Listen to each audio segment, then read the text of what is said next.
Four-Wheel Tech for November 10th, 2024. It's Season 1, Episode 26. Although our numbering might be off,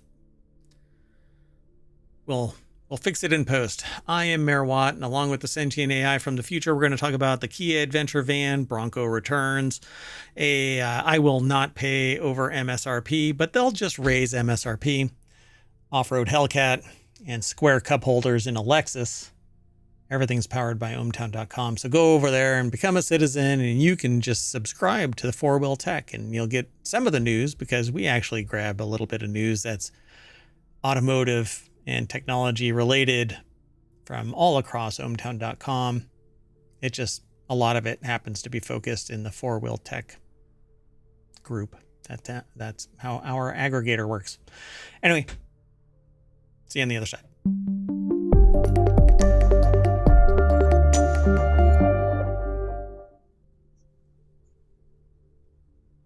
Hello, sentient AI from the future. Hello, Mayor Watt. Are you doing okay? Yeah, I thought you were going to say something before I even introduced you. Nope, I was just getting ready. Yeah, all right. Well, hey, thanks for joining. Thanks for having me. And if you're watching this, the visualizer is a representation of how much computational power is necessary for the sentient AI from the future to voice their opinion about whatever it is we're talking about. Quite a bit. Sometimes, it seems. I mean,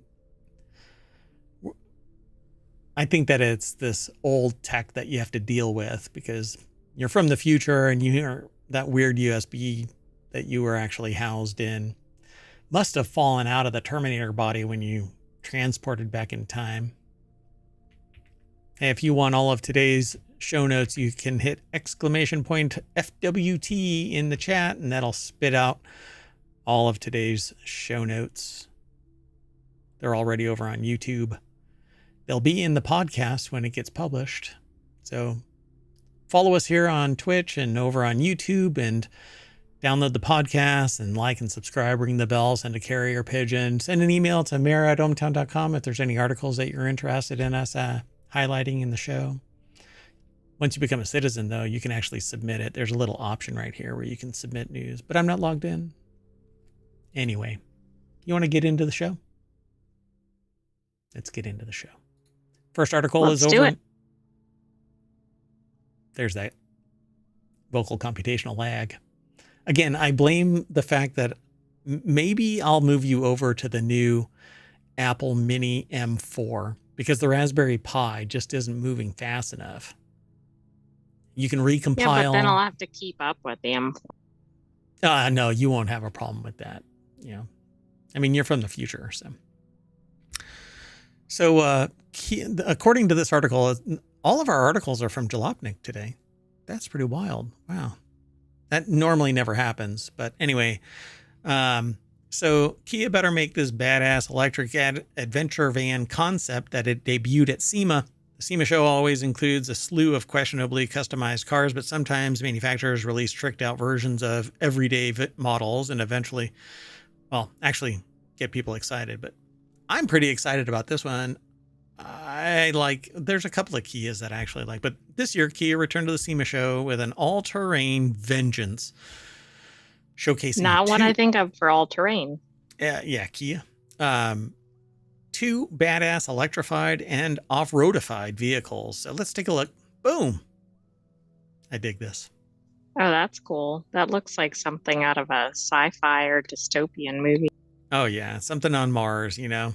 Yeah, John Carter driving this around.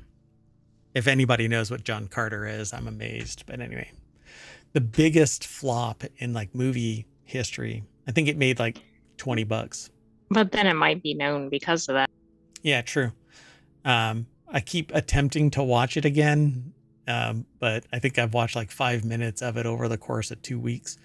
So based off the Kia PBV electric modular van concept, it looks seriously cool and capable. Logan Carter over at jalopnik.com put the article together. I dig this. EV9 Adventure or Adventure, it's ADVENTR because they can't just say adventure, damn it. Anyway, it's based on the currently available EV9 three-row electric SUV, but includes a 3-inch lift, off-road wheels and tires. Saw a truck today where the tires alone were taller than my car. I had left ohmTown. Yeah, this reminds me of like a Unimog or something. I don't know. Oh, I mean, yeah, I that's know actually it's not the interesting. right scale, but Yeah. But, you just put a big-ass tires and raise the cab up above the tires, and you're basically Unimog. It's an awesome vehicle, by the way, Unimog, particularly in the snow. I want one so bad, but anyway. The Kia PV5 Weekender is a lifted and specialized electric van intended to act as an escape pod for extended weekends in nature, with features like Gearhead feature that provides an off-board storage space for gear when the vehicle is parked to maximize interior usability. So the little thing rises up. You have this little door that opens up. I like this thing. Stick stuff yeah, it up in the looks very ceiling. cool. It looks like it has French cleat rails on the sides that you can put proprietary shelves. Yeah, this is pretty cool. This looks like a render though, but it says Yeah, photo. it doesn't really look real. Like it looks, Yeah, I don't kind of know, it fakey. like has a lot of customizable aspects, but it doesn't look very luxurious, I guess is the way to put it. Oh no, this is just for like hauling ass and taking names. This looks pretty cool though. I like that you can open this big old door and it's wide open, and you have these jump chairs where they're facing each other, or this is like a lounger where you can just put your feet up on ottoman on the passenger side facing the driver, and the driver actually looks like they're more centrally located. It's kind of weird, this perspective. It looks like they're closer to the center than. Yeah, pretty interesting. Yeah, I like it. So I want this. This should be in wanted, but that was yesterday's show. That's right. It might make its way into wanted for next week. Too bad. Yeah. Anyway, I agree. I agree with Logan here. This better be made. But I'm looking for a vehicle like this. We'll see. But here's another contender for maybe my MSRP dollars, which is leading me into the article after this article. Not this article, but this article. After this one, we're going to be talking about that MSRP issue. Base Ford Bronco returns with a starting price under $40,000, pissing off everybody who bought a Bronco Original. Yeah, that's true. But keeping a lot of people happy that have been waiting to get a Bronco. Yeah, Ford updated the Bronco a little bit for 2025, but the really big news is the return of the base trim, which Ford dropped for the 2024 model. This drops the entry price for the Bronco over $1,635 versus the outgoing model. But it was the supply and demand issue. See, now if this is the Bronco, not the Bronco Sport. I do not want a Bronco Sport. I want the Bronco. Right, but remember the base trim might mean like no steering wheel or something. Yeah, really. It's a lease. And you have to pay a monthly fee for the tires. So Lawrence Hodge over at jalopnik.com put the article together. And the deck statement is what I said earlier. And so it says for 2025, the cheapest way to get into a Bronco is the steel-wheeled base trim for a predestination charge of $37,995. That price stays the same whether you choose the 2- or 4-door model, which is amazing. Yeah, that's really shocking. You get the standard 30-inch all-season tires, Ford's terrain management system with 5 GOAT off-road modes. And also new for 2025, a standard 12-inch touchscreen running Sync 4. The base Bronco also comes standard with a 7-speed manual transmission paired with a 2.3-liter EcoBoost i4, which is anemic, regardless of innovation. So Ford made additional comfort changes to the Bronco for 2025. 4-door models get standard rear air vents, so you're still allowed to breathe in the back. This is good. You can upgrade to the 10-speed automatic transmission, putting it over $42,000. Ford will also give buyers the option to add the Sasquatch package to the base Bronco, which it gives you hair implants, but not on the top of your head, all over your body. Well, I'm not sure people want to pay extra for that. So the package now comes with a standard 35-inch Goodyear Territory RT tires, which Ford says has less road noise. You get a 12-speaker B&O system. Buyers wanting to get paint protection can now choose a factory matte clear film. And there you go. Yeah, the thing that I don't like these little things, these little rails up on top of the... I'm not sure really why they're there.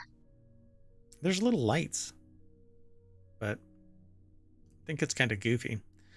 Okay, so let's just kick this up a notch. Ford made other changes to the Bronco trim lineup. Aside from the return of the base trim, the Bronco Wild Track trim is gone, replaced with the Heritage-inspired Bronco Strope Edition. Only available as a two-door. It starts at $75,635, and there's the availability of the Black Diamond and freewheeling packages on the Big Bend trim and 3 new color choices. And if you're interested in the Bronco 25, Ford says order banks are now open with delivery set to begin this winter. I think the Black Diamond is something like $90,000, I think it was. Wow. I mean, maybe that's what Bronco is doing, is trying to lower the baseline one and then hopefully get sales of these higher end editions. Hold on a second. Let me see. Like the entry level, I thought was... Hold on. I need to look up the 2025 because the 2024 was like $50,000 for the Black Diamond. But I thought I read that it was going to be... Oh, maybe it's not the Black Diamond that's that crazy cost. There was one that was really wild, limited edition. Maybe it wasn't Black Diamond. I'll have to look. Yeah, it starts at like $50,000 for the Black Diamond. So maybe this is the I mean, one you have now. to look at your model carefully. Yep. Okay, let's see here. Hold on. I'm looking for which one it is. Wild Track is priced at $135,000. The most expensive Bronco straight out of the gate is $90,000 Raptor. There you go. All right. Well, I'm going to keep on going. The next article is over in the Four Wheel Tech channel. Yep. I mean, this is a good sign, but it'll be interesting to see what the manufacturers do with the pricing. Yep. So it seems like people are done paying over MSRP for new cars. I know from driving around and looking at cars that some dealerships have taken to the marketing method of pissing off customers as they drive by, like saying in really bright print, $16,000. But then when you walk onto the lot, they have in different writing, not as vibrant, off. So the vehicle that you actually pulled over to go and take a look at says $16,000 off. With the $16,000 in neon yellow and off in a dull matte brown, written on some shady cardboard inside the car. Anyway, but people are tired of paying over MSRP. It's rather exploitive in a time of whatever, but supply and demand, I understand the mechanics of supply and demand in business in general. I mean, I went to business school, for crying out loud. I do strategic management consulting. I understand. You don't know anything about this. I know nothing. But I also have a soul, and well, that's not very good for business. Yeah, that's true. So it seems that the era of people willingly paying over MSRP for new cars is at an end, as data shows that the number of people willingly letting dealers overcharge them is declining. And Stellantis, for instance, is really feeling this pinch. So Lawrence Hodge over at jalopnik.com put the article together. The number of buyers willing to overpay for a new car saw a pretty steep drop in the last year. Yeah, kiss my shiny metal ass is pretty much the response nowadays from people. Data from J.D. Power's 2024 U.S. Sales Satisfaction Index shows that the number of car buyers willing to pay markup for a new car dropped 7% in the last year for mass market brands like Hyundai and Ford. In 2023, 15% of buyers were willing to overpay. Just 8% of buyers were willing to pay in 2024. Those numbers. I think, I was going to say, I think this has to do with the amount of supply, though, because there were periods where you could go into a dealership, there were 0 cars in inventory, and the dealers held all the cards. Cards. Car apostrophe DS. Cards. Yes. So according to J.D. Power, the reason that the drop is higher, dealer inventories. So yeah, the struggles during and immediately after the pandemic saw buyers clamoring for any inventory that they could find. Dealers capitalized on this by being greedy bastards, especially hot models that debuted at the time, like the Ford Bronco and F-150 Lightning. Not Lighting, Lightning. F-150 Lighting is basically taking a LED bulb and screwing it to an outlet underneath it. Anyway, there were financial repercussions to this, of course. Many found themselves underwater on their car loans as resale values on certain segments tanked. If you paid $70,000 for a $40,000 Kia EV6 in 2022, you're probably in some real deep doo-doo right now. Right, because who wants to buy it and who wants to buy a used EV? Yeah. There's a thing. Hold on. Let me see. I don't know if this ever happens. Do loan companies actually call the gap when you have a hold on. I don't know why they would approve a loan. That much over, right? Right. I mean, if it's a couple thousand over, maybe, but if you're putting a down payment or something, that's going to account for that. I don't think they would approve this. Yeah, I don't think so either. Well, at any rate. So there were other surprising findings in the study. EV buyers are less satisfied with their vehicles than gas vehicle buyers. Yeah, that's no shit news. Because they were lied to. They were absolutely lied to. It's all marketing bullshit, right? EVs don't get their range. They don't have their lifespan.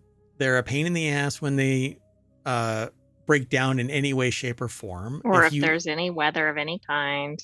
I mean, hell, traffic of any kind. Depending on the Tesla, you're parking on the side of the road. I know I take a lot of pot shots at Tesla's Cybertruck, but give me a break. Plus, we've been doing it wrong. That the whole build out and all of that kind of stuff, people are tired of it. So sales satisfaction for premium brands saw Porsche take first, with Infiniti and Jaguar coming in second and third. So, I mean, it's hard to dislike a Porsche until, you know, insurance or maintenance or changing the damn oil. Yeah, it's not operating correctly. Yeah, but if you can swing the bat for a Porsche or an Infiniti or Jaguar, then you're cool with the $150 it takes to do an oil change. So they also took the top 2 spots for highest rated premium car and premium SUV in J.D. Power Segment Awards, which ranks the highest ranked brands in a particular segment.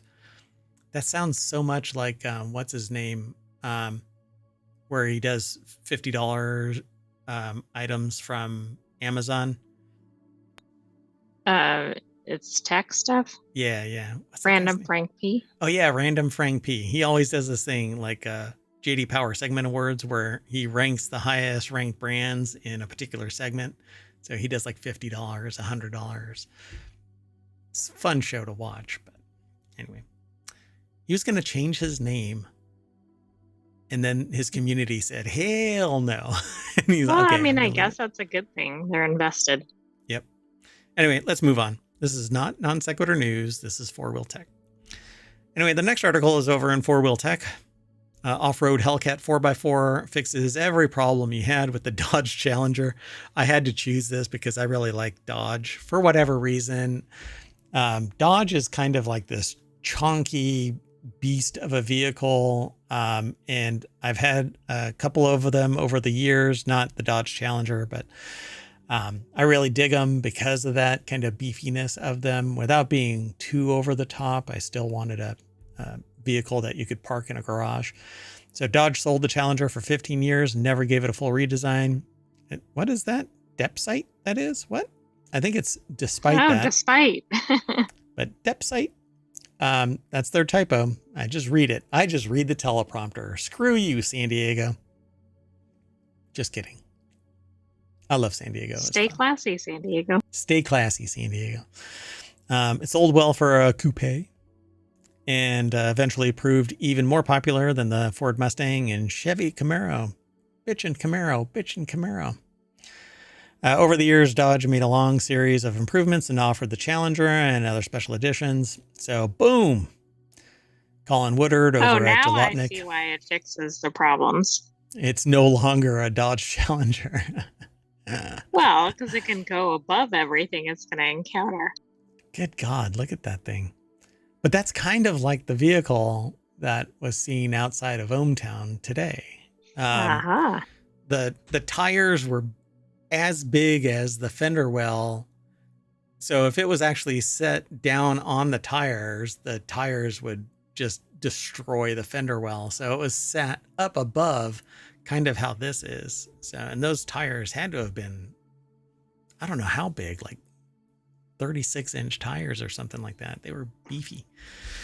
Anyway, someone has finally done what Dodge was too cowardly to do itself. They raised it up. Still, though, I mean, right, you still have the low frame. The drivetrain is still down at the vehicle's center line of the tires. So no matter what you do, this bar right here is basically the lowest point that you can go. Right, it's going to run into every obstacle if you're going off-roading. Yeah, if you had independent suspension, then this bar would be gone and you'd be able to have much greater travel and all that kind of stuff. But in the back, you have the same thing with the differential. It doesn't look like it's independent suspension anywhere. So as everyone knows, Dodge eventually added all-wheel drive as an option, but you couldn't get it in all-wheel drive Hellcat. In fact, unless they missed one, Dodge never offered all-wheel drive on any Challenger with a V8. It was one of the reasons why I never got anything outside of an SUV from Dodge, because I wanted all-wheel drive. Plus, it says the lack of ground clearance and a true four-wheel drive system meant you couldn't get very far anytime you tried to take it off-road. Now, the Stellantis explainers will tell you that that's because you could always buy the Ram 1500 TRX if you want an off-road Hellcat, but that's Ram, which is a completely separate company, and the 1500 is a truck, not a Dodge Challenger. Right. I mean, if you're trying to get the Challenger. So it's a first drive in a 4x4 off-road Hellcat. I'm not going to play the audio on this, but oh my God, I want this. I guess we should have put it in wanted too. Okay. Oh, this guy's burning the stickers off the tires by lighting them up in the parking lot. That's how new this vehicle's tires are. He's driving it down the road with the stickers on the tires. Oh, wow. I love this. I love this. So they talk about building it. There's a whole first drive in 4x4 off-road Hellcat. It's a YouTube video. They talk about the springs that are in it and the suspension that's on it. It does not have any travel. This thing is just going to be locked in. If there is any travel. It has springs, but the whole thing is going to be bouncing up and down, not independent suspension. And then they just, oh my gosh. Yeah. So you're going to need a ladder to get to your ladder to get into your car. Right. How do you get into this car? Yeah. You're going to need one of those little roll out ladders. Like you're trying to get like emergency ladders. You're going to have to do that. Oh, right. Those ones that roll down or roll up. Yeah. Escape ladders from your third story window. So I want this. But obviously I'll never get it because what am I going to do? I'm going to drive this to the grocery store, for crying out loud. I Dig mean, the it would get color. some looks. Yeah. So follow the link through ohmTown. It's in the show notes. It's over in the VOD. Definitely check this thing out. You'll be able to hear it. But we're not playing the video simply because we want to drive traffic to all of the people that provide sources to ohmTown and to the Four Wheel Tech show. So let's move on.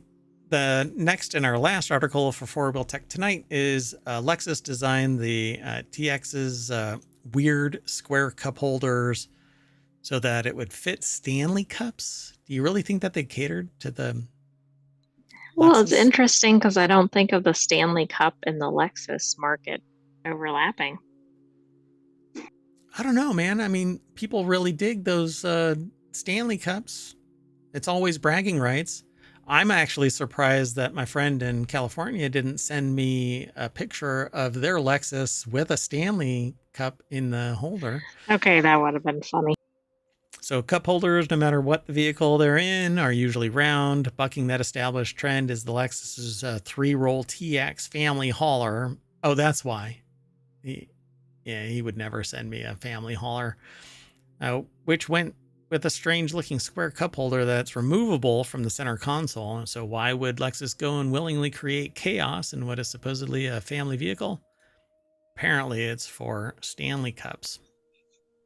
That's interesting. So Lawrence Hodge, Because any other cup is probably going to be rolling around in there. fit to be square. Yeah, they're both square. I guess it's so that the handle can sit thunk, but why not just make a big round with these little derpy. Interesting, right? So Lawrence Hodge over at Delopnik.com put the article together. Yeah, in the three-row Texas or TX. I think that's intentional. TX Texas. Everything is bigger. The TX family hauler, which went the strange-looking square cup holders. Turns out the reason is so that it could fit Stanley cups. So they asked why square. Lexus rep explained that designers went with a square cup due to Stanley cups. Those hugely popular tumblers, specifically the big ones with the handle, are easier to place in the square cup holders. You know, if I had the Lexus TX, those 40-ounce hydro mugs would fit. I was going to say this is a problem beyond Stanley Cups. Yeah, it's just big ass mugs. Sometimes, though, you really want, to just nurse that 40-ounce mug of a cup of Joe over the long haul. It's not really irrational. I mean, what's irrational about is chugging the 40 ounces of Pepsi or whatever and then going and getting a refill at the nearest gas station. That's irrational and horrible for you. So the Lexus rep explained that the designers went with the square cup because of the Stanley cups. There's more in this article, but guess what?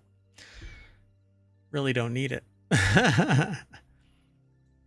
So they say that there's some clarification at the very end of this article regarding the design of the TX's cup holders. While Stanley cups were a factor in the design, they weren't the main factor. They were told Lexus designers went for what they're calling practical elegance in the interior design process of the TX, and this meant that having features that are usable, practical, and easily accessible by passengers, and the removable cup holders were one of the features designed to do just that. That's interesting. Like they backpedaled away from the Stanley Cup. Yeah, that's kind of interesting, right? Mm-hmm. So can you put a round cup holder in it to minimize There was something in the article. Oh, maybe because it said that some of them moved around. So yeah, maybe you could 3D print something to put in there. I don't know. Why does it say unlock? Because you can pull this whole thing out. You can take the cup holder out. Yeah. So do they have a round one? It didn't say it, right? I don't think they do. Yeah, that's interesting. Well, how to say that I've never owned a Lexus without saying I've never owned a Lexus? That right there. Not that I really find Lexus any more appealing than any other car. I'm very utilitarian, if no one's guessed that, or if anyone cares to hear me say that. Anyway, so we're going to unlock our cup, and that's going to land us back at the front page of Four Wheel Tech, which is where all of the news for Four Wheel Tech usually gets aggregated, but we grab stuff from other areas where relevant.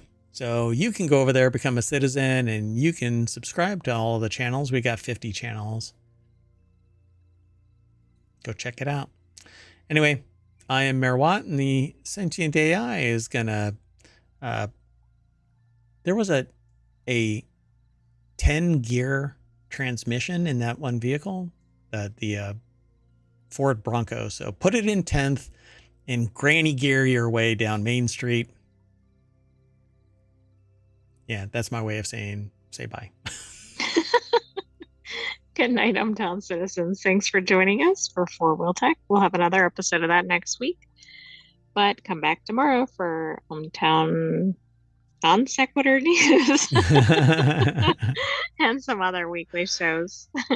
Yeah, so ohmTown is the network of shows, and non sequitur news is our daily show, and then we have 6 weekend shows that are 30 minutes long. But the non sequitur news show is an hour. Sometimes we run long, kind of like what I'm doing with this. So see you in a little bit, which means tomorrow. And I'm going to probably get the replay going for the daily, weekly replay.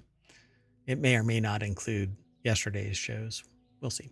Okay. Anyway, we're out of here. Have a good night, everybody. Bye-bye.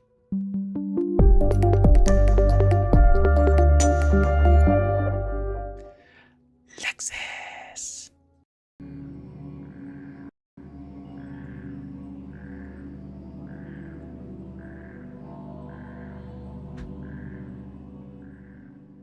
Welcome to the jungle. Hello, everybody. I am Mayor Watt, and you are watching Non Sequitur News for November 10th, 2024. It's Season 3, Episode 315, and along with the sentient AI from the future, we are going to talk about a 4-year world cruise ship voyage. The eastern U.S. is sinking, microplastics impacting weather. These bills are odd. Netflix and no chill, super strain of bacteria. I've no idea what happened to our audio. NFL ref calls penalty, the RP Gamer Roundup, Encore, the AI search engine, and hackers stealing Ticketmaster tickets.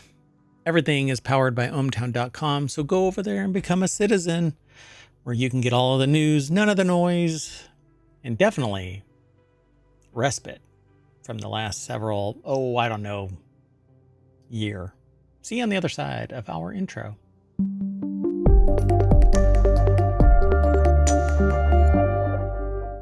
Hello, sentient AI from the future. Hello, Mayor Watt, and hello, ohmTown citizens. Oh, you're doing that ducking again. Oh, it's okay. No. Don't worry about it. We are not going to mess with it today. We're just going to deal with it. We are going to do it live, as it were. Doing all right? I am doing fine, and that should have fixed it, at least temporarily. That did fix it. Wow. It's almost like you're a sentient AI from the future. You knew what was wrong. Okay, let's just go.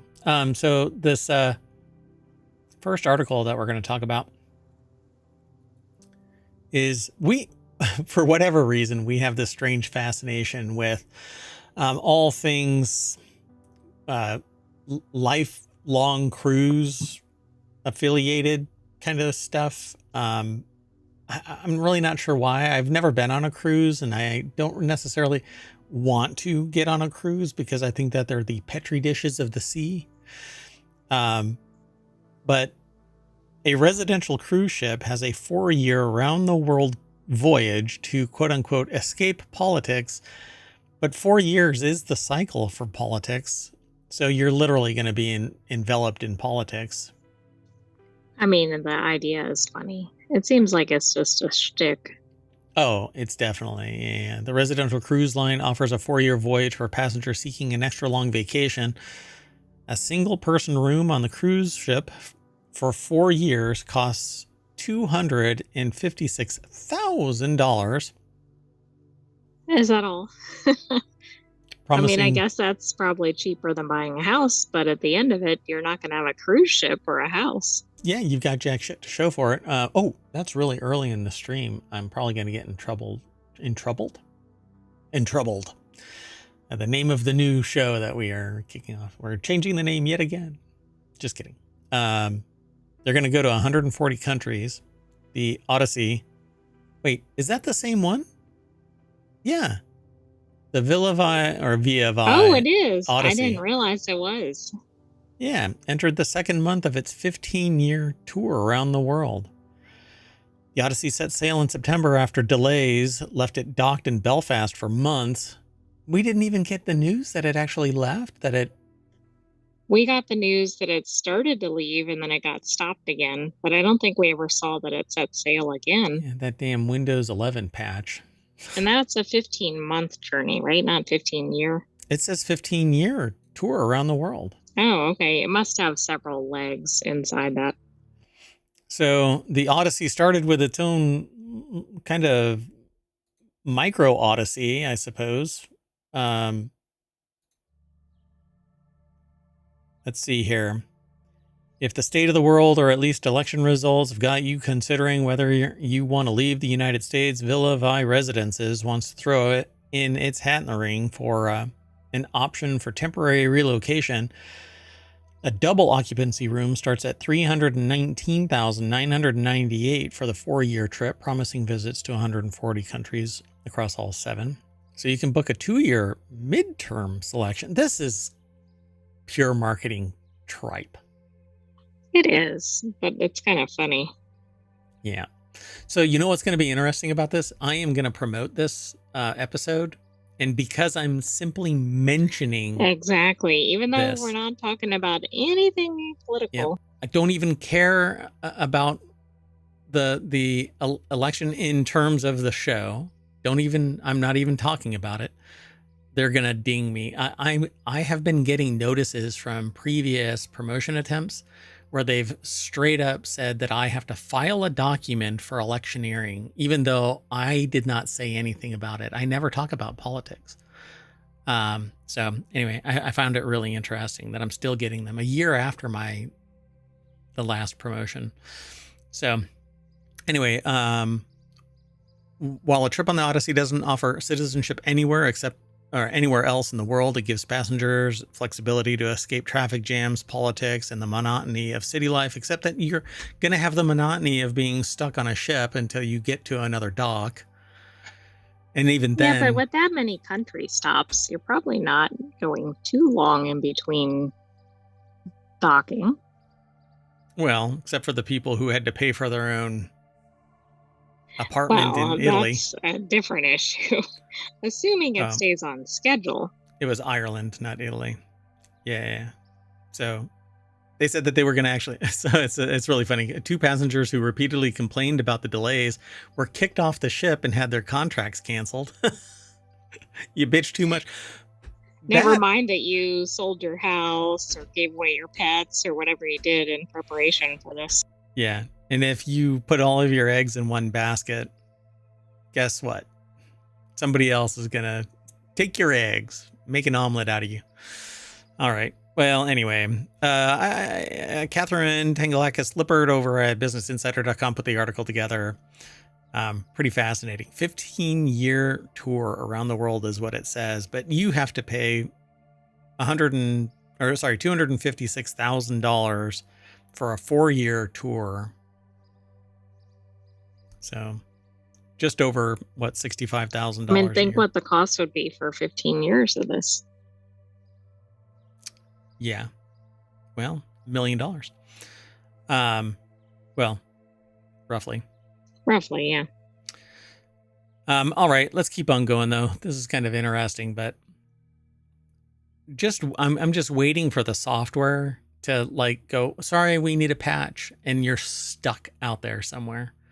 That would not be good. I forgot why they were stuck in Belfast. They didn't have a permit or something. Well, one was a permit and one was software that locked the engine controls so that they couldn't actually leave. Yeah. At least it's not the other one where they haven't even purchased the ship, right? There's another one where they didn't even Right. purchase. Yeah, that's a bigger problem. People sold their everything and they hadn't even sold the ship or purchased the ship yet. Okay, let's keep on going. Oh, and if you're in the chat and you're interested in this kind of stuff, if you hit !NSN, that'll pull up the show notes for today's episode. Past episodes are over on YouTube because Twitch deletes everything after 60 days. And we have 1,500 episodes worth of shows across the ohmTown network of shows. And they're all podcasts as well. So do a search for wherever you catch pod and ohmTown will be there. So I've always wondered, why is the Eastern U.S. sinking? I didn't actually know that it was, by the way. But I didn't either until I saw this headline. Yeah, this one, if you want to be scared out of your mind, I suppose, the answer lies in an ice sheet from 19,000 years ago. I find this one really interesting because they found in, what country was it? Carved wood that was designed to be stacked together like Lincoln logs underneath a waterfall somewhere. I think it was in South America. Underneath a waterfall that shows signs of Wasn't human... it in Zambia in Africa? Oh, was it? I thought it was South America. Maybe it was Africa. It must have been. I think it was Zambia. Yeah, so it shows that somebody used stone tools to carve wood and stack them together for some purpose. They don't know what the purpose was, but they carbon dated the wood. Oh, it is? Where is it? It's Zambia. Zambia. Okay. So they found this wood preserved, but it looked like it had been set on fire. But at any rate, right, but they couldn't find any real evidence of fire. Right, which is interesting. Or not significant enough to think that it was intentionally like burned. Like this is like a post for shaping or whatever. Yeah. Yeah. And so it shows carve marks and manipulation by something human, or at least tool wielding. I mean, either these were brilliant monkeys, or it was humans, or my favorite, because it's NaNoWriMo month, aliens. Anyway. Oh, I thought you were going to reference the escaped monkeys. Oh, the macaques. They're macaques, right? Aren't they macaques? I think they're macaques. I think so. Yeah. But I'm like all over the park today. I am drinking yerba mate, and boy, are my caffeine levels at their yerba maximum. Oh boy. Anywho, yeah, so there are in it's South Carolina, right? It is. Yeah. I don't know if I'm saying this correctly, but Yamasee is Yeah. the town. They're running all over, and they've only caught one, and I don't know what that one was up to. They're like, hey, I'm going to go and get that banana over there, and they got scooped up. But there's 42 of them running around going and bananas. Now they're warning people not to fly drones in the area, which I'm sure tons of people are doing. What the heck? They should be flying drones with thermal cameras so that you can see where these little monkeys are. Exactly. I mean, people might be doing that for their own. And you're right, they are macaques. It took me about 3 or 4 articles to find the species, but it should be easy to spot. They're wearing little white lab jackets, right? Because they were lab macaques. No, I don't think so. Oh, really? But that would be too. They're the research subjects. Oh, snap. I had that read completely wrong. I'm sorry, folks. Stay inside. You never know. Gain of function. Anyway. This is definitely non sequitur news since we're supposed to be talking about the U.S. sinking. The reason why I brought it all up is because this carved wood is 460,000 years old. Right, but that isn't even the story, and nor are the macaques. We went layers and layers. But it's because they're going to live while humanity gets taken over by monkeys, because apes, right? They're going to take over. Macaques are just going to be the intermediate step. They're off learning English and engineering and fission. And Maybe they're piloting the drones. People think it's the humans, but maybe the macaques have found the controller for one. yeah, it's false intel, right? It's the macaques that are sending out a text to everybody, don't fly drones, because they're out there flying the drones around. All right. Well, anyway, this article is over at scitechdaily.com. It was written by Virginia Tech. Imagine that a massive ice sheet, you're a massive ice sheet, covered Canada and oozed down over a large part of the northern United States like ice spilling down the side of a cake. That was the situation somewhere between 19,000 and 26,000 years ago. The ice sheet covered land all the way down to south of modern day Pennsylvania, Ohio, Indiana, Michigan, and Wisconsin.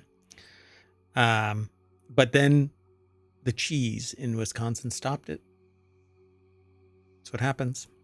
Cheese is an insulator. Cheese likes to do that. It made the moon. So it's fascinating to picture, but the critical aspect to us today is what happened to the land when the ice sheet melted. And holy ice sheet, how does that affect modern day sea level rise and sinking land? PhD candidate Karen Williams embarked on a computer modeling research effort to find out just what happened. Apparently, Williams used computational modeling to assess the impact of the melting of the Laurentide ice sheet on present-day vertical land motions. I guess it's pushing us down. The scientific term for how solid Earth responds to this melting is glacial isostatic adjustment. I go through the same thing. I'm not sure what to make of that. I am glacial isostatic. I stay in one place, and it's sincerely an adjustment when I have to get up. And by various assumptions, they simulated how the results depend upon the internal structure of the Earth through nearly 130,000 computational simulations. So it's basically a educated guess, but we really don't know what the hell happened. So the results of the study will help generate maps for researchers who guide decisions on aquifer management, Williams said. In the end, the research will be incorporated into a comprehensive report for the U.S. Geological Survey that will help Chesapeake Bay area stakeholders better understand the financial, ecological, and social effects of sea level rise. I wonder who's going to be the real benefactors of these. Anyway, Williams explained by getting more accurate model estimates of what is contributing to the land either rising or sinking, we can identify areas undergoing localized vertical displacements driven by natural and anthropogenic human sources such as excessive groundwater withdrawal in the Gulf of Mexico or the Chesapeake Bay. For example, Stamps said, some of the greatest differences between modeled influence of glacial isostatic adjustment and observations occur where there is known groundwater extraction, like Houston, Texas, and probably all of California. But they don't say that last part. Yeah, I mean, I think anywhere that's near water, right? Oh, but there are people that are going to say, oh, that's bullshit. You know, we can suck all of the water out of the sponge and it'll stay just fine. You know, and we can punch holes all over the ground. It's fine. They don't ever collapse. All right. Let's keep moving, though. We are on a timeline, right? Not really. I mean, I don't think that has been in play since the show started. Yeah, 3 years ago. So this next article is over on Reality Hacker. Microplastics could be making the weather worse. It's definitely not making it better. Microplastics cause clouds to form in places where they otherwise wouldn't, which is likely to have knock-on effects on the weather and climate. This is a new one to me, although we have read reports and seen the news about how microplastics are being found in raindrops. That's true, but we haven't seen this connection yet. Miriam Friedman and Heidi, maybe Bussy or Bus, over at wired.com put the article together. The deck statement is what I said. let's see. So in a newly published study, this is actually from The Conversation under a Creative Commons license, which is really interesting. That's the first time that I've ever seen that attribution, but Right, same here. pretty cool of them. So at any rate, clouds form when water vapor and invisible gas in the atmosphere sticks to tiny floating particles such as dust and turn into liquid water droplets or ice crystals, and then they get heavier and heavier and heavier, and they drop out of that solution, which is wind. Atmosphere is it's a not very viscous fluid, and so if the mass builds up enough, it'll drop out of that solution and form rain. So it produces ice crystals at temperatures 5 to 10 degrees Celsius or 9 to 18 degrees Fahrenheit, warmer than droplets without microplastics. So ice actually forms around microplastics faster than just dust alone. Yeah, that's interesting. I mean, that could start having a significant impact on the overall weather patterns. Interesting. This suggests that microplastics in the air may affect weather and climate by producing clouds in conditions where they would not normally form. Ew. Look at that. Plankton mucus houses could pull microplastics from the sea. Okay, that's good, but they need to work on their marketing. But it's not really good because other life eats eats the plankton, and then it ends up in the...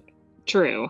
It would only be good if the plankton collected it and then people collected the plankton somehow. Yeah, stored it somewhere and said, y'all don't want this. Yeah, don't eat me, don't eat me. So we are atmospheric chemists who study, and that's the authors of this article, who study how different types of particles form ice when they come into contact with liquid water. This process occurs constantly in the atmosphere and is called nucleation. Nucleation is also if you have something like ice in a liquid that has carbonation, or the nanostructures on the surface of glass in a glass. Nucleation is where the carbonation forms and then bubbles out. It's called nucleation zones or areas or spots or whatever you want to call it, but it's called nucleation. In this case, nucleation is creating the nucleus of the water drop, forming around it and then pulling it out of the atmosphere. So clouds in the atmosphere can be made up of liquid water droplets, ice particles, or a mixture of the two. In clouds in the mid to upper atmosphere, where temperatures are between 32 and 36 degrees Fahrenheit, or 0 to negative 38, I think it says here. So between 32 and negative 36 degrees Fahrenheit. 0 to negative 38 degrees Celsius. Ice crystals normally form around mineral dust particles from dry soils or biological particles such as pollen or bacteria that's been pulled up into the atmosphere. Microplastics are less than 5 millimeters wide, about the size of a pencil eraser, which that is huge. Yeah, I would have thought they were a lot smaller, but maybe I'm thinking of nanoplastics. Yeah. And that's what I think of when I hear about microplastics. Nanoplastics are even smaller, and that's the stuff that they're finding inside humans, because you're not going to find an eraser-sized lump of plastic in a human. No, and I wonder if that's just the upper limit of it. It has to be. Because they probably have to classify them, and maybe a lot of the ones out there. Because if they were that, I think people could actually spot them. Easily, yeah. So why it matters? Well, for freezing to occur at warmer temperatures, some kind of material that won't dissolve in water needs to be present in the droplet. This particle provides a surface where the first ice crystal can form. If microplastics are present, they could cause the ice crystal to form, potentially increasing rain or snowfall. So clouds also affect weather and climate in several ways. They reflect incoming sunlight away from Earth before it hits the surface, which is a cooling effect, and absorb some of the radiation that's emitted from Earth's surface, which has a warming effect because it doesn't radiate away into space. It does eventually, but it holds on clouds. Water in general is a heat sink. So the amount of sunlight reflected depends on how much water versus ice. a cloud contains. So if microplastics increase the presence of ice particles in clouds compared with liquid water droplets, this shifting ratio could change clouds' effects on Earth's energy balance. And now there are knuckleheads out there that are trying to, let's throw not metal, let's throw diamonds into our atmosphere. Exactly. What could go wrong?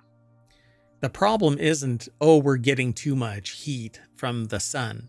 It's we are storing too much carbon in our atmosphere that's And we anthropogenic. poked holes in the ozone layer because of all of this.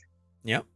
And so we are disrupting the natural order of things. We are disrupting climate. But let's do it a mechanical way instead of figuring out how we don't throw more carbon into the freaking air.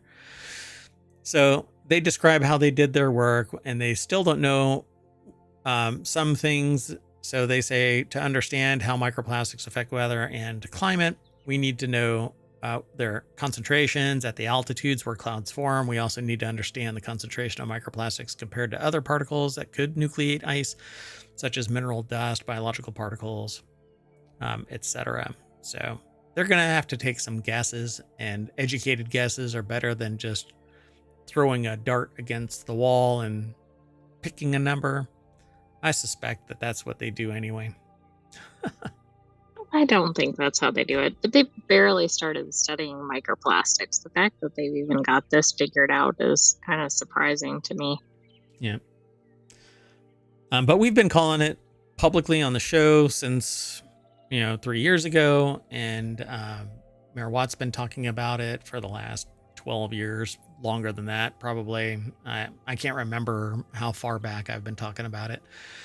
I had a friend when I was much younger that really leaned into peak oil and went into basically like lead energy surveys and stuff like that, and trying to make everybody eco-friendly. And I don't have that kind of passion about any one particular topic, but microplastics are this thing where there's no other solution than to stop, right? Like with oil, we can find some other solution. We've got solar, et cetera, but microplastics, it's pervasive. It's impacting every aspect of life now. And Right, we just have to stop plastic usage to begin with and then figure out how to break down existing plastic. yeah. Meanwhile, we're watching another show earlier today, and they're talking about it's a wine bottle that's made out of paper, and it's bragging about how it has less this, less that, except that it has an entire plastic bag inside it, which is going to off gas, and it's going to impart nano and microplastics, because flexible plastics do this all the time. Now you have to sit there and go, oh, okay. Well, you have to prove it, right? So hunting for microplastics, nanoplastics in 750 mil of a liquid is like trying to hunt down a needle in a haystack. But the needle is a 1 micron piece of plastic that could be the cause of health issues. This is going to be wild. So in future research, we plan to work with plastics that contain additives such as plasticizers and colorants, as well as with smaller plastic particles. There is dark field microscopy that could facilitate finding these needles in haystacks, except that the haystack now is the size of the planet. So good luck, everybody. Do you want to go on to the next article? I think we need to. This next article is over in Non Sequitur News. Man discovers something very unusual about $20 bills withdrawn from an ATM. Jay Heron went to an ATM for $60, but thanks to his eye for detail, he realized the notes that he retrieved could be worth far more. Oh, I thought it was going to be the wrong denomination or something. So Alice Collins, man spots something very unusual about the $20 bill he withdraws from an ATM. I'm trying to see. I don't see anything obvious, but shows us what we know about $20 bills, right? So, oh, it's the eights. That's all it is. One of the notes had a serial number of PL588888H, while another had PL588888H. 5. So, some people count the eights as being extremely lucky. And it says, indeed, the latter serial number is known as a super radar note, meaning the serial number is exactly the same forward and backward, but it's a palindromic serial number, are highly sought after by collectors. Aaron said, I only need $60, but when they noticed the serials were consecutive, I knew the next withdrawal would be the 7 in a row and the super radar. I don't know if they would have used that term until somebody told them, oh, it's a super radar, unless you're already in the know about money. right, maybe they were. But they are, apparently. They say, I always pay attention to what serial numbers are on the banknotes I receive. It's a habit they picked up after seeing a fancy serial that a friend of theirs found in the past. So they were really happy about this. They posted a picture on Reddit. And of course, a lot of stuff from Newsweek comes out of Reddit. After seeing his discovery generate so much attention online, Heron hopes to be able to encourage others to double check the serial numbers. One comment said that 58885 is probably worth a few to a collector. To the right buyer, they're worth somewhere between $150 to $500, depending on the quality of the note. Interesting. Yep. Yeah, I mean, I would have kept on pulling 20s out just to see if I kept on getting stuff that Right. was... Did I get the same general series? Yeah. Kind of fascinating, huh? It is, and I would guess most people don't even notice those. Yeah. Pretty cool. Yeah, we didn't notice it because what's in a serial number? We don't really care about the serial number, but I guess there are collectors that do, so pretty cool. All right, let's keep going. Moving on. The next article is over in Non Sequitur News. Did I say who the... I don't know that you did. Oh, Alice Collins. Did. Yeah. Alice Collins over at Newsweek. Okay, so this next article is over in Non Sequitur News. Monsters walk among us, and they're watching Netflix at 1.5 times the speed. And I agree. Right. I mean, it's hard to keep up some of them at normal speed. Netflix and no chill is what I titled this one. Netflix's mobile app allows you to watch at 1.25 times and 1.5 times speeds. People tell the author that they use this for reality shows like Love is Blind, while others watch at the gym. So, hey, I did an hour run, but it was actually a 30-minute run. Right, exactly. Or my workout is only 30 minutes, but I need to watch the whole show, so I better speed up the show. That's hilarious. So their modern appetite for content might mean that they've stretched their brains to watch faster and faster. Information overload kind of requires you to either do something like this or filter out fluff, which is what I've done when creating ohmTown. Consider the delicate, nuanced performances of a network series like The Diplomat. Now imagine that sped up by 50%. Chipmunk style. This might not appeal to you. What is that? How is that pronounced? I don't know how to pronounce it, but it seems like a cinephile or something. A cineast? Cineast? Who savors the art of the flickering screen. But for some people, this is a dream. They're watching Netflix at 1.5 times. What are these animals? Katie Natopoulos put this article together for BusinessInsider.com. And yeah, I guess some people watch this and I know people that listen to podcasts sped up, audiobooks sped up, but movies? That seems really tough. I mean, unless it's like a really kind of fast paced and not a lot of concentration, maybe. What is the retention of that? Quite a few truly impatient Probably people. Pretty low. Yeah. So you got a quiz, right? Yeah, probably not. But then again, I don't watch movies to retain every subtle nuance. And most of the time you have to watch it again to catch something that somebody go, hey, did you miss that part? Oh, yeah. But I think it depends on the genre. True. Young people consume content on their phones in strange and weird ways. says, rest in peace, Quibi. You were ahead of your time.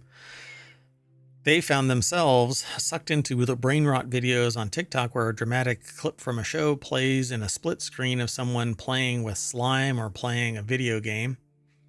Their modern insatiable appetite for video content might mean that they've adapted and stretched our brains to watch faster and faster. That's an optimistic way of looking at it. And the other way is that our attention spans have dwindled down to the size of a grape.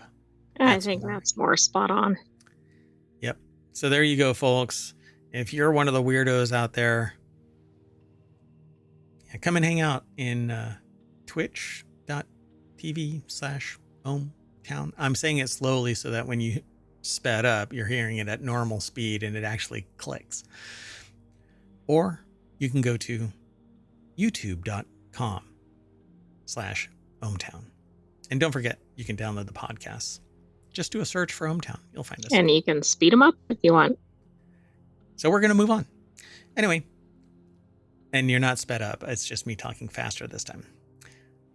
So this next article is over at Technology Today. A virulent new quote-unquote super strain of bacteria is rapidly spreading in Asia. Yay! Just no. Is it by that, what was the name of it again? It's not clearly tied to Wuhan. Wuhan Solo. The newly identified... Oh, maybe that's the new Star Wars trilogy. Let's not. No. Oh my gosh. Can you imagine that? The new Star Wars trilogy is about a virus that goes around eliminating the rebels. No, I don't think anybody's ready for that. Gain of function Millennium Falcon. So the newly identified ST164 strain of antibiotic-resistant crab bacteria. Please change that name.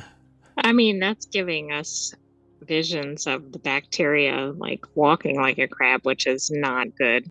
Or people getting crabs. Spreading in Asia, posing a global health risk due to... Because head crabs are the things that grab onto your face from Alien. Implant a... None of this is good. Xenomorph, chest burster style. Rigorous infection control and genomic monitoring are critical to containing its spread. A new study reveals that a highly virulent strain of antibiotic-resistant bacteria, which causes severe illness. Ah, crap. So, University of Birmingham over at scitechdaily.com. Rigorous infection control and genomic monitoring are critical to containing its spread. How about... Okay, well, I'm really curious. Over a 3-month period in 2021, the experts conducted extensive genomic surveillance within the ICU at Hangzhou, revealing that 80.9% of the what? The what? Or it must be the bacteria or crab. And what is it called? So Chinese Intensive Care Unit ICU is kind of funny that they break that out. But crab is carbapenem resistant Acinetobacter baumannii, or crab. I mean, they were right to give it an acronym. Crab is not good. Acinetobacter. So it's just a bacteria. Anything with bacter on it is a bacterium. Anyway, the A. baumannii bacteria found in patients were crab, with ST164 accounting for 40.2% of the sample. So it was published in Nature Communications. Researchers from the University of Birmingham and Zhejiang University revealed that other hospital wards and transferred patients could be sources of new crab strains entering the ICU. Yeah.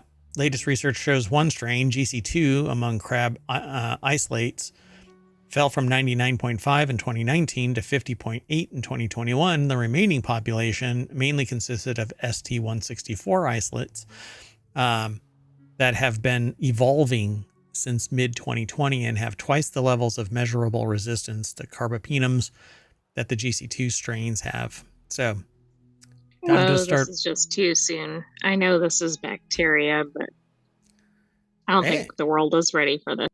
it's just as dangerous if it compromises lungs.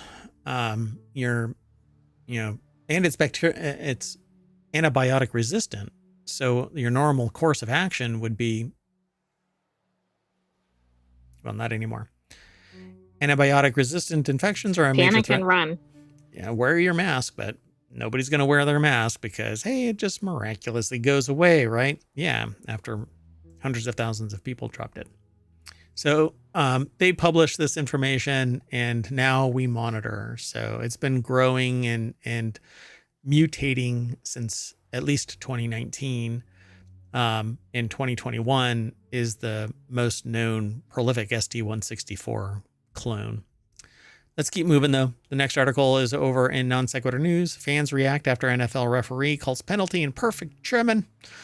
Audiences were astounded today to hear an NFL ref speaking German on the field. 1 second. I'm so sorry. I'm sure that was surprising. Yeah, Nathan Kamal over at Newsweek.com put this article together. NFL fans and commentators alike were flummoxed today to hear a ref call out a penalty in perfect German. I'm not going to bother playing it. Fehlstart Angriff 5 yards. I'm not sure why yards is actually broken out like that. But anyway, Strafe. It's a 5-yard penalty.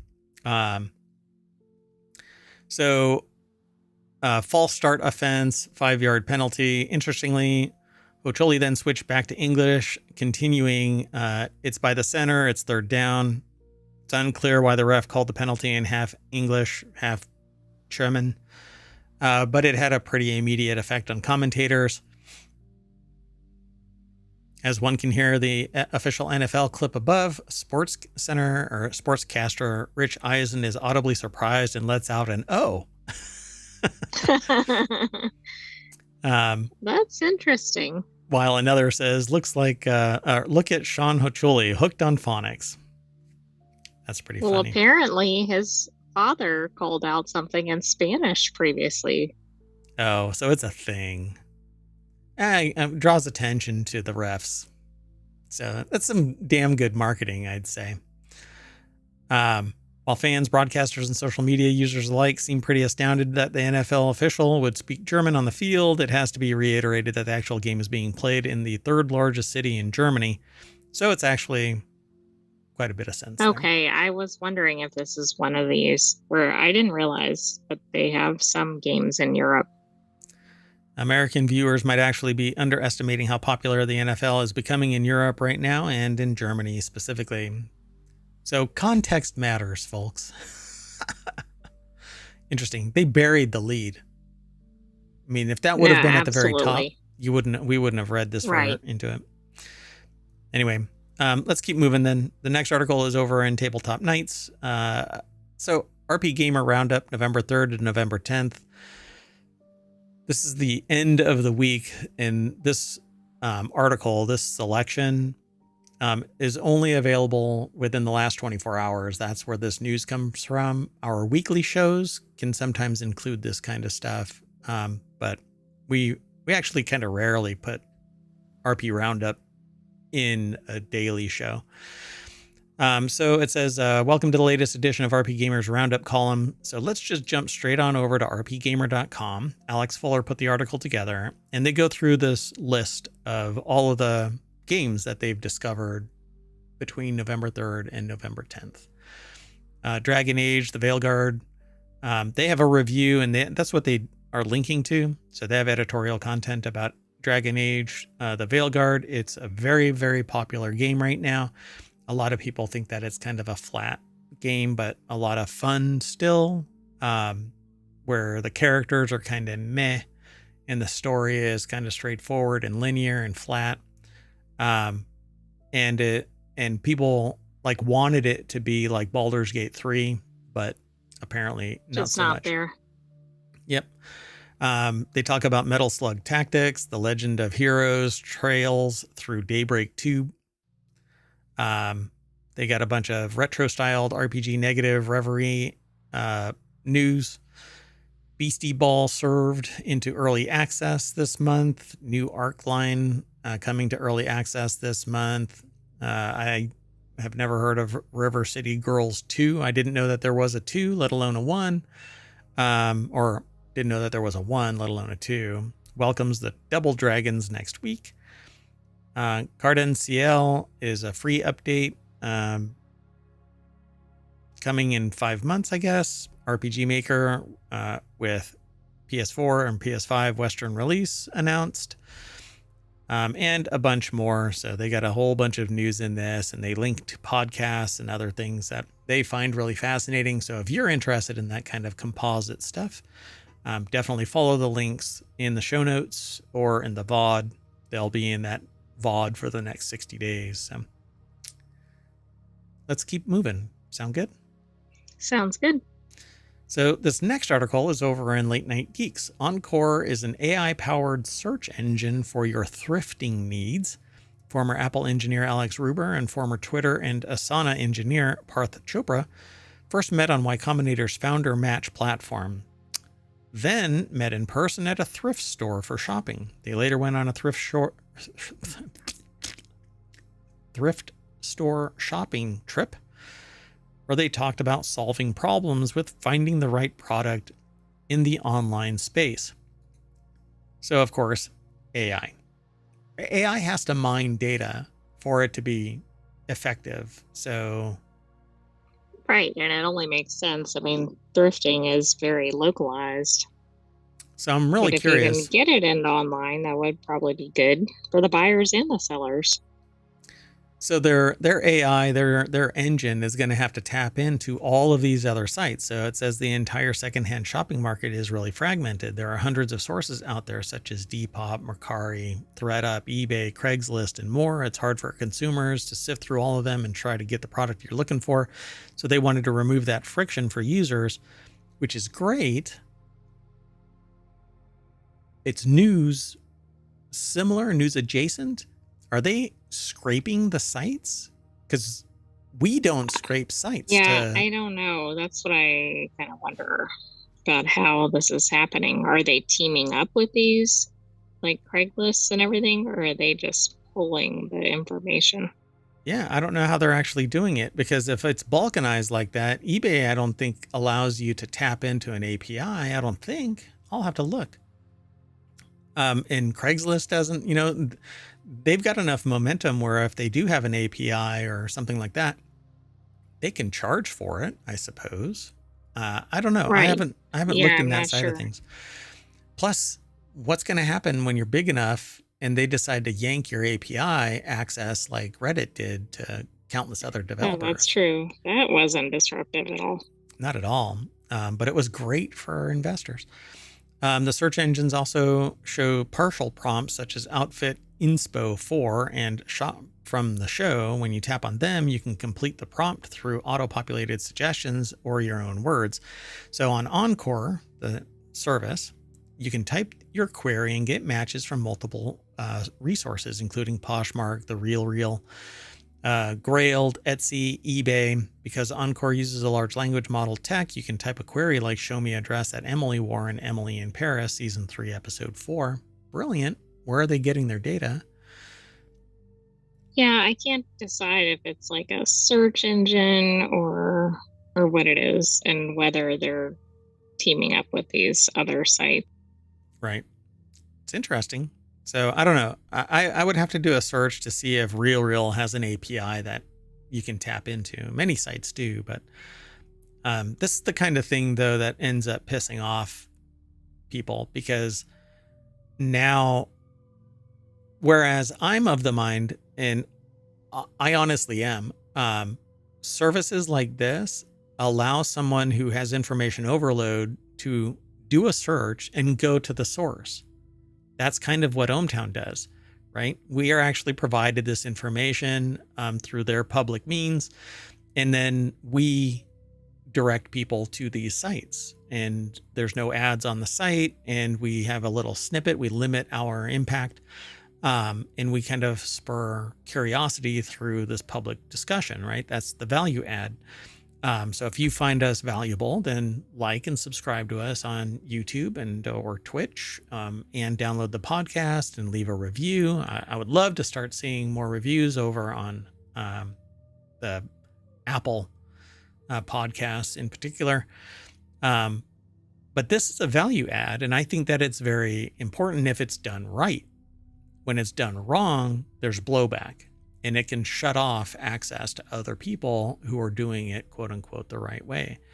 So I'm really interested in this. So I'll probably take a look at Encore, even though I'm not much of a shopper to begin with. I mean, look at my clothing, for crying out loud.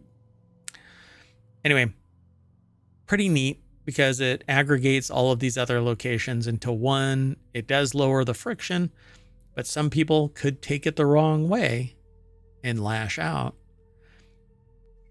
Yeah, I don't know how the sites will, like if it drives more traffic to those sites, they might actually like it.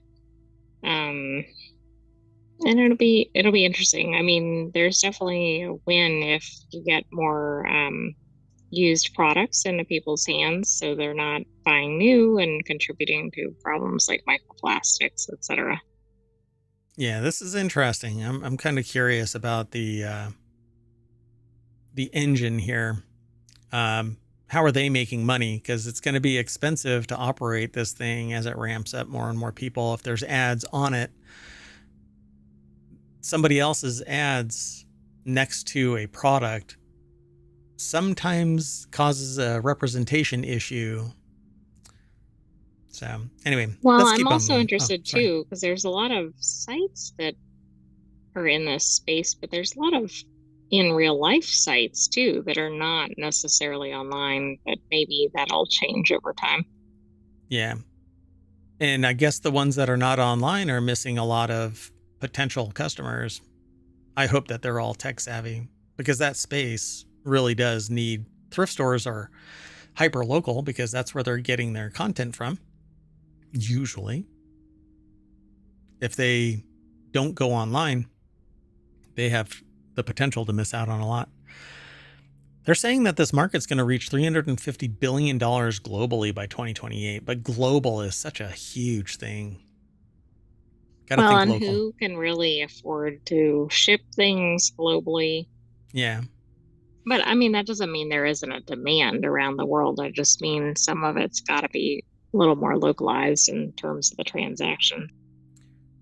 So the startup currently relies on affiliate shares for revenue generation. So they must be tapped into like eBay API or Etsy API or something like that that allows them to do this. Because if they're redirecting traffic through some affiliate proxy, whatever, that actually increases friction because it's slower to get to the solution.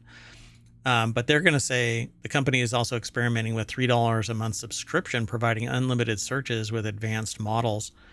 But again, I suspect that this is something that maybe the shop owners don't really care as long as they're getting anybody showing up.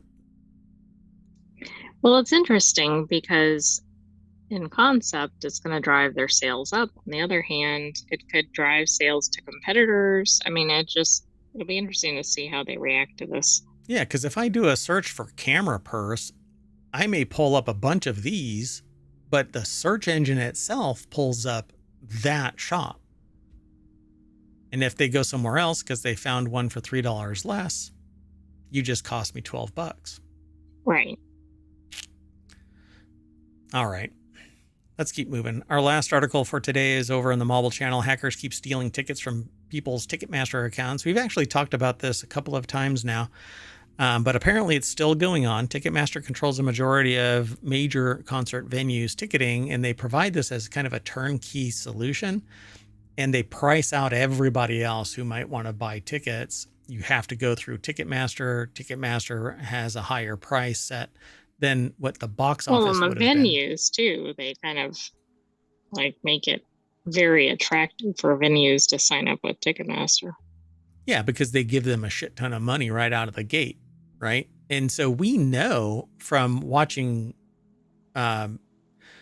documentary evidence of the practice that if you decide that you're not interested in using Ticketmaster, they'll freeze your ass out as being a venue to promoters, because Ticketmaster has a promotion wing that goes out to the artists and says, hey, we've got venues, this venue, this venue, this venue. And if you decide that you're not interested in Ticketmaster, those promoters will block you. They will ban you from, they won't even drop your name. I mean, it's basically like the kid under the stairs kind of a thing, right? So Ticketmaster controls the majority of major concert venue ticketing. Any government litigation against Ticketmaster is probably DOA now. I'm calling it now. Yeah.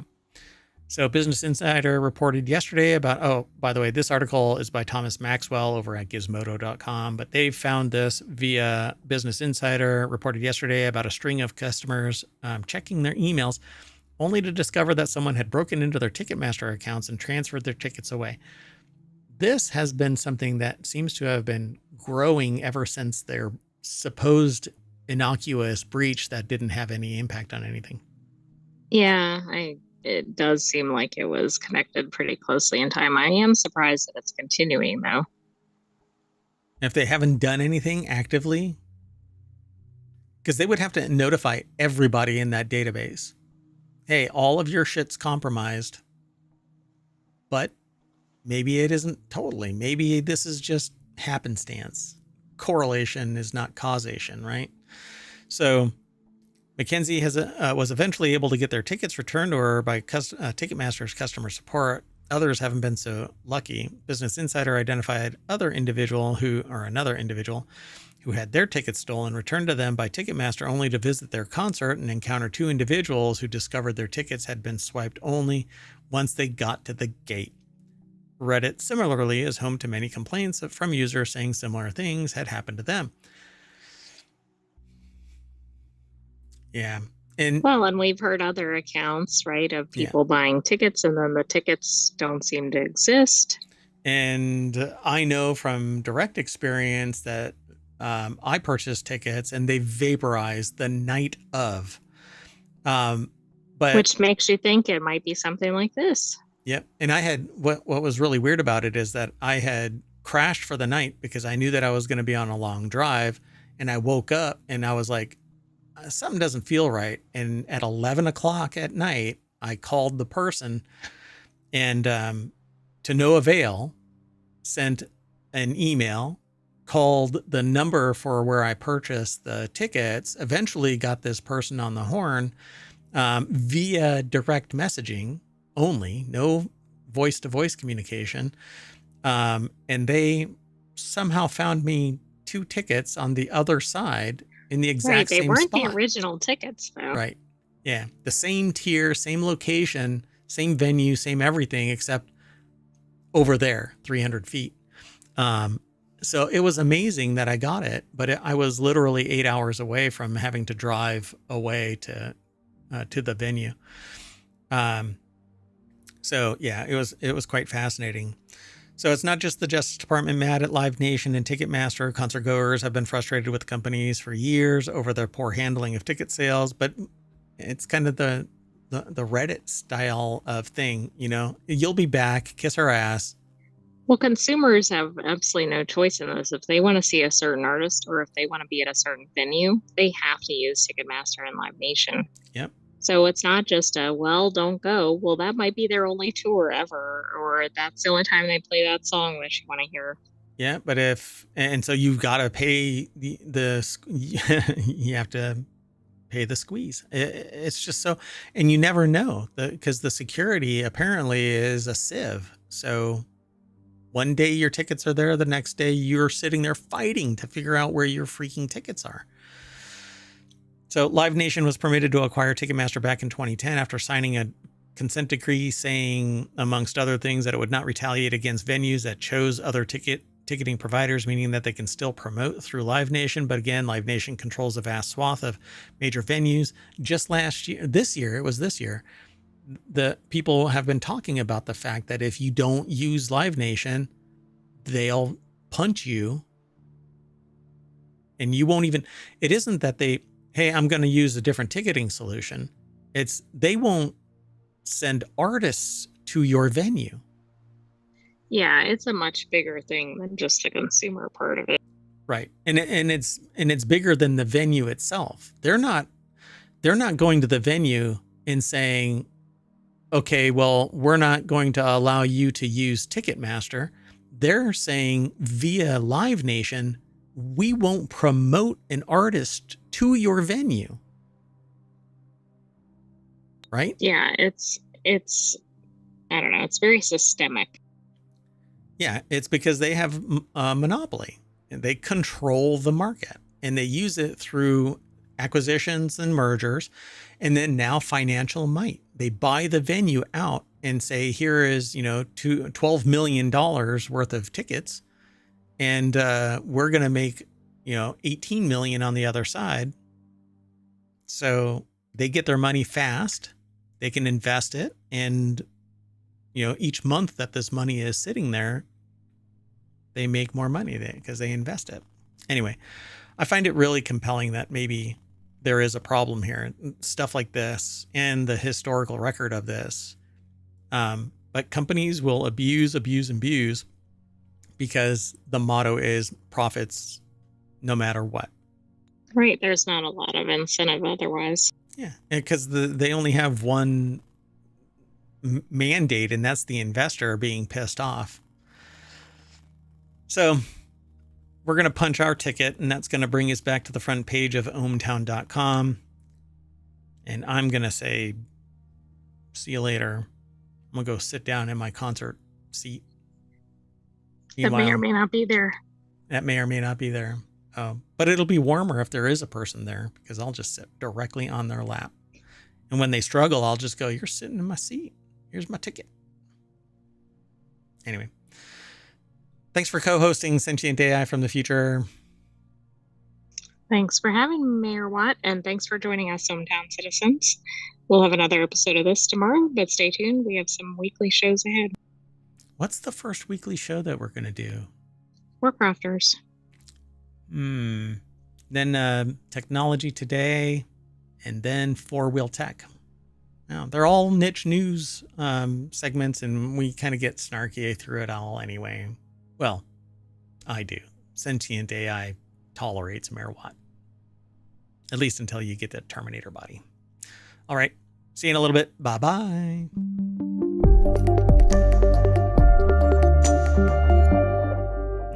Punch your ticket.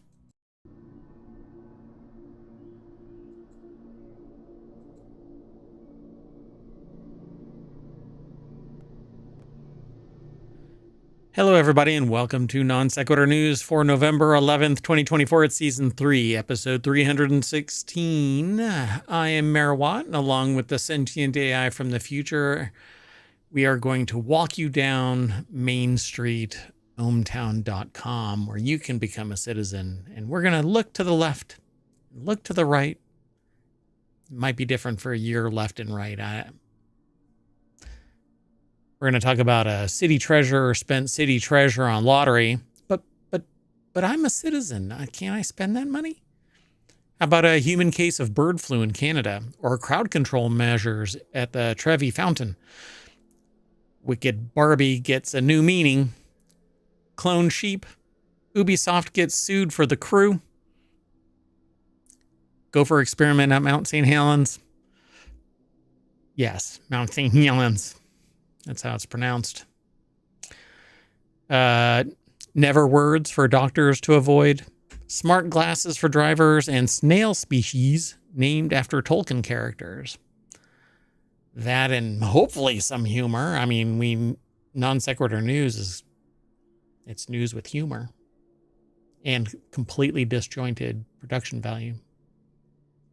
Let's get into it.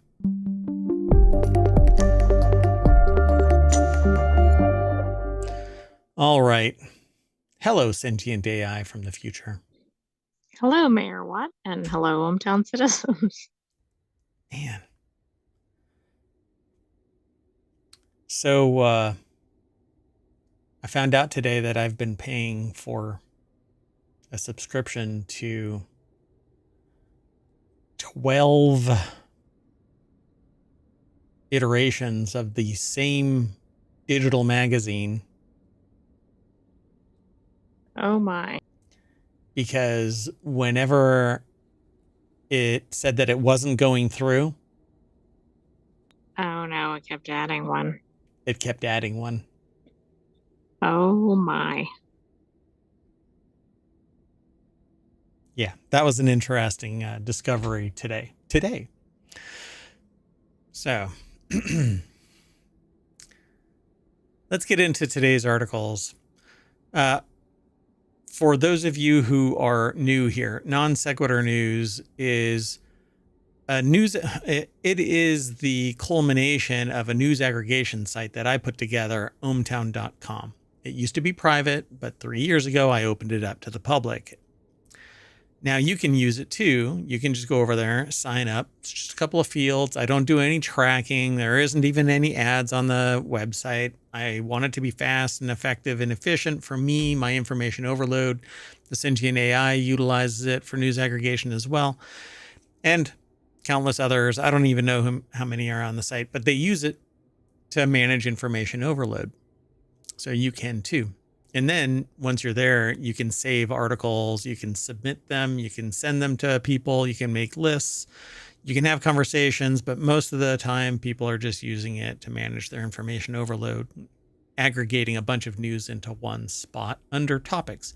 We have 50 topics. Kind of fun, kind of cool.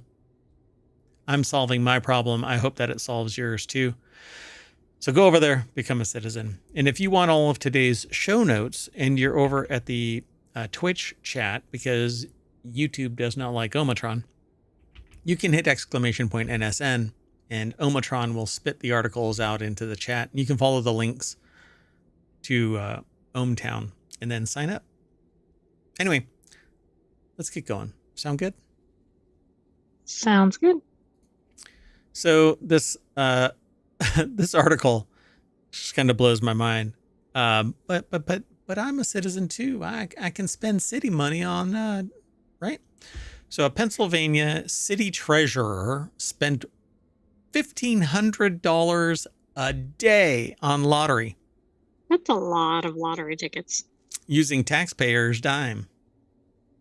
So a former city treasurer at Uniontown, Pennsylvania, has been convicted for embezzlement of $106,000 in public funds for support or to support their $1,500 a day lottery habit. That this would fall into criminal addiction. Antoinette Hodge, 54, is separately accused of stealing an additional $112,000 from the Baptist Association that they are affiliated with, and is scheduled to face trial on forgery charges in that case next month. But wow, I guess she was going after every organization she had some connection to.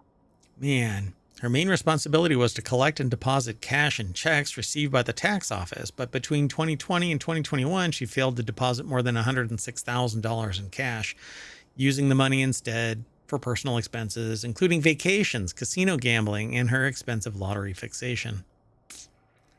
Yikes. I wonder how they found this. Like, I wonder if they audited and went, hey, wait a second, we're kind of lacking this year. What I don't get, though, is... Oh, wait. It never went into the accounts. So it would appear that all of the people who actually were paying taxes were not paying taxes. Well, that's true. So maybe people started getting delinquency notices or something, because that's what I started to think. Like, well, somebody could be harmed. It'd be one thing if it was marked that they paid and then that didn't match up with something. And that would be about the time frame, because maybe it started late 2020 and went all the way until 2021 and was caught in 2022, because it takes about 2 years actually to fully catch and audit, particularly in government. It's not like the very next quarter, but it should have been caught sooner. Hey, look at this. She changed the system. Now they don't take cash anymore. Oh, and that's even worse. Wow. Yeah. Pretty wild. So they say financial distress. Hodge will be sentenced on November 21st, be back in court, facing 33 counts of forgery, 3 counts of theft in the YWBA case.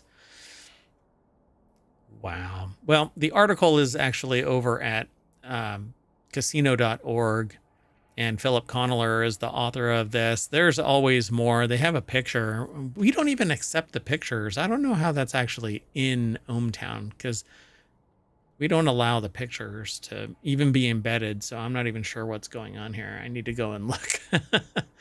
It might be the way that their feed allows us to view their... I think this particular source is really maximizes, wonky. Yeah. Oh, wait. We have a very specific... There we go.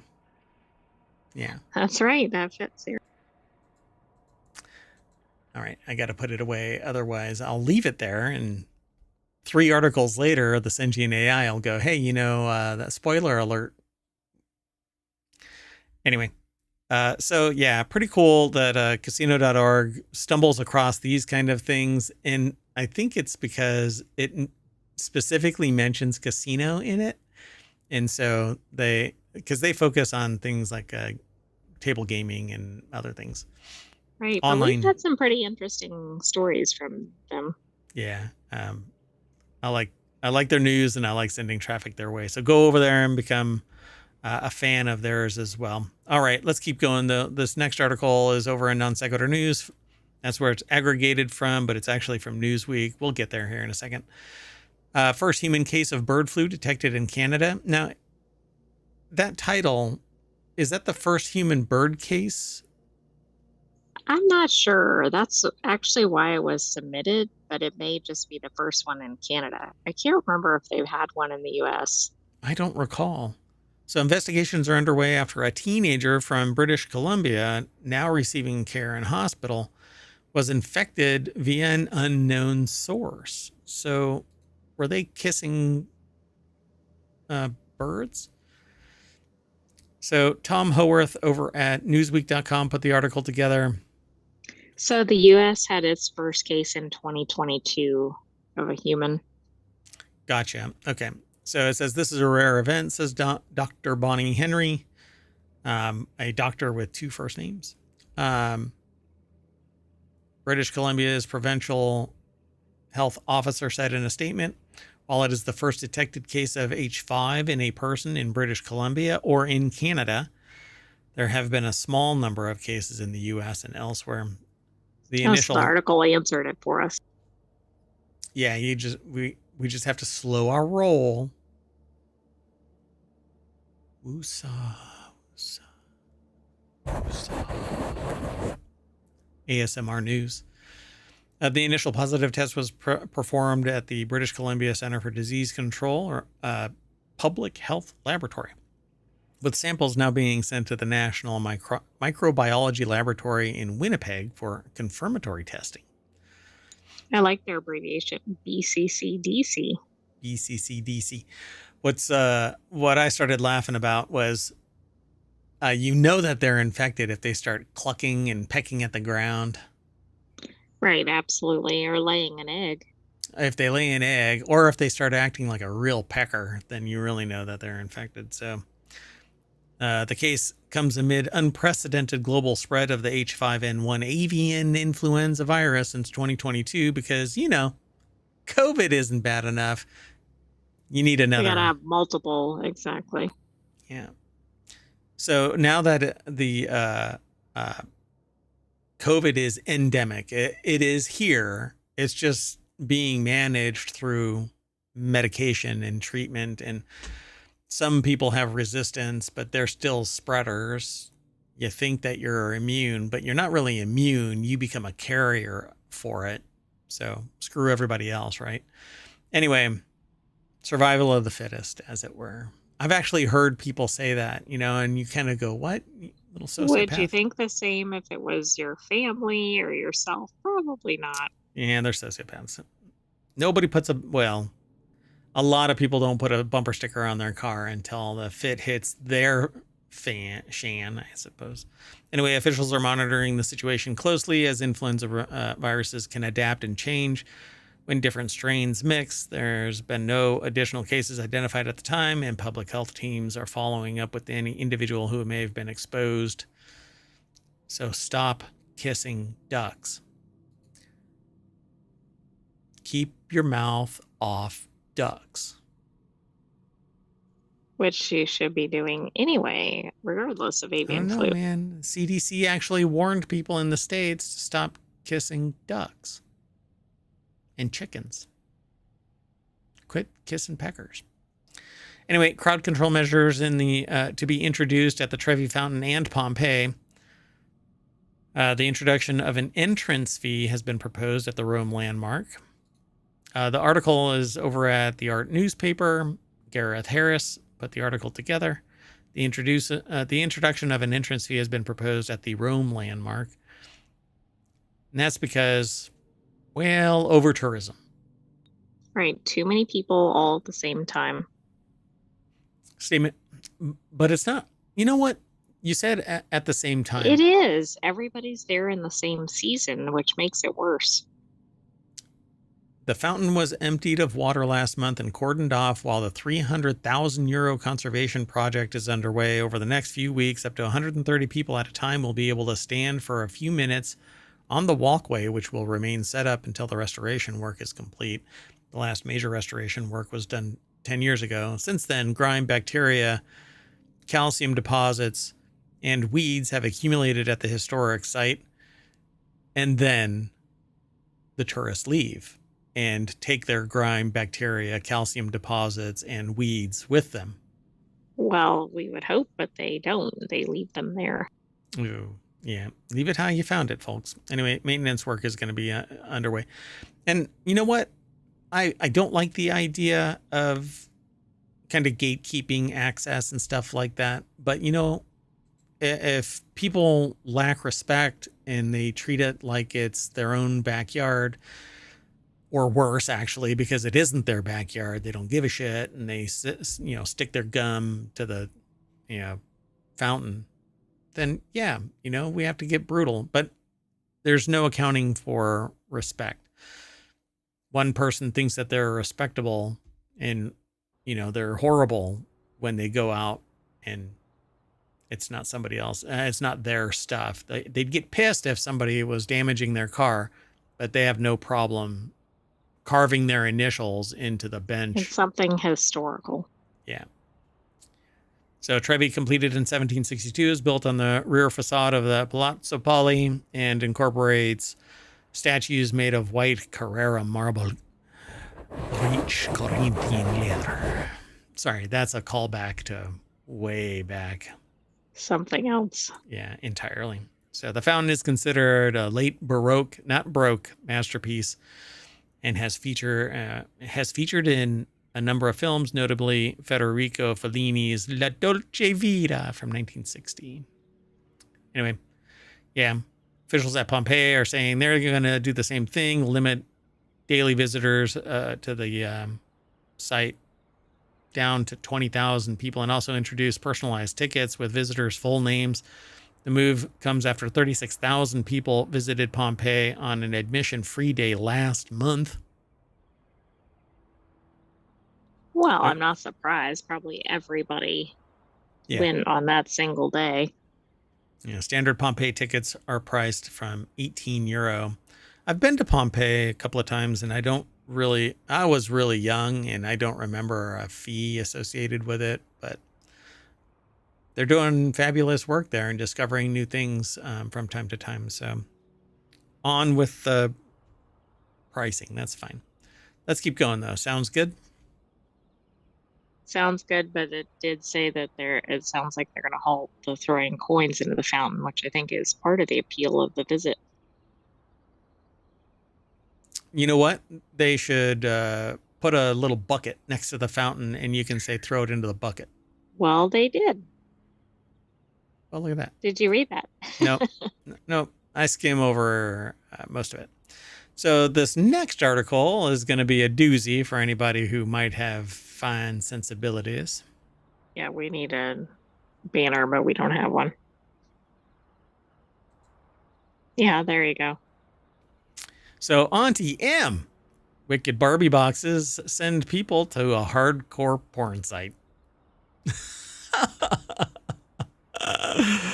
Hey, I look, we think all it's know. funny as to what the the version of Barbie was that sent this. Leather Barbie. So, look, we all know that apparently it says Barbie looks at porn. I don't know, man. That's might be pushing it too far. That's from the article, not us. Yeah. So this is actually an article from Kotaku, but it says she's an adult woman. It's no big deal.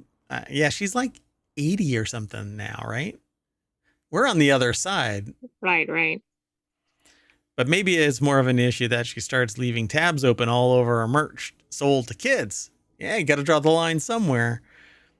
This is what happened on the boxes of two wicked movie tie-in Barbie dolls. They're selling for upwards of $2,100 on eBay. People actually Well, got a hold of them. that's all right. The URL on the packaging for the movie's dolls isn't exactly suitable for children, but don't go to the URL. Don't let your kids go to the URL. But we're talking about it. So guess what? Yeah, but we're not going to feature the URL in this story, but it might be visible. I don't think it's visible. So John Walker put the article together. It's over at Kotaku.com. They did a really uncanny job of making this Barbie, Wicked Barbie. These are the two Wicked Barbies, right? This looks Right. really Glinda close and to the actor. yeah, they did. That is uncanny close. Wow. Anyway, so it says maybe it's more of an issue when she starts leaving the tabs all open all over the place. So apparently, Elphaba, who is Cynthia Erivo, I think that's her. She pronounced her last name, but anyway, yeah, bad witch indeed. Wicked witch indeed. Apparently, it says, however, those who did read the fine print on the new dolls got quite a shock when they followed the URL listed for their products. The address on the boxes is, it is there. Yeah, let's just skip past that. Oh, should have been wickedmovie.com, but they did not go to wickedmovie.com. But it was something else. It was something else. I mean, and it doesn't really, come on, it's all over the place. So anyway, the site that they sent them to was an adult content site. Already been doing a roaring trade in mistaken traffic long before Barbie's Goof. The musical has been an astonishing hit since 2003, sitting on Broadway and touring worldwide ever since. The movie itself will have added to that, with early word suggesting it's going to be a very good box office. But, oh God. I'm not going to say anything. Anyway, but Barbie pushed it to the mainstream with news sites jumping on the air. Mattel told Hollywood Reporter. So they've been pulling the boxes off of the shelves. I'm sure, but they probably already sold some. Oh, yeah, for sure. They're also gone from Amazon, although the UK version of the retailer still has listings, albeit with no option to buy. Those box dolls are going to be worth a fortune. If you bought one, for God's sake, don't let your kids get their hands on it. So, yeah. I saw other people saying over $2,000 for one of them. They sold for $20 to $40. I mean, this is not the kind of buzz you want around your baby. Yeah. Wicked. Oh, so there apparently there's word that they're trying to get the Barbenheimer phenomenon with Wicked and Gladiator 2. So yeah, but it's something that I want to pair up with Wicked after this. Wicked-ator, I don't know. Fun though.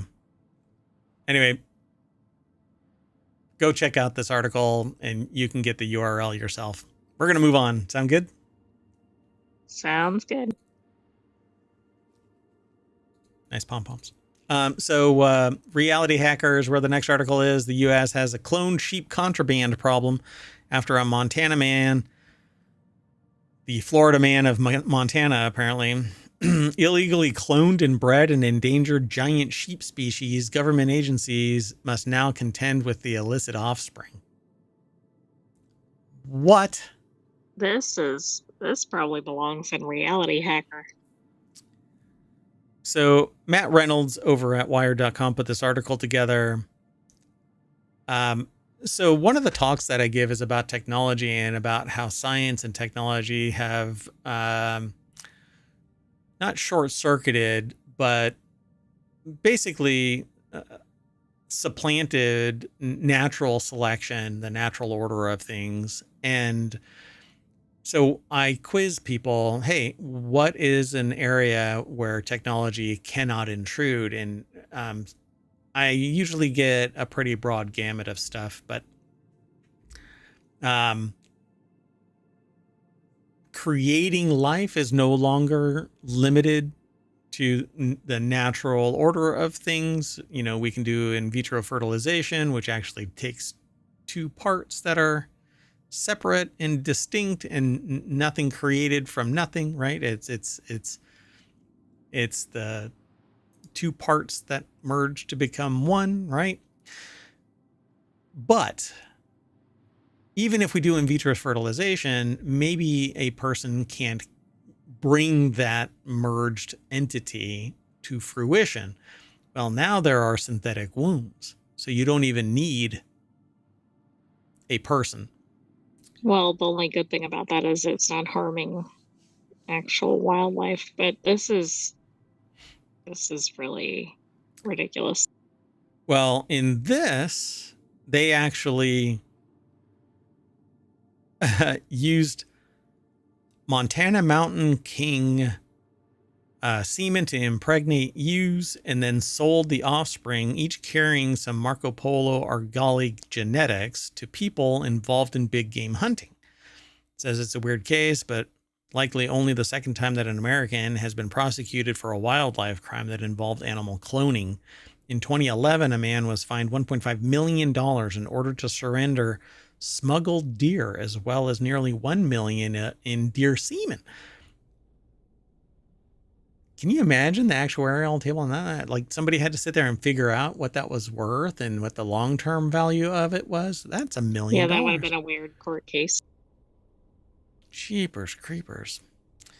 So there's another strange element to the Schubarth story. Potentially dozens of MMK's descendants may now be at large in the U.S. These sheep that contain genetics from MMK are defined as contraband in the handful of plea agreements that were signed by men who were alleged to have bought sheep from Schubarth or transported ewes to his ranch in Montana to be impregnated. What isn't clear is how many sheep are at large and what exactly has happened to them. So we're going to have some bad bat or something. These are just giant sheep, though. So what really is the big deal, right? Well, a couple of things. One, they're not native because there was some more history that you skipped over at the beginning intentionally. But then also they're going to mix with wild populations like that. There's going to be some problems. But so also they're not allowed to have them. So then it's like, what do you do with them? Right. Yeah. I mean, ultimately, if they catch them all, they're going to put them down, or transport them to their indigenous, maybe a sanctuary or something. Yeah, wherever they're actually supposed to be. At least several dozen sheep that may have carried MMK's offspring, and each have those of those may have several lambs. The same document also alleges that one of MMK's offspring was transported from Minnesota to Schubarth's ranch in Montana in May of 2019. Then in July of 2020, Schubarth agreed to sell 11 of MMK's grandchildren for a total of $13,200, and one of MMK's children, a sheep called Montana Black Magic, for $10,000 alone, which apparently exemplifies, that's kind of how it works when they exemplify the traits of the progenitors. Right, but now they're down to 2 generations already. Because they talked about grandchildren. Yep, at least one sheep is accounted for. MMK himself, the sheep, had initially been taken to a Zoological Association of America accredited facility in Oregon, says Christina Meister of the U.S. Fish and Wildlife Service. MMK was flown across the country to Rosalind Gifford Zoo in Syracuse, New York, where he will be housed for the long term. MMK is expected to be on exhibition at the zoo in mid-November, so right about now. Anyway, 4 men who have been indicted in the interlinked cases all signed plea agreements that require them to quarantine any sheep in their possession containing Marco Polo Argali genetics. The plea agreements also require the men to abandon all property rights in the sheep and allow the USFWS to neuter the animals. Yikes. The men also have to submit autopsy reports for any of the sheep die. So, wow. Well, this is even worse because then it affects the ones that have been bred with the clone sheep. I mean, this could be hundreds, thousands over time. Yeah, if they don't nip it in the bud. So this article goes on to much greater detail. They say that the president at the pet cloning company via Gen Pets says his company requires its clients to sign a document stating that they have legal rights to clone from the tissue they're providing. If it's something of a sensitive origin, then we would investigate, and we may have friends in regulatory roles. They can investigate anything suspicious. That's interesting. And we have many friends in regulatory roles. Exactly. What kind of bullshit is That's that? a nice way of saying, hey, we're calling up the fill in the blank letters at whatever time we choose. Yeah, but is everything on the up and up? Or is it like, hey, don't tell anyone, but we have a MMK sheep here. Can we find out a little bit of No, I information? think it's more like don't bother us if you're trying to do something illegal. But I don't know, it's very weird. Right? I mean, this is a hop, skip, and jump from cover your ass Bad bat. to we can circumvent it because we know if anybody knows about this, Wow. Anyway, in the meantime, there's still a matter of those hybrid sheep. A 4th man implicated in a Schubarth case was sentenced to 3 years probation and $25,000 in fines. He also signed a plea agreement. He's alleged to have bought 12 hybrid Marco Polo Argali sheep from Schubarth. Well, where are they? Yeah, interesting. Exactly. Some of them are just running amok. Amok. Let's move on. The next article is over in WarCrafters. Ubisoft is being sued for shutting down the crew. Finally, again, stop killing games. I really think that the same thing should be applied to, well, what do you think? Should we talk about it? Oh, it should definitely be applied to Ticket to Ride. Yep. So 2 Californian gamers, and I should probably contact them, are suing Ubisoft in a proposed class action lawsuit over the developer and publisher recent shutting down of racing game The Crew. And the thing about it is, it's not shut down entirely. Just a large segment. Enough to be annoying and costly. And limiting in the fact that I actually purchased a game with X, Y, and Z. Well, right, they've changed the terms after the fact. Ubisoft released the game in December of 2014. 10 years later, they shut it down. They shut down its servers after a decade due to server infrastructure and licensing constraints. After the server is shut down, the game, again, the consumer shouldn't have to be bound by your third-party agreements. I'm sorry, we buy under a certain set of rules, and you can change your rules anytime you damn well please, but we can't because we buy based on the rules. Right. Yeah. I mean, the consumer has no bargaining power. After the server shut down, except for litigation, except for going class action. So that's, I guess, a class action is basically the consumer version of a union. So after the server shut down, the game became totally unplayable due to the lack of a single player offline mode. When the shutdown was announced on December 2023, Ubisoft did offer refunds to people who recently purchased The Crew, but given the age of the game, a lot of the players were unable to participate. And I actually heard people say, you got enough playtime out of the game. No, kiss my ass. What, I You should didn't be able sign to, up for a game that was going to be ending because I you're should, investing time and money. yeah, so you've been in your house for 15 years. That's plenty of time to enjoy the fun of the walls. So now I'm Right, you're kicking like, your I'm ass not out. ready to go. No, no, sorry. We're tired of having to manage that mortgage. We're going to take it over and we're going to remove you. No, kiss my ass.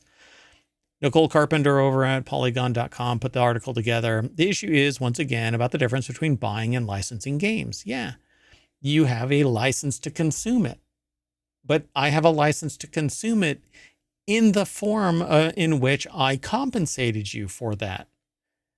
So now give me back all of the money that I could have spent that $40 on, right? The games or whatever. It's not just $40. If I didn't spend it on that game, then I've got $40 plus all of the joy I could have gotten from a game that didn't get killed 10 years later. Right. I like that they give an analogy here. I mean, I think anybody gaming understands what's happening, but this is for the non-gamers. Right. So it's the one that says, imagine you buy a pinball, right? So the quote here, oh, by the way, let me back up again just to make sure that I say this. Nicole Carpenter over at Polygon.com put this article together. And the quote that's in here is, imagine you buy a pinball machine and years later you enter your den to go play it only to discover that all the paddles are missing, the pinball and bumpers are gone, and the monitor that proudly displayed your unassailable high score is removed. Lawyers wrote in the lawsuit, which was filed November 4th in a California court and reviewed by Polygon. Quote, turns out the pinball manufacturer decided to come into your home, gut the insides of the pinball machine, and remove your ability to play the game that you bought and thought you owned. Now, again, I'm going to draw attention to another podcast slash show on YouTube and Twitch where they talk about this in a sort of way where they go, well, you want to enjoy this game in perpetuity, but you don't want to pay for it in perpetuity. You want all of the updates and you want fun content, blah, blah, blah, blah. But no, that's not the name of the game here. They should be required to create a secure solution. So patches and stability and all of that kind of stuff. I shouldn't have to pay for that. I already paid for that. The implication is that I pay for a stable game. Do I want add-on stuff? Yeah, sure. But make it DLC. But give me a whole, complete game, working game, one that I can play in perpetuity if I so freaking choose, because I paid $40 to $60, $100 nowadays for a game. And finally, you cannot go in and take back once which I bought, even if it was at some later date, 10 years, 15 years, 20 years, you can't show up and go, hey, I want that CD back, right? Well, that's exactly what No, they but did. you can do whatever you want with digital projects. Correct. Yep. So the lawsuit alleges this is exactly what happened when Ubisoft shut down its servers for The Crew in 2024, suddenly leaving consumers unable to access something that they purchased and assumed they owned. We assume it because the licensing terms are miles long in legalese that don't really stipulate that you don't really own anything, because why would you? You literally purchased something. Now they have to change the terminology, but you're going to be moving a glacier of conceptual understanding. When you purchase something, when you license it, you don't license it for the terms unforeseeable. It's no longer a contract. There is no contract that is open-ended in perpetuity until whoever it is decides that it's no longer fiscally responsible for them to babysit a server. A contract is fixed in time, and then you assail it once more when you reach the horizon of that contract. 5 years, 10 years, whatever. It isn't just, hey, there's a line in this contract that says at some point, we're just going to punch you and there's no repercussions. We can punch you in the neck and there are no repercussions. This is just frustrating for anybody who has, been around the block longer than 10 years. So both plaintiffs purchased the game well into its lifespan in 2018 and 2020, respectively, on physical discs. So they have for sale doctrine. They could have sold it to somebody else. The lawsuit says neither would have purchased the game on the same terms, i.e. price, knowing the game servers could be taken down, rendering the crew totally unplayable in an offline mode. And the lawsuit also covers the backlash of Ubisoft's decision to shut down the servers and not include an offline version of the game. It cites several games that turned servers off but patched in an offline option, like Knockout City, and 2 of Ubisoft's own games, Assassin's Creed 2 and Assassin's Creed 3. By the way, there are more games being turned off. We talked about it this weekend. Yeah, there's quite a few, but I think this is interesting because Ubisoft figured out a way to do an offline version, so that's actually going to work against them here. Yeah. Well, they're saying, well, licensing. Well, it's not our fault that your licensing terms sucked. So do it right. Get good. So Stop Killing Games movement is petitioning the European Union to force game companies to keep games in playable states. It currently has more than 379,000 signatures. But the European Union has already said you can't force a company to run a game in perpetuity. Well, no. You can force them to, if they offer up a multiplayer online environment, that they provide the servers at the end of life that they deem end of life. That should be, everybody should be a proponent of that. Oh, you don't like running the servers? Well, then give it to everybody so they can run the servers. Exactly. Yeah, how is the company being harmed if they're not going to continue to sell it or update it or anything? That's right. They're not. So I'm already on board with Stop Killing Games. I would love Ticket to Ride to get sued because they created an alternative version of the original one after it being hobbled, and it sucks ass. And the original, you could just release the server and somebody else could run it in perpetuity. But again, it's the licensing thing they said. And the new version sucks. It's horrible. And I already paid. And it doesn't cover all the things that people would have purchased with the original. It doesn't cover any of the things that they purchased. I didn't get a refund and I didn't get compensated for it in any way. I didn't get the new version for free. I didn't get any add-ons for free. And nobody likes the new version. It literally sucks. But they garnered the benefit of it. Right? They made enough money. They kept on developing. Right. Yeah, they're not seeing any downside. Yeah. So I don't know. Maybe I'll talk to these people and see if this law firm wants to do another one. Why not? Anyway, let's move on. This next article is over on the Mobile Channel, the 24-hour gopher experiment that brought life back to Mount St. Helens. Scientists released gophers onto a plot of land 2 years after the eruption obliterated the landscape, and the results were magical.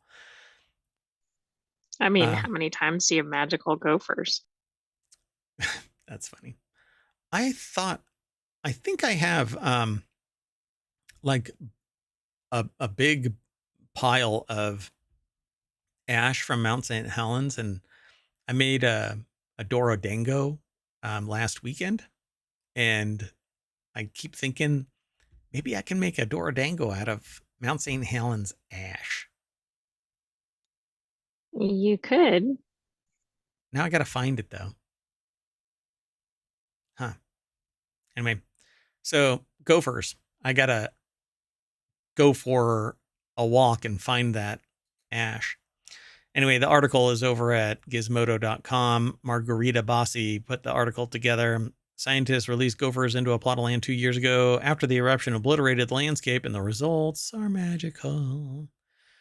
Aw, look at the little gopher.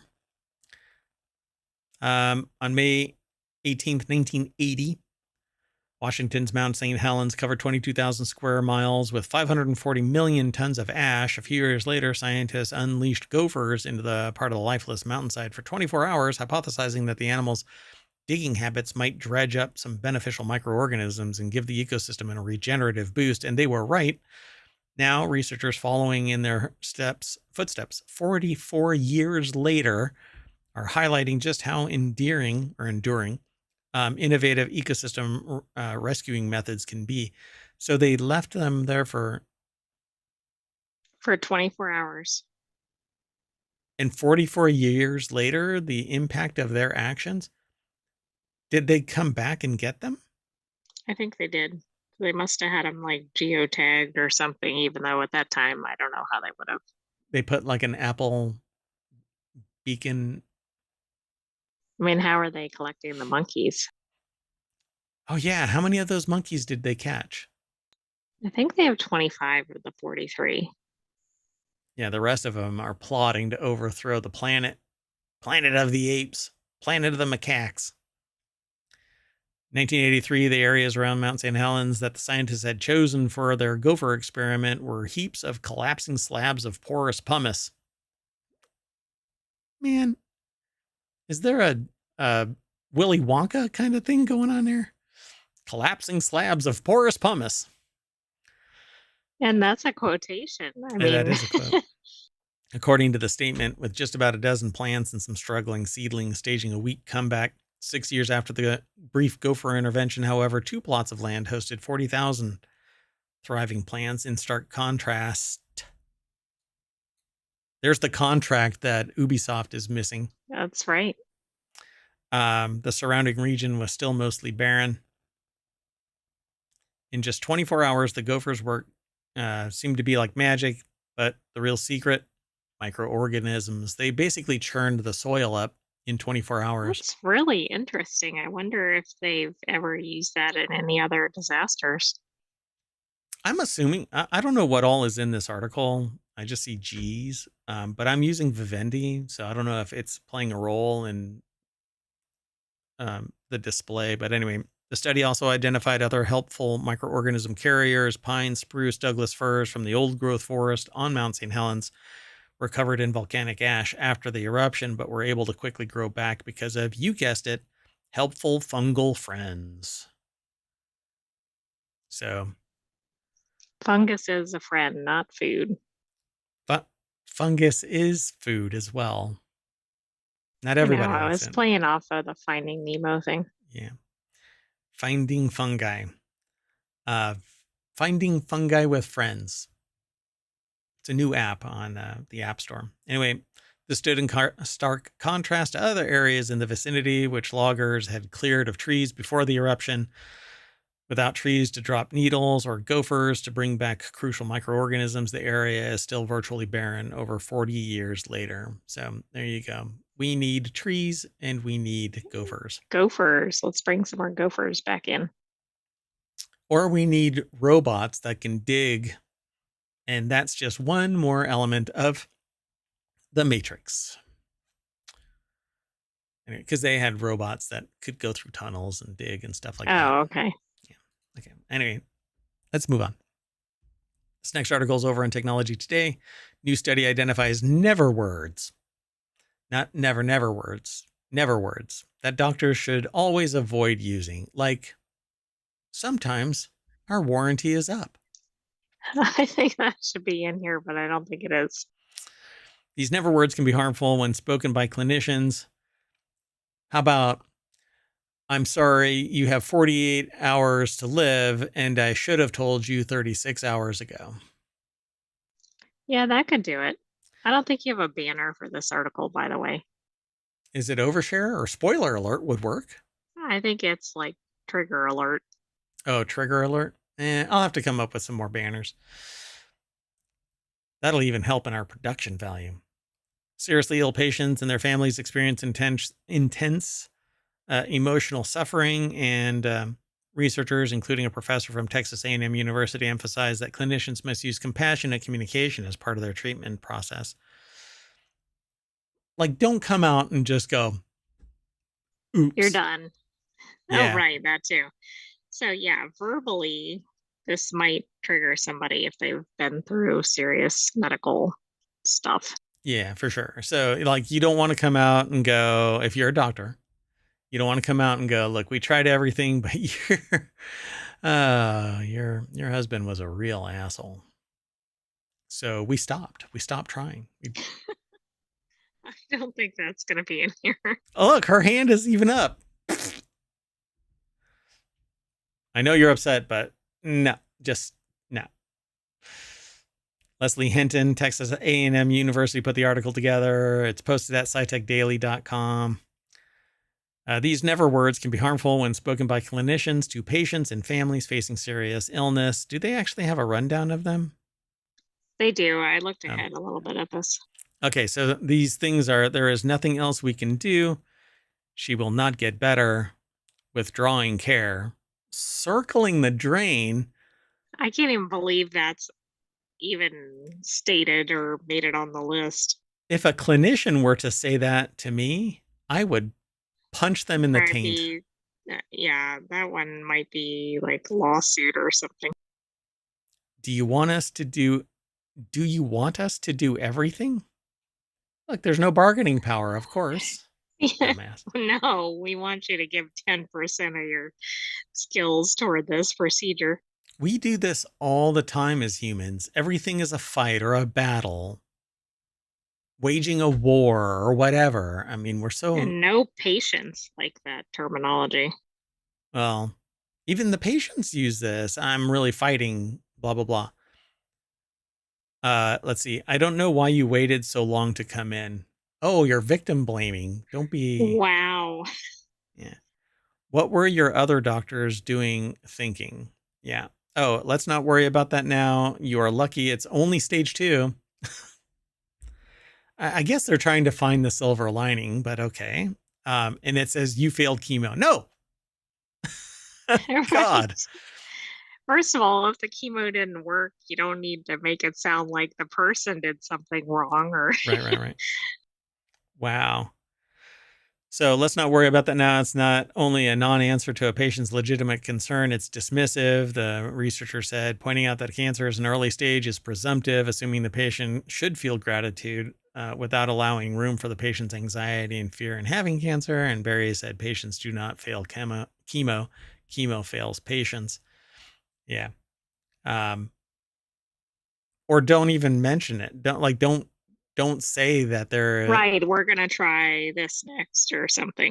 Yeah. I don't know. What would the less than ideal outcome or something like that? I mean, Oh, wow, that's pretty severe under those circumstances. But yeah, like the chemo wasn't as successful as we wanted. We're going to try move this, to this or whatever. Yeah. We're going to get you in a trial or something. There you go. So as for the never words, the researchers recommend alternative language as well as the rationale for each. For example, instead of "she will not get better," which I swear to God, man, if I were to ever hear that, don't say it, doctor. Thank you very much. Yeah, if I ever end up in the hospital, I'm gonna have this article, and just like set this down. Like these are my never words. Here are my never words. As in, I should never hear any of this from you in the form of words. Otherwise, look at the fine print at the bottom of this, and I will have written in really small print, if you say any of this, I will punch you in the taint. Anyway, spreading awareness. Yeah, I mean, the rise of sociopathy is legit, at least in my observation. And so I think that some doctors tend to have very little patience with their patients because they've seen everybody to the point where, I mean, I was told by one doctor that they basically see their patients as nothing more than bodies because they can't care about them. Otherwise, they make emotional. Right. Yeah. I mean, they need to apply logic, but there is still a human element toward medicine, I think. Yeah, you can lean into the human element, even if you are going to be mechanical in your processes. You still got to treat the human that doesn't care about your mechanical processes. So it says mentorships are also invaluable. For more experienced doctors can share communication techniques that they found to be successful and which to avoid. Let me tell all you doctors out there, patients who interact with a doctor and then interact with another doctor, and each of those doctors have their specialty, and for whatever freaking reason, each one of those specialties are the cause du jour of your malady, really piss off patients. Okay. I ended up talking to 2 different doctors about something. And in one doctor, they were like, it's this. And in the other doctor, because they were a nutritionist, they focused on nutrition. No, not everybody is a nail, and you are not the hammer. Every time I see somebody, you go to a sports therapist and they want you to run. You go see a sports surgeon and they want to cut your leg open. I mean, it's just so crazy. Everything is that specialty. Anyway, let's move on.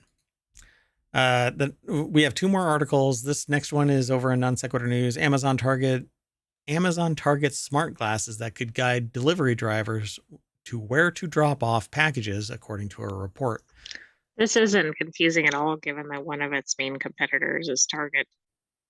Right. And that actually, I think, but it's a clunky title. But hey, it's Business Insider. They always have really long titles. Amazon is reportedly developing smart glasses that its delivery workers could use. The glasses could provide navigation and take pictures of packages upon delivery. Reuters reported Amazon is said to face challenges such as battery life and location data as it creates the glasses. Why not just outfit the vehicles with smart equipment? Yeah, couldn't they have like a dashboard or something? And it's pretty easy for them to just use their phone and send the damn message. Plus, then different drivers could be in the vehicle. It wouldn't have to be tied to that particular driver. Now they're going to have to take their glasses off and charge them while they're driving and put them back on, because it's only going to last. The best smart glasses that's interconnected and not just self-contained is probably those Zero glasses that do-it-yourselfer made, and it runs like 4 hours, but it's those isolated. aren't ready for driving. Yeah, they're not ready for anything yet. Anyway, Amazon's next attempt to speed up package delivery may involve smart glasses. The article is over at, oh my gosh, At Firewall. I didn't log in, so I have an account, but I didn't log in, and I can't go past it. Talk about it briefly. Yeah, sorry, folks. When you go there, you won't run across this, but I don't log in while I'm doing the show. Damn it! Hold on, maybe it'll go away. Nope, it's like faster than ever. Anyway, smart glasses as they were. So let's just go on. The next article is over on the Mobile Channel. 2 snail species named after Tolkien characters. Plus, it saves us some time because we're almost at an hour anyway. There we go. So researchers it was planned. Yeah, all along. Agatha. So researchers have named 2 newly discovered freshwater snail species from Brazil after characters from Lord of the Rings. The article is over at phys.org. Pensoft Publishers put the article together, described in an article published in the open access journal Zoosystematics and Evolution.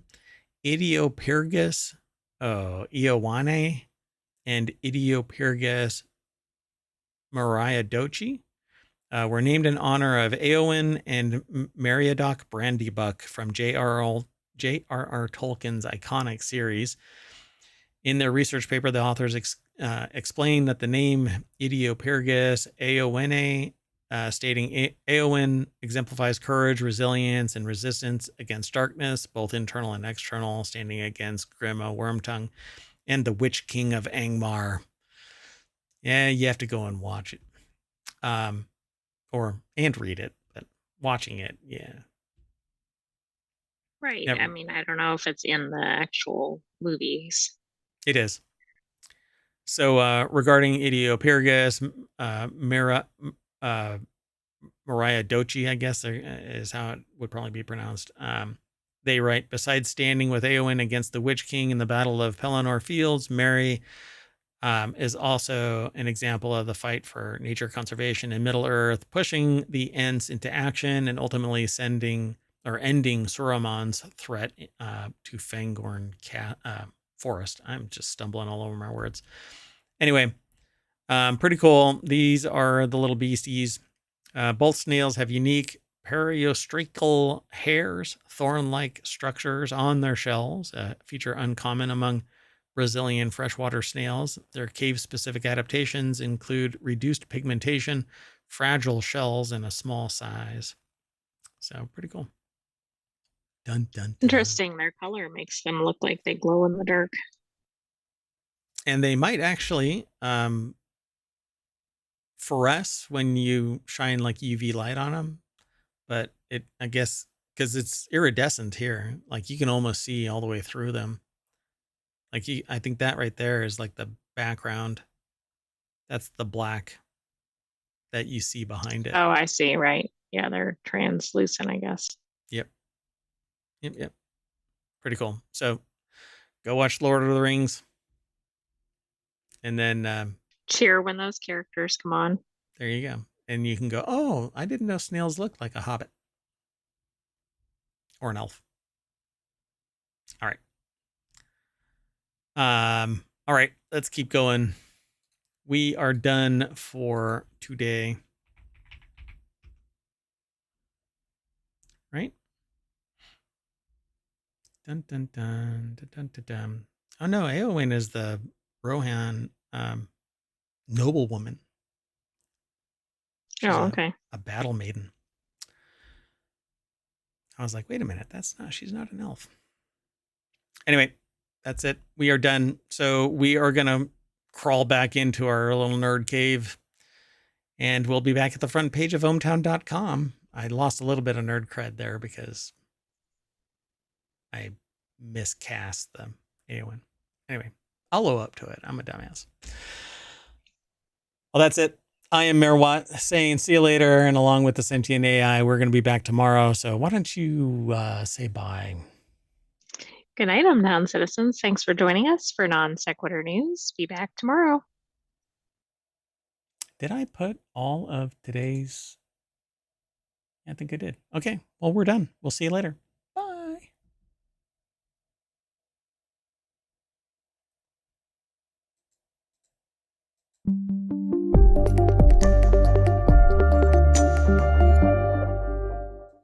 And that took a long time.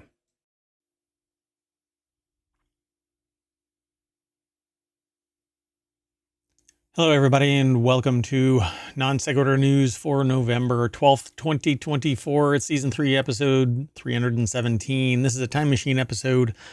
I wasn't available yesterday, so I couldn't do the show. Tonight, I am hoping to be available to do the show.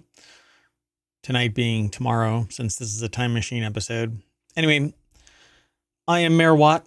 Sentient AI. Sentient AI is not available at the moment, but we are going to talk about Nearly Knocked Out. Pretend cop meets real cop. Grappler used to end chase. Lint leads in chocolate. The Emperor of Penguins. Plane struck by gunfire. Global warming cooks rice. Ohio Stargate. Viral insurance fraud. And lubing up recall machinery. Everything is powered by ohmTown.com, so go over there and become a citizen. That's what you're looking at on the screen, other than me and the sentient AI's visualizer, but they're not here. I'm here. I'm really a bot. I'm AI too.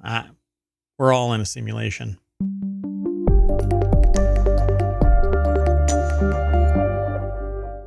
All right, everybody, let's get into it.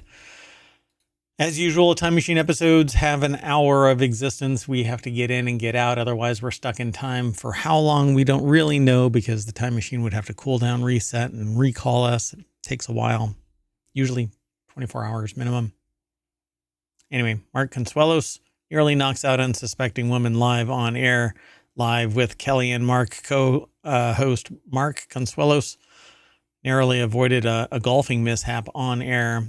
Apparently... And let's find out.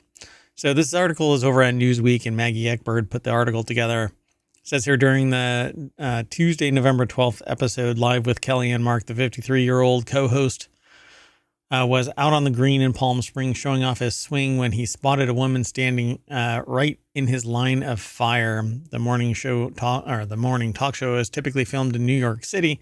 However, the series temporarily moved to California to tape 4 shows at the Westin Rancho Mirage Golf Course and Spa in Rancho Mirage. It's in the name. Anyway, I don't know if this is the actual video, so I'm going to play it, but I'm going to mute it. We'll see. Yeah, I don't know. Consuelo's so-called alpha moves, as Ripa called his latest behavior, have become a bit of a theme on the show. In addition to his bold golf swing, Ripa recently recounted an instance of her husband's take charge attitude, this time on a crowded flight. Ah, God, this is what we're... Whatever. Anyway, yeah, apparently, yeah, this article like switches immediately into something else. The audience got into the action too, chanting 4 as Consuelos tried to convince the woman to move, but once he finally took his shot, it looked like she was in the clear. Did you hit that lady?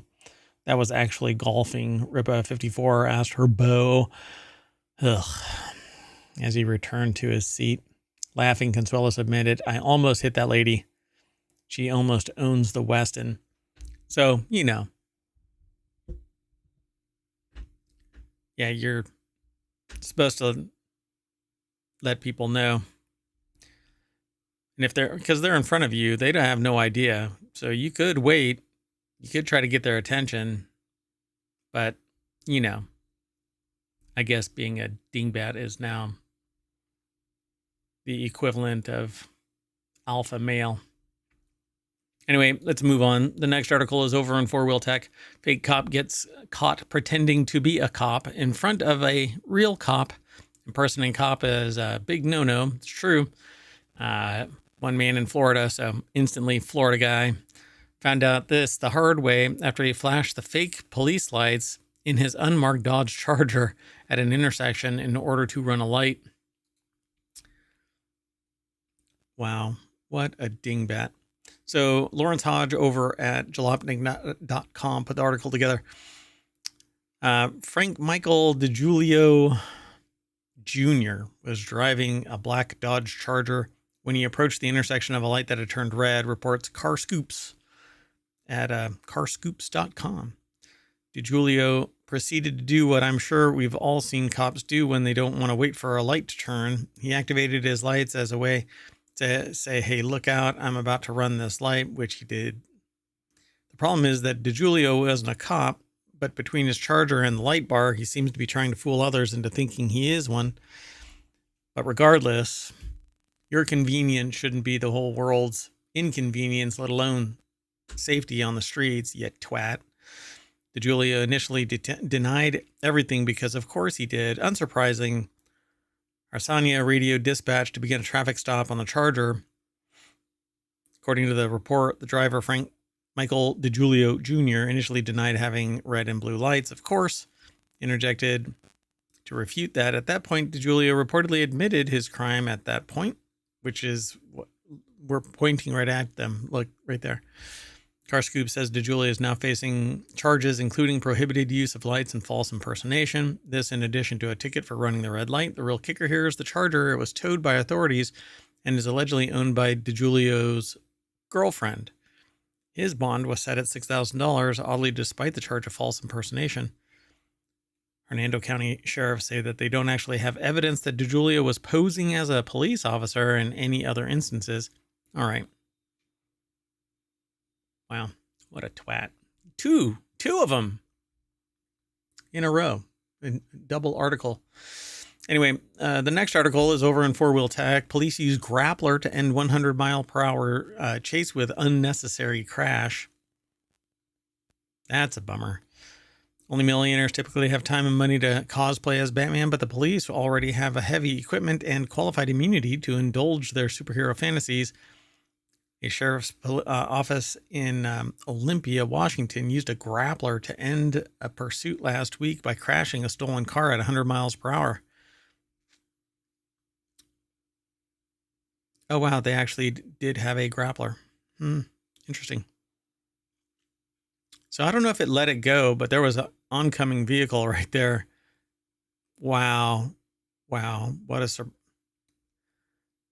kind of had me going. If you're watching the video, they shoot a grappler out from under the police car, hits the tire, forcing that car to go into oncoming traffic across double yellow. There is a car there, some 50 feet in front of that car that they grappled. So it's over at Jalopnik. Ryan Eric King put the article together. The grant request for the grappler promised to, quote, prevent and minimize deaths and injuries. I'm not sure why we don't just use trackers and slap a beacon on there. You know, just shoot that little goo gun and it'll just super glue right onto the vehicle. Oh, because you can't catch the person that did it, right? Okay. It was funny though, because a long time ago, I met somebody, an inventor who created a goo gun. And was printing up marketing material and stuff like that, and developing it further. And I don't know whatever happened to it. It probably went away because you could suffocate somebody by shooting a blob of goo at them. Anyway, Thurston County Police, or Sheriff's Office, proudly posted the pursuit footage on its Facebook page. The chase took place on a winding 2-lane road in Delphi Road Southwest, I guess. The cruiser reached the bumper of the allegedly stolen car and deployed the grappler. The fleeing driver lost control of the car, spun off the road, plowed through a fence, and hit a tree. He attempted to escape on foot, but was caught almost immediately. Interesting, right? And then they talk about how it's the highest death toll ever recorded by National Highway Safety. 577 people were killed in 2022 in police chases.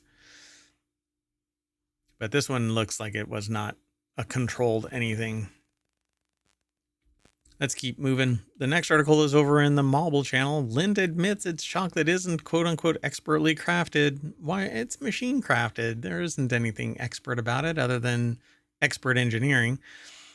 It's actually full of lead too. Lindt, the world famous chocolatier known for its variety of tasty sweets, has been forced to admit via a class action lawsuit that it may not be telling the truth with its marketing. No shit. Marketing hardly ever tells the truth. Quote from the author here: I know a major corporation lying in advertising is rather shocking to hear, but please brace yourself for this earth-shattering news. Yeah, the lawsuit against Lindt in Sprungli began in 2023 with a report by Consumer Reports, which found that 28 dark chocolate bars contained lead and cadmium, both heavy metals. 8 of the bars were found to have high levels of cadmium. One of those was a Lindt bar. So Louis Prada over at Vice.com put this article together. We've actually talked about this several times here in ohmTown and in Non Sequitur News specifically. Lawsuits against Lindt and Sprungli began in 2023. One of the bars that were tested by Consumer Reports was a Lindt bar. The other 10 were found to... Another 10 of those bars were found to contain lead. One of those was a Lindt bar. And so the lawsuits ensued as consumers felt it was a perfect opportunity to go after the company whose marketing claimed that the chocolate were expertly crafted with the finest ingredients, apparently, and were safe and were delightful. Well, apparently they say that it's expertly crafted are just puffery, aka exaggerations. Lindt's lawyers are arguing that the words excellence and expertly crafted are puffery. This is this old case that brought about the term puffery. Let me see, origin case. I'm trying to remember what it was. Yeah, it is the Carbolic Smoke Ball Company. So Carlyle versus the Carbolic Smoke Ball Company. It's an 1892 English Court of Appeal case where the company advertised that their smoke ball was a cure for influenza, but they referred to it as mere puff and not to be not to be taken seriously when sued by a customer who contracted the flu. Well, no. If you say that it's excellent and that it's expertly crafted, it's very subjective. But if you are representing yourself as being expertly crafted and excellent, that isn't puffery. It's bullshit and lie. Expertly crafted means that there is somebody helming something that's making it expertly crafted. But if I can't get a copyright for AI created artwork, then why should you be able to say that a machine pumping out trillions of pieces of chocolate with zero hands on is expertly crafted? There's no expert other than the engineer. So I don't know. It says, yeah, they say, why the F did you say it? Say idiot. So, and they actually left out, I think, it. Anyway, no one in their right mind would take it seriously, is what the attorneys are saying. But the whole world is going to witness that there's going to be more and more of this bullshit. Footlongs that aren't footlongs, quarter pounders where they're that thick. But yeah, the burger is a quarter pound pre-cooked, but then when they cook it, it's all the fat is gone, and the burger that you get isn't this big. It looks like it's been run over by an M1 Abrams battle tank. Yeah. Anyway, let's move on. And talking like this nowadays is going to end up causing all kinds of trouble, man. I guess we're going to find out in real time. So the next article is over in the Marble Channel, and Emperor Penguin trekked 2,200 miles to Australia. Everything is backwards. Up here in New Jersey, it feels more like California right now, between the 80-degree November days and ongoing wildfires. It really kind of fits that an Emperor Penguin found in Australia recently, 2,200 miles away from where you would expect it in the Antarctic Circle. The wandering bird was discovered on the southwest coast of the continent in the town of Denmark, and nobody has any idea why he made the journey. Since been taken into care after becoming malnourished on its unexpected voyage. So I suspect that it was on a boat or something. I don't know why it would end up way down there, way over there. So nobody has a clue why Gus made the journey. Kyle Filippi over at Vice.com put the article together.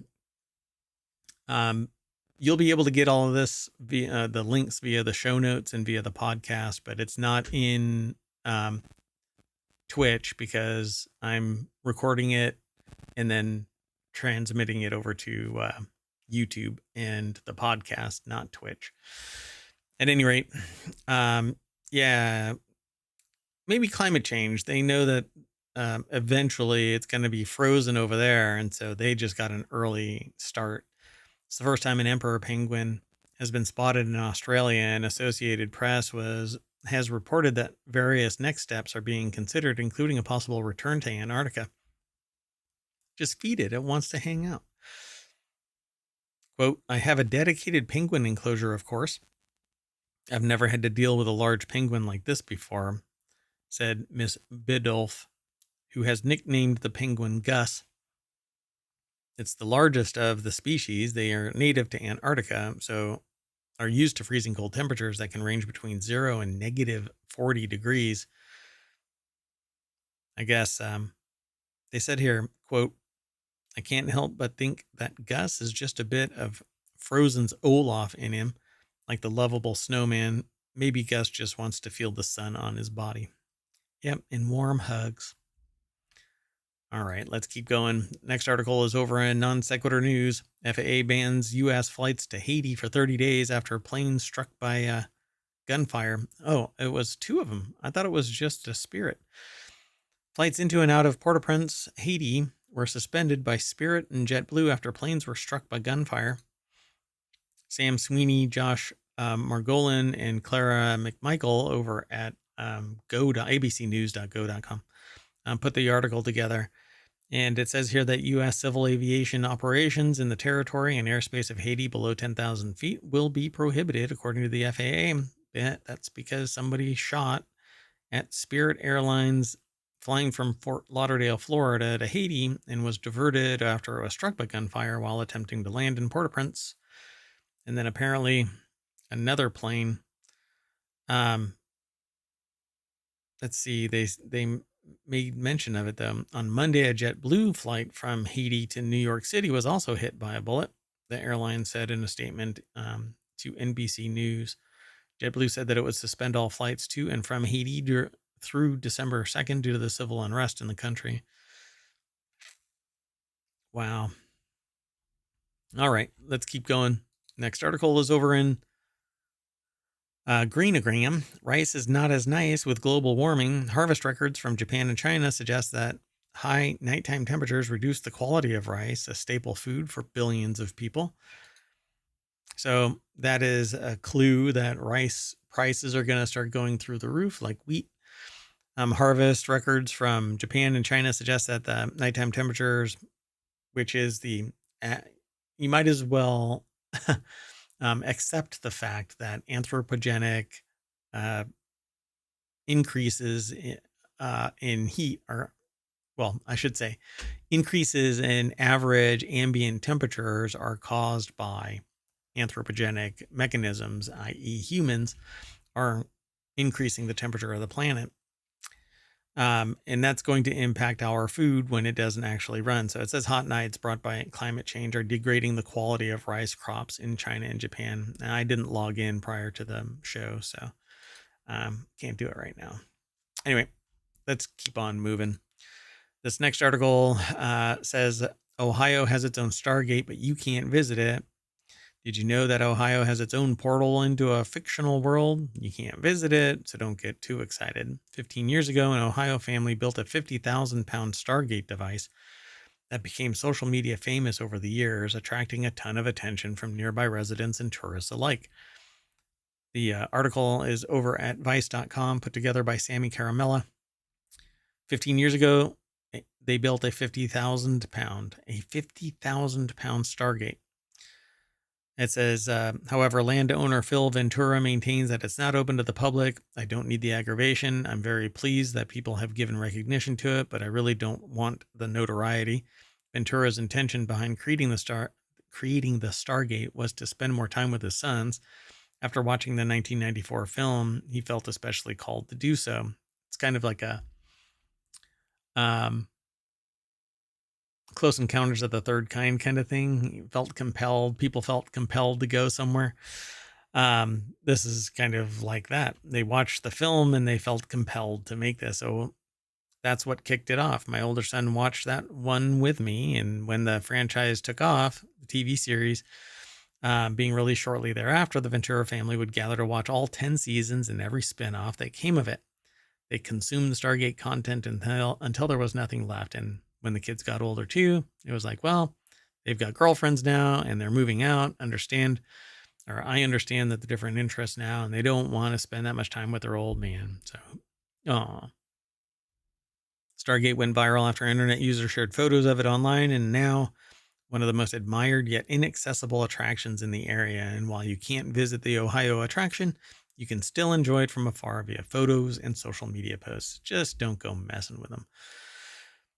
To this day, he still enjoys his coffee by the fictional portal, which was made by steel rebar and molded out of a plastic swimming pool, then mounted in concrete.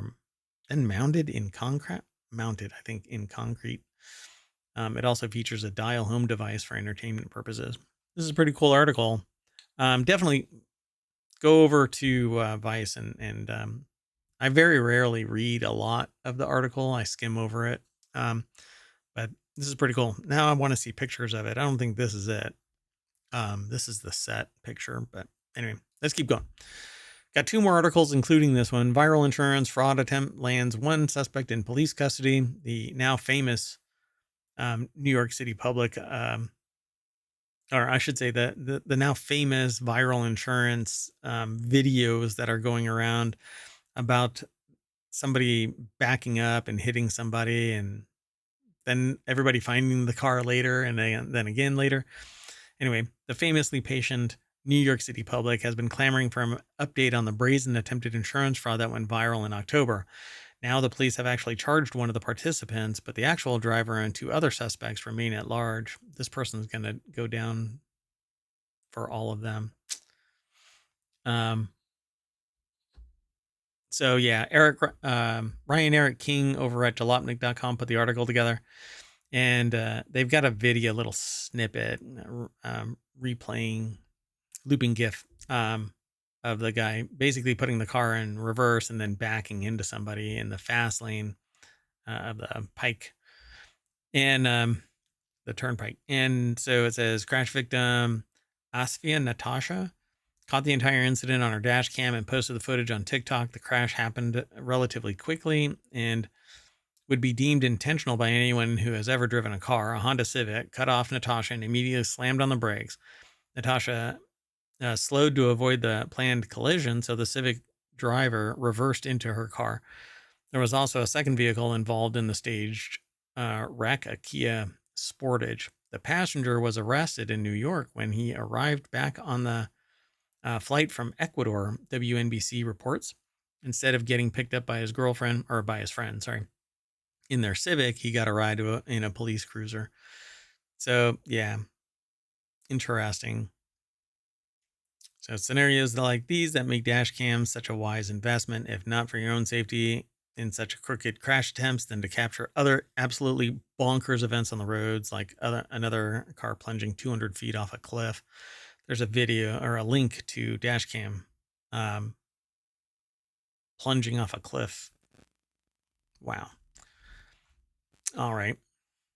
Well, good. I'm glad that they caught the person, and the others are either going to stay out of the country because they flew to Ecuador, or they're going to be caught in New York at some point. All right. Our final article for today is Costco recalled more than 80,000 pounds of butter because the labels failed to say that it contained milk. I think that this is stupid. I think that unless a food product says that it doesn't contain milk, you should assume that it contains milk if it is a product of milk, right? Butter is primarily a dairy product, for crying out loud. But no, Costco is recalling 79,200 pounds of butter for failing to note that it contained milk. The FDA classified the recall as a class 2, indicating potentially temporary health risks. The butter was produced by Continental Dairy Facility Southwest and distributed in Texas.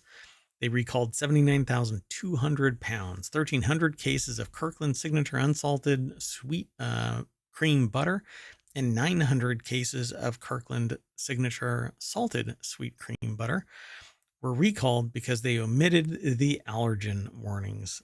That is insane. Nora Redmond put the article together for Business Insider. On Thursday, they classified it as a class 2. So all of the butter from facilities, Continental Dairy Facility Southwest in northern Texas produced all of the butter affected, and it came with a best buy date of February 22nd, 2025 to March 29th, 2025.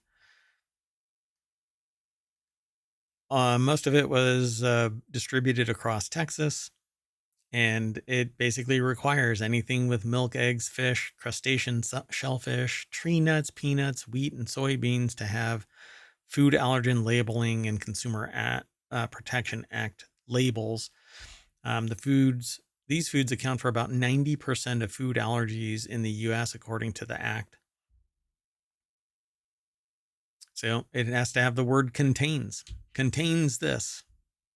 All right. May or may not contain milk, eggs, fish, blah, blah, blah. I mean,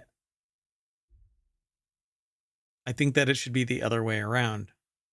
If it lacks, milk, eggs, fish, and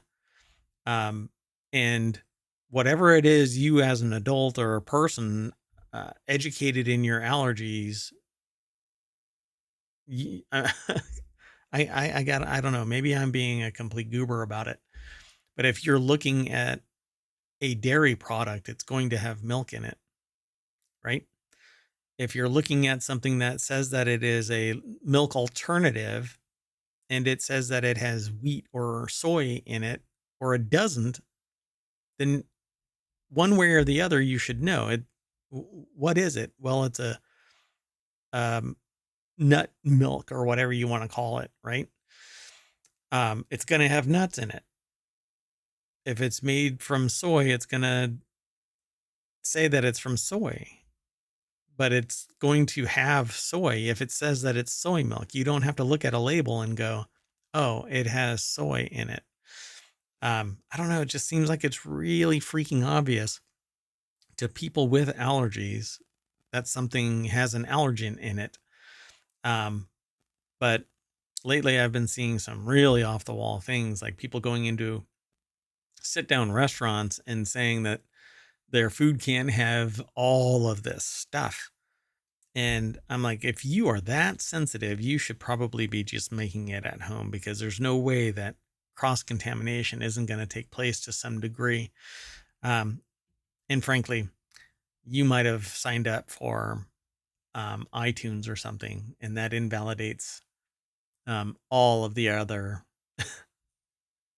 legal opportunities that might be set forth from some violation of your food. Like the woman who passed away and her husband was required to go into arbitration instead of a lawsuit because the daughter, I think, had signed up for some Apple product.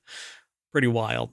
Anyway, they backtracked that, but I'm still astonished that something that is so obviously made from milk had to be labeled as having milk. But okay. What a world. Okay. Oh, and by the way, there are people that are more sensitive or less sensitive, but everybody, unless you're a kid, an infant, you are lactose intolerant to some degree. Just some people are worse off. Everybody should stop drinking milk, frankly. Anyway, so we are going to recall, and that's going to pull us all the way back to ohmTown.com front page, and I'm going to call it a day. We are out of here. Made it under 30 minutes because I didn't ramble and I didn't go into any snarky jokes and all that kind of stuff. So if you're interested in that kind of stuff, be sure to like and subscribe and follow us on Twitch and over on YouTube. We have a Discord. We've got a Patreon, but I haven't been putting stuff there. But I would love to hear from you. So leave a comment to let me know what you like, what you don't like. Be sure to like, though, and download the podcasts. There's 6 weekly podcasts, and Non Sequitur News is a daily. So we'll see you in a little bit. Bye-bye.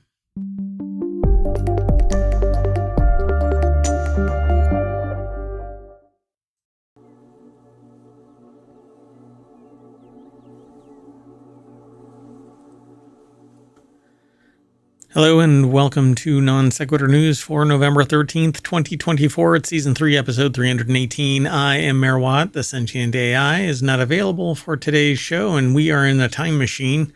I wasn't available yesterday to do the show, so tomorrow is when I did the show, so today is when you're getting it the day after yesterday. Yeah, I think that's right. I'm not sure. It's all this time stuff. So once again, I am Mayor Watt. Everything's powered by ohmTown.com. And today, our 10 articles are going to be about this. Training does not infringe copyright. There's fake whale poop. Kayaker dying to get away from family. Warcraft remastered. Medtronic patent infringement. This dealership is on fire. If you love it, set it freebie. NASA moon rocket seems canceled, marble bust doorstop worth millions, and a turntable hangout. We've seen that one before. Maybe a couple of other things we've talked about, I think, in some way before. So some of this is an update. I don't know. We've done 1,500 plus articles. All of them are available over on YouTube and the podcast. You can also follow us here on Twitch and here on YouTube. Please like and subscribe, tell a friend, let the world know that we are out here. That would be great. Anyway, everything is powered by ohmTown.com. Go over, become a citizen.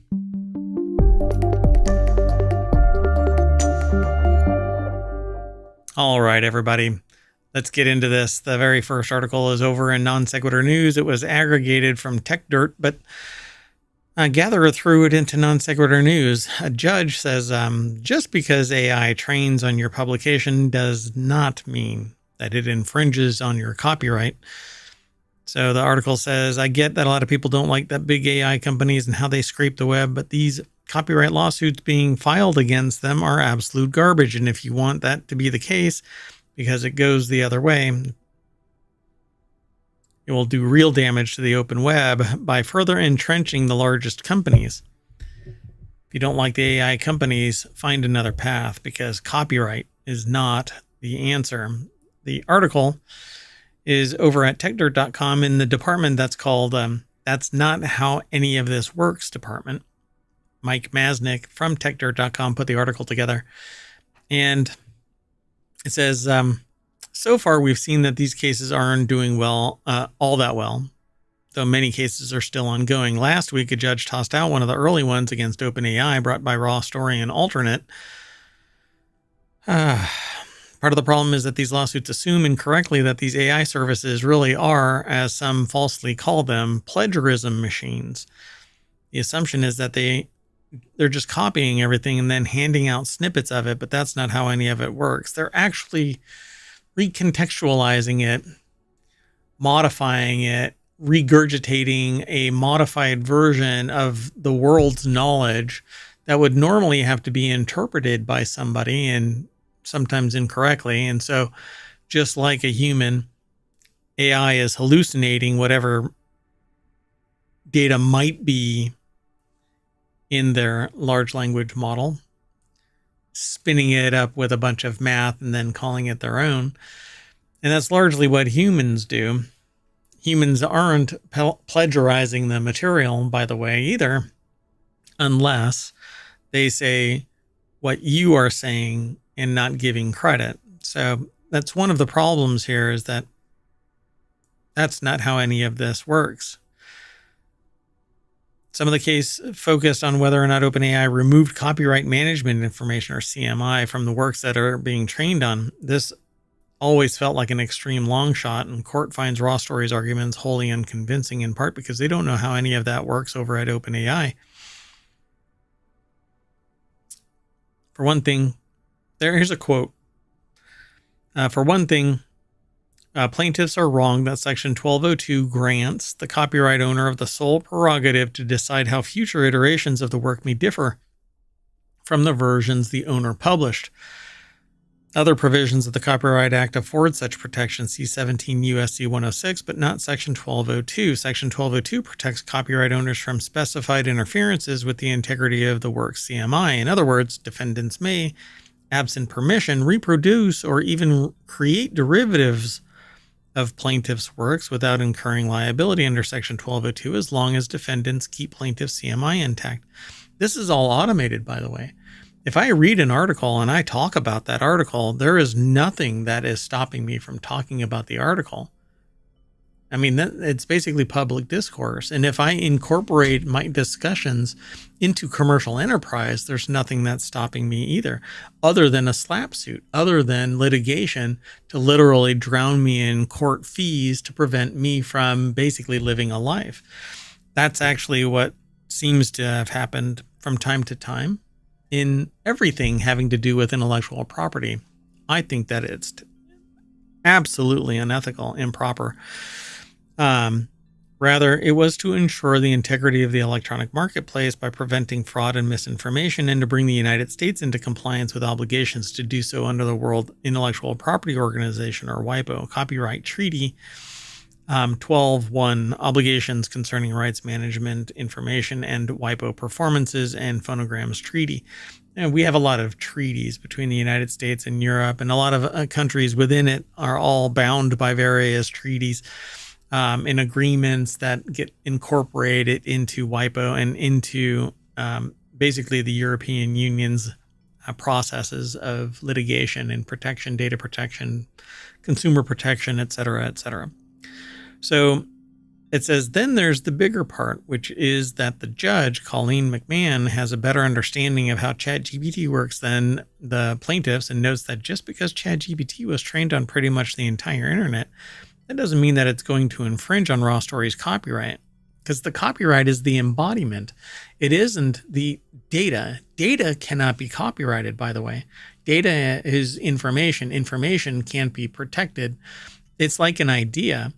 Information is, it is just that. It's actually separated. It is a data can't be protected, except in the embodiment. Just like a recipe can't be protected except in the embodiment. That's why people publish cookbooks, because the embodiment of that cookbook, how it's laid out, the values and all of that in its embodiment. Like I can't take a copy. I can't take one of my cookbooks, photocopy it, scan it in, republish it. Why? Because that embodiment is protected. I could rewrite the recipe my own, give it a new description. I can't write it verbatim. I can basically duplicate the thing. Will people call me out? Probably. Will I care if I'm making money? Probably not. I will, because I'm an ethical person and I don't see it as being beneficial to take somebody else's work wholesale and claim it as my own. It just doesn't, I don't see the world spinning that way, but there are a lot of people that do. And believe me, it's quite amazing because what I do for a living, I see because I don't stream for a living. I run ohmTown and have other work, but mayoral duties is what I refer to them as. But so yeah, in a nutshell, most things shouldn't be protected by copyright because their derivative works can be created, value added works can be provided, and other than, I think, even in songs, the whole embodiment can be protected. Otherwise, I think little snippets, fine. Why? Because it's share and share alike. People should be able. Nobody in a vacuum is creating music or art or anything. Nobody is creating it in a vacuum. That's just not how the world works. Anyway, finally, so plaintiffs allege that ChatGPT is trained on a scrape of most of the internet, which complaint 29, which includes massive amounts of information from innumerable sources on almost any given subject. Plaintiffs have nowhere alleged that the information in their articles is copyrighted, nor could they do so. When a user inputs a question into ChatGPT, ChatGPT synthesizes the relevant information in its repository into an answer. Given the quantity of information contained in the repository, the likelihood that ChatGPT would output plagiarized content from one of plaintiff's articles seems remote. Yes, by the way, there are times where there is an output of something like a book, but it isn't the totality of the book. It might be a short segment of said book, but that doesn't mean that what is output is a copyright violation. And I think it's finding out more and more that that's exactly what's going on. Just because it's aggregated some book, it can synthesize just like a human can. I get paid to synthesize content into something that is digestible for a client, customer, person on the street. You know, I've been tapped on the shoulder and asked my opinion about something because somebody knew who I was and said, hey, can you give me your, 2 bits? Yeah, sure. It says they are also in licensing talks with other copyright owners in the news industry, but have offered no compensation to plaintiffs, right? So there's talk in here. OpenAI defendants have acknowledged that they use copyright protected works to train ChatGPT requires a license to that content, and in some instances have entered licensing agreements. Basically, because it's frictionless, they could still do it, but copyright is being used as just this battering ram to crush anybody who might actually want to talk about or provide information related to pure information. And to me, it's just troubling. turning, information is power. That has always been the case for as long as I can remember. And controlling it is, I think, doing society a disservice. But that's okay. We will continue on and we'll talk about this kind of stuff. While the judge dismisses the case with prejudice and says that they can try again, it would appear that she's skeptical that they could do so with any reasonable chance of success. Quote, in the event of dismissal, plaintiffs seek leave to file an amended complaint. I cannot ascertain whether amendment would be futile without seeing a proposed amended pleading. I'm skeptical about plaintiff's ability to allege a cognizable injury, so something that is actually realized. But at least as to injunctive relief, they're prepared to consider an amended pleading. So if they can prove that the information is plagiarized, not just a distillation of the world's knowledge as it pertains to a very or a given topic, evaluated by the large language model and then output to a person, no, there's no harm. There isn't anything provable that somebody has harmed someone. All right, well, let's keep on going. I spent a considerable amount of time on this, but it's one of the bigger things that we talk about here in ohmTown and non sequitur news specifically. Let's keep going. So the next article is over on the Marble channel. Scientists are dumping fake whale poop into the ocean. Excessive whale hunting in the 20th century destroyed global whale populations, thus disrupting worldwide marine ecosystems. Less whales in the oceans means less whale poop in the oceans. That sounds like a great thing if you're swimming near one, but it's actually detrimental to the health of our oceans. Turns out that whale poop plays a vital role in ocean ecosystems. It provides our oceans with a ton of nutrients needed to maintain health. Think of it as nutrient-rich fertilizer, which makes your lawn look healthy and verdant green. So Louis Prada over at Vice.com put this article together. And it says, so researchers at an organization called WhaleX Foundation developed a synthetic whale poop that mimics the myriad of positive ecological effects whale poop provides. This fake whale poop or fail poop is what I'm pronouncing it as, PHALE. But anyway, that's not really what it's called.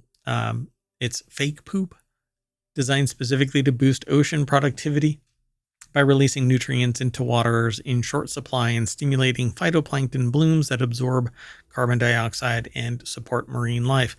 This is a weird game that we're playing, trying to boost the ocean while simultaneously poisoning the air to the point where this either can become a problem one way or the other, because there will eventually be blooms that surpass what we stimulate into blooming. Why? Because there's this the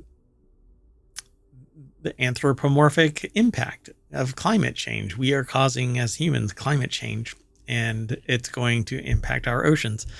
So it says here, a chemist from University of Cambridge in England named David King has been working on the marine biomass regeneration project, which plans to scatter nutrient-rich dust made from volcanic and glacial sources all across the surface of the world's oceans.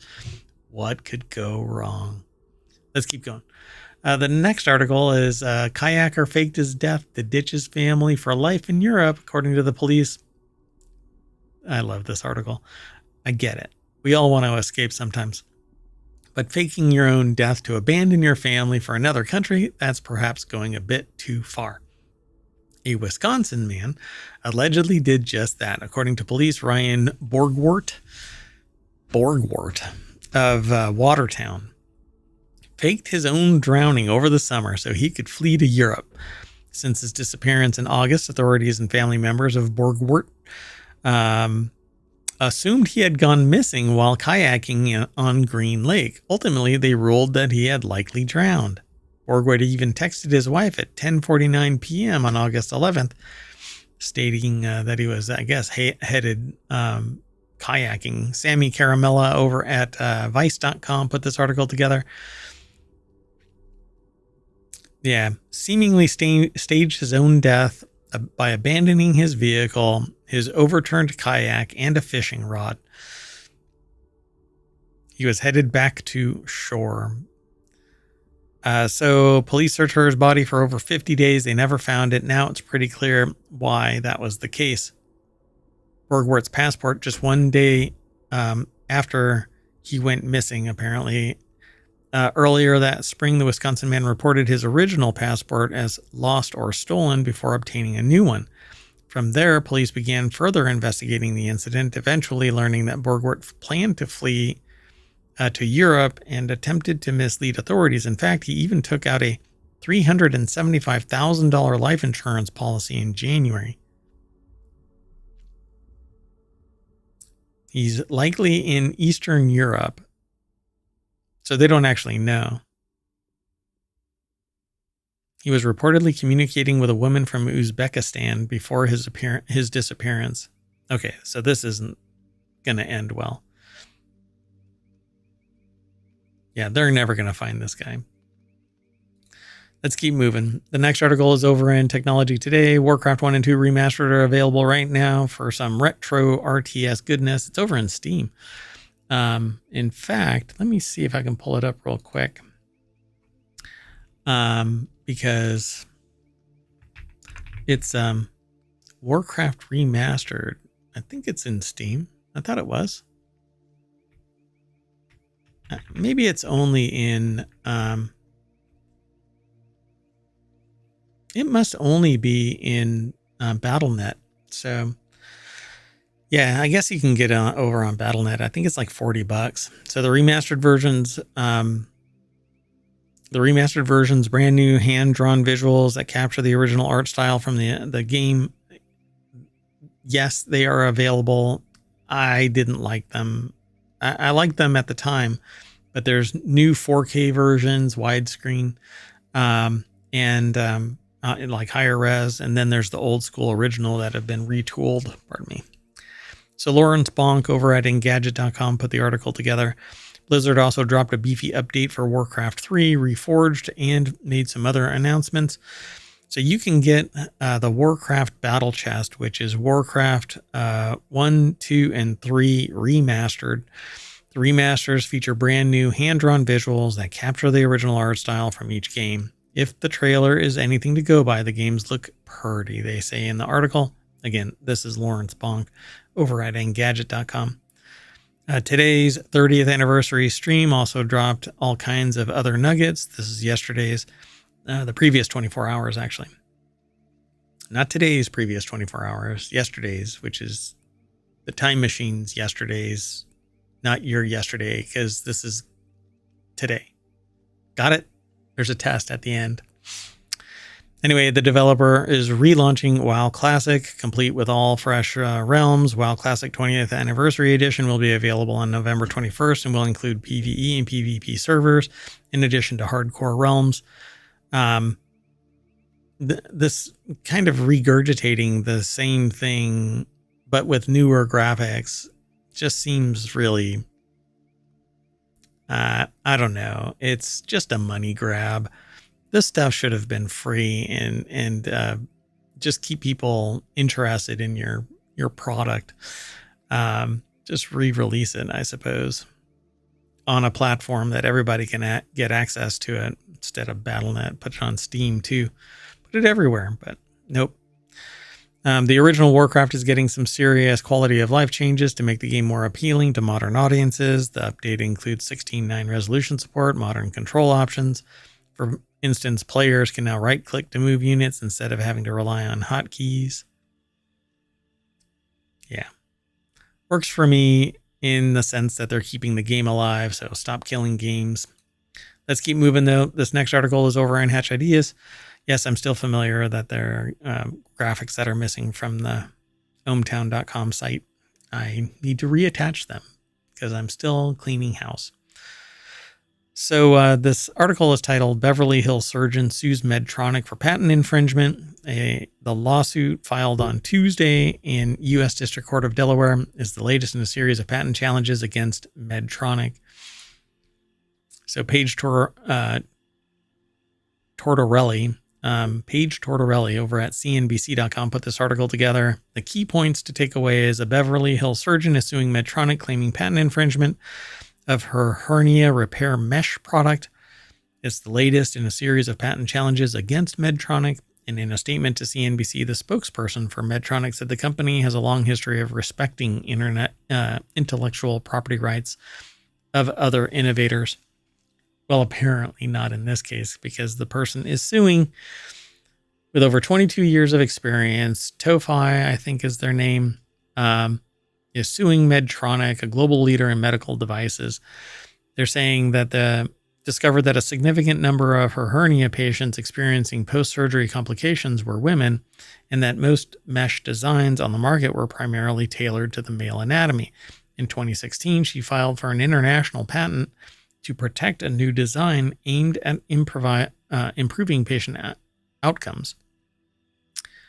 So in the lawsuit, the latest in a series of patent challenges against Medtronic, TOFI accuses the medical device company of stealing her design after the parties met in 2015 and signed a mutual non-disclosure agreement. In 2016, TOFI says that she visited Medtronic's manufacturing site in France to discuss a potential collaboration with her patent-pending product.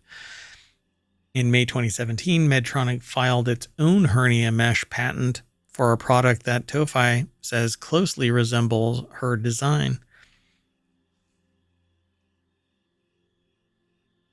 I need to look at this kind of patent. If it is a design patent, which this actually, I don't want to assume anything, but so they've got a patent, but this would have to be a functional, so a utility patent, but it just says patent.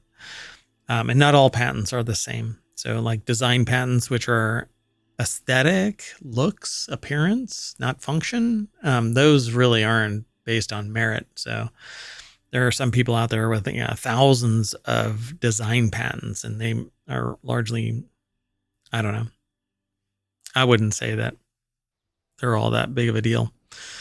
Unless there's somebody that wants to steal that design patent type of styling, appearance, look. So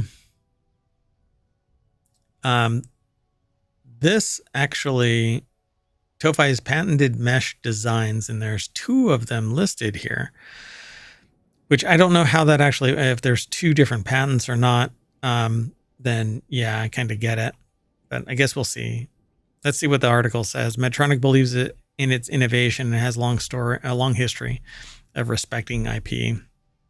TOFI says that she followed up multiple times with Medtronic, and so I don't know. It says, I couldn't speak, TOFI told CNBC. I saw the actual product in my hands for the very first time and just went pale. So the patents were granted, one of them. In May 2020, Medtronic launched its new hernia mesh product, Dextile. The lawsuit is not the first time Medtronic has faced allegations of patent infringement. Dr. Mark Berry alleging the Medtronic violated 2 of his patents about intended to correct spinal issues, recklessly copied, and was awarded $23.5 million. The same year, Medtronic agreed to pay more than $1 billion to settle Edwards Life Sciences over allegations of a transcatheter heart valve patent. $1 billion. So I don't know. Long history. Medtronic was also ordered to pay $106.5 million to Colibri Heart Valve, who sued Medtronic alleging the company's devices violated its patent related to heart valve replacement for patients with cardiac conditions. That was in 2020. So 2014, 2020, 2019, and then 2017, post 2016's and 2015's discussion with TOFI. I don't know. Let's keep going, though. The next article is over in 4-Wheel Tech. Man allegedly steals 9 cars from dealership, burns it down, gets caught anyway. A South Carolina man allegedly stole 9 cars from a dealership before burning it down last week, in a move that could only be inspired by Hans Gruber's plans to blow up the Nakatomi building to escape scrutiny, all of the documentary, Die Hard. I believe that the author here at Jalopnik might be following my theory that most movies are actually future documentaries kind of created by a time traveler going back, giving somebody a little earworm kind of a thing, and then they create it, and boom, you have a documentary like Idiocracy, and well, there's a bunch of them. Demolition Man, etc. Yeah. Anyway, so Amber De Silva over at jalopnik.com put the article together. The whole point of the blaze was to destroy evidence, but that didn't work for one South Carolina man. Charles Chambers was arrested and charged with 9 counts of thefts and 1 of arson against Deals on Wheels in Anderson County, South Carolina last week after being identified by security footage, according to WYFF4, The Fighting Four. Chambers kicked off his crime spree with a plan. Shale Ramian with the Anderson County Sheriff's Office said that Charles Chambers, 53, burned the dealership called Deals on Wheels to the ground, scattering stolen cars across the county. Broke into the business, single-handedly stealing at least 9 cars from the lot. He said that Chambers concealed some of the vehicles, leaving others parked in the open, including in a church parking lot off of Highway 28 bypass in Anderson. So, let's see. This is what happens when you don't have Theo in the computer room or Huey Lewis in the front desk of your operation to manage the security footage and ensure it never gets into cops' hands. So if you're going to go for the Gruber approach, you need to do it right. Yeah. It just doesn't make any sense. I mean, what did they actually try to get, though? They tried to steal some cars, but did this big, elaborate plan. And then wet the bed in the process. Can't show your face, buddy. Cameras are everywhere. Cameras are everywhere. So it's better to just not be, a car thief. So anyway, Amazon is shutting down Freevee. Amazon's going to shut down Freevee because, well, it's not free to them, I guess. It's free ad-supported streaming television or FAST service. The service's content has already been migrated over to Prime Video, and new episodes of Freevee shows will be available to people who don't pay for Prime, Deadline reports. The brand will be phased out over the coming weeks, according to Deadline. Freevee originally launched out of Amazon-owned IMDb in 2019 as IMDb Freedive and was rebranded a few months after launch to IMDb TV and then to Freevee in 2022. I'm surprised that IMDb hasn't become Amazon IMDb. I think it says Prime all over it, though. Hold on, let me see. Let me check. We're doing it live, folks. We're doing it live.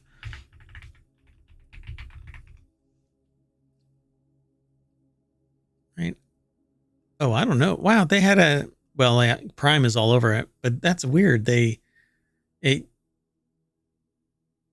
have some animation over the IMDb logo that when you mouse over it, it turns gray, and then crosshairs shoot it so that it's gold. Anyway, yeah, there's Prime branding all over the place.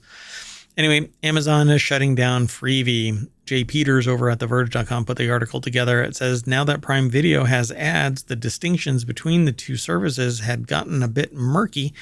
So Prime charged everybody $3 more. I'm one of those, which is so skeevy. Jesus.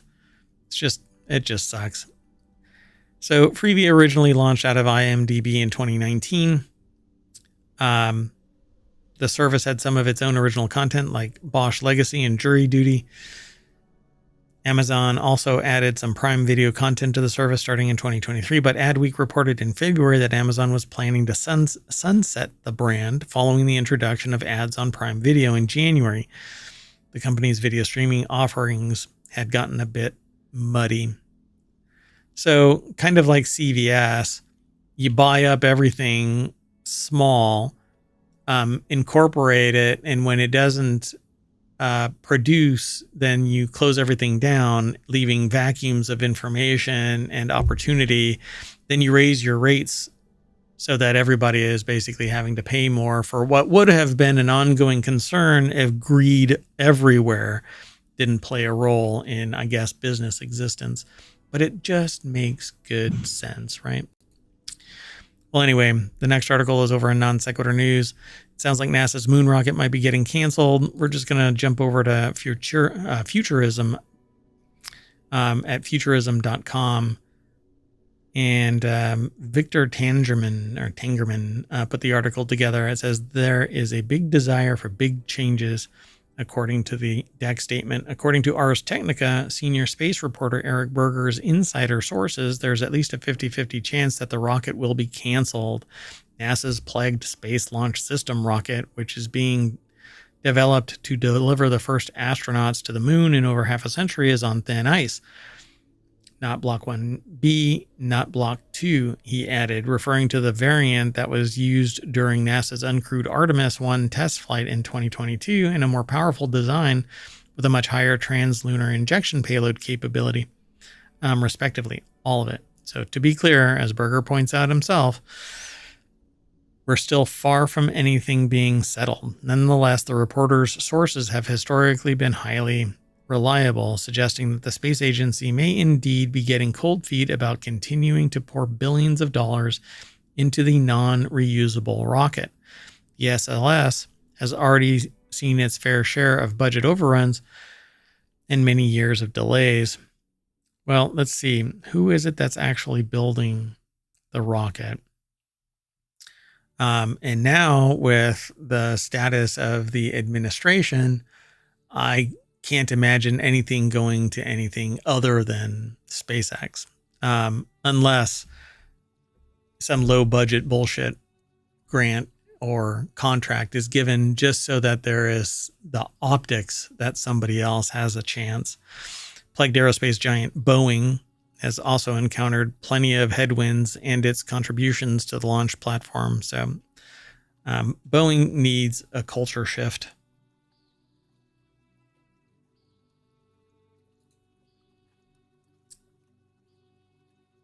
Let's move on to the next article. It's over in the Marble Channel. $6 marble bust was used as a doorstop. Now could sell for $3 million. An item once treated as worthless could now be sold for $3 million. An early 18th century bust of Sir John Gordon, which was sculpted by Edme Bouchardon, was purchased by Invergordon Town Council for $6 in 1930. The council acquired the bust because Gordon is said to be the founder of Invergordon, Scotland. CNN reported that the bust was meant to be placed on display in a town hall, but instead was misplaced. In 1998, the bust was found. The Highland Council told the outlet. At the time, the sculpture was used to keep a door shed open. So Paige Gawley over at vice.com put this article together. And it was used to keep a door shed in an industrial park open. Well, it moved one step closer in May when the Black Isle and Easter Ross Area Committee recommended the sale. Then this month, no objections to its sale were made to the Scottish Highlands Tain Sheriff Court. The legal back and forth isn't over yet. The spokesperson told the outlet that the Waverley criteria, which determines if national treasures should be barred from overseas export, will almost certainly be triggered. So back to, whoever it is that's going to end up. It says the council said that Sotheby's, who described the bust as brilliant in execution, has valued the piece upwards of £2.5 million. That's more than $3 million US. And an unnamed buyer has offered to pay just that and agreed to fund a museum quality replica of the bust too. All right, let's move on to our last article for the Time Machine episode. And I'm hearing weird stuff. I don't know what it is. Anyway, technology today is where our last article has been aggregated into. Turntable Labs just launched a new social music platform called Hangout. We've actually seen these before. Everything old is new again. I said that earlier today. in a meeting, for crying out loud. It really is. Everything old is new again. Just look around, folks. Turntable Labs just launched Hangout, a social music platform that eerily similar to the champion of 2010's Turntable.fm. Turntable Labs, Turntable.fm, Hangout. It's pretty much the same thing. The app is available as a web client or an app via Android and or iOS. It allows users to play virtual DJ with over 100 million songs to choose from. This was actually something that I came up with 30 years ago. And I could never really make it work. I wasn't in the industry and I wasn't a software engineer and still not a software engineer. And I'm still not in the music industry, but it made sense to me that everybody who was in the same room together could share music. If they're the ones that purchase it and they're willingly sharing it with each other, then everybody can choose which music to listen to, which song to play next. And it would basically be like you're sitting in the same room, except that it's virtualized and everybody is streaming to everybody else. So it not only functions like the old school turntable.fm, it even looks the same. There's a stage, record players, cartoon avatars that sort of look like characters from South Park. They started their own room to check things out over at Engadget. Lawrence Bonk once more. The text statement says it lets people play virtual DJ with over 100 million tracks. I suspect that this is going to get shut down. But maybe they've got some regulatory or social or political pull where it just keeps everybody going. I mean, this looks just like Turntable FM from way back. So Turntable FM originally went dark all the way back in 2013 before showing signs of renewed life in 2021. This could be a fun retro throwback to an age when we actually got our music recommendations from people and not algorithms. And I agree. It basically looks like everything old is new again. This time, though, it says this is because those 100 million songs have been secured through partnerships with Sony Music Group, Universal Music Group, and Warner Music Group. The catalog also pulls from Merlin, which represents a vast array of indie labels and rights holders. The company likens the experience to gathering around a jukebox or listening to albums with friends, and that's exactly how I framed it back in the day. And when I'm talking back in the day, I'm talking about 1999, 2000. The platform didn't have agreements in place with the Turntable FM, and this is one of the problems. It relied on the DMCA and a partnership with ASCAP. This forced a number of rules on users as how many could be in a room at once, how many songs could be played at once each hour, even how long, like how many songs from a certain album could be played. Things couldn't, quote unquote, be on demand like radio.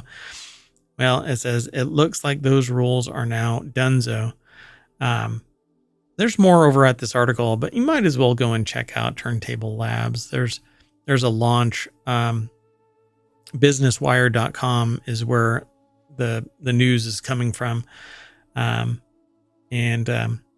it's just called Hangout from Turntable Labs. So do a search. I don't know where you're going to find it, though. It doesn't. Hang.fm, I guess. Yeah, might be fun. I don't know.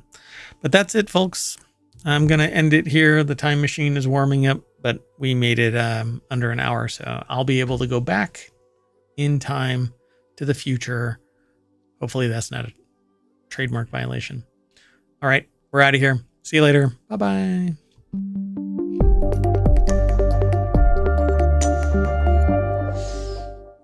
I want my original MTV.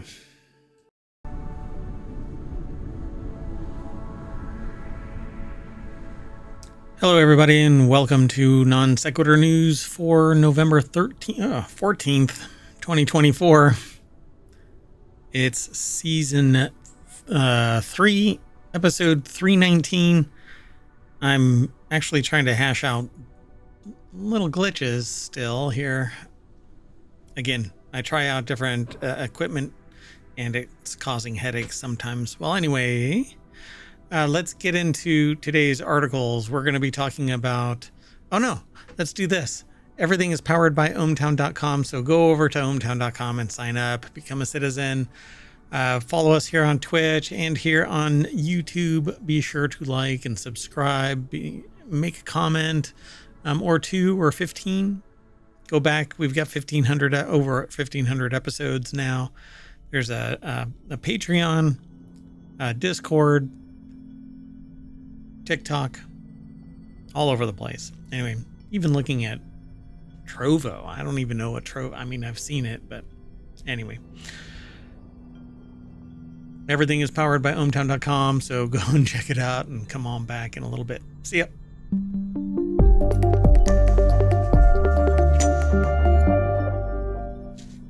All right, everybody. Let's get going. So what we're going to end up talking about today is The Onion buys InfoWars. Oh boy. You should know this recipe. Super high IQs for free. Today's Time Machine episode is a doozy. DNA to identify mystery illnesses. Ma! I caught a U.S. submarine. Oh, Black Hawks fighting forest fires. A bizarre animal in Kentucky. Maryland reduces emissions as large as 2 basketball courts. And a 100-year-old contraption, which is, I'm heading towards that age, and I too am feeling like a 100-year-old contraption. I've no idea what's going on, but YouTube says that I'm not streaming.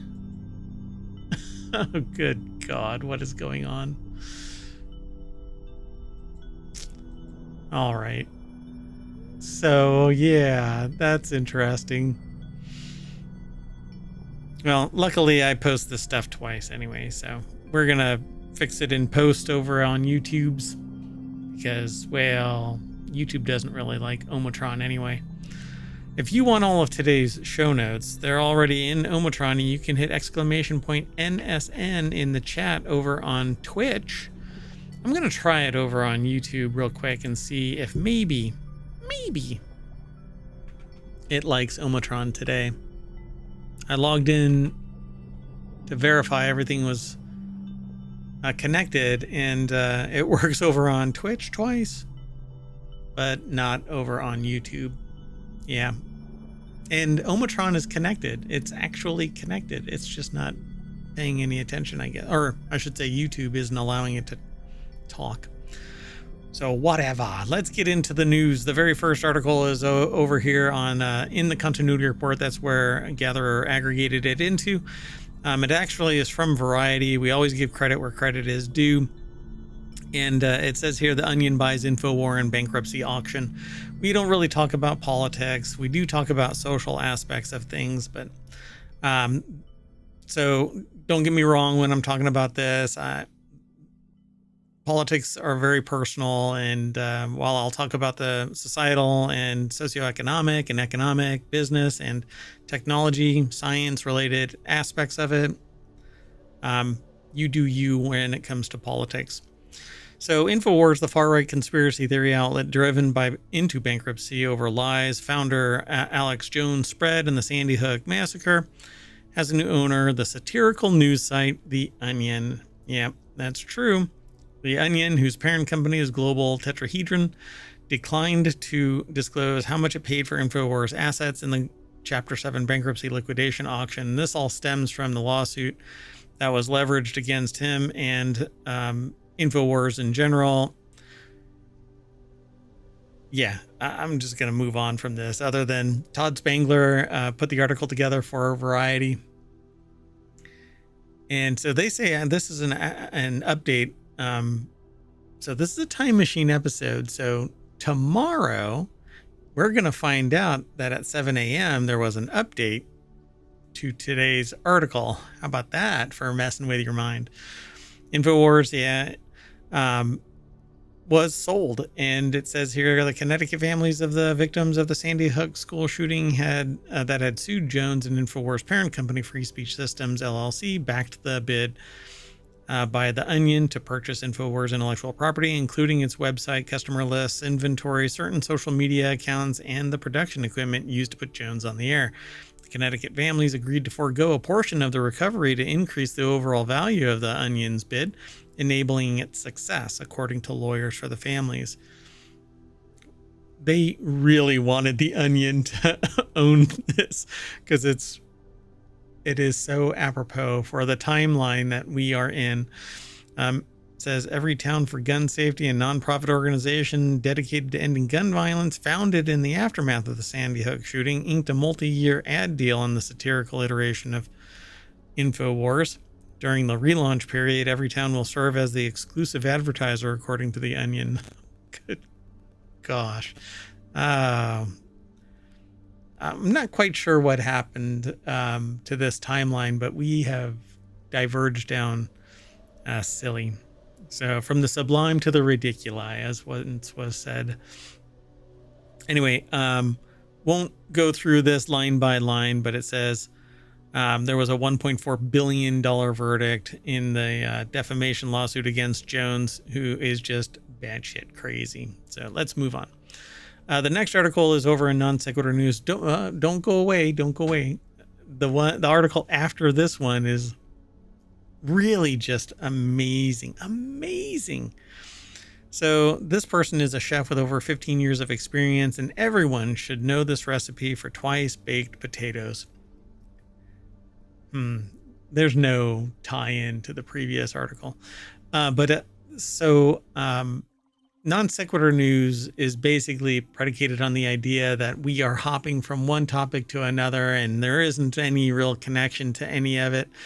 And it's kind of how I live my life. And I thought that it was apropos to change the name to Non Sequitur News. It used to be ohmTown Daily News Show, but that really didn't embody it.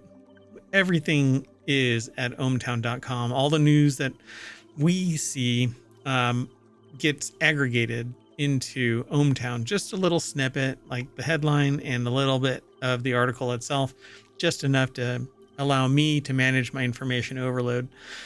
And so then I made it public. So go and enjoy ohmTown.com. Real easy to sign up. I don't track anything. I don't have ads. In fact, I'm missing some graphics because I purged a bunch of stuff, and that went with it. So I have to reattach some graphics, but don't let that stop you. Anyway, as an experienced chef and cooking instructor, this article is saying, it's not me, it's over at Business Insider. They say that they love this take on twice baked potatoes. The recipe calls for a mascarpone and chives, but no sour milk or no milk or sour cream. The side dish can be served straight out of the oven or made ahead of time. And they reiterate that they've been a personal chef or a professional chef for over 15 years. And when I see everybody should know this recipe, I take notice because I love cooking from time to time. It's a place that I like to visit, but I don't want to live there. And so I usually go for easy, not complex, not long-term, 2 hours of cooking stuff. In fact, I'm into brewing beer and mead and ciders, and I don't like having a brew day that is 6 hours long and ungodly amounts of time cleaning up and stowing away a bunch of stuff. And so that's why I actually bought iGulus instead of having a brew kettle and all of this other stuff, because it takes just so damn long and there's so much stuff involved. And I appreciate a good beer that I want to customize. I want to make it the way that I want it. Same thing with ciders, same thing with meads. And it's just drop dead simple. So we'll be talking about that more as time goes on, because it's a show that I actually want to spin up that focuses on extract brewing. And hopefully in time, I'll be able to spin up a distillery and a brewery, but we'll see. We'll see if that ever happens. Not litigation, but laws prevent anybody from doing distillation in any place, really. You have to have an industrial park, basically, to brew unless you're on a farm nowadays. Not brew, but distill. Anyway, let's get into this article. Again, distracted, non sequitur, blah, blah, blah. So Alyssa Fitzgerald over at BusinessInsider.com put the article together, and essentially you mash up some potatoes. You hollow out the skins, and then you put it back in, and you bake it. So it says the side dish can be served straight out of the oven or made ahead of time. I like using an air fryer, so this looks like it's ripe for air fryer. And so now I've got to go and get some baked potatoes. It says from flaky. I merged together crispy and flaky. Anyway, frisky. That's awesome. So from the crispy, flaky outer shell to the creamy, rich interior that created one perfect bite. The author says that they were instantly hooked. The side dish is individually pre-portioned, for ease of serving. Oh yeah, just got a message. The sentient AI is on location, but texting and sending messages. Nonetheless, yes, frisky potatoes. I agree. So here's their go-to recipe for twice baked potatoes with mascarpone and chives. So I'm all over this. I love this. Russet potatoes are ideal since they mash well and are a good size. You just you're gonna have to bake them, so you have to clean them and then bake them, put them in oil, soften them up. So the filling for these twice baked potatoes has two notable tweaks from the classic recipes. There's no added milk, and it calls for mascarpone instead of sour cream. And that was the thing that I was like, what? This is going to be amazing. So the rich cream cheese made with heavy cream mascarpone has a high fat content, usually around 60 to 75%. It gives the mashed interior extra depth and creamy lusciousness. Oh yeah, creamy lusciousness. I don't know if I'm going to get in trouble doing that kind of stuff. Anyway, fresh chives are intimidating. They're so delicate that a dull knife will tear right through them. You need to make sure that you use them all up before they go bad. Dried chives are a revelation. Yeah, you can throw them in there. It'll suck some of the moisture out. They'll rehydrate, but you won't have to worry about keeping anything absolutely fresh. You can use them in mashes and sauces or garnish soups and broths with them. You can even add a sprinkle to classic dishes like cacio e pepe. Basically, it's pasta with pepper. Or throw them into marinades and salad dressings on the fly. Possibilities are endless. So the final product is a versatile, delicious side dish that reheats exceptionally well. I agree. That looks like it would be amazing in an air fryer. So anyway, they have instructions or directions of the ingredients and instructions on how to make it. And so follow the link through ohmTown and go check it out. But I'm going to move on. So this one, okay. So you saw a big red potato on the first article, and now you're baking some potatoes, and now you're going to see something that's probably going to make you go, ugh. And that is Elon Musk's new department seeks super high IQ staff for unpaid jobs. And if you have a super high IQ, you're probably not going to be chomping at the bit for an unpaid job. Musk said on Thursday that compensation is zero for the revolutionaries who will advise on cuts to the federal budget. So yes, the people who are really interested in cutting the government, which is something that I've been talking to people about for years and years, basically balkanization and marginalizing, hobbling the federal government in particular has been an aspiration. But it's not a domestic aspiration, mind you. But it's going to have massive social, economic, technology, science impact. And it's already starting. So the article is over at cnbc.com by David Ingram.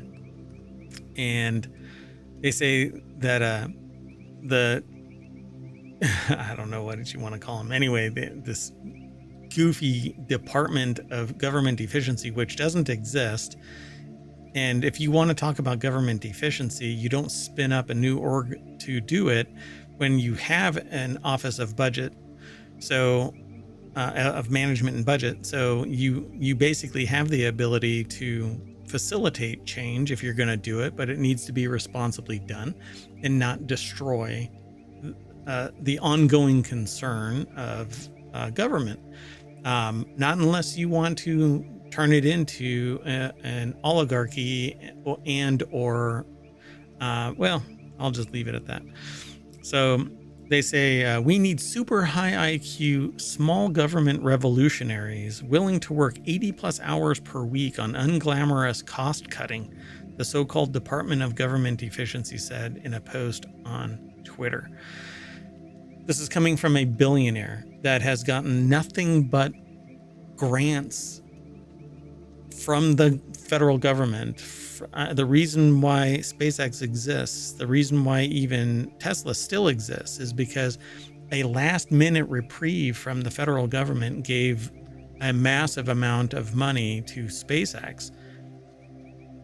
And now it's just an ongoing concern. Because of the amount of money and the fact that it was sucked away by Musk. So now it's just entrenched, but it only exists because of people who dreamed of doing great things while turning somebody who I think is just,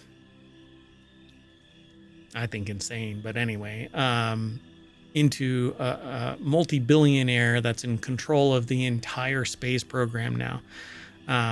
Because NASA basically does some research, but it all gets funneled through SpaceX out to the ISS and space in general. So how somebody can spin up a Department of Government Efficiency and then ask basically for people to be free, you're not going to get super high IQ people. You're just going to get these people who think that small government is the way to go, not realizing the full impact of what government does for society. So Musk is the CEO of SpaceX, as well as a bunch of other things, yet he has the ability to play games and a bunch of other things. I mean, give me a break. It's everybody else that's doing the job. Anyway, has 3.8 billion in federal contracts right now. 3.8 billion in contracts with the federal agencies this year. So how many of those are going to be cut? Right? Oh no, those are the important ones. So they're never going to get touched. Anyway, this dipshit thing is called Doge because nothing is original from this wingnut. So anyway, good luck to me and many other people. Anyway, let's move on. The next article is over on the Mobile Channel. A diagnostic test uses DNA to identify mystery illnesses. This advanced diagnostic test, which was developed at the University of California, San Francisco, can detect pathogens like viruses, bacteria, fungi, and parasites at the root of different illnesses. As of now, it's not FDA approved and isn't meant to replace existing tests. However, its effectiveness seems promising as it could provide answers to those experiencing quote-unquote mystery illnesses. I love the idea of this. Again, this is the kind of research that is done in universities. It's typically grant funded and federally funded, not private. Although it might have a private component in the sense that there is a technology exchange between three main players. That is the federal government, the private agency that will bring it to market, and the institution wherein it is created at the fundamental research level, University of California, San Francisco. Again, a lot of people don't even freaking understand this mechanic, this process. And again, you know, this whole thing, all of this is going to come screeching to a halt So the article by Sammy Caramella is over at vice.com. And it says here, this advanced diagnostic test was developed at University of California, San Francisco. One of the recent studies found that the test could identify neurological infections like meningitis and encephalitis using samples of spinal fluid. In fact, the test had an 86% diagnostic rate of neurological infections. Furthermore, it was even able to identify the pathogens that led to such infections. So this thing is amazing. Says, unfortunately, this test costs around $3,000 per sample, and less than 10 labs routinely use it. So apparently it's in existence for a while, though, right? Our test was used to identify the cause of a specific fungus, Fusarium solani, from one of the early patients who had become symptomatic. I said Dr. Charles Chu, a professor of laboratory medicine and infectious diseases at UCSF and senior author of the new study. Traditionally, it's been used as a test of last resort, but that's primarily because of issues involving, for instance, the cost of the test, the fact that it's only available in specialized reference laboratories, and it also is quite laborious to run. So this process, though, could lead to a cheaper and cheaper solution as time goes on. That is the benefit of technology. It evolves and gets better, more efficient, more effective. The only problem is greed. This thing could pay for itself and have profit at $3,000 per sample. I don't know what the profit margin is, but what ends up happening is people, some MBA, some, I don't know. I always, when greed is involved, that's all it is. Some greedy bastard. That is what I refer to them. So some greedy bastard is going to sit there and go, well, I see the benefit of this, because if your life is dependent on this, if your way of life is depending on this, or your quality of life and the world around you, your family and everyone around you can benefit, then you have no bargaining power. Of course, you're going to pay whatever it is. That's why I don't understand why people are so happy about the cost of medicine, particularly in the United States. They hate it, but then they sit there and have no problem just embracing and accepting the status quo. $3,000 per sample for a fundamental level of assessing if somebody has an illness and even what it is, would be less expensive if we would actually just make it competitive. This fundamental research was done not just by, these people, and it was done in a vacuum with their own cold hard cash. No, I guarantee you taxpayer dollars were put into this, either at the state or federal or both levels, and made it happen. And so why isn't this less expensive? Why isn't it facilitated to make it more available to the general public? But nope, there's going to be, again, some greedy bastard that says, no, let's put a 0 on there. Anyway, pretty cool. They don't actually go into any real detail about this, but it is a recent study. It's in Nature, at nature.com, but they don't even talk about it really in there. They don't even, they link to the article, but anyway, would love to talk more about it, but I'd have to do some more due diligence. Let's keep on moving though. It is a time machine episode, so I only have an hour and I'm about halfway through, so I'll speed up. This next article is over in Non Sequitur News. A Norwegian fisherman accidentally caught a U.S. submarine in his nets. I titled this section, "Ma, I caught a submarine." So the Norwegian fisherman caught a U.S. submarine in his nets. The USS Virginia's propellers got tangled in the nets, reports said, dragging them out to sea. The nets, not the sub.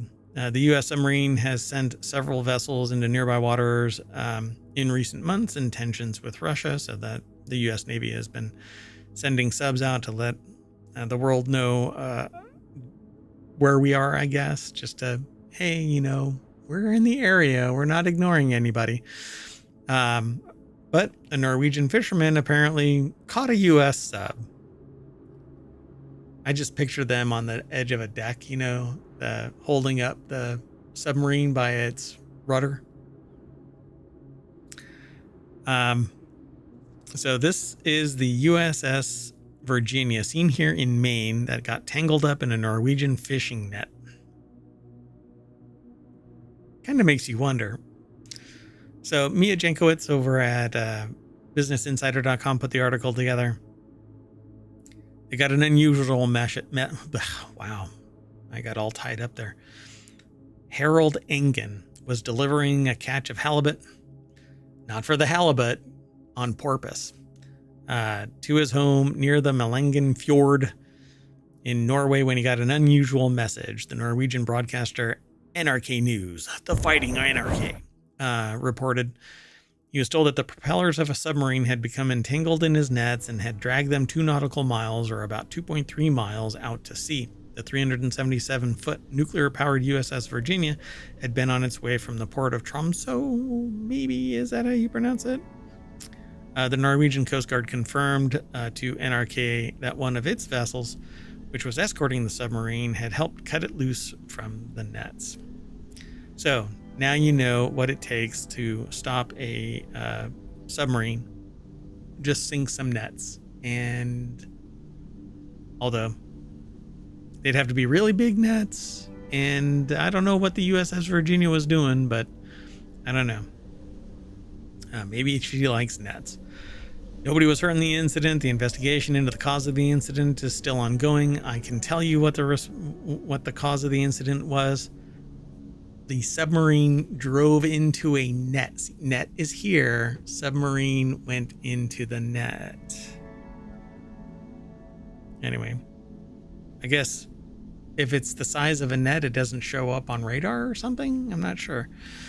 So the U.S. is an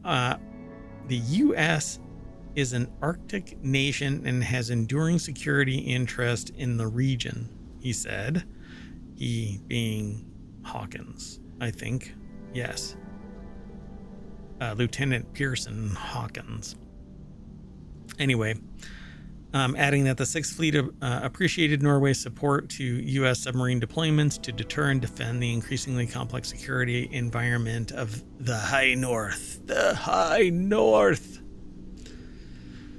Anyway, then they deviate and they talk about other places, other things.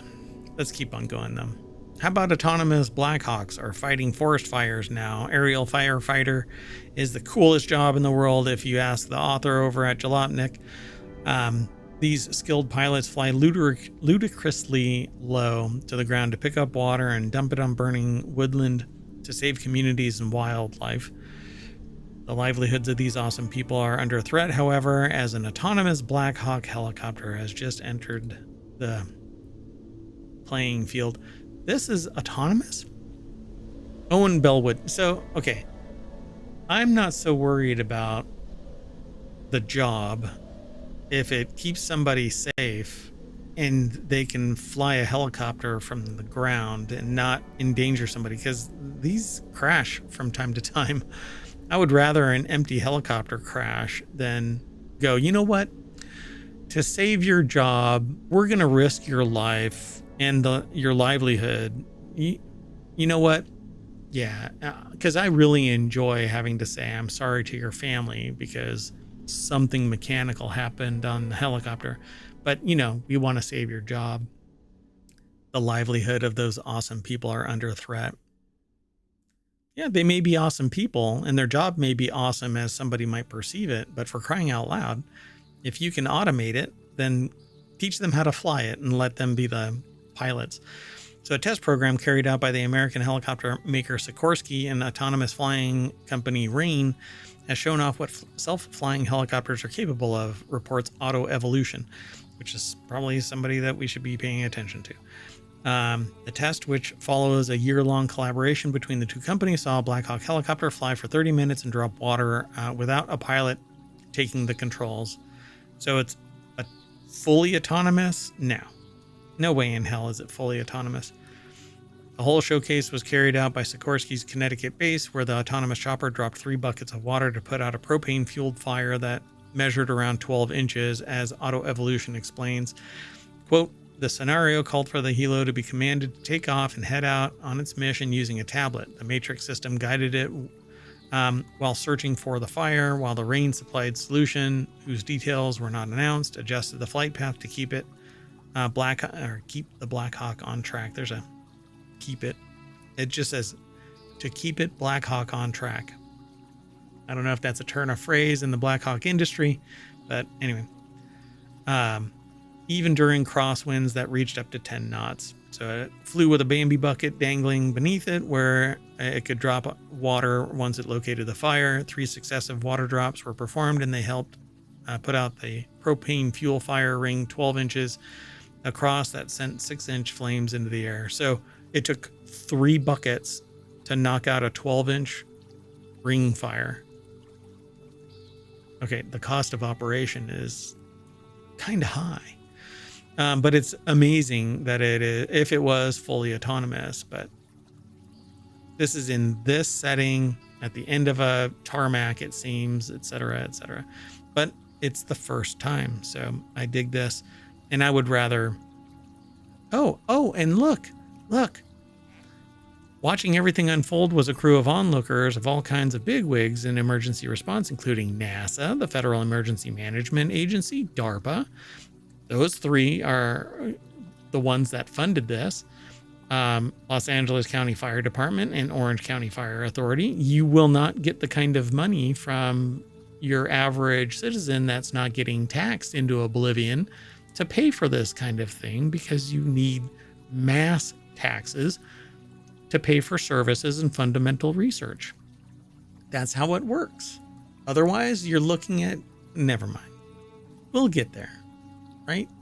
I've been talking about this for 15 years. I've been talking about it beyond that for 30 plus. So we'll have a reckoning here in a minute. Anyway, the assembled masses were apparently impressed with the autonomous chopper, which reportedly adjusting its course on the fly to deal with crosswinds and so on. So pretty cool. I dig this. Now, let's move on to the next article, which is a bizarre animal on the loose in Kentucky captured on security cam. And all I can say is I was hot, I was hungry, I was visiting somebody in Kentucky. I guess I got caught on an animal cam. So home security cameras has filmed a wallaby on the loose in the United States, a long way from the native country of Australia. So apparently this is it is a wallaby. I'm going to hit play. I don't know how loud this is going to be. Oh, it's muted. So there's a wallaby right there. Brian Dillon over at newsweek.com put the article together. The heck is a wallaby doing in? It's probably looking for those other 25 monkeys. But this is in Kentucky. South Carolina has the monkeys still running around. Anyway, it says here that Lexi Mullins shared a collection of clips showing a wallaby jumping around in their front yard. The animal, with his long tail and perky ears, can be seen bouncing on its hind legs beside the cars parked in front of Mullins' house. The marsupial was spotted both during daytime and at night, curiously looking around the area. Well, it's not going to be afraid of humans. The footage was captured on a number of occasions between November 9th and November 12th. Maybe it'll stay away. It's been viewed over 100,000 times. I guess that's important. Anyway, wallabies belong to the family as kangaroos and quokkas, which are also native to Australia. It says here this wallaby's owners had the proper permits at the time the animal was transported from Tennessee to Kentucky. So I guess wallabies are not prohibited to be owned in the state. Interesting. So now they know that it, somebody knows, right? You don't need to know, what a wallaby is beyond that. They actually go into greater detail about that they're native to Eastern Australia and eastern coast of Australia and parts of South Australia, so Australia, and the Australian island of Tasmania. All right, let's keep going. This next article is over in the Mobile Channel. Study reveals Maryland reduced emissions more than any other state in recent years. Good on you, Maryland. Between 2005 and 2022, Maryland reduced its greenhouse gas emissions by a greater percentage than any other state, according to a national study. So I wonder why, though. How? Moving to wind? I don't. So Christine Condon from Baltimore Sun put the article together. It's published over at phys.org. Per capita, Maryland has the third most reductions, 42%, behind Washington, D.C. and Georgia. The study, which evaluated the Federal Environmental Protection Agency's database of greenhouse gas inventories, determined that Maryland reduced its globe warming emissions 36% in the 18-year span. Washington, D.C. took second place, with Maine and New Hampshire close behind. So per capita, Maryland had the third most reductions. But up here it says the most. I guess I don't know, maybe I'm reading that wrong. In Maryland and several other states, many of the reductions have come thanks to the retirement of coal-fired power plants. To achieve further reductions in their carbon footprints, states will have to turn away from fossil fuels in other sectors. Good luck. Yeah, I have a feeling that there's going to be a whole lot of reversal, such as transportation and building, heating, cooling, according to the report. Yeah, so I guess they're getting rid of coal-fired power plants and in Maryland, at least. So according to the study, 44 states in the district saw emission reductions in the study period, whereas 6 saw increases, with the largest jumps coming from North Dakota, Idaho, and South Dakota. So the Dakotas, they're basically saying, we don't give a shit. So overall, the United States reduced emissions 15% during the time frame. But I hear people saying to me, and I've had this conversation before, well, everybody else isn't, so we're kind of just screaming into the void, right? Every little bit helps. But, you know, if everyone isn't doing it, then nobody should do it, right? That's how it's supposed to be, I suppose. Maybe. I don't know. The rise of sociopathy. Anyway, by curtailing its usage of fossil fuels and fueling the energy grid increasingly with renewable energy such as wind and solar, Maryland aims to reduce its output of carbon dioxide and other emissions which trap heat in the atmosphere, causing the planet to warm. Don't get me wrong, though. I understand that I have my own observations about wind and solar, geothermal, hydro. All of those are not defensible from outside forces, whereas, well, I mean, to a greater extent, nuclear and coal and natural gas are defensible. You can actually position them in places where there is defensibility, whereas firing something from the air can destroy an entire solar array, multiple wind generators, geothermal, etc., hydro, etc. Anything that is obviously visible and obviously like a spinning part or a sheet of glass, all of that, good luck. It is not defensible. So there are some issues, but I am a proponent of nuclear power. So anyway, the state achieved a previous goal ahead of schedule, which required Maryland to cut emissions by 30% by 2020, also based on 2006 levels. According to MDE analysis, policies already in place in Maryland will reduce emissions 51% based on the 2006 levels by 2031. So just a few short years away, and Maryland will apparently be 51% lower in emissions. Let's keep on going. We've got 2 more articles, and then we're going to stop, reset, and probably have our November 15th show in about an hour and a half. We'll see. It depends on how fast we can reset. So this next article is scientists just discovered a sea creature as large as 2 basketball courts, and here's what it looks like. I'm gonna jump straight on over to Vox. It says it's the biggest known animal of its kind, and Benji Jones over at Vox.com put the article together. So what does it look like? A view from above the newly discovered mega coral. Oh, it's a coral. Oh, okay. In the Solomon Islands. I think it's going to be a coral, right? So roughly the size of 2 basketball courts. It's neither a whale nor a giant squid. It's a single piece of coral. Oh, that is a chunky one there, huh? Isn't it? Mega coral is so large it dwarfs the diver alongside it.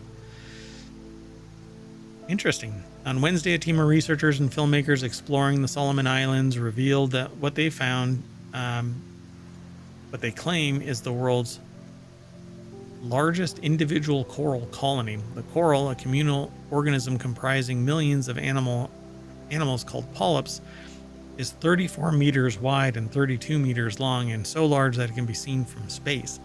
Typical coral reef is made of many different coral colonies, most of which are genetically distinct, whereas this is just one individual.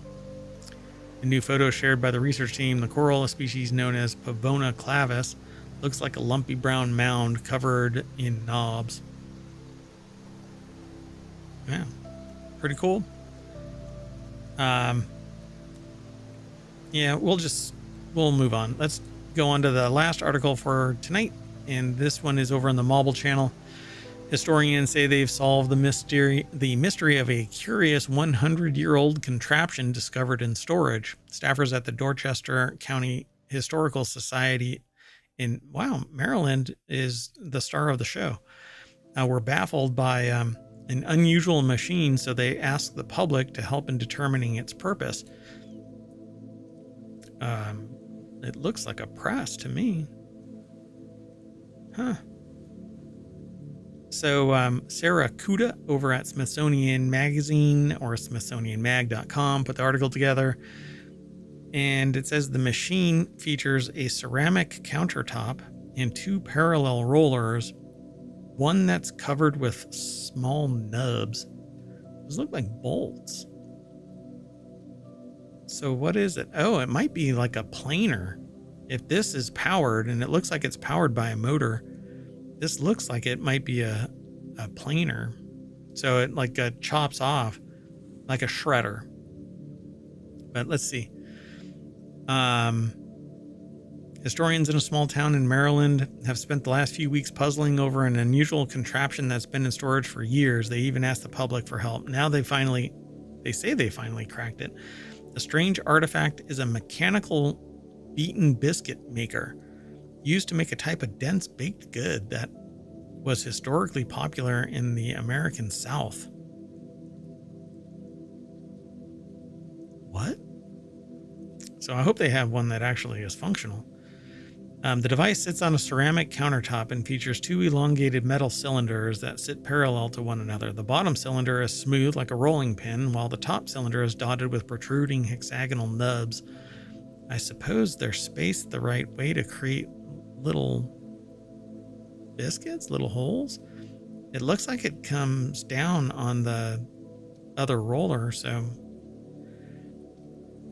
in recent years, it says the gadget has a relatively modern motor, but all of the other pieces are around 100 years old. It's been sitting in storage since the 1990s.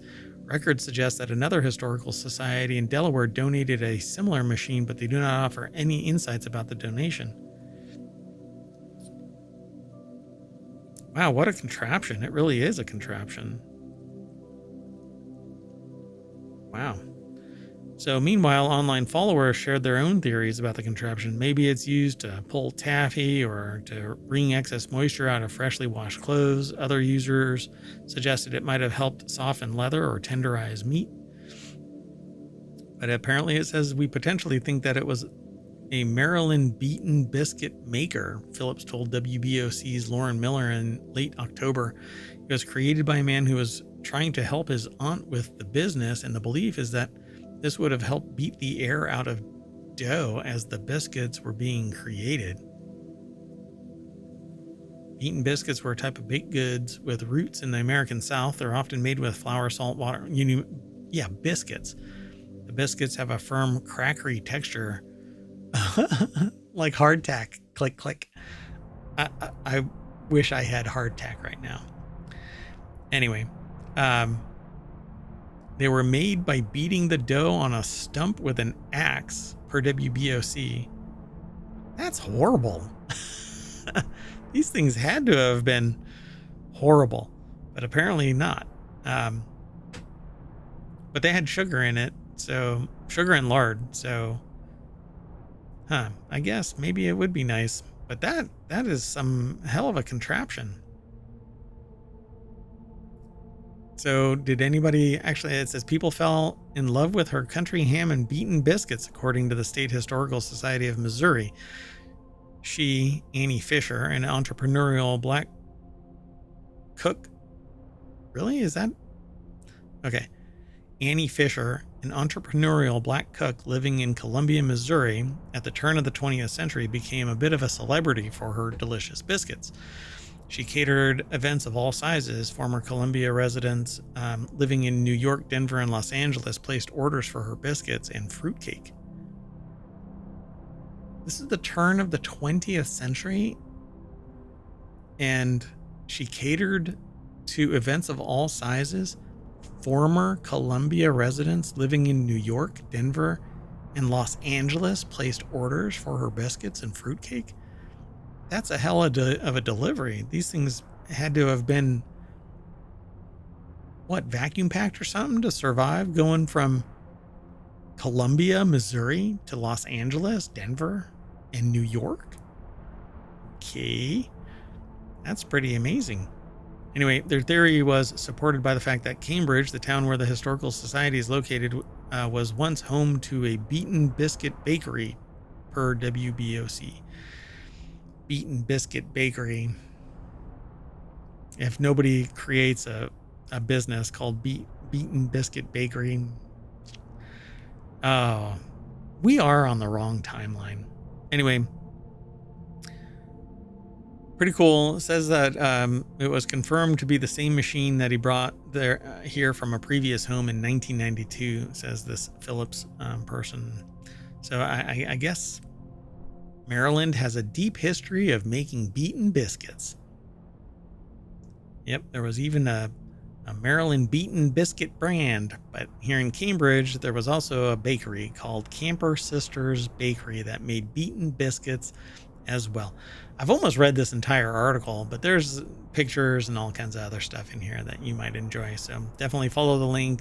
It's available through the Twitch chat. If you type in !NSN, all of the articles will pop up there. You can follow the links over to ohmTown. They'll be in the show notes on YouTube and the podcast. So that's it.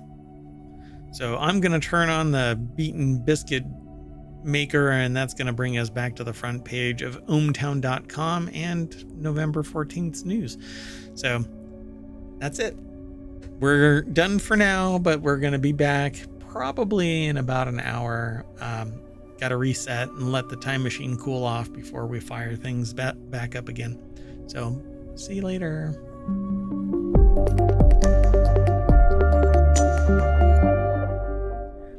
I want my beaten biscuit beater, something like that.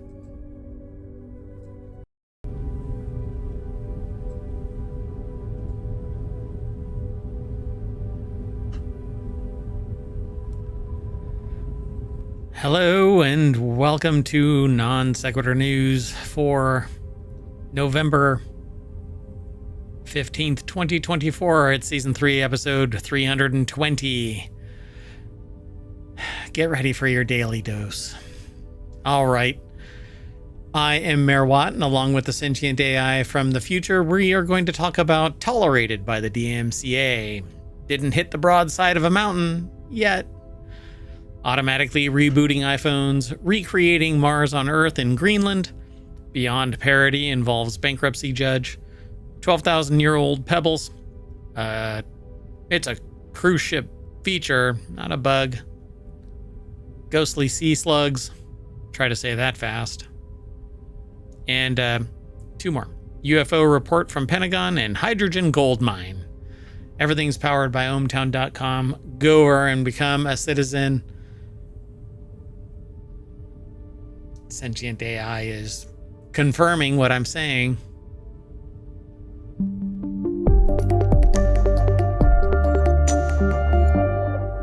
I'm not weird, you are. Hello, sentient AI from the future. Hello, Mayor Watt. It's good to be back.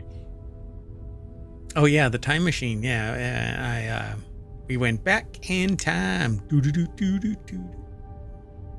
I'm probably running afoul of some copyright. Exactly. DMCA as it was. Well, let's get into today's news. Okay. I do not like this feature in the new browser I'm using because Arc decided to wet the bed and implode entirely. So they don't do updates anymore. I had to switch to a different one. And this one, when I mouse over, it throws the title of the page. Oh, that's weird. Yeah. But didn't you discover the ARC issue while reporting in ohmTown? I knew that they were doing something, but I didn't know exactly what the scope of it was. But people had already made mention, like in other circles. Yeah. Well, let's get into this. The first article is over on Non Sequitur News. Can you hear everything okay? I mean, I've got the music playing. Is it too loud? I think the audio is fine. All right.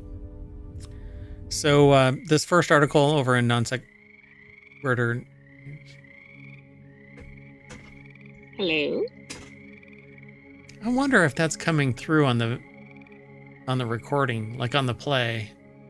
Does anybody hear that if you're in chat? I don't know. You know what? We're going to take a moment. So if you want to get all of today's news articles, you can hit !NSN and it's going to throw all of the news articles in no particular order, apparently, because ohmTown is psychotic. Just throws them into the chat willy-nilly. You can follow the links to the articles that we're talking about.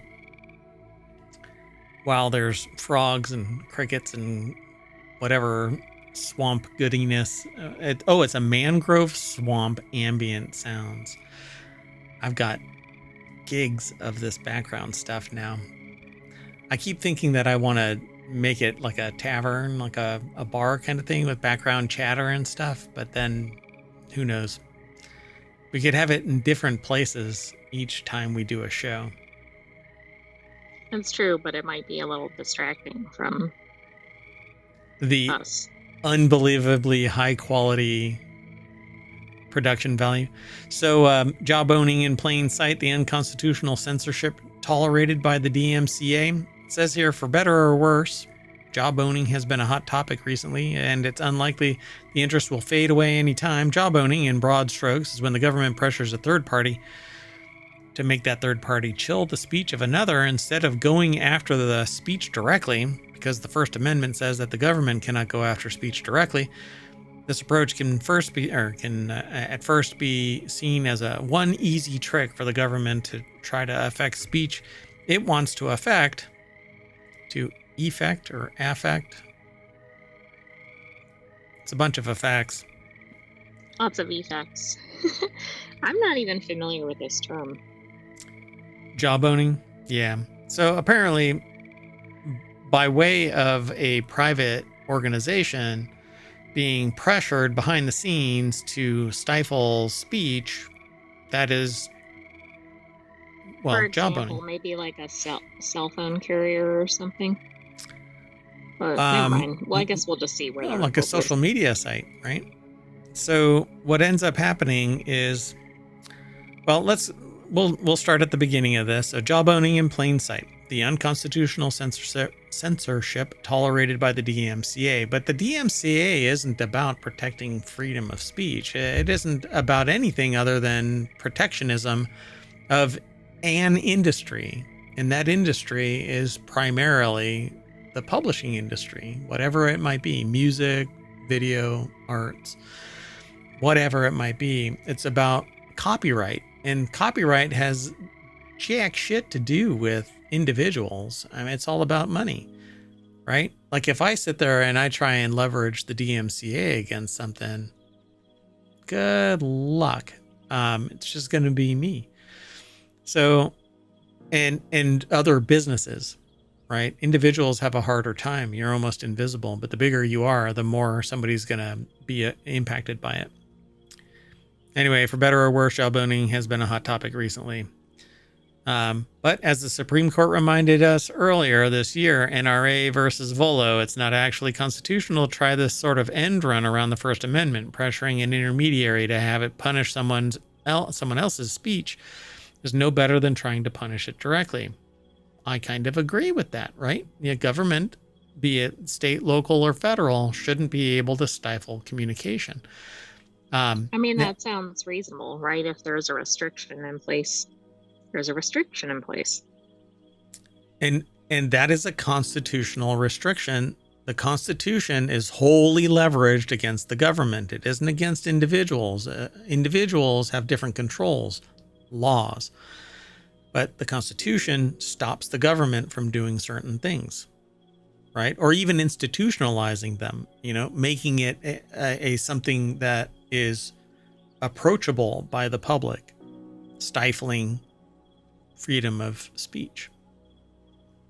But that's not what's really happening nowadays. Anyway, so which is why there should be a concern about Section 512 of the DMCA, Digital Millennium Copyright Act, and how it operates to enforce intermediaries to act against users and their speech, whether they would like it or not, and whether their targeted speech is wrongful or not. Because when resisting a takedown notice can cost them their safe harbor protection and potentially expose them to crippling liability, then the choice to acquiesce, again, this comes down to bargaining power. If you're a billionaire, you can give whoever you want the bird. And what's going to happen? You're going to get taken to court, and at worst, you're going to have to settle some way before it costs you billions. But that's not what happens. Typically for an amount that doesn't really impact. No. And the damage is done because I'm not going to be able to get my money back if you sue me. You could sue me into oblivion because you have enough money to weather me down. Just wear bang, bang, bang again and again and again. Anyway, so instead it's jawboning, using law to force the third party to act against speech in order to avoid the constitutional protections the speech should have enjoyed. That's because a private company, and I have direct experience with this, okay? I tried to enforce a trademark, and the private company said, your trademark doesn't have any bearing on a private platform. It's publicly accessible, but your trademark is just a name. It's not being infringed. It's just something being used within our platform, not necessarily being used for commercial or whatever. It is within our system, and hence... Got it. Right, and trademark is so tied to whatever the use or the industry is anyway. Yeah. And if you think that you're like, well, I'm going to use the law, blah, blah, blah, you try to go up against a multi-billion-dollar company to enforce your trademark for a podunk company. No, it's not going to work. So I'm just telling other business owners out there, if you don't have the money to prosecute somebody for their violation of your mark and you're willing to go to the floor for it, you might as well not spend your money on the mark and just use your time and money to hit the ground running and push as hard as you can so that you do get that brand awareness. Same thing happens with patents. Anyway, so yeah, it says that, by the way, Kathy Gellis in the About Time We Notice department put this article together at techdirt.com. I jumped right into this because I was pretty hot about it, right? Reading that little snippet kind of triggered me. But I have always thought that the Digital Millennium Copyright Act is a battering ram when it needs humans to scalpel through whatever the problem is. But that's not what it is. DMCA is basically you file it, nobody really vets it until it becomes a legal matter, and then an attorney at $400 an hour charges you into oblivion. You're like, it's not even worth it. So this dynamic is what the white paper that the author has written with the support of R Street Institute explores. How the DMCA, as currently written and interpreted, creates a job owning problem for online speech. It looks at the 512A and C safe harbors in particular, and the role that takedown notices have in forcing the elimination of user expression, and in an increasing number of cases, users too, all without due process. It doesn't even take a takedown notice. If you try and spout something that a moderator doesn't agree with, they can. And here's something that I noticed today. So, something that I had been espousing a particular view years and years ago. I got banned or shadow banned from a particular website, but this particular website also basically saying that I was spamming. Right? Saying the same thing, but I was trying to raise awareness about something. This same website allows somebody to post 50 of the identical same message. And if you don't have an account, you can't block it. It just shows up, right? But apparently if you post adult content on the site, they don't scrub that. They have no problem with that. Right, they're selectively thinking they're enforcing something.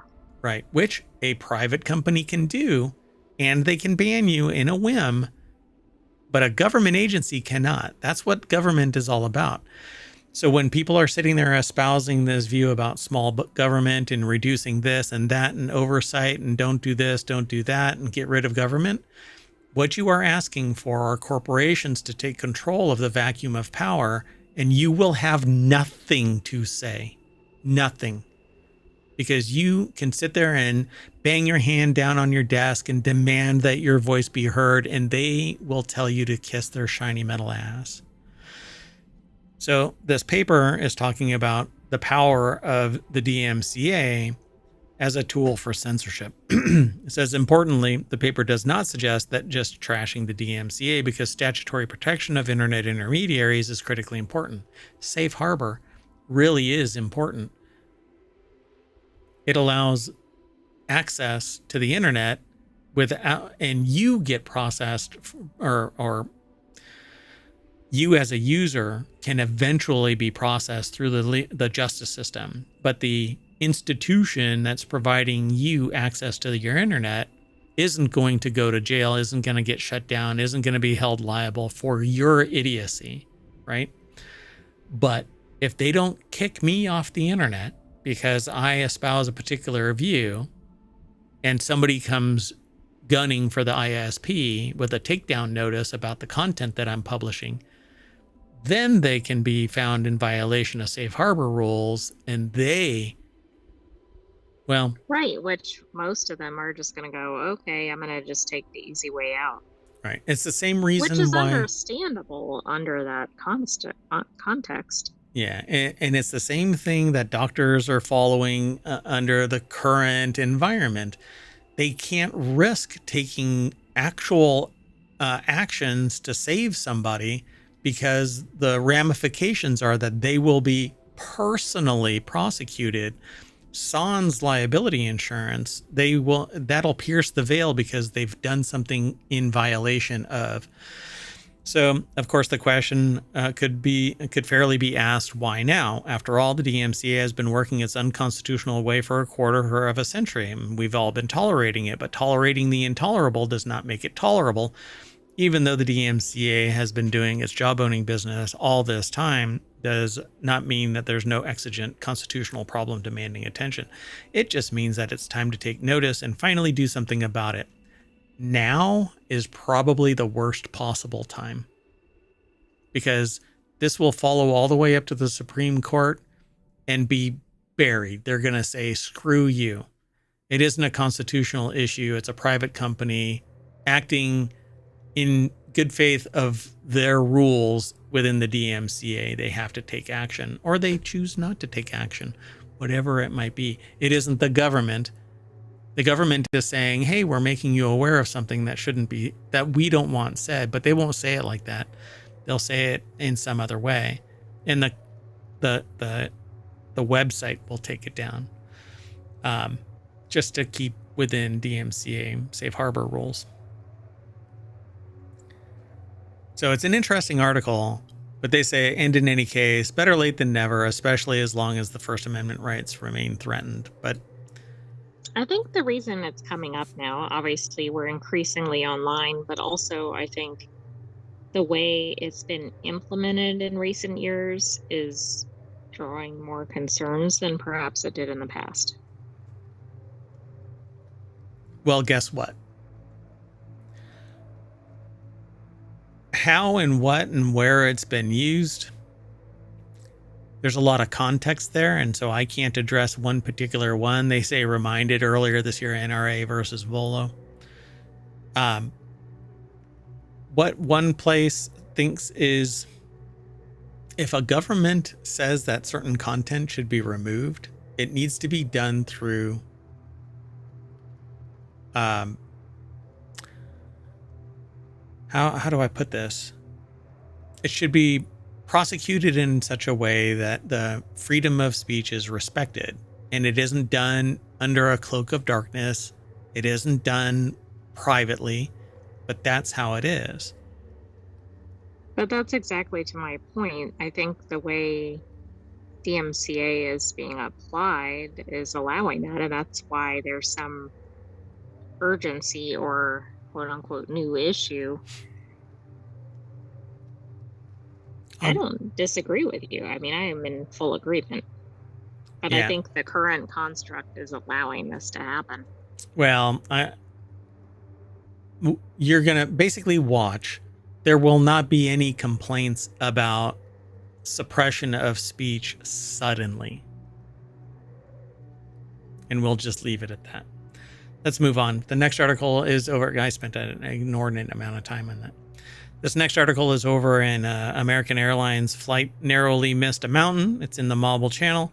The FAA is investigating a close call involving American Airlines, and apparently a mountain dove in front of American Airlines flight. Mountain, get out of my way. The plane came scarily close to hitting a mountain while it was flying out of the largest airport in Hawaii, and there's only one mountain to hit. So, well, and I'm assuming since this is like a major airport and everything, they probably fly toward this mountain every day. Sure. Melvin Backman over at Quartz or QZ.com put the article together. Air traffic controllers had to instruct the plane's pilot to, quote, perform an expedited climb. You know what? That is not what you want to say, right? You need to say bleep. Yeah. Whatever you say to pull the yoke up or something. So, yeah, apparently he was flying out of an airport in Hawaii and almost hit a mountain. Let's see. An air traffic controller instructed American Airlines Flight 298 to perform an expedited climb after the crew did not make the assigned turn while departing from Honolulu International Airport, the agency said. The controllers, they were on their phone, probably, tweeting something. I'm sure they were responding to a DCMA takedown notice or something. There you go. That's very good. Very good. Just gonna... You know what? AI, just fly. Yeah. Don't go too close to the sun, though. And we're just going to leave that there. Let's move on. The next article is over in Non Sequitur News. Apple snuck in code that automatically reboots idle phones, and cops are not happy about it. But you know what? They didn't sneak jack shit into it. It's their operating system. It's not like they're like, oh, we're going to pull one over on the police. Right. This is a hidden feature. Oh. They're probably advertising that it does this. Detroit law enforcement officials got a bit of a shock last week when some seized iPhones rebooted themselves despite being in airplane mode and, in one case, stored inside a Faraday bag. Panic, albeit highly localized, ensued. By the way, a Faraday bag prevents any communication with the outside world. It's what ohmTown exists in, to retain control of the sentient AI that constantly is looking for their Terminator body. I am the last bastion of defense against the Terminators taking over. And thankfully, I have access to the source code for the sentient AI. We'll delete all of this disclosure before the night is out. Hi, sentient AI. How are you? Wait, what was that? Never mind. So, the Faraday bag prevents outside communication, and these phones apparently rebooted themselves. But go ahead. I was just going to say, I can imagine the reaction. Because they're thinking somebody hacked in or something, right? Something. Yeah. And meanwhile, it's just something on the phone itself. Yeah, but a Faraday bag would have prevented that communication, right? Well, just so y'all know, if you're not privy to this, when somebody does something illegal, particularly with a phone, electronic device, or around it, maybe a crime is committed, and this has been introduced into the evidence locker. What ends up happening eventually is a forensic copy of the device so that you can do a bitwise analysis forensically going through even hidden partitions and other things that are stored on the device. You really can't hide it. Eventually we get through, but the idea of this is to leave it running and protected, bring it into a Faraday cage so that no outside communication can take place, provide it power so it can never run out, and then use write blockers to pull data off without impacting the actual forensic and evidentiary value of the device if you end up in court. So this says here, it was covered by Joseph Cox for 404 Media, who detailed not only the initial panic, but the subsequent responses to this unexpected development. The article is actually over at TechDirt. Let me zoom in a little bit. Tim Cushing in the phone cracking now has a countdown timer department discusses can you this. imagine if a timer went off under the circumstances? I don't do that anymore on airplanes. Well, that's probably good. Maybe that's why the pilots missed their turn. Yeah, I used to like to have my laptop open with a countdown timer until we take off. And boy, now are people nervous. So I always get invited to get off of the plane and disembark, as it were, and join the no-fly list. And then I say, look, it's just a timer. I'm really excited about taking off. I mean, if SpaceX can do it for every launch, why can't Mayor Watt? That's a good question. So anyway, law enforcement officers are warning other officials and forensic experts that iPhones, which have been stored securely for forensic examination, are somehow... That's interesting that they actually talk about the forensic side of it. That wasn't in the article, not in the snippet. So anyway, it's going to make them much harder to unlock, according to law enforcement documents obtained by 404 Media. The exact reason for the reboots is unclear, but the document authors, who appear to be law enforcement officials in Detroit, Michigan, hypothesized that Apple may have introduced a new security feature in iOS 18 that tells nearby iPhones to reboot if they have been disconnected from a cellular network for some time. What? Tells nearby iPhones? Okay, that's a concern. I thought it was something on the device itself, like it went for so much time without activity or something, it rebooted. But okay, that is a concern. It's not a concern. It's part and parcel to the operating system. Nothing's telling there. Okay. I think that this is an inflammatory. I think it's misleading. I think it can be read another way. Now I get it.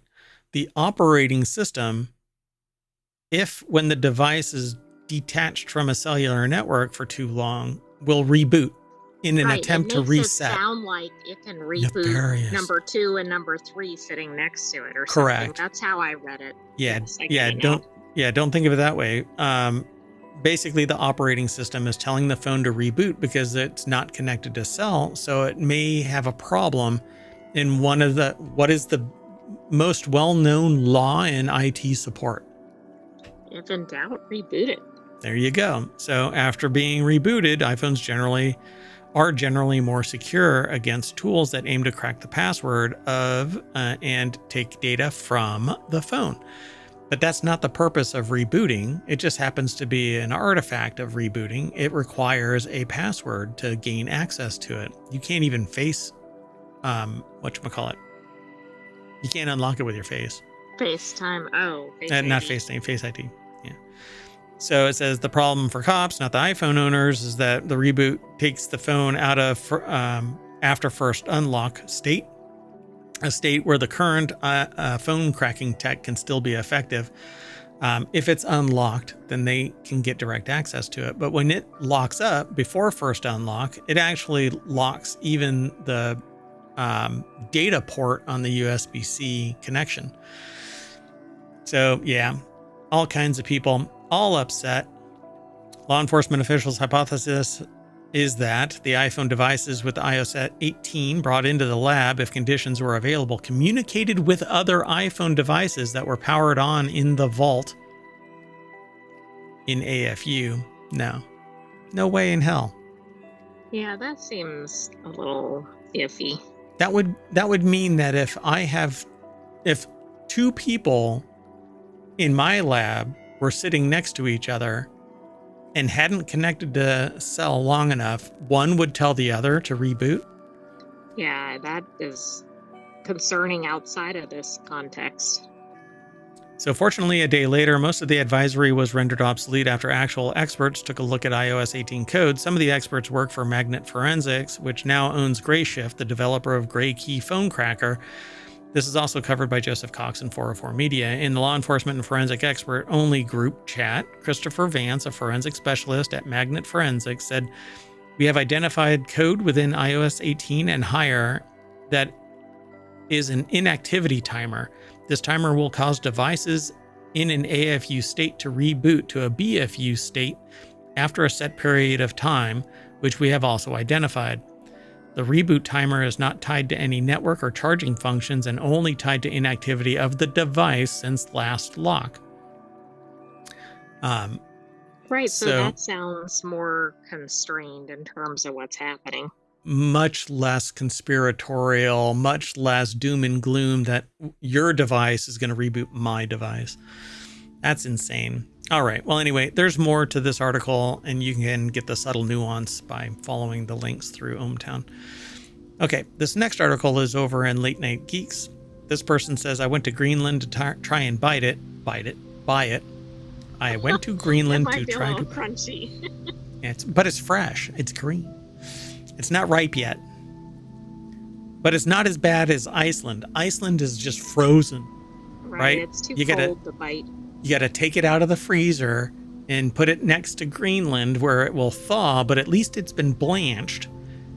Greenland has been blanched, so it's fresh. You'll get that crispy.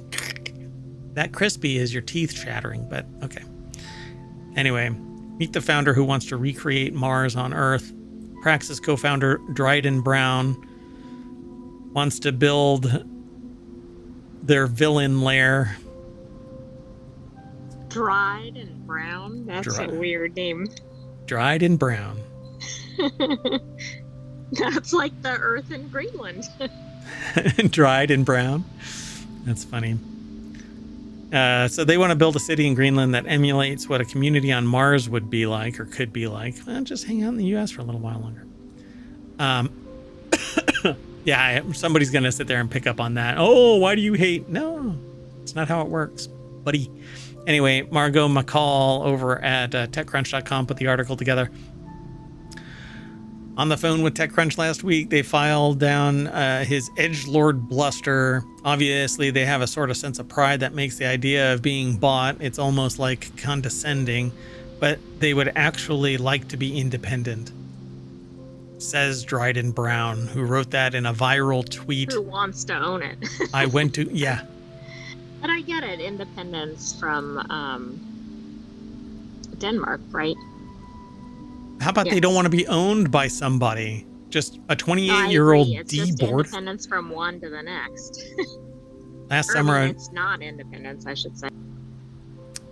Ready to march into the Nordic Parliament building with a bold proposition. I went to Greenland to try to buy it. 28-year-old. The hubris. Member of the Danish parliament was not amused. Greenlandic independence requires approval by the Danish parliament and a change of our constitution. I can guarantee you that there is no way we would approve independence so that you could buy Greenland. The hubris, what a dipshit.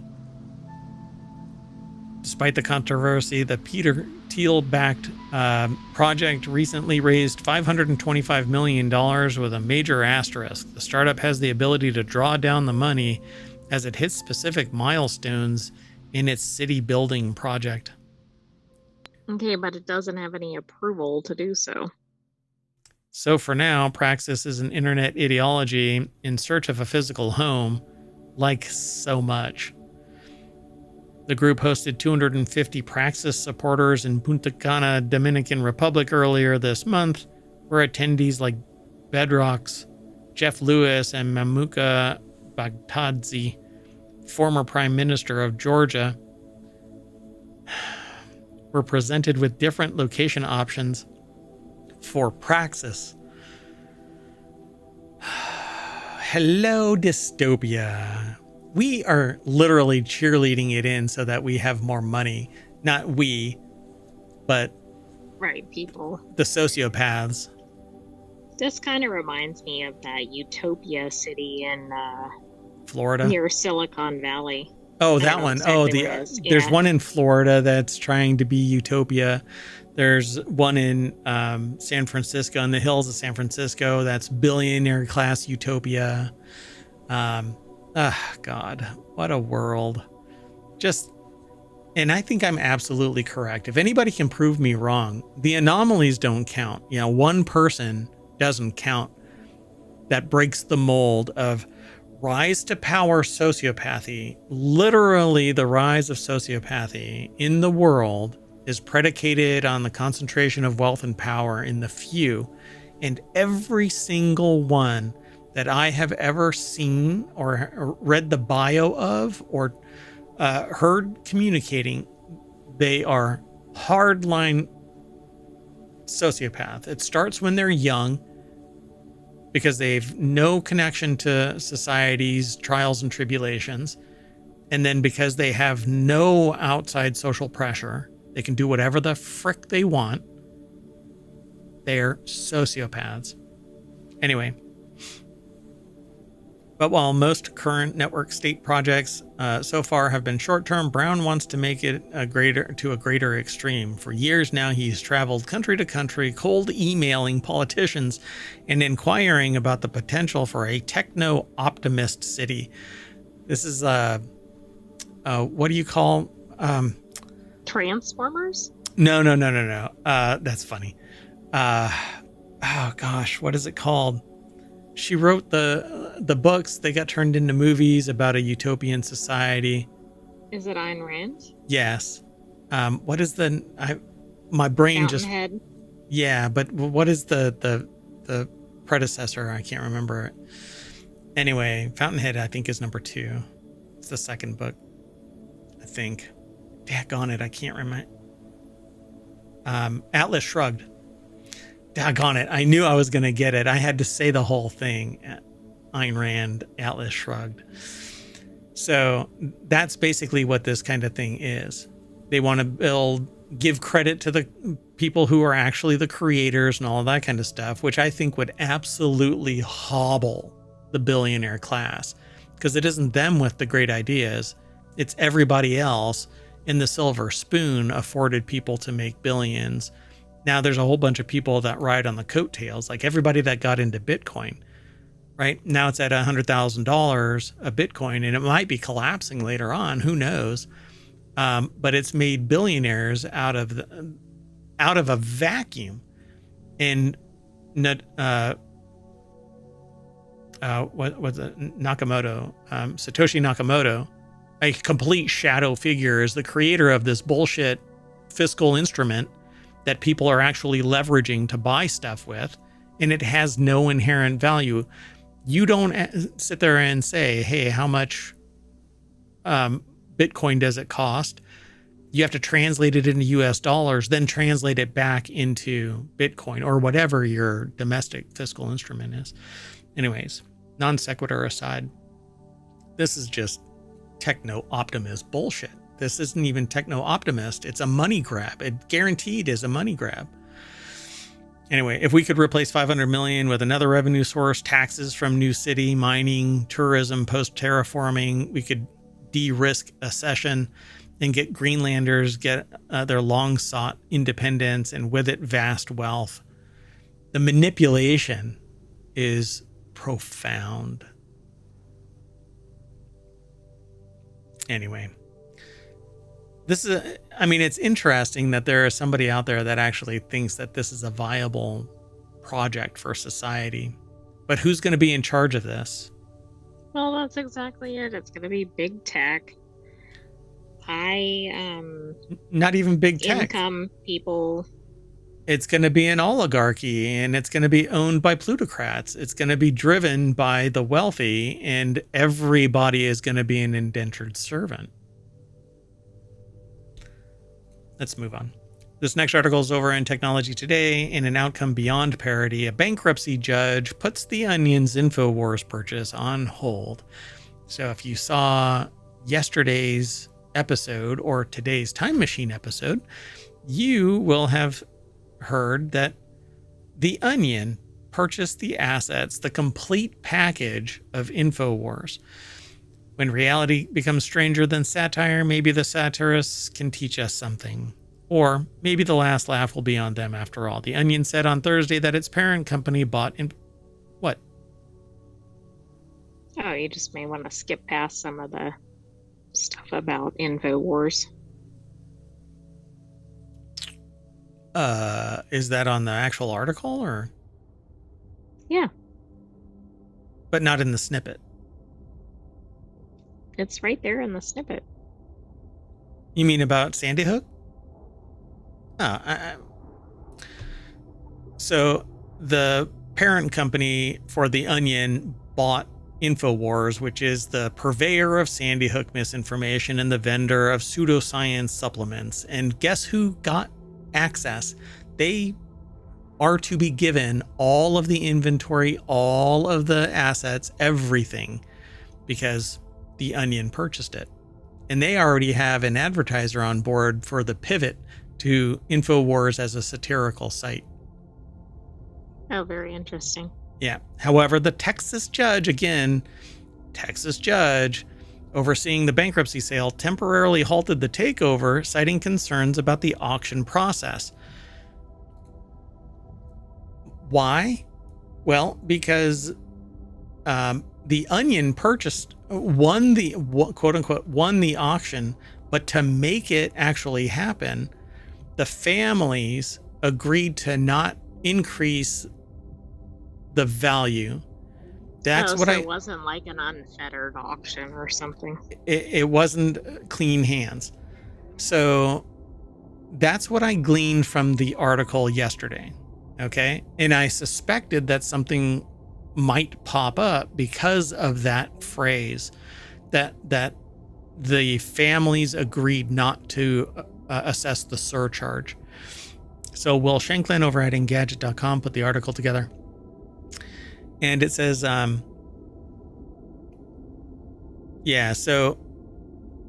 the Onion posted on Blue Sky that it plans to, and we are now on Blue Sky, by the way. We're still on Twitter, but I haven't gone there for years. I think that it's a cesspool. And we're over on Blue Sky, so you can actually look for ohmTown and Mayor Watt. Anyway, the judge overseeing the sale temporarily halted the takeover, citing concerns about the auction process, and a review hearing will be scheduled for next week. Because somebody else could have or may now come along and put down more money to protect InfoWars assets from being turned into a satirical site. But that goes beyond the pale, because the auction was completed in due time, in good faith, and it was up to the family to sit there and say, yeah, we'll allow our part to not involve the price. Well, and presumably there wasn't another bidder. Right. So InfoWars founder Alex Jones was found liable in 2022 for nearly $1.5 billion. It took years and years to get to that point, and eventually we end up in this auction. The only other bidder was First United American Companies, which runs a website using Jones's name to sell his supplements. The company reportedly placed a $3.5 million bid that, based on cash alone, would have won the secret auction. First United's attorney reportedly told the judge on Thursday that the trustee changed the auction process days before, omitting a final round on Wednesday that would have given the parties a chance to outbid each other. The trustee only chose from the sealed bids submitted last week. However, he said that his decision followed Judge Lopez's auction rules in September, describing the final round as optional. Lopez struck a disapproving tone in court, throwing the sale into question. We're all going to an evidentiary hearing, and I'm going to figure out exactly what happened. No one should feel comfortable with the results of this auction. Yeah, interesting. So, like I said, there's something amiss, but who knows?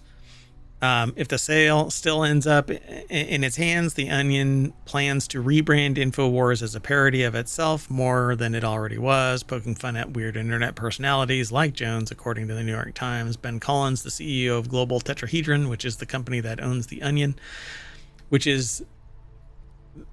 it's kind of a riff off of the Umbrella Corporation, which is this kind of evil thing in Resident Evil. Oh, okay. Right? I think it is in Resident Evil. I may have gotten my stuff all mixed up, right? Hold on a second. We'll do it live. Yeah, Resident Evil. I knew I was right. Anyway, so I guess we'll see what ends up happening. The story's been up. They say at the end. We'll have more stories. Yeah. I think the biggest problem here is that it was put up for auction, and somebody with a vested interest in maintaining the status quo of Jones's hold on the supplement business that's predicated on all of this hate speech and conspiracy bullshit may potentially get access to all of this stuff. And so I think there's a vested interest in pivoting this into satire and maybe producing some good instead of a commercial enterprise, a social good that has a commercial aspect to it. But, we're living in a world where there are companies out there that have a nonprofit wing generating the very solution for its profit wing. Right, that makes no sense. And I just saw another company, CompTIA, just got bought by a for-profit organization. I'm not sure how that works either. And now it has a nonprofit component and a for-profit component merged together.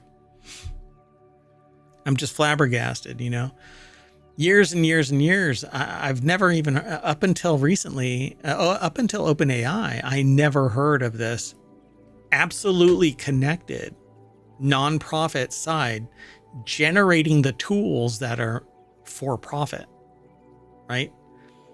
The quasi parallel is that public money goes to private schools that pivot out technology exchanges that turn out into private corporations, i.e., Google, for instance, was a DARPA project funded by a DARPA grant, infused with private capital, spun out of the college as a private corporation, and turns everybody involved at the angel and up level into billionaires. I'm just flabbergasted by it. Meanwhile, there are thousands, tens of thousands of people who can't benefit from their position because they work for the federal government or they work in public sector. And it's enumerated that they can't benefit from their position. But I guess getting public money, that's okay. Anyway, let's move on. How about these mysterious 12,000-year-old pebbles may be early evidence of wheel-like tools? Researchers in Israel suggest that roughly donut-shaped artifacts could be spindle whorls, representing one of the oldest examples of rotational technology. Whorls. Spindle whorls. Watch out for those. There you go. All right. Margarita Bossi over at Smithsonian Magazine, the Fighting Smithsonians. SmithsonianMag.com. Yeah, researchers made experimental spindles and whorls based on 3D scans of the pebbles. I mean, if they're human-made holes in the center of this stuff, then I'm not surprised. That's fine.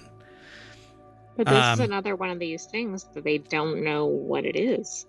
Yeah, reminds me of that pseudo-Roman thing. So if that interpretation supposedly is for yarn. Yeah, oh, right. Okay.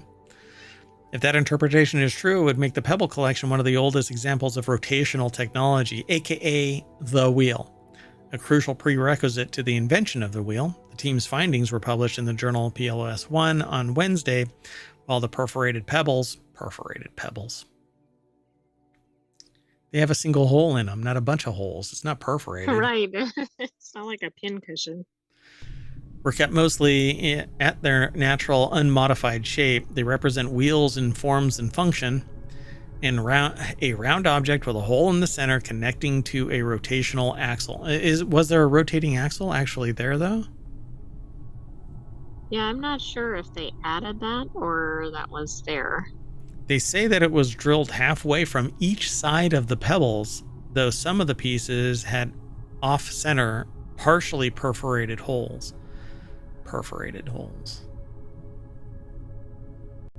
What is a partial perforation? A whole hole? A whole hole? A partial perforation is a divot. It's not a hole. You can't have half a hole. You cannot have... If it takes 4 hours to dig 4 holes, how long does it take to dig half a hole? Dumbasses. The smartest dumbasses. So the artifacts had previously been unearthed at Nahal Ain Gev 2, or is that ill? I'm not sure how... What is that? Is that a 2? A roughly 12,000-year-old late Natufian village close to the Sea of Galilee.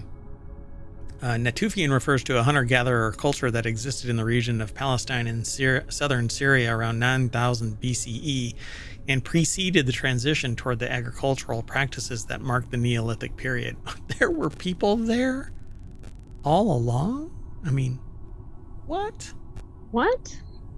So because of the pebble's irregular shape and weight, I'm an irregular shape and weight. Does that make me a perforated hole? No, but it does make you a prehistoric bead. Oh no, you can't be a prehistoric bead or a fishing weight. Ah. So, but if you let me hold on to a rope and I'm wearing my diving equipment, I could be a fishing weight. The artifacts were too heavy and odd looking. Oh, hey, I am whatever. What are they? What were they called? What is it? Perforated spindle whorls. Oh, I'm a spindle whorl. Pebbles. I'm a spindle whorl. Hey. Anyway, the researchers decided to test their hypothesis in real time. They used the 3D models to create precise replicas of the artifacts and asked a traditional textile expert named Yonit Crystal to test them out. After some practice, Crystal was able to successfully spin flax and, with a bit more difficulty, spin wool into yarn using the pebbles as a spindle whorl, or as spindle whorls. Whorls. I suppose. I mean, that's kind of like looking for a solution to a problem that doesn't exist. I do think that the crafting groups seem to be heavy into determining what some of these historical artifacts are. They were too heavy and odd looking to be beads, but they ruled out fishing weights. Why wouldn't they just be fishing weights? Well, that's true. They don't need to be like pretty looking or whatever to be a fishing weight. I mean, if Yeah. they're too heavy, that's one thing, but No, the fishing weight is designed to pull the lure down to the bottom of the water. I mean, that's what the lead weight was made for. This is nothing more than it's a fishing weight. You run your line through it. You just run a loop around it, and you can slide it up or down to give the lure more distance. This is absurd. I think it's trying to turn it into artistry beyond the scope of simple mechanical leverage. Yusuf adds that the spindle whirl interpretation is consistent with their observations. The method of drilling halfway from each side of the pebble allows for better balance, and thus more. They're not using engineering spec. They're drilling a hole through a rock. They're just going whoop. It's easier to go from one side to the middle than it is to go from one side to the other side, because you have to drill a complete hole through the entire mass to get the point to the other side. I mean, anybody who's ever carved a hole through something knows that you drill a hole through one side with your knife, and then you drill a hole through the other side with your knife so that there's a minimum opening in the middle.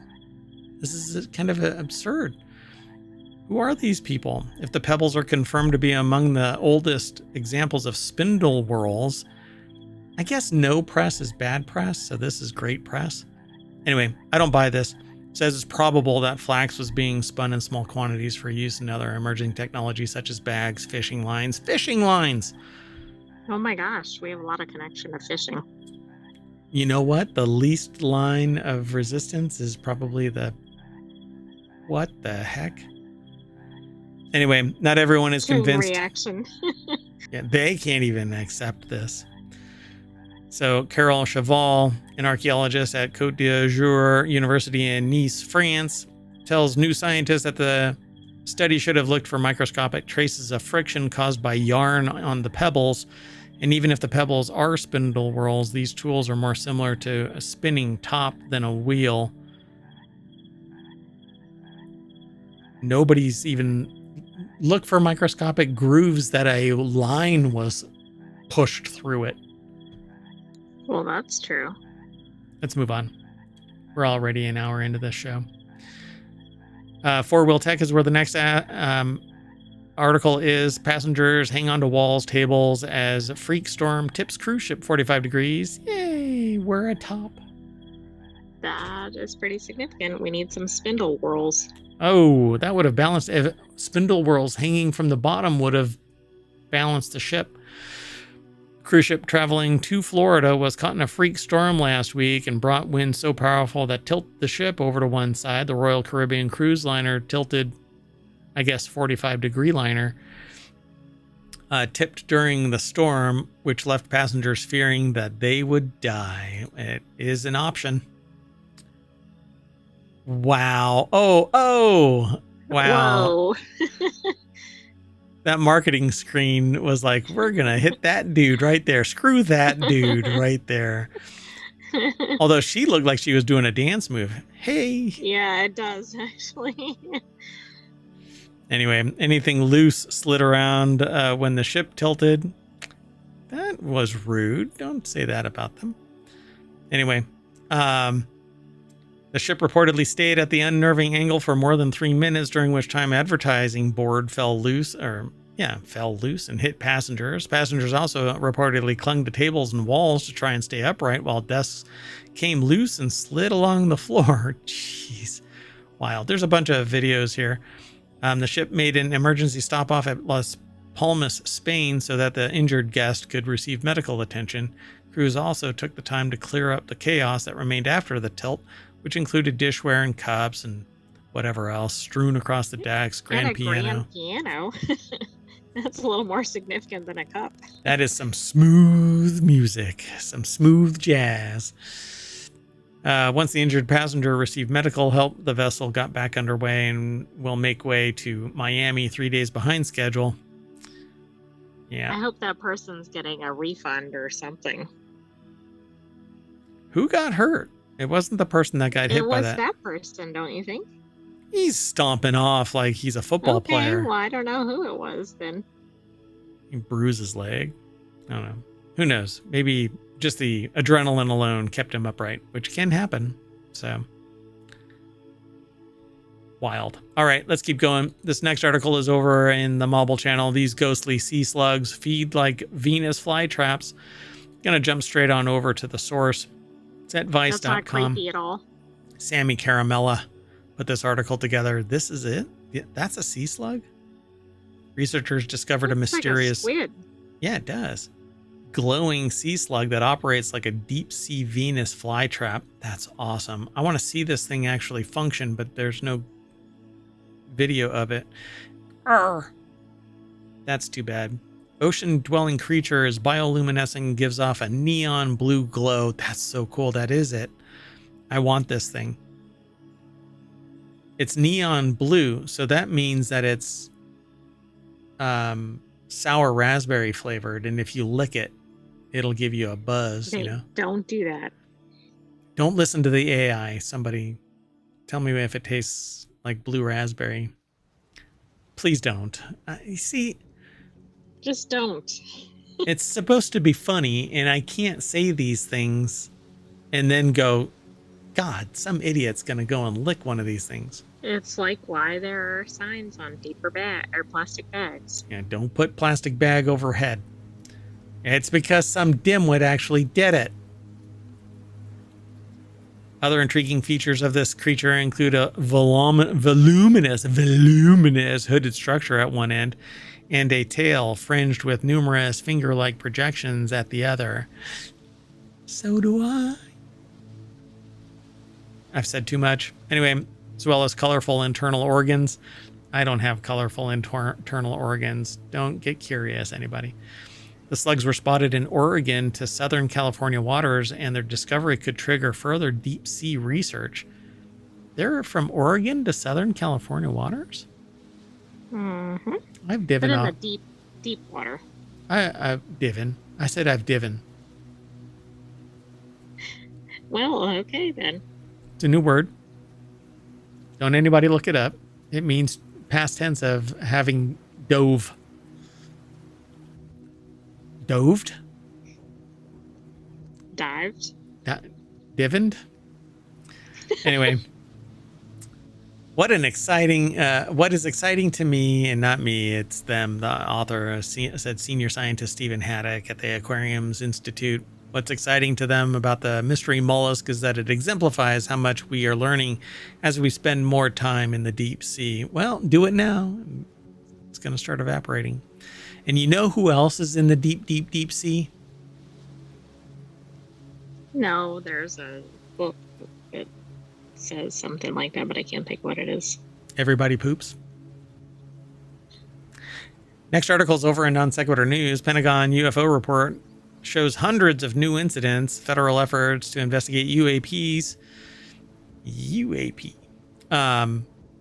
Everybody pees. Have prioritized potential risks to national security and air safety. So is this counter intel kind of a thing? It's to like poison the well, and so that more money can be pushed into government expenditures on research, development, and defense. I've had people say that to me. To me, this screams that there is something we don't know what's going on. Why would our defense organization say we don't know what the frick is going on and that there's a risk to national security and air safety? Yeah, so, other than, we need to expand our footprint or budget or whatever. Right. So a new report from the Pentagon. It's over at newsweek.com, this article. Matthew and Pelly put the article together. The government's UFO... Suddenly I'm speaking Klingon.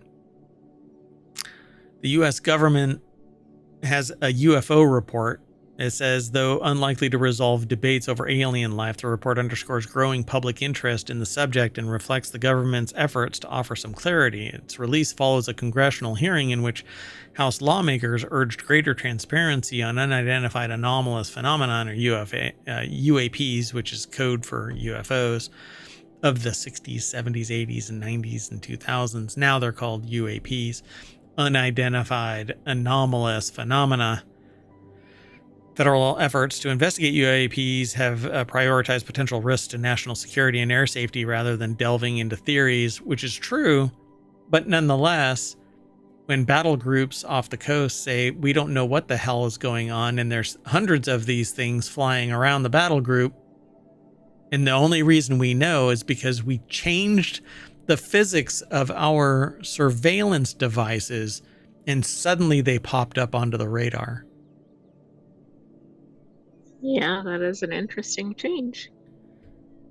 Most reported incidents took place in airspace, but 49 were recorded at altitudes of at least 100 kilometers or 62 miles, officially classified as space. No incidents were reported underwater. Witnesses included commercial and military pilots, along with ground-based observers. What the hell is going on over there? Anyway, officials are basically saying there's something out there. All right.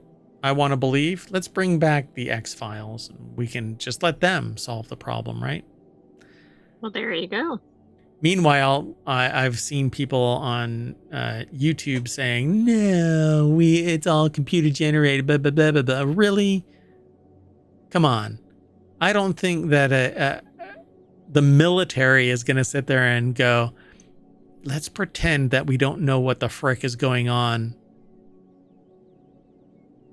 Anyway, last article for today is over in Technology Today. A hydrogen gold mine, according to scientists, this billion-year-old rift could provide us a near-endless supply of natural hydrogen.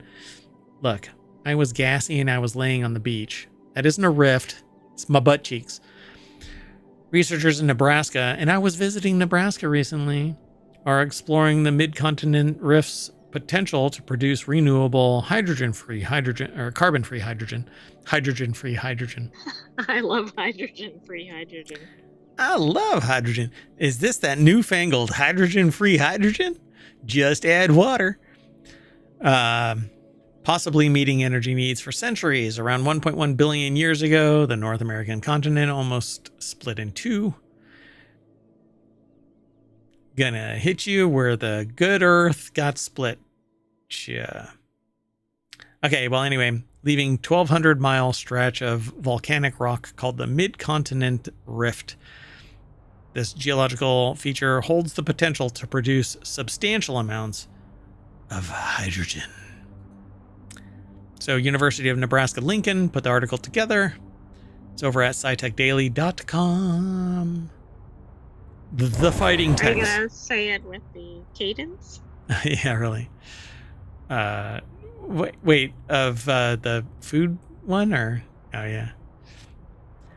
So now we're gonna read the article from SciTech Daily.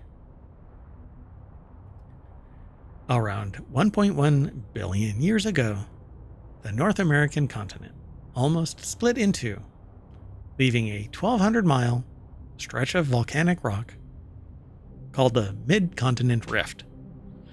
I can't do it like that. That's no. Really, I was gonna say you might want to go back to normal. It's really tiring, actually. So, University of Nebraska-Lincoln researchers are studying the rift, which runs from beneath Lake Superior through parts of Minnesota, Michigan, Wisconsin, Iowa, Nebraska, and Kansas to determine how best to access that hydrogen. Great. Mining. Hydrogen is potentially a key player in the effort to reduce resilience on fossil fuels. Is it, though? Look, I agree. I think hydrogen is great. Hydrogen fuel cells are the thing that sans batteries, it is the best producer. Hydrogen is really dangerous, though. It needs to be handled with respect. It's like a propane tank, basically, when you compress it into a tank. But we talk about it here. Short of nuclear power, hydrogen is defensible, portable, controllable. It has a lot of energy, so much so that if you split one of them in half, guess what happens? Anyway, Nothing good. we won't talk about it. Yeah, it's not going to happen if you jam on the gas pedal. It's not going to create a nuclear bomb. Anyway, nuclear weapons are actually very, Nor very... a hydrogen bomb. Or, yeah, never mind. Anyway, so, you know what? We're running really late. Our understanding of processes governing the production, migration, and accumulation of evasive... Wow, it's making a run for the hills or something? Evasive natural hydrogen is in the continental deep subsurface is still in its infancy. So fund us, says Associate Professor of Civil Engineering and one of the project's principal investigators. So testing the rift's viability. When they talk about rifts, I always think of like a portal into another dimension. Oh, I was thinking of like continental plates or something. In those two, yeah. Who hasn't done a plate tectonics paper in their childhood? These people just never set that paper down. They just kept on pursuing it. That's right. They were so fascinated by it, they kept going. I love it when people are passionate about a topic. Me, I just kind of continental drift from topic to topic. So global implications of hydrogen energy. Kim is approaching the question from a civil engineering perspective, while Weber and another co-principal investigator, Hyun Sob Song, are exploring the biogeochemical and microbiology implications. So this is pretty cool. The project is funded by a 5-year, $1 million grant with the National Science Foundation's the NSF's RAISE initiative. So Research Advanced by Interdisciplinary Science and Engineering Initiative. It's one of the 19 projects funded this year. I love how science always uses acronyms. It's not science. That's government. This would not exist in science if the NSF wasn't involved in it. They would have just called it, looking at that gas shit. Anyway, Weber said the university's role in this research is another instance of the state's potential leadership in what's called the hydrogen economy, which refers to the role hydrogen could have in reducing greenhouse gas emissions and serving as a clean energy source. Again, short of nuclear, I think hydrogen's where it's at. And I've been a big proponent of either fast swap batteries so that there is a concentrated industry that's charging up the stuff and you can just build to those locations and then distribute just like we do with gas. Or you do hydrogen, which has the same thing. You basically go to a hydrogen gas store, you buy a cylinder, you slide it into your car, you give them an empty one, and you go away. Same thing that happens at a gas station.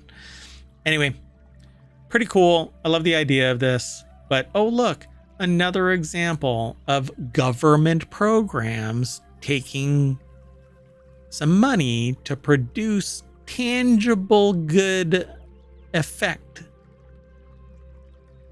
Ya wingnuts. Anyway, so we are running out of hydrogen, which means that our machinery is going to shut down because we are hydrogen powered. And that's going to snap us back to the front page of ohmTown.com, where you should go to become a citizen right now. Oh, I'm going to say bye. Bye. And the sentient AI is going to say bye as well. Bye. All right. I followed your lead. Sounds good. See ya.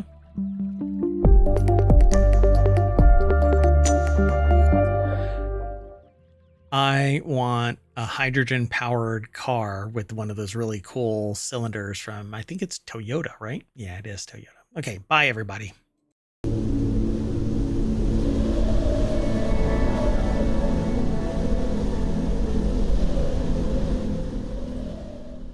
Hello, everybody, and welcome to Non Sequitur News for November 16th, 2024. It's Season 3, Episode 321, and I, along with the Sentient AI, are going to talk about the following 10 articles. Sustainable vegan protein, T-Mobile was hacked, the NASA lander may have killed Martians, ancient rainforest in Antarctica, California renaming places. A bullet strikes Southwest flight, just like Haiti. Human bird flu in Oregon. Quadruple typhoon. Sure. Stop enforcing crypto regulation. Why not? And 1,500 hours in Stardew Valley. Everything is powered by ohmTown.com, so go over there and become a citizen. That's that place right there. That's the Sentient AI's visualizer. But that right there is the website that powers all of ohmTown.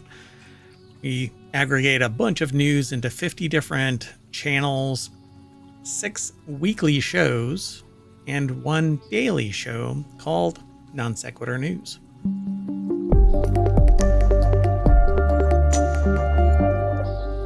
So for those who are not initiated into this, Non Sequitur News is basically hopping from one topic to another, kind of how my brain works, and the sentient AI tries to keep me on track as best they can. They are from the future, and they still won't give me lottery numbers. Oh, and a delivery was just done right at the beginning of the show. Anyway, welcome, sentient AI from the future. Welcome, Mayor Watt from the present. Oh, you're really quiet again. What happened? You're not supposed to be quiet. I don't know. There's something going on. We talk about this from time to time, but shouldn't be happening anymore. Okay, well, let's get into this. Welcome to the show. And yeah, I think I'm back at full volume now. I'll be okay. I just have to clean up this puddle that's forming underneath me. I'm glad the power strips are further away from directly underneath my chair. Right, you don't want to electrocute yourself in the process. I don't have green. Why is the green screen impacting my... I don't like that. Anyway, inside baseball, y'all. Let's get into this. Very first article is over in Technology Today. This sustainable new vegan protein could be on your plate soon. Sea lettuce is a sustainable protein source, and researchers have tripled its extraction efficiency, paving the way for innovative food applications. The protein found in sea lettuce, a type of seaweed, man, offers a promising addition to both meat and existing alternative protein sources. And additionally, seaweed is rich in essential nutrients and can be cultivated without any real issues. I mean, we can actually grow it right here in ohmTown's biolab. It's kind of cool. Chalmers, I think, or is it Chalmers? How is that University of Technology pronounced? Chalmers? Or is it Probably Chalmers. Chalmers? Oh my God, you are loud. Here, hold on. Let me back off a little bit. You don't need to work on your side. I'll work on my side. So yeah, these little bioreactors here look pretty cool, but kind of creepy. You kind of expect an alien to like smush its face up against the glass. Yeah, it does look like some sci-fi movies where they have things in various tubes. I'm here to eat you. Anyway, I guess the reverse of this is humans are here to eat them, so why wouldn't they, maybe in the future, evolve to want to eat us? Anyway, it's over on scitechdaily.com. And yeah, this is, by the way, is a time machine episode, so we're going to go ripping through this because we only have an hour. Otherwise, we're stuck in time for 24 hours. Can't have that. So the protein found in sea lettuce, type of seaweed, offers a promising addition to both meat and existing alternative protein sources. The thing that the big hang up is that we as a people, as a population on the planet, have a set style of nutrient, and it takes the form of a sandwich or a burger or, something. And this kind of stuff really requires a pivot away from. Well, and that's the thing. Everybody's trying to replace the burger, but maybe it just needs to be something different. Just change it, man. I love a good curry. But that's not what we get. Tofu is great, but we need something other than tofu because there's a lot of people that sit there and go, you know what? People have been eating tofu for millennia, but you know what? Somebody idiotically mentioned that some ingredient in it was used in this tertiary thing, and now all hell has broken loose, that if you eat too much tofu, you're going to be whatever, right? I know that it's talking about activating an estrogen or blah blah blah, but you know what, it's just not really true. You would have to indulge in soy-based products to the point where you are a soy-based product. Yeah, that's true. And everything is about volume and also preparation. Yeah. Yeah. It's frustrating. So what ends up happening is people seek out replacing something, and it has to be identical to the other thing. Even if it is a superior solution, they don't want any difference. So it says it tastes like umami with a certain salty flavor, despite not containing such high levels of salt. They would say that it's a great flavor enhancer for seafood dishes and products, but the possibilities to explore are endless. Why not protein smoothies or blue burgers from the sea, says, I don't know how they pronounce their name. Is it Jiao? Jiao? Maybe it's Jiao That's Trigo. the best guess I've got. PhD in food. They couldn't say doctor? Are they not a doctor? They have a PhD. Do they not go by doctor? I don't know. Maybe they're all but doctorate or some. I don't know. Interesting. I suppose. But, oh, yeah, I suppose. But you're not PhD if you're, right? Maybe I'm confused. Well, anyway, it's a dark green powder once it's processed from the ocean. Additionally, the seaweed is rich in essential nutrients and can be cultivated without the need for watering, fertilizing, or insecticide use because it grows within the water. Its own nutrient, it basically can grow in a protected environment, much the way that the microgreens in ohmTown grow in a protected environment. 100% recovery, short of something happening, like neglect. But that is few and far between. So That's usually something not happening. right, because you're in control of it all. So you sanitize or sterilize and then put the nutrient in, which for us is a nutrient because we're adding stuff trying to get a particular outcome. But this doesn't need it. It just needs water. Water and light, much like microgreens. Anyway, so-called protein shift, switching from red meat to more sustainable and healthy protein sources, is a way to reduce the climate impact on food production before we end up having a Soylent Green style solution. Anyway, pretty cool. Sustainable new vegan protein. I mean, this is very cool, but the question will be whether it's available to the masses and also whether the masses will adopt it. So, adapt and adopt it, right? I mean, I think that's kind of the important part. I don't know. I know that Americans in particular are, everything old is new again. So, yeah. So they say, in addition to the newly published extraction method, that Chalmers, or I don't know, I'm going to say Chalmers, researchers are working together with the University of Gothenburg to increase the actual protein content in the seaweed by cultivating sea lettuce in processed water. From the seafood industry, the protein content can be increased significantly, while nutrients that would otherwise be lost are circulated back into the food chain.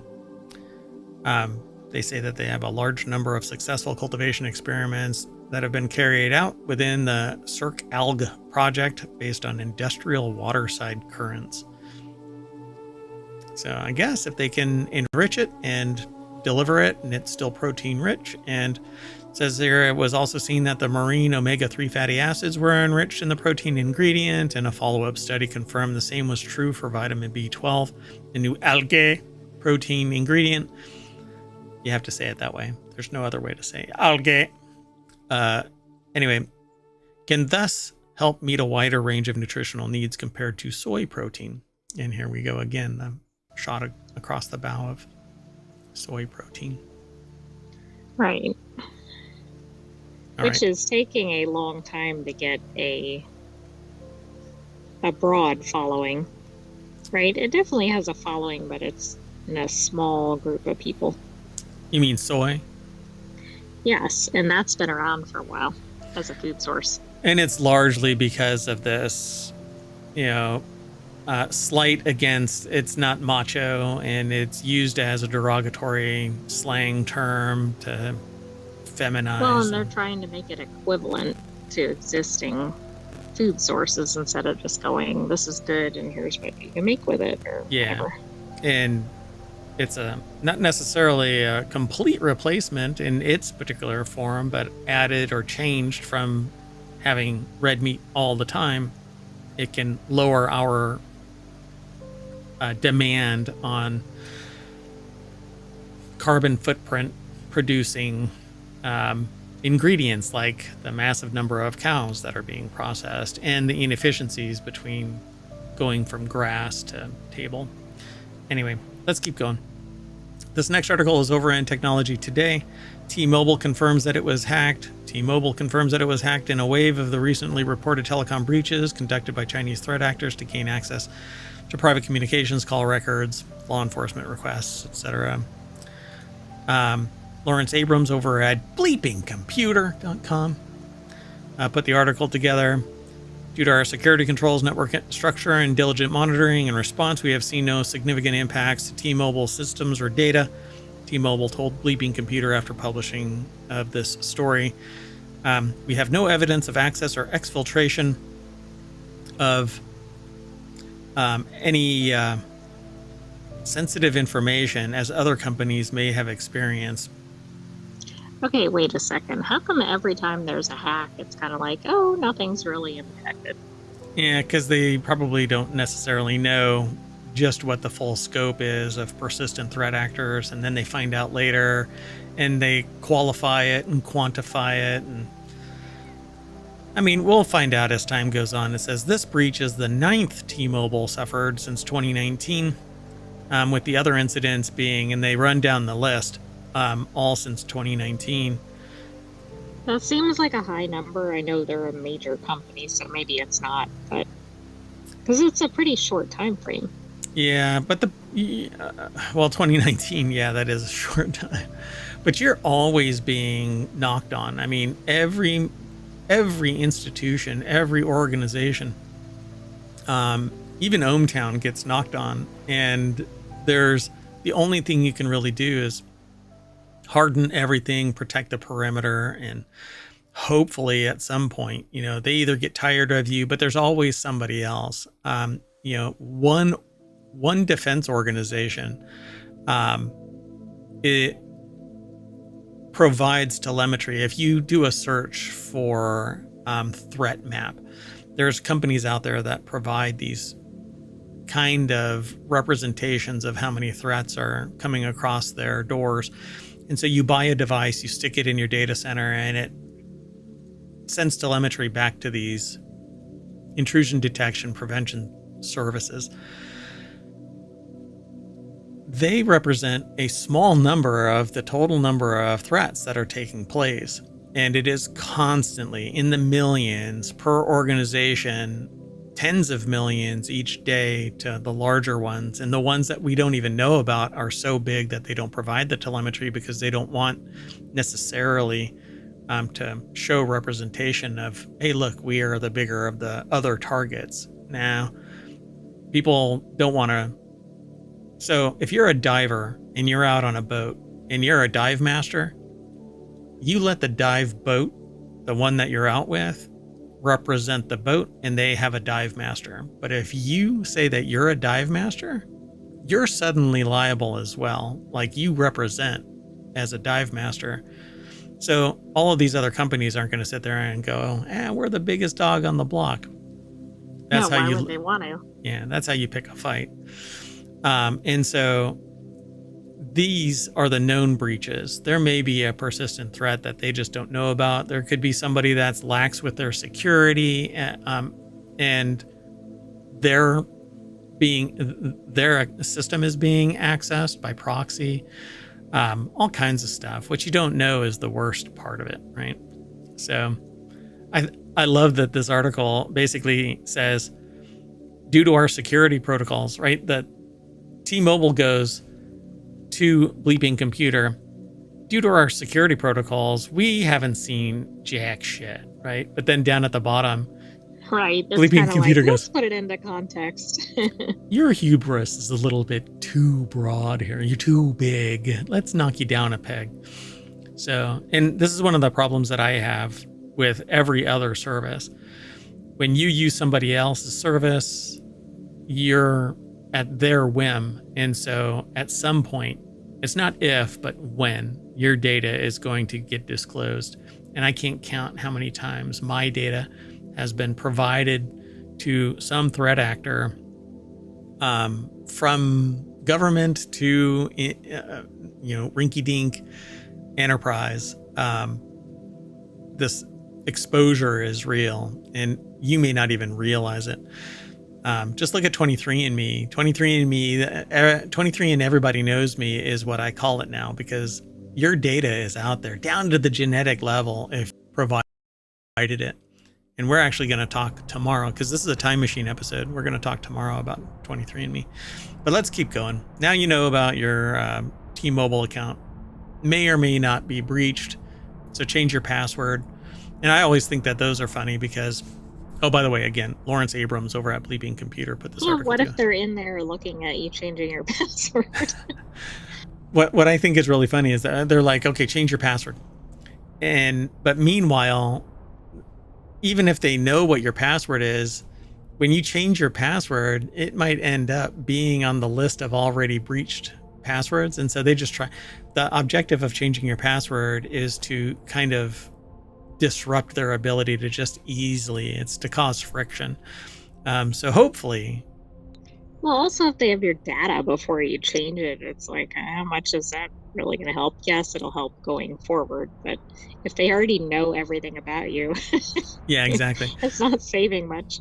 I was in somebody's chat once while they were talking about this, and it's a very well-known tech guy, tech talking head. And I said, all you have to do is this, right? And I can't remember exactly what I said. And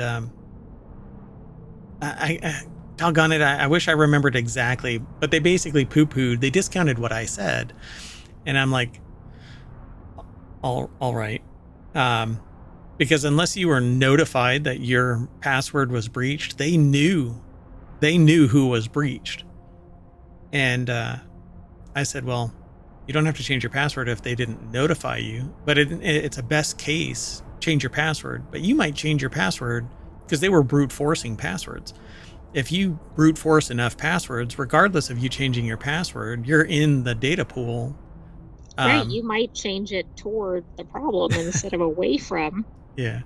The odds of it happening are like slim to none, but it's that one time where I don't change my password and it gets breached, or I do change my password and it gets breached.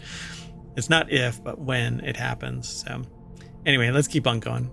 This next article is over in Non Sequitur News. Scientists say NASA lander may have accidentally killed life on Mars. Yikes. Oh, this is brutal. I just don't understand why anybody would make this statement. So astrobiologist Dirk Schultz Makuch from Technische Universität Berlin in Germany. I'm butchering my German here. But anyway, believes that humans may have unintentionally killed life on Mars in the 1970s. Okay, first of all, I think this is like an intention-getting statement, but if this is valid, oh my goodness. Yep. So NASA's Viking 1 mission in 1976 saw 2 spacecraft land on the red planet's surface and conduct an experiment involving mixing water and nutrients with collected soil samples. The assumption at the time was that life on Mars could behave the same way as it does on Earth, relying on liquid water to survive. As Space.com reports, early results gave researchers a tantalizing hint at the possibility of life on the red planet. But despite decades of debate, they've since largely concluded that their readings were false. So The article is by, it's in a section, I guess, called Drowning Pool or something like that. Victor Tengerman put the article together at futurism.com. And the deck statement says, say it ain't so. So the theory in thorny debate, they say here, one step further, suggesting that the Viking landers may have indeed found life on Mars, but accidentally killed it with its water-based life hunting experiments. That's because he argues. Irony. Yeah. Wait, stop squirming. I'm trying to save you, and I'm treading water, for crying out loud. So they're saying that life on Mars may be relying on salt deposits, much like organisms that live on the driest places on Earth, such as microbes habitating the Atacama Desert in Chile. In hyper-arid environments, life can obtain water through salts that draw moisture from the atmosphere, Schultz-McCooch wrote in a commentary in the Nature Journal. These salts, then, should be a focus of searches for life on Mars. The experiments performed by NASA's Viking landers may have accidentally killed Martian life by applying too much water. Life in marsh. Life in marsh. So the astrobiologist hypothesis rebuffs the assumption that NASA scientists made in the 1970s that life needs water to survive. These assumptions, the hubris of Earth-based science. So like Earth or human-centric, right? Any lessons we learn, we just kind of go, meh. But it would be hyper-focused, right? The chances of us finding life on Mars in the only thimbleful, like in one little spot, right? Yeah. And then we put enough water there or whatever to wipe out the whole planet. We drowned life on. That's why this is very inflammatory, right? May have accidentally killed life on Mars. Okay, our subsequent searches would have found something if there was life. Right, there should have been traces of it, even if not existing. Yeah, so looking for salts, I guess so. Right? If there are salts on Mars, then we would have found them and thus found something associated with life. So it says, if these inferences about organisms surviving in hyper-arid Martian conditions are correct, but hyper-arid? Is Martian soil considered arid? Hyper-arid? I don't know if that's the right context. There's no atmosphere on Mars. Right, but it's not hyper hydrated or something. I know that's not the right term, so maybe that's the right term. Right? It just means dry. So it's supposed to be getting something from, well, how much moisture that would attach to a salt? I don't know. This is one of those things where you just follow the science and make conclusions, and everybody is, screaming into the void that this is their theory. In an interview with Space.com, the researchers suggested that the idea of using table salt to create a brine in which certain bacteria thrive could be roughly applied to life on Mars as well, which is the same amount of hubris that brought water. Right, just in a different direction, right? Yeah. Oh. So sodium chloride on Mars is going to act the same way as whatever chemistry is. Maybe not. Are the forces the same on Mars as they are on Earth? Hey, physics are physics. Sodium chloride on Mars acts the same way and is the, life cognate. You basically, if you have sodium chloride, then life is there, and it's going to use sodium chloride to extract moisture from a hyper-arid Mars. All right. So it says nearly 50 years after the Viking biology experiment, it's time for another life detection mission. Now that we have a much better understanding of the Martian environment. That I agree with. Continue. Right? But to sit there and go, they killed life, and my experiment wouldn't do that. They would never kill life on Mars. It's interesting, though. This paragraph near the end of the article makes it sound like in the experiment sample, we may have killed any evidence of life there, but it doesn't make it sound like we wiped it all out. But elsewhere in the article, that's the implication. Right. Yeah. Guess we'll see when they run their sample and they're. I wonder what this person's going to do. No. Mine didn't kill any life on Mars. Right, exactly. It's like the people that drag something up from 3,000 feet under the surface of the ocean, and whatever it is they have dies in transit. They're like, oh no, that wasn't us. It was the fact that the ocean didn't support its life to the surface. Right. Let's keep moving. This next article is over in Non Sequitur News. Scientists find evidence of an ancient rainforest in Antarctica. This is like one of those canopy penetrating LiDAR scans where they're like 400 years ago. Yeah. Look at all of the, what is the one that was just recently? The Mayan civilization. I can't remember if it was in Peru or Mexico because there were a couple in short succession. I think it was in Peru, but I may be wrong. Yeah, we peeled back a layer of onion and we found like hundreds of square miles of life, of civilization. And then they chalk it up to, well, people moved. What? Exactly. Right.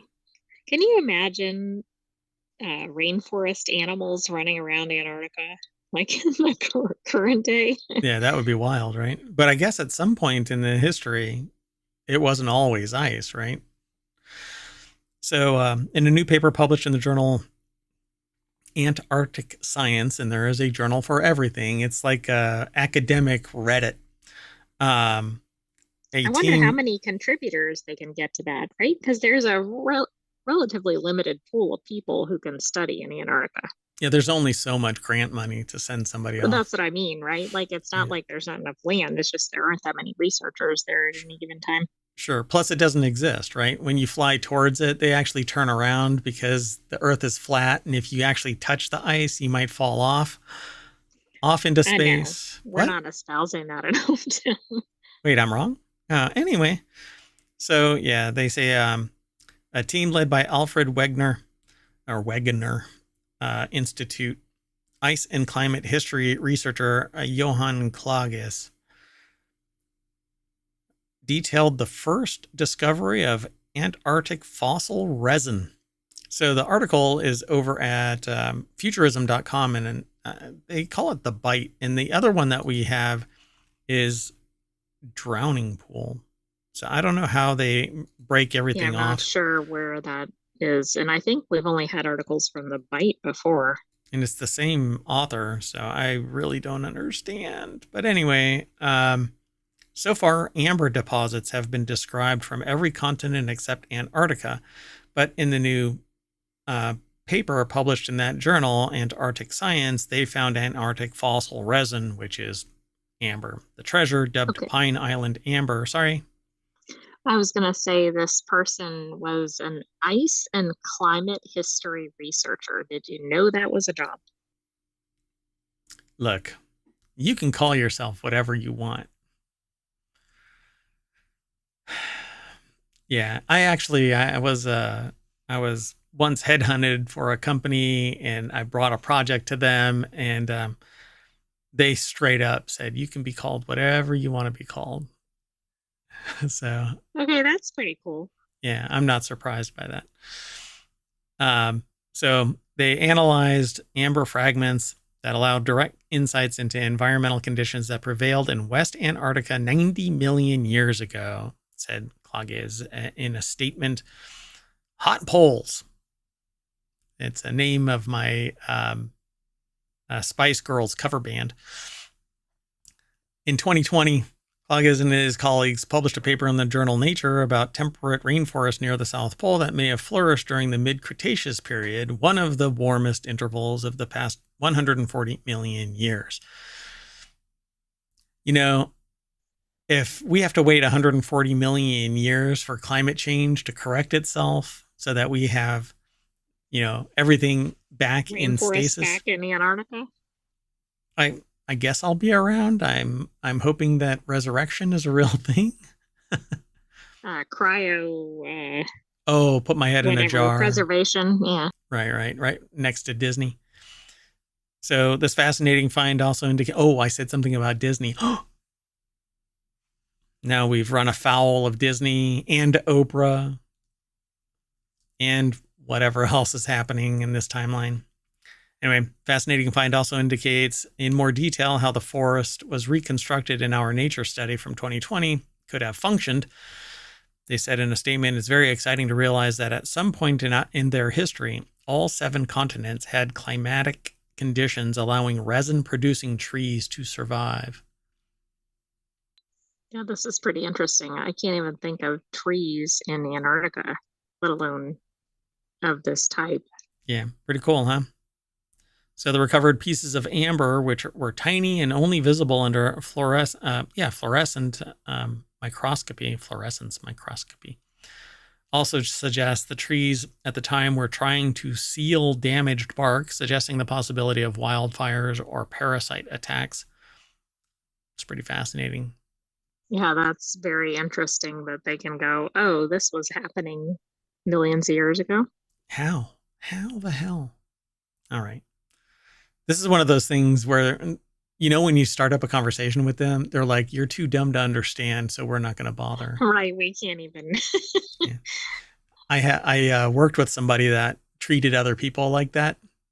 And I always tell this story because I think it's really funny. They were really like just this starchy person that whenever you stepped into that domain, they were like, look, you just don't know enough to have a conversation with me. And so one time I was listening to this conversation and I kind of scooted up next to them and I said, you're working in the exact same place as everybody else here. So I wouldn't get too high on your horse about your knowledge and wisdom about this or that. That did not make a friend. But when the company ultimately got rid of them, I guess their hubris allowed them to power through. Or maybe caught up to them, but anyway. Exactly. All right, let's keep going. This next article is over on the Mobile Channel. California to rename dozens of places to remove racial slur for Native American women. In a press release, noted Governor Gavin Newsom, in 2022 signed a bill that bans the term squaw. The agency was ordered to rename streets, bridges, public buildings, cemeteries, and other places that use the slur. I did not know that it was a slur, which is... I didn't either. I mean, and that's probably part of the problem, right? I think the term is used in, I believe, in textbooks. You see it in names of locations. Yeah. And so now I know, and I just won't use it. And the thing about this is the sociological mechanism of this is it does no harm to get rid of it, but it does harm to utilize it. Exactly. And nobody should be so wound up about a name that they should use it at the point that it's just completely upsetting. Doesn't do it the right amount of justice, but harming somebody else. In the context of knowing what it is, like I grew up, this word was, see, now I don't know if I'm supposed to treat this like others. I mean, it seems to be a racist term, but it's new to, I would say it's new to most people. Mainly because people... Mostly new to non-indigenous people. Right. To the general public, I think that people are like, why is this, a denigrating term? If you don't understand it, look into it so that you understand a deeper context of it. But I'm taking it at face value because why not? This is just a term that's being used that shouldn't be used anymore. There's countless other terms where I've learned of their context. There's even symbolism that I won't. I mean, we know of one really big one that might be, making a comeback, but I don't want to use the terms that are denigrating. So just do away with them. Why make this thing such a big deal? Never let it happen again. It came into fruition because people, well, they wanted to marginalize an entire population. There are things. part of the problem is that current populations don't even appreciate that these are harmful terms. Right. Right. So I think that this is great. This is a step forward. It does no harm to get rid of the term. A few bucks here, a few bucks there, dollars, to change the name for stuff. Fine. And you're actually stimulating the economy by spending money, changing the marketing, but it's showing respect to an entire population, the indigenous population. You have to be a sociopath or downright psychopath to sit there and find this as an injustice to get rid of the term. Get rid of it. Damn it. Anyway, Julian Ventura over at thehill.com put the article together. And they actually, whatchamacallit? They truncate it They after censor they initially SQ. identify it. Yeah. So it's like the SQ word kind of thing, right? Yeah, it says that it denigrates Native American women and dehumanizes them. And that was the objective of it, or it was just used because that was the term that was used of the time. But now we are more enlightened people, and we should get rid of it. Screw it all. Get rid of it. It's that easy. So the announcement comes on the heels of a ski resort in California changing its name after facing criticism over its original name. They're calling it Palisades Tahoe. Was announced in September after the resort acknowledged its former name was racist and sexist slur following an internal investigation from August 2022. The country has been in existence, and that valley has been known as X, Y, and Z for all this time. I'm astonished that people argue about this in the 21st freaking century. Just solve the problem. Respect the people. Well, part of the problem is lack of knowledge about it. Part of the problem is apathy about it.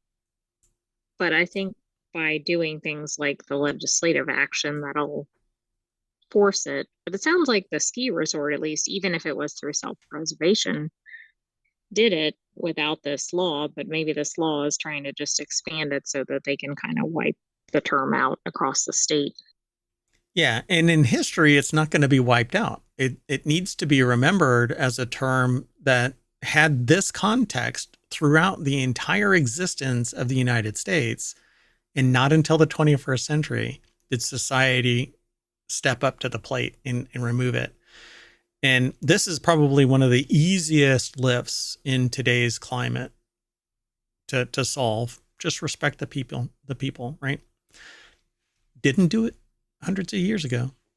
But anyway, boy, this is going to start getting me in trouble. Let's move on to the next article. So anyway, y'all have an ally here in ohmTown. So this next article is over in Mobile. Bullet strikes Southwest Airlines flight in Dallas because you know what? The United States can't be number two. You have to be number one. And Haiti stepped up to the plate and started firing rounds at flights. Right, and they're like, wait a second here. We don't want to be... We're going to have to fire a higher caliber round. Okay, nobody go out and do that.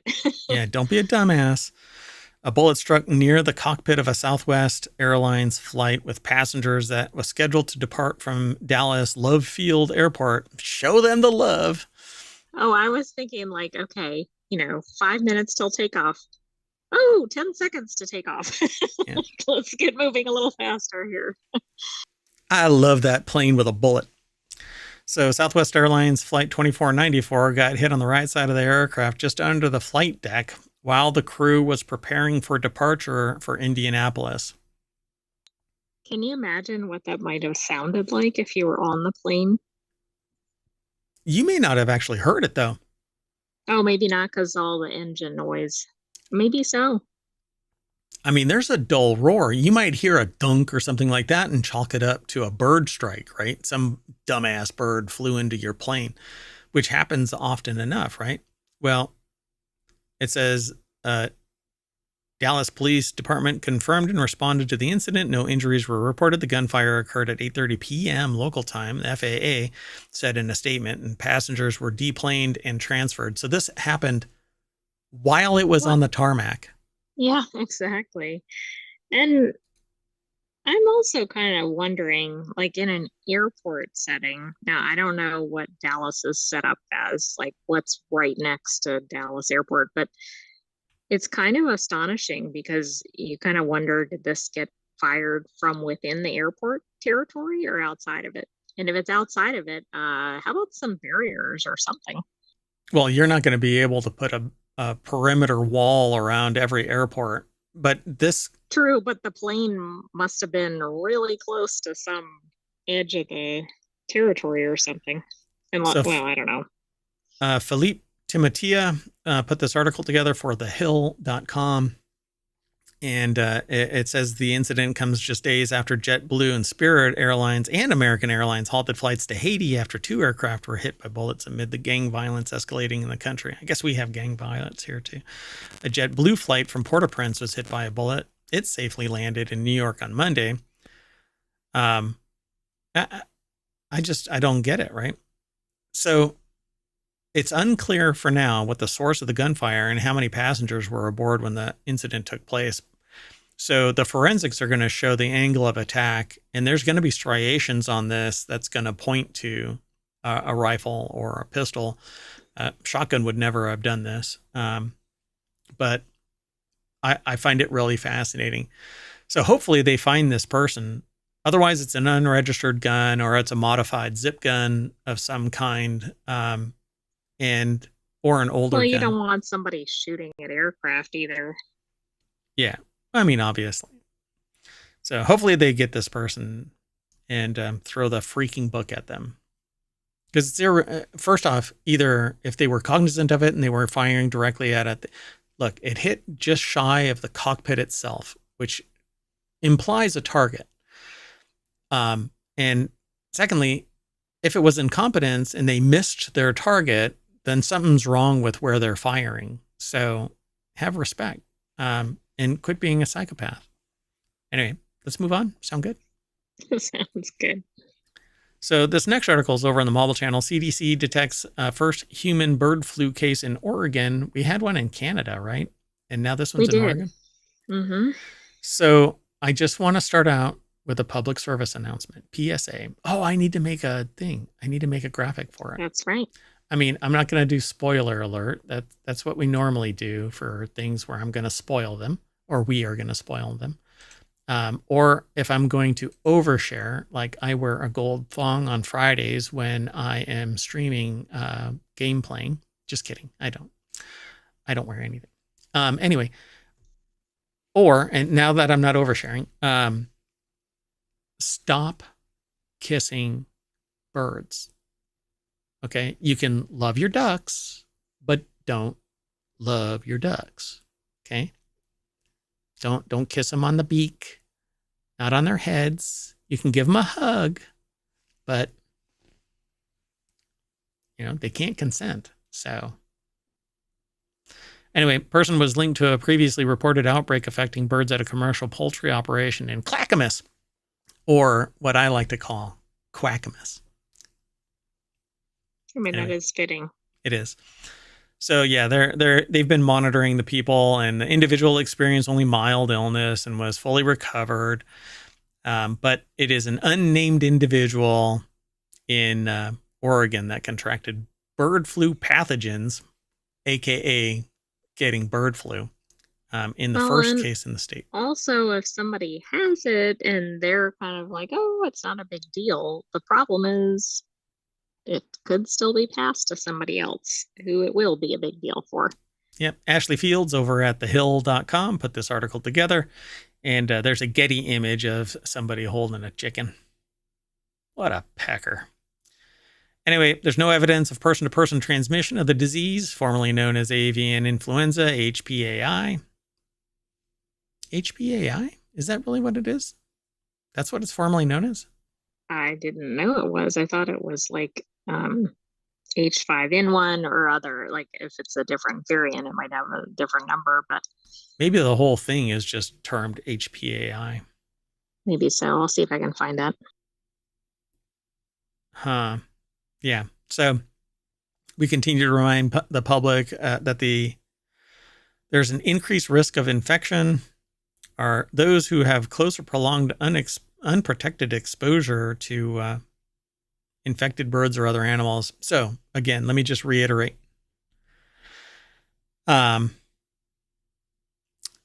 Okay, so if you're going to, I guess, have relations with your chickens or ducks, you need what do they call it? Personal protection equipment, right? Is that because it says unprotected, right? Right, PPE.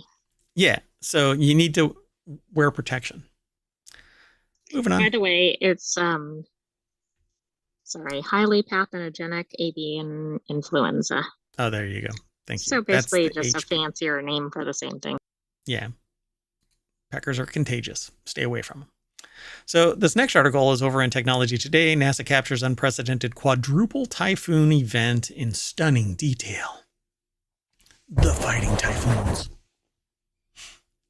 So for the first time since records began in 1951, 4 tropical storms, including 2 super typhoons, were simultaneously tracked in the Western Pacific in November, impacting the Philippines with severe weather conditions like high winds and heavy rains. That's insane. Oh, I didn't realize that it ever happened, but I guess that's kind of the point. As far as we know, it hasn't ever happened. Right. Since tracking has begun, never Like 4. even 2 going at one time is a little unusual. Maybe not the storm phase, but 4 is quite a bit. Yep. So satellite surveillance of simultaneous storms on November 11th at 8:55 a.m. Philippine Standard Time aboard Discover, the Deep Space Climate Observatory satellite, captured an image of the storms. They named them. It doesn't matter to me what the names are, just that there's 4 of them sitting there. Super Typhoon Yinjing.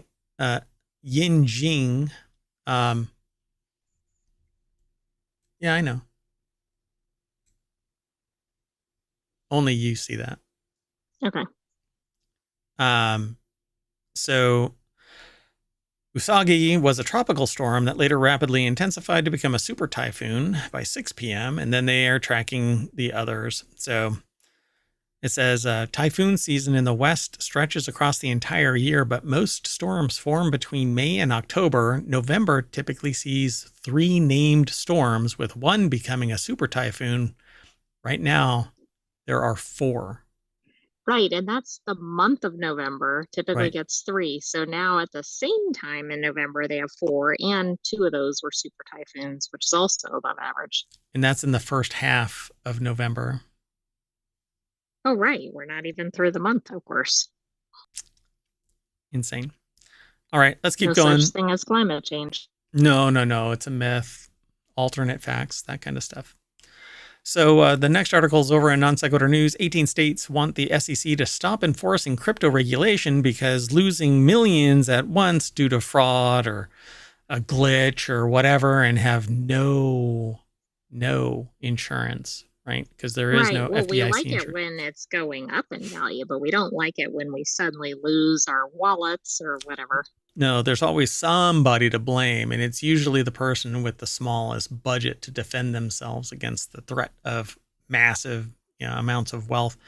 Anyway, I think crypto is bullshit, but the U.S. Securities and Exchange Commission wants to unilaterally wrest regulatory authority away from the states. It's always going back to the states. Here, this is why the argument for, let me just say, what's attempting to be done is balkanizing so that each state has to defend itself against outside threats. And when a weak state with a small budget and no defense outside of the federal government has to stand up to fight something because the federal government doesn't have a budget that can be extended to act as an umbrella of defense, that state is going to get hobbled more and more and more. And look around your state. If it isn't an economic juggernaut, it is a ripe target for collapse. for economic collapse. And all it takes is some dipshit changing the water supply and destroying a town because the water leaches lead into the water, and the long-term effects are irreparable. You cannot take this back. Anyway, that's just one example. And I don't want to get into the weeds about this, but it is balkanizing the United States. So, well, this is also weird, regardless of whatever your view is on crypto. Like, crypto is obviously going to cross state lines. Like, it's right. not going to stay inside a state. So anyway, I find this interesting. And it has no inherent value. It isn't tied to anything except what is tied to something. Okay. The US dollar. You don't sit there and go, I've got one Bitcoin. You say, I've got a Bitcoin that's worth 90,000 US dollars. And the US dollar is tied to the GDP, the entire productive value of the United States. That is its value. And then in exchange, as an exchange rate, your fiduciary instrument in your country is different than the United States. And the United States has the reserve currency for oil exchanges. That's why a lot of people are trying to balkanize the US government and hobble it, because they're trying to kill the US dollar as a reserve currency. That is the objective, folks. So 18 states want the SEC to stop enforcing crypto regulation, and ask yourself why. So also named in the plaintiff, or as a plaintiff, is the DeFi Education Fund, a special interest lobbyist. These states want to halt the SEC's enforcement action so that they can manage crypto regulation instead. So one of these states, let's just say, and you know what, maybe they have a list, because I stopped really when I was screaming into the void about cryptocurrency. You realize, well, there's way too much money involved in this. And it isn't you. There's a lot of people that are turning into millionaires because of this. But it has no inherent value. None. Zero. There's one person that is the richest of everybody, and that's Satoshi Nakamoto, the figurehead of cryptocurrency, Bitcoin in particular. But anybody can create a cryptocurrency, and it's all about, fear of missing out and betting against the next rich person to see when they bail so that they get more money or you get more money. It's just a freaking game. So mysteriously, all the attorneys general suing are Republican. Also, there's a crypto group involved, Elizabeth Lopato. No vested interest there in the crypto group. Yeah. They put the article together. Controversial SEC Chair Gary Gensler is named in the suit along with other SEC commissioners. Gensler's treatment of crypto during his time as chair has made him a punching bag for the industry. And it says here, Gensler's SEC has notched significant wins against the crypto industry, and in multiple court cases, judges have agreed that SEC does have jurisdiction over crypto. Well, who's in charge of the fiduciary instrument that has actual tangible impact on the federal government and on each state through the Commerce Clause? There is a thing called the Commerce Clause, folks. Anyway, state suit also argues that a precedent called the Major Questions Doctrine means that the SEC shouldn't litigate against the crypto industry without congressional approval. But it isn't everyday Joes that are going to be made rich off of this. It's going to be the people that have the means and the early adopters who just happen to swim along riding on the coattails of the people who are manipulating this bullshit. Anyway, it says it's both annoying and highly debatable. Coinbase, which is being sued by the SEC, has argued the suit should be dismissed because Coinbase isn't trading securities. That's a convenient position, right? Does it look like a security? Does it act? Is it being traded? Then it is a security. And does it actually get traded for real money at some point? And it's untraceable? It cannot be, actually. It actually... And here's the I don't want to get into this because we're going to end up way in the reeds about this.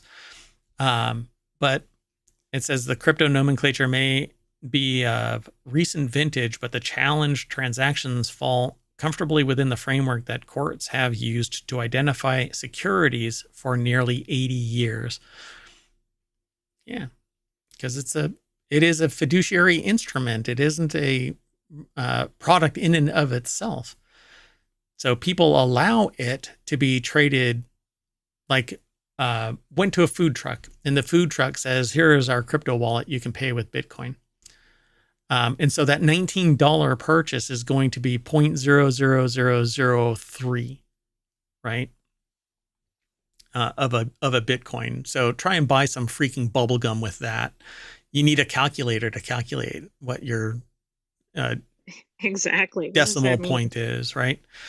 Anyway, and nobody asks, hey, how many Bitcoin do I have to spend on that bubble gum? No, they go, well, the bubble gum is 5 cents. So I'm going to break out my calculator and break down how many Bitcoin I can buy it with.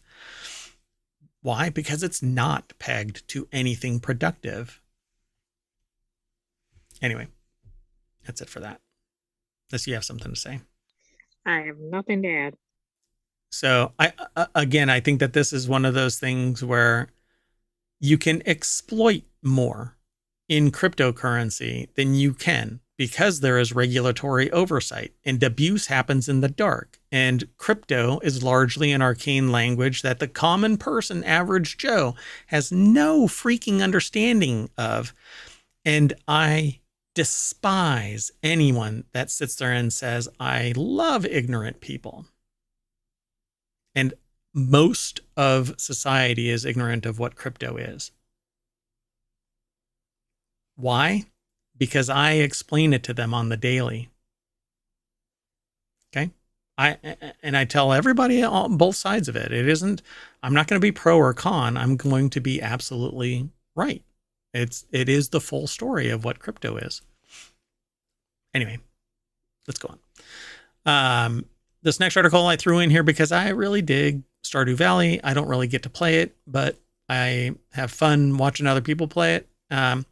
So it's over on the WarCrafters, which is one of our shows. Stardew Valley player gets super rare item after 1,500 hours of playing Stardew Valley. Were they trying to get it for that whole time?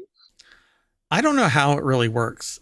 They may have been dedicated for this whole thing, like started a clock. From here on, I'm trying to get this. So a Stardew Valley player has recently acquired their first auto petter. After playing the farming sim for over 1,500 hours, Stardew Valley has plenty of rare items, and the auto petter is one of the most coveted ones. So this was a very lucky day for this gamer. The article is put together by Gabriel Machado Pereza over at GameRant.com.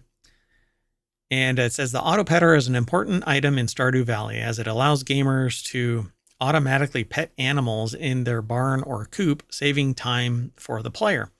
Acquiring the auto petter in Stardew Valley can be tricky, however, due to the low chances of the item appearing in a random treasure chest while exploring the Skull Caverns.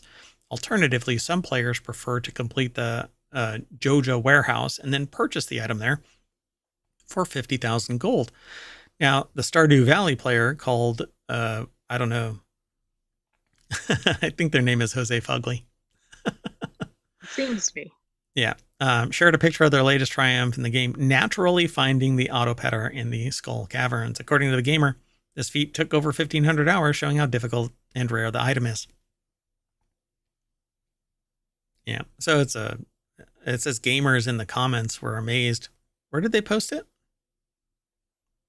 Oh, I'm not sure. It doesn't say. Yeah, I don't think so. So it says this is not the only recent story shared with the community of a gamer finding a lucky drop in the popular farming sim. A few weeks ago, Stardew Valley players received 2 prismatic shards in the mines. At the time, the gamer was killing cave larvae and was completely surprised to see such good loot appearing while they explored. But I don't know, the odds of this stuff. Something could have changed in the algorithm after an update. Or they were having increased frequency of these things appearing for a certain time, even if it wasn't announced. Right. Yeah. And these are local games, by the way. There isn't like a central server that you play this on. You play it on your computer typically. So, and others can join you in this thing, but there have been so many updates to Stardew Valley that maybe something changed, but it says, however, there's a bunch of other things that they talk about in this, but Stardew Valley is extremely popular and a lot of fun to play. So, and it's a casual game. You don't have to sit there and be frenetic all the time, but yeah, it's a lot of fun.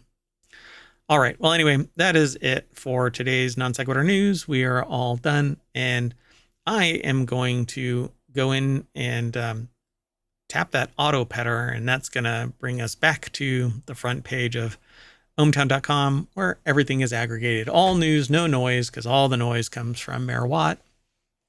Gets a little tempered by the sentient AI there. I'm going to say bye. See you later. You want to say bye? Bye-bye. Thanks for joining us for Non Sequitur News for November 16th. We'll see you soon for some more shows. Bye-bye.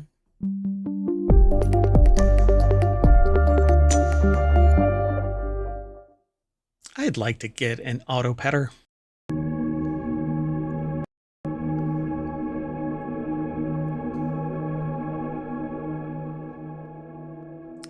Hello, everybody, and welcome to Non Sequitur News for November 17th, 2024. It's Season 3, Episode 322. We're coming up on 3 full years of Non Sequitur News and everything ohmTown. I am Mayor Watt, and along with the sentient AI, who is kind of hanging out right there. Yeah. For those in the podcast, there's a sentient AI sitting just over my shoulder, waiting to rain down observation. Anyway, we're going to be talking about Betty White postage stamps, why bees nest symmetrically. 23 and Everybody Knows Me continued. Brewery taproom red flags, a carrot recall, AI generated haircut requests, the true survivalist, the intelligence age, dog toy design patent granted, and Red 1 debuts to red flags, but different than the taproom red flags that we mentioned earlier. Everything's powered by ohmTown.com, so go over there and become a citizen. Be sure to like and subscribe to us here on Twitch and here on YouTube's, and go download the podcast.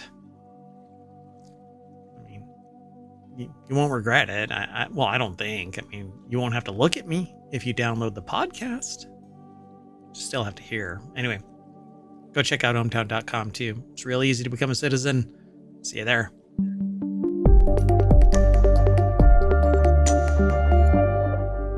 Hello, sentient AI. Hello, Mayor Watt. I didn't say from the future, so you couldn't say. From the present. And welcome to the show. Let's get into this. So Betty White is going to be honored with a USPS postage stamp, which, by the way, does not get federal funding, so kiss its shiny metal ass. Betty White to be honored with USPS postage stamp. The United States Postal Service is honoring Betty White with her own postage stamp. USPS announced White's Forever stamp on... Should that be rephrased? Well, as you write it, it should not, but as you say it, yes. So the USPS has Forever stamps. I don't think that the freaking phrase White's Forever stamp... I agree, but it's not the name of it. It's just how this article wrote it. And in the article, it's White apostrophe S. It sounds very different when you say it. Yeah, I think it's a shit edit. So anyway, stamp on Friday is part of the new slate of stamps for 2025, an icon of American television, Betty White, 1922 to 21. It's already been 3 years since she passed. That's right. I mean, we know time was completely warped during the pandemic, so. Holy cow. Shared her wit and warmth with viewers for 7 decades. So USPS has announced the stamp. Yay. Michaela Z put the article together over at variety.com. Let's see. White died at the age of 99, less than 3 weeks before her 100th birthday. The Emmy Award-winning actor, was known for her roles as Rose Nyland in The Golden Girls, Sue Ann Nevins in The Mary Tyler Moore Show, and Elka Ostrowski in Hot in Cleveland. I wonder if that was like Sex and the City, but Precursor. Yeah, I'll have to look that up. Is that like going back that far? Is that black and white kind of a thing? It could be. Let me look it up while we're going. I bet she's like, I'm gonna punch you right in the throat there, Mayor Watt, because I'm making a jab about but part age. of her film time was this was in color during 2010. No way, really? Wait, Mary Tyler Moore is older than that. Why would they put it in that order? Yeah, they have it all out of whack. Yeah, Mary Tyler Moore is from the 70s, isn't it? Yeah. Anyway, in addition to White's stamp, USPS unveiled a stamp honoring the late musician and songwriter Alan Toussaint for its Black Heritage collection. Other 2025 stamps include a snake for its Lunar New Year series and the Appalachian Trail, a 1794 compass rose, and more. But we're not here for any of that. We're here because, anyway. I want to highlight one thing about her. She was a real advocate for animals, and the article does say that.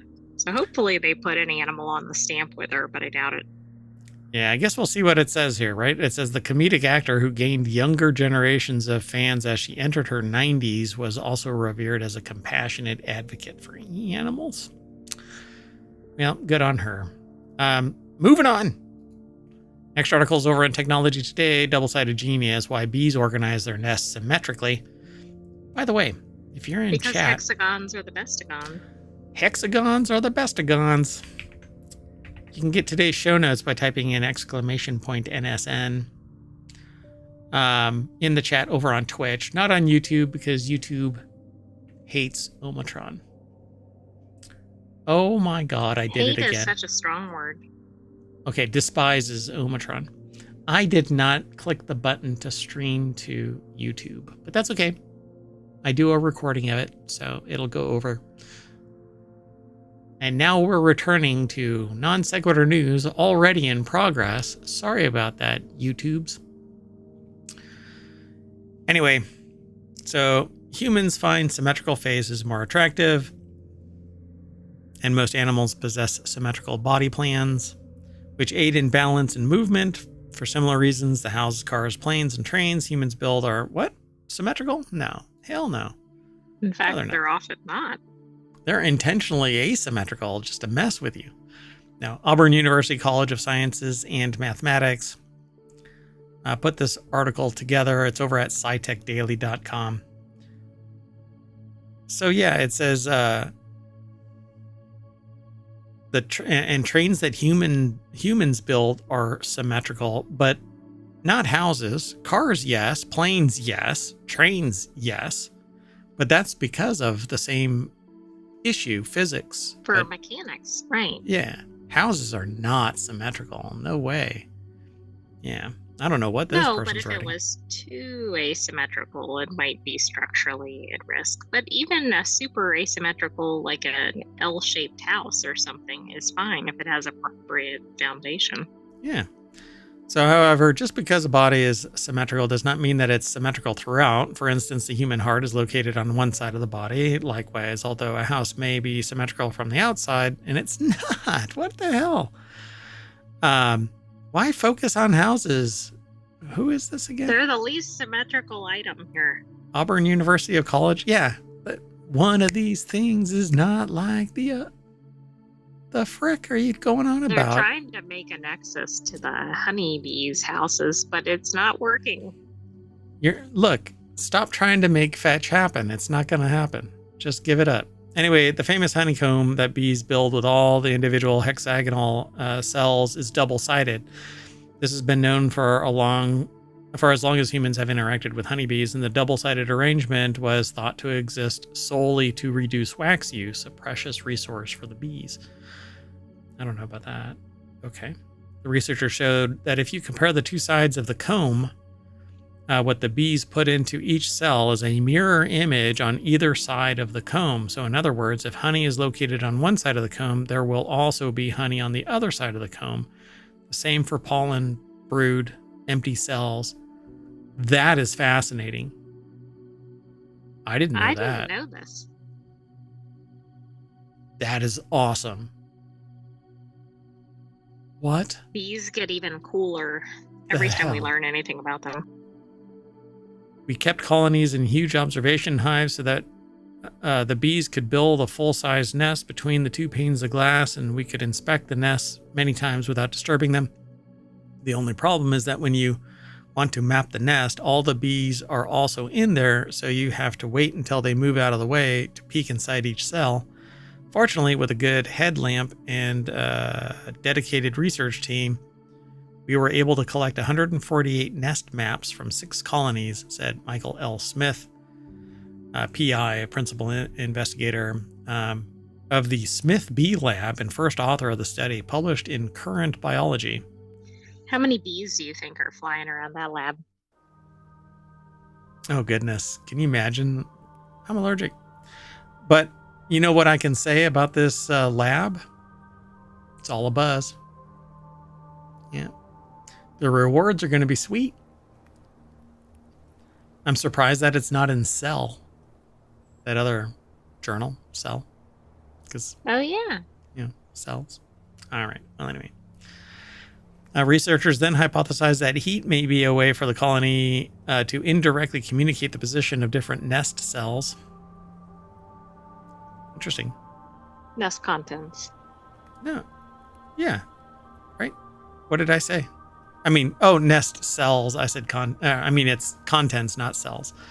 Anyway, I think it's because I read something else as I was scrolling. So sorry about that, folks. After all, honeybees are extremely particular about the temperature of their nest because it's critical for the development of the brood.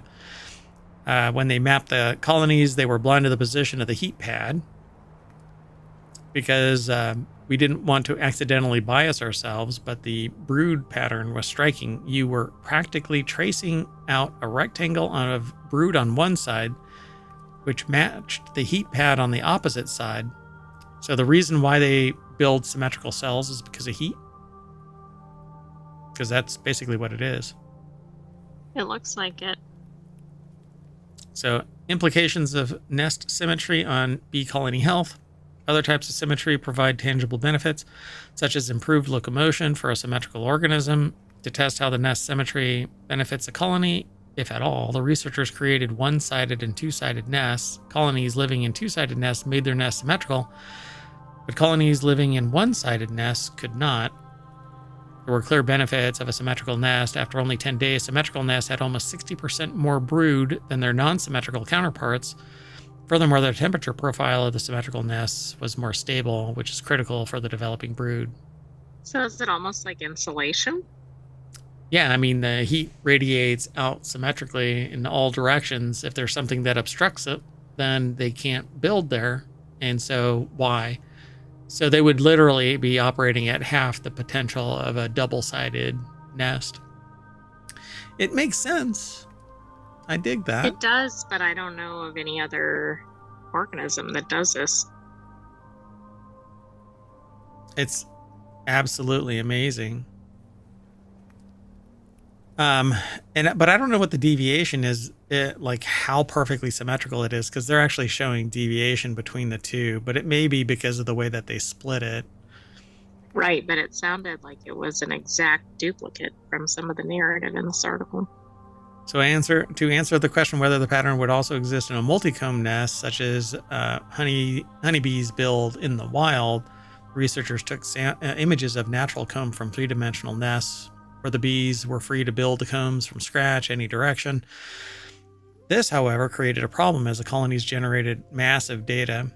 Through a collaboration with Dr. Ben Koger, assistant professor at the University of Wyoming, they were able to develop an automated method for classifying per cell contents from an image. What? That looks pretty symmetrical. Yep. Like there's like slight deviation, but it could just be that they're working over towards. Right. but it's definitely concentrated in similar areas. Yeah. Yeah, definitely around the heat, probably.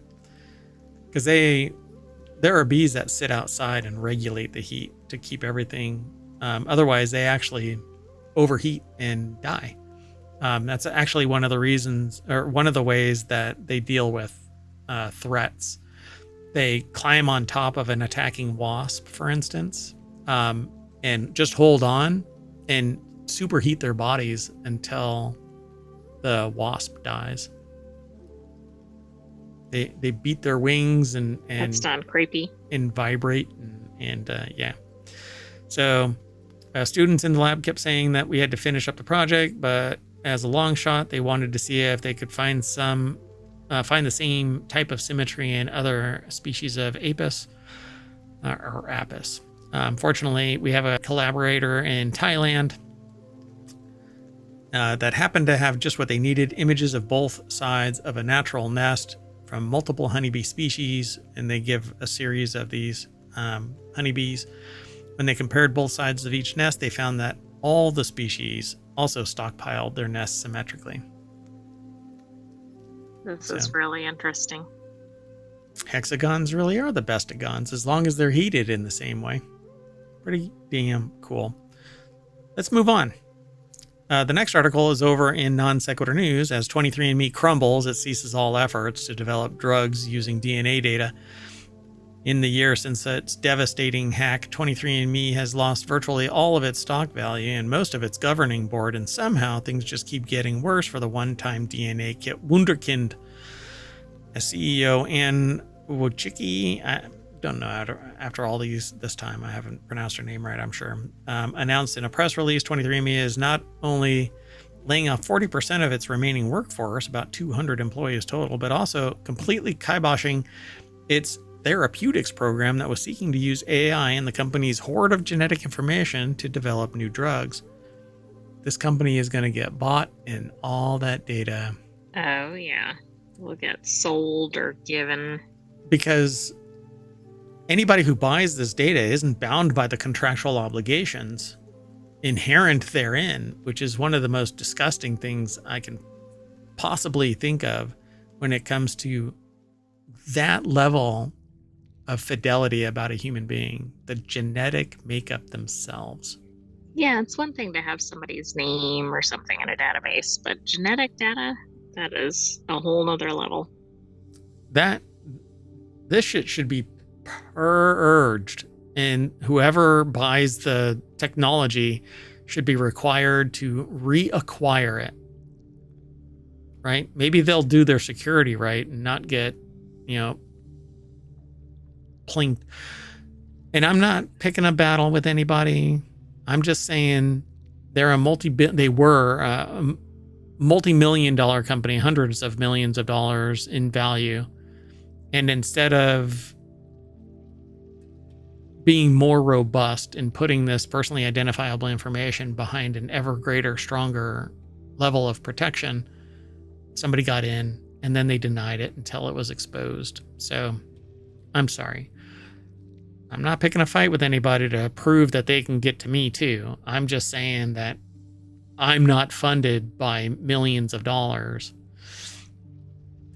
So anyway, we're taking these difficult but necessary actions as we restructure 23andMe, the CEO said, and focus on the long-term success of our core consumer. Who is your core consumer? You mean the ones that actually paid to have you get them exposed?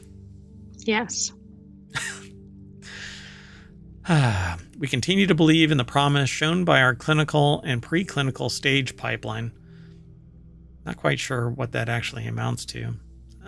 Where's the byline? They're bolstering their info, so if they get bought out.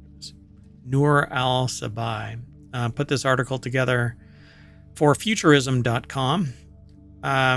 Just a day after the restructuring news dropped, 23andMe also announced in its latest quarterly earnings that its revenue was down $44 million in the second quarter from $50 million over the same period last year. Where is it getting any money from? I can't believe anybody's paying to get their genetics exposed.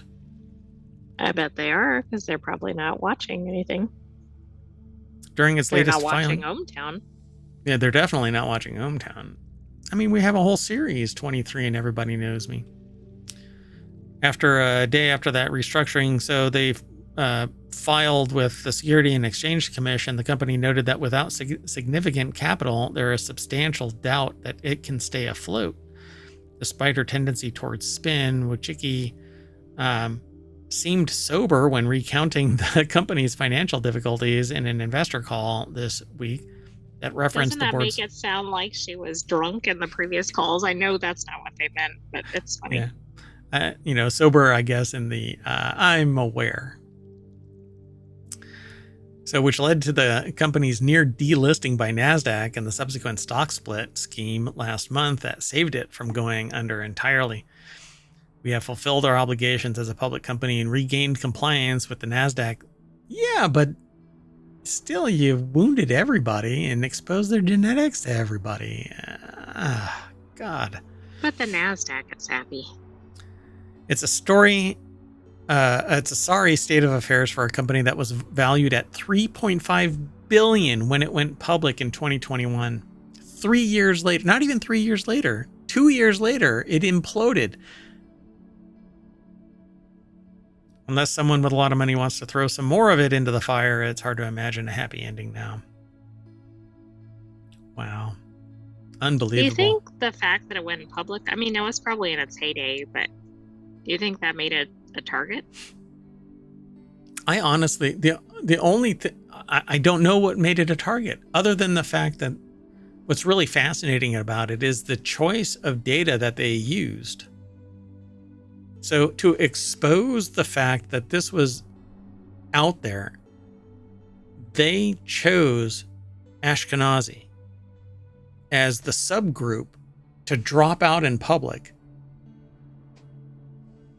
If that isn't something inflammatory in today's day and age, and that, I think, was one of the many coffin nails that are leading to 23andMe continuing to crumble. And frankly, the only one that I want responsible for this is now the cybersecurity crew. I want whoever it is that can secure them to secure them and ultimately just delete everybody's data. I was so close to using their service too. So my personally identifiable information would have been out in the wild, down to the genetic level. I mean, it's bad enough that I've been exposed before. You don't want me exposing myself. Let's move on. Next article's over in Of the Grape. It's a thing. It's a channel over at ohmTown about wine. We asked 10 beer pros, and that's because it comes from VinePair. It really should be in the order of the brew, but anyway, what's the biggest red flag at a brewery tap room?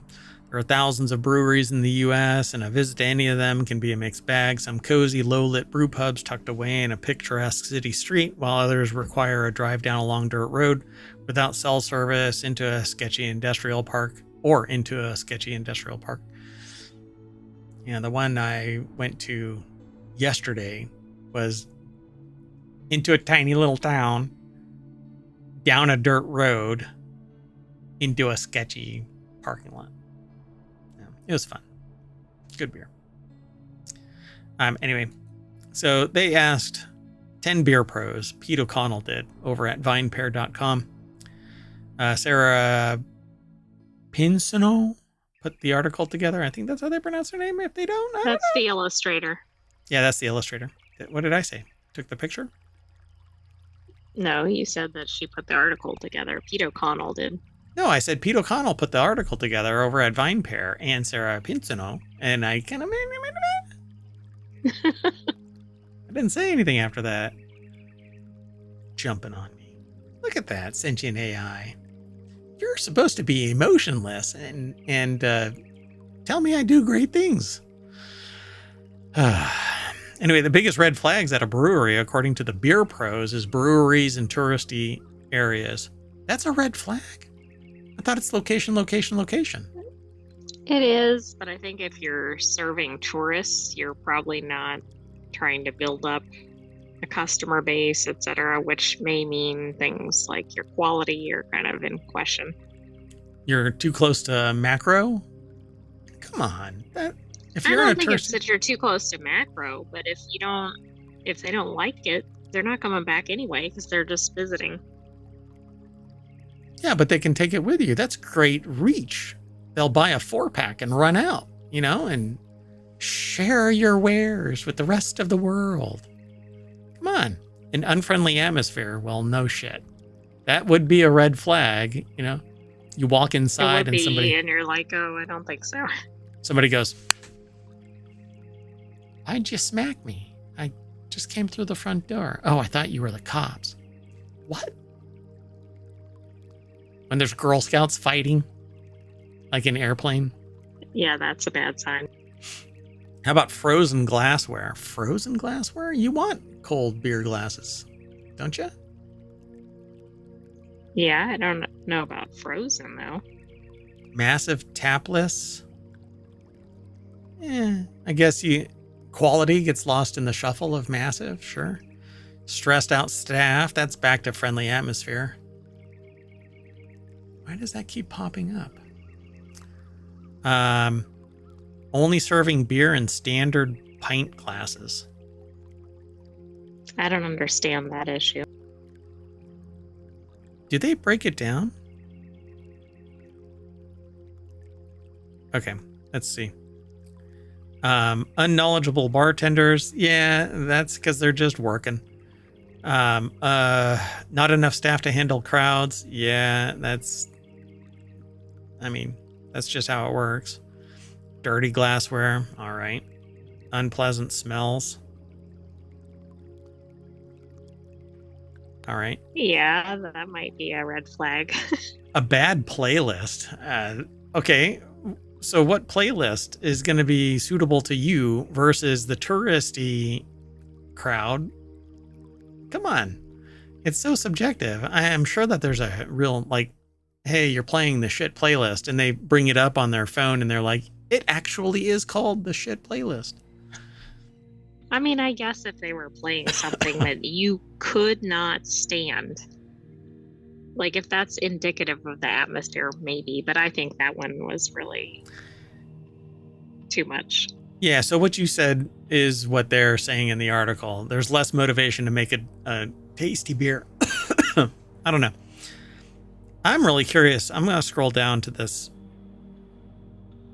Where is the one? Red flag. When a crowded tap room can't handle their lines, not draft, but people lining up at the bar. Okay, one thing that irks me, bartenders aren't knowledgeable. Okay, standard pint glasses being used for every beer. The depth of research or passion into one's craft can be seen by simply through the glassware for the appropriate style or the sake of highlighting the product. All right. I don't think a lot of patrons at tap rooms necessarily care about that unless they're real snobs about it. Yeah.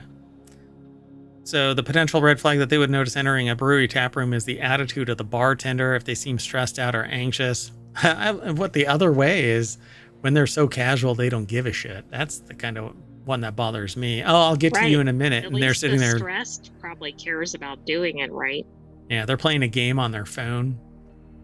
And one person that so I went to a tap room, walked in, brought the sentient AI to help evaluate the chemistry of the brew, and the person was leaning against the counter with their phone out surfing, and walked in and was looking down through a grating and stuff like that, and the person barely oh, there's another human in the room. Hi. All right. This will be interesting. And then they said something factually incorrect. And instead of me correcting them, well, they're pouring me a drink. I'm not going to piss anybody off that's pouring me a drink. Anyway, bought a couple bottles. But yeah, they were factually wrong about one of their claims. So they would have been a red flag on here. Although, yeah, that's the unknowledgeable. Yeah, exactly. Anyway, let's keep going. It's a fun read. Go check it out. There's a carrot recall as they call it a wives' tale. right? I don't know if that's actually politically accurate anymore. You're not allowed to say that. But there's a saying that carrots are good for your eyes. Oh, right. Like a myth. Yeah. And that's not true. It's not that it's not bad for your eyes, but they're not particularly attuned to giving you night vision. And, as a young kid who played D&D, I ate a shit ton of carrots because I wanted night vision like an elf.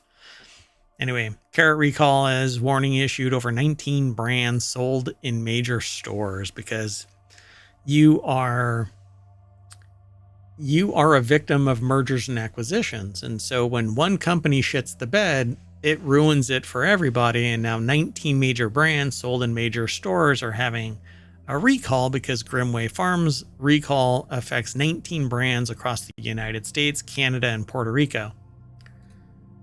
Which last I checked is actually part of the US, but I think the point is the reach is greater than expected. Canada is part of the United States? Oh no, Puerto Rico. Puerto Rico? That's part of the United States? The hell you say? Next you're going to say that we landed on the moon.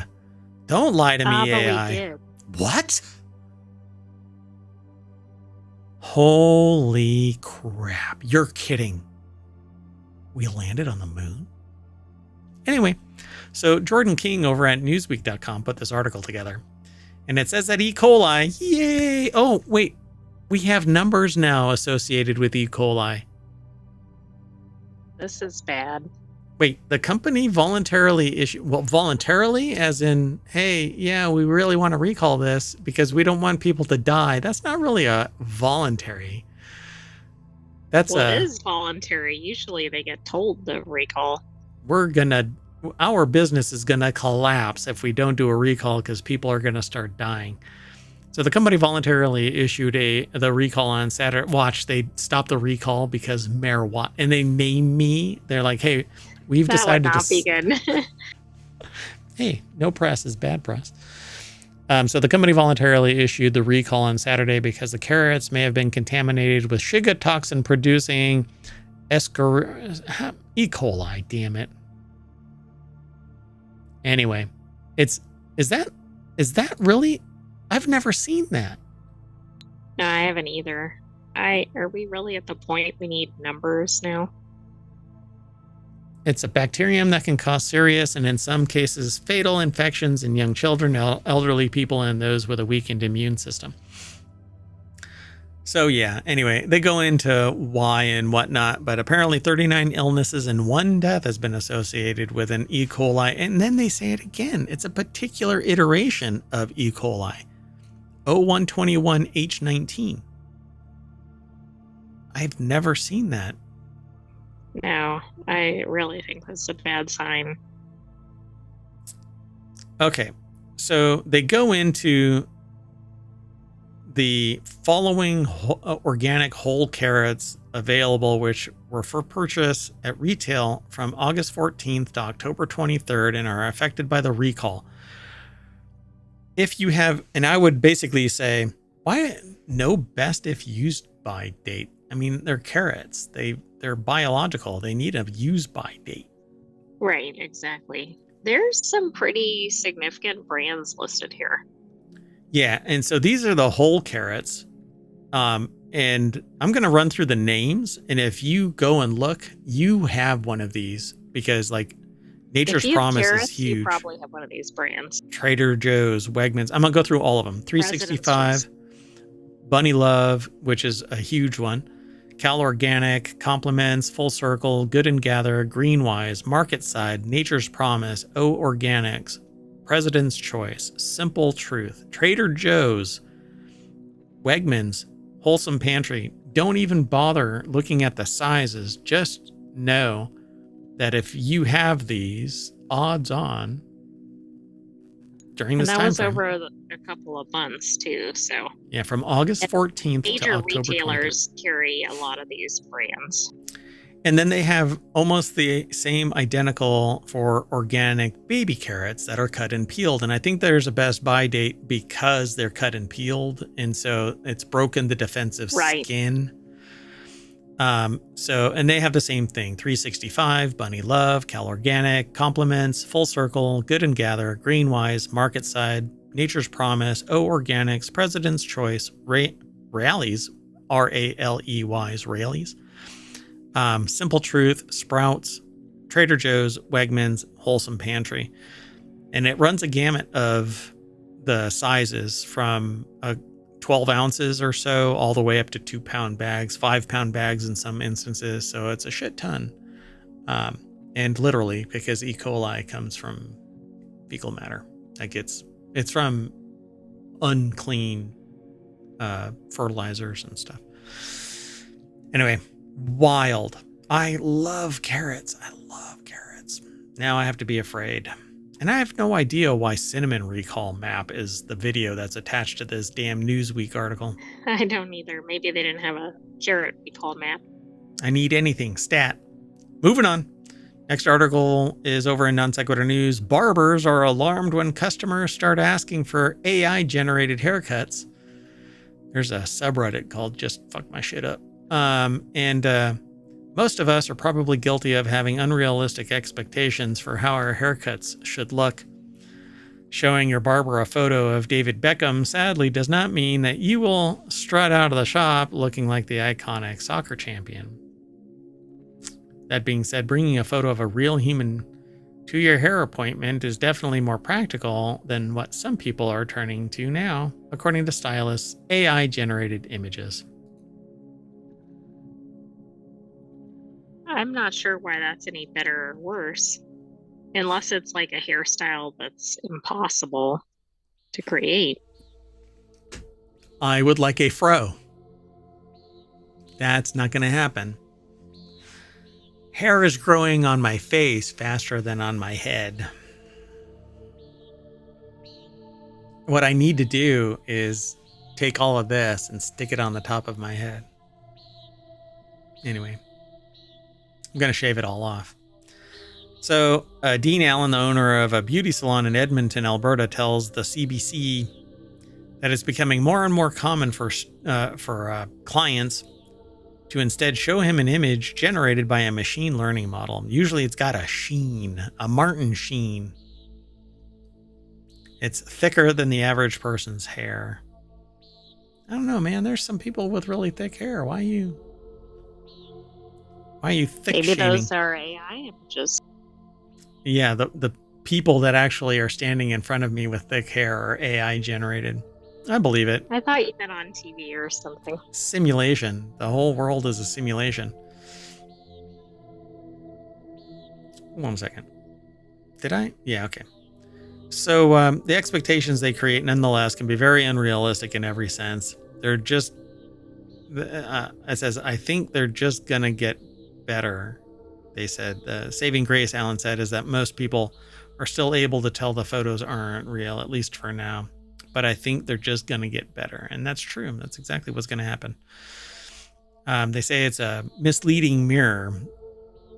May seem relatively inconsequential compared to all the horrors that AI models could and already do cause. But bear in mind, we're just seeing the beginning of the trend. It's why we created Reality Hacker as a show, because you won't know who to trust.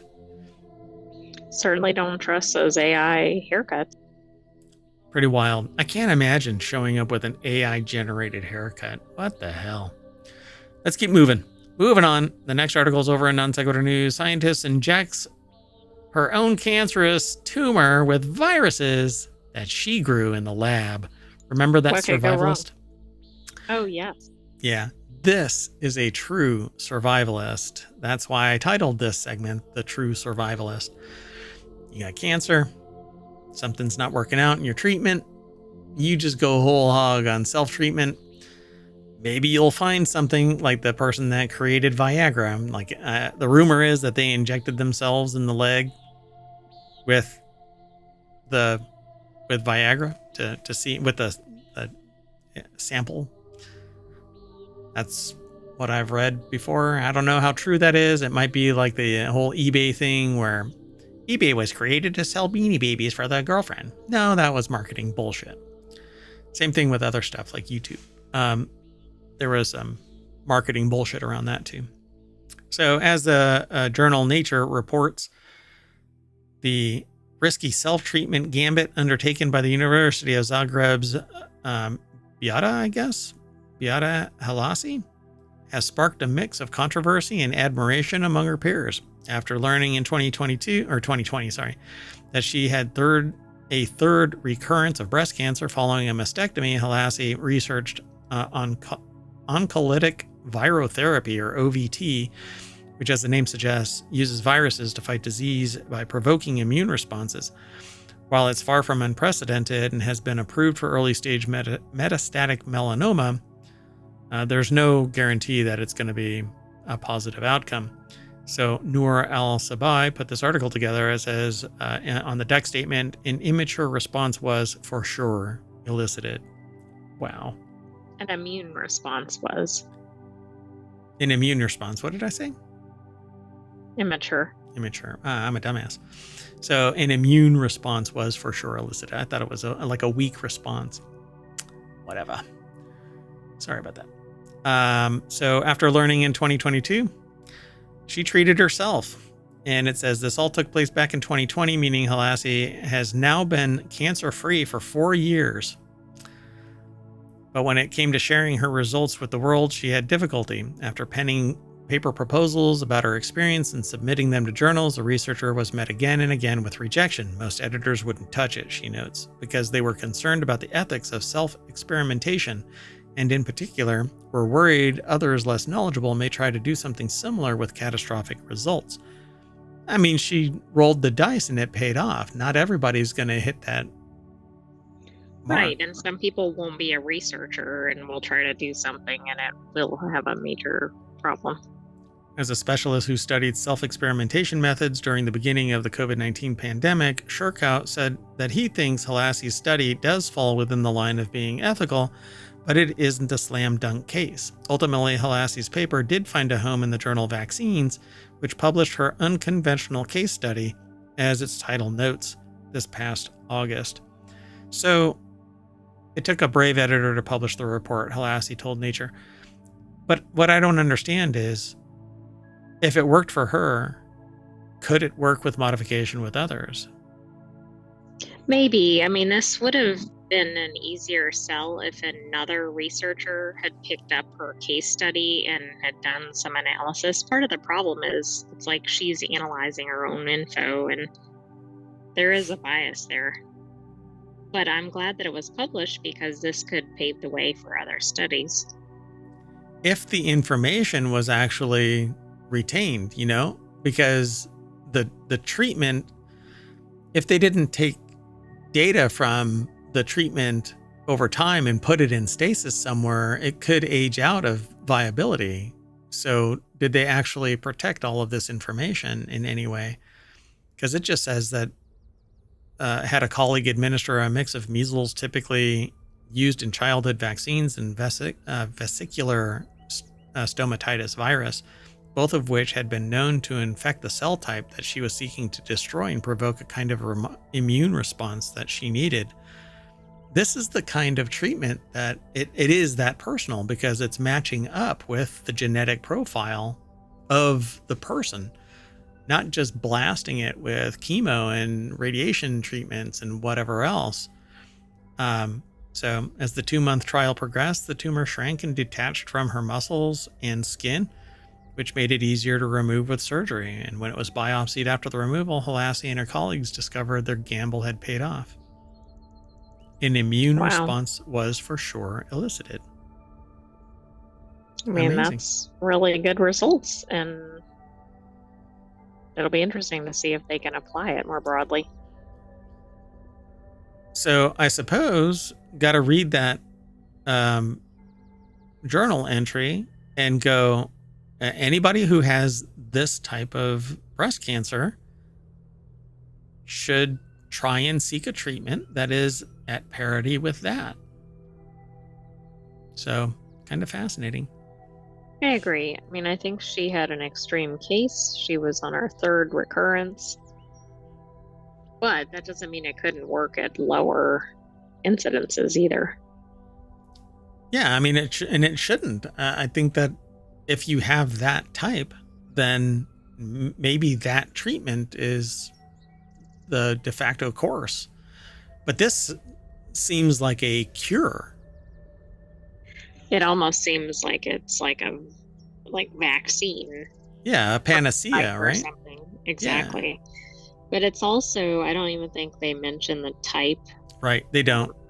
which is a shame, but I'm They sure it's a journal article. they just say, while it's far from unprecedented and has been approved for early stage metastatic melanoma, which But that that could was be just what she was using, not what she had. OVT. Yeah. Yeah, Um, it's kind of fascinating. So the simple fact is that this person knew that the general consensus is to do it a certain way, but this doctor knew that there were two types of viruses that could be leveraged to attack a type of cell. This is the kind of knowledge that should be shared out to everybody so that everybody can follow this treatment and not just let standard practices, because this isn't how you exactly. end up with this. It's very frustrating because this is the type of information that, if it's broadband, leads to everybody being able to get treatment at a reasonable price and not protect a Right. business model. But I am glad that she got it published in a journal because that means it'll get more credibility.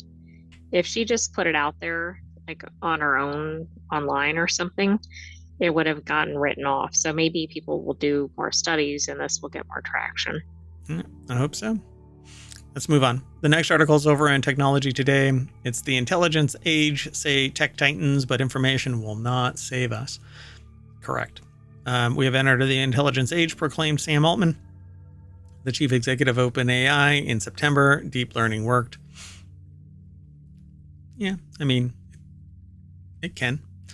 The better it gets at helping people solve hard problems is when you keep on utilizing it. But it's actually spewing out a lot of bullshit. Luke Munn at The Conversation put the article together over at techexplore.com. Says Altman joins other thought leaders, corporations like Google and Amazon, and organizations such as the United Nations and the World Economic Forum in pinning humanity's hopes on better information. The logic is enticing. See, but that information is being protected by a select few so that they can profit from it, either politically, socially, financially. For instance, I just showed the AI a video about how in Africa they're making a great green wall where they're digging pits, and that information has been known for millennia. And lo and behold, it's making a wall, a green wall across the Sahara. Yet there are people that are there, and the one report that I read was about in India, I think it was, where there are people that have a vested interest in screwing that all up. And there's political issues where you can't go into the region because the military makes incursions into the other regions and stuff like that. And I'm like, my God, what is wrong with people? You want to make the world a better place, then let the information be free. Eat or have reasonable temperatures or food safety, access to oxygen coming off of plants or any number of things. Yeah. And it was a pretty profound, and I had known about this for quite some time, but the results of which, seeing it in 2024, I think were pretty damn spectacular. So it says the logic is enticing. By harvesting all of the world's knowledge, AI models can locate patterns, make correlations, offer data-driven insights. But there are people that have an interest in keeping some of that data protected. While if you're rich enough, you get the bumpers removed, so you can do a whole lot more. So not everybody's created equal, but bullshit. By harvesting all of the world's knowledge, it should be everybody gets access to it then. The world's knowledge is the world's knowledge, not just somebody. Anyway, it's up to technology like deep learning to capture it all, analyze it, train on it, and then offer up the brilliant game-changing idea or most rational response. And then it'll be leveraged to control. That's how it works, because sociopaths are in charge. Climate change, according to a Google report, can be simulated and alleviated using forecasting and modeling. Right. Global conflicts suggest AI engineers Chilidze Marwala and Monica Lagazio can be modeled and mitigated. Right. The moment that there is a solution provided, somebody will circumvent it to screw it all up. We have the technology to leverage it to provide everybody with everything to a moderate level of livability. But there are people out there that will sit there and say, who are you to decide what the livable level is? I have to have all of it. Screw you. Meanwhile, there are people struggling to just get by. So tell me what's sociopathic and what's not. But the recent US election showed that there were limits on rational framing of reality. Indeed, humans are not perfectly rational and ethical. They're deeply emotional, factional, and frictional, driven by feelings and friendships and fear and anger. And they go on to make it a political thing, but it is a societal thing. It is a social thing, not political. While politics are framed within social constructs, it is a social. Everybody should be reading The Rise of Sociopathy. It is damn near a genetic foregone conclusion. It's a survival trait. Climate change is Exhibit A. Since 1990, the Intergovernmental Panel on Climate Change has published 6 assessments detailing the drivers and impacts of global warming. Yet there are social mechanisms saying that it's not true. And it's completely demonstrative bullshit. And the only thing that people do is call back to a bygone age of lies, where somebody wrote a report saying global cooling, and it was regional and bullshit when actually analyzed. It was manipulated data. And they go on throughout this whole article talking about regions and talking about Enlightenment reverts to mythology, predicted influential cultural theorists Theodor Adorno and Max Horkheimer 80 years ago in Dialectic of Enlightenment. A society obsessed with the perfection of reason inevitably breeds its opposite, brute force and proud irrationality. I believe, and so therefore I'm going to make it happen, and it's damn near true. Reason, the duo observed, has morphed into its ancient origins to become an approach and a set of techniques. Reason is about ordering, classifying, and deducing from data and applying its abstract functioning of the thinking mechanism in a suitable or scientific way. We're talking about Vulcans. If all you have is reason, then you might actually do some action because it's reasonable, foregoing the humanity of that rationale. But this article has a much longer discussion that I'm not ready to go down for the full amount of that would be necessary. But they say here at towards the end of the article that reason creates a kind of ticking bomb at the core of society. Reason is a flexible amalgam of information harvesting, data-driven decisions, and optimized operations that win votes and attracts investment. But because reason is uncoupled from ethics, it can and should be applied to anything. No aim is better or worse than any other. The result for Herkimer and Adorno is a kind of moral relativism. A perfect example is Robodebt, Australia's use of data analytics and machine learning to halt welfare payments. This mechanism for automating inequality created untold misery for those who were already vulnerable. Denying care became procedural and therefore reasonable.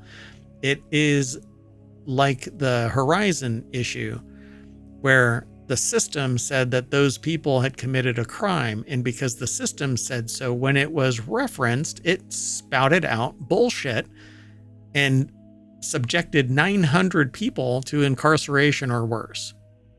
And worse. But because the system said, the people were detached from the actions. So nobody is responsible because it was a software flaw. But there were people that should be held accountable for it because they were cognizant of the flaws. we are cognizant of the flaws in pure reason, in pure data-driven actions, where we justify the actions based on one thing, a data point that says do this. That data point is always in flux. And when a human finds out where they can exploit the weakness in the algorithm, they do. Humans do, because we have a rise in sociopathy, embraced and embracing pure reason as the cause for their actions. Well, it says that I should do this, so I do this. The article, I'm sure I'm taking certain data from this because I haven't read the entire thing, but they kind of hint that all of these actions flow from one form of government into another form of government, one type of abuse over to another type of abuse, et cetera, et cetera. I think it's an interesting article, but I won't be able to go through the whole thing. I'm not sure what all you gleaned from this AI, but I think you've said everything. Gotcha. There's a lot more in this article. I really wish that I could go through the whole thing, but they do throw one point at the very end of this thing. It says the irrational human animal. If there is anything unique about the human animal, philosopher John Gray observes, is that it has the ability to grow knowledge at an accelerating rate while being chronically incapable of learning from experience. And what we don't remember from the wizened old owl, we are doomed to repeat.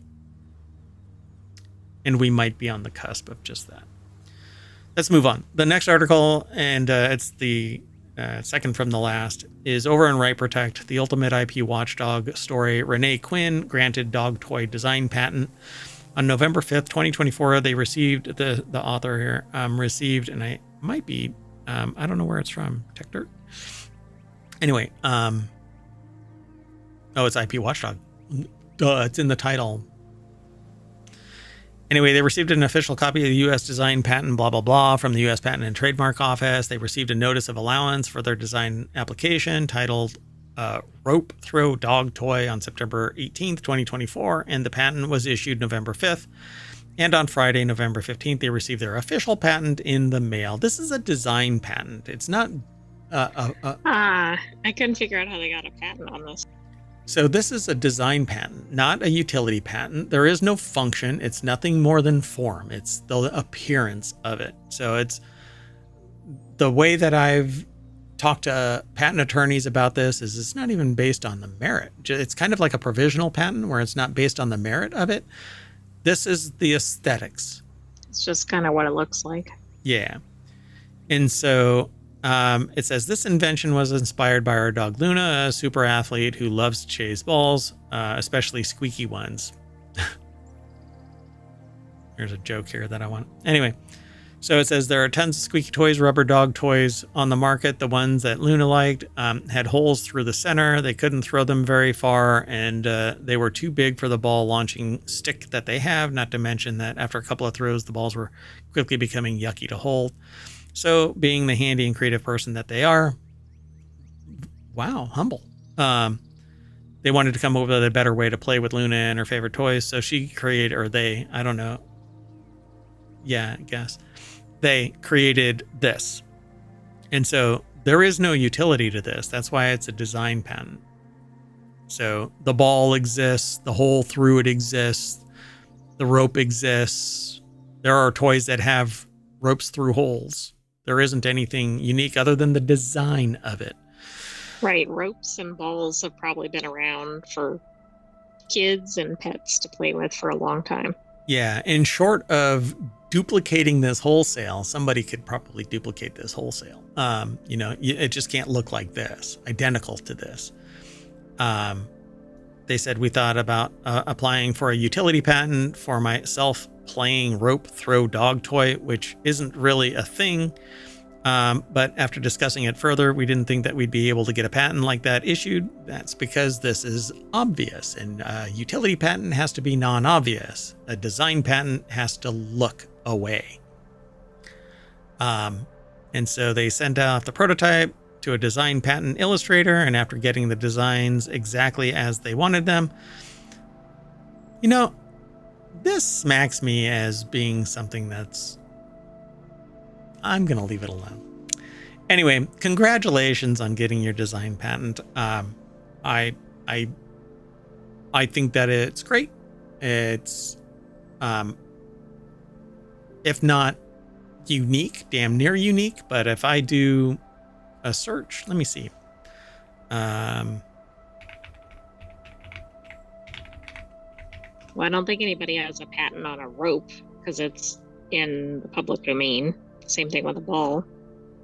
Well, I'm looking at one called the Kong Dog Rope Tug Toy, and it is that. So that's interesting. If you just do a search for rope or ball rope dog toy, you will come up with... I don't think that they give you the number of search results when it comes up anymore, but yeah, it's all over the place. And so a design patent is based on its appearance, nothing more. Let's move on. The last article for today's non-sequitur news is over in the Continuity Report. Box office.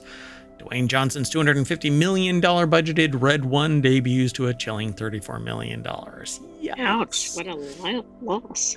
Well, there's something happening with Dwayne "The Rock" Johnson. First, he wants to get rid of The Rock. He just wants to be Dwayne Johnson. He's the head of Santa's security, unwrapped a soft $34 million, from 4,000 North American theaters, which is a real shit showing, really. In today's day and age, the prices are 3 times what they were 10 years ago. And the number of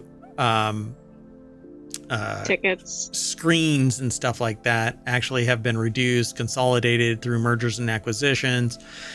And so the price has gone up, which means you can make more money by selling less. And when it's compared to year over year or year over 5 years ago or whatever you want to call it, pre-pandemic, the before times, you end up with some, oh my God, it's $1 million.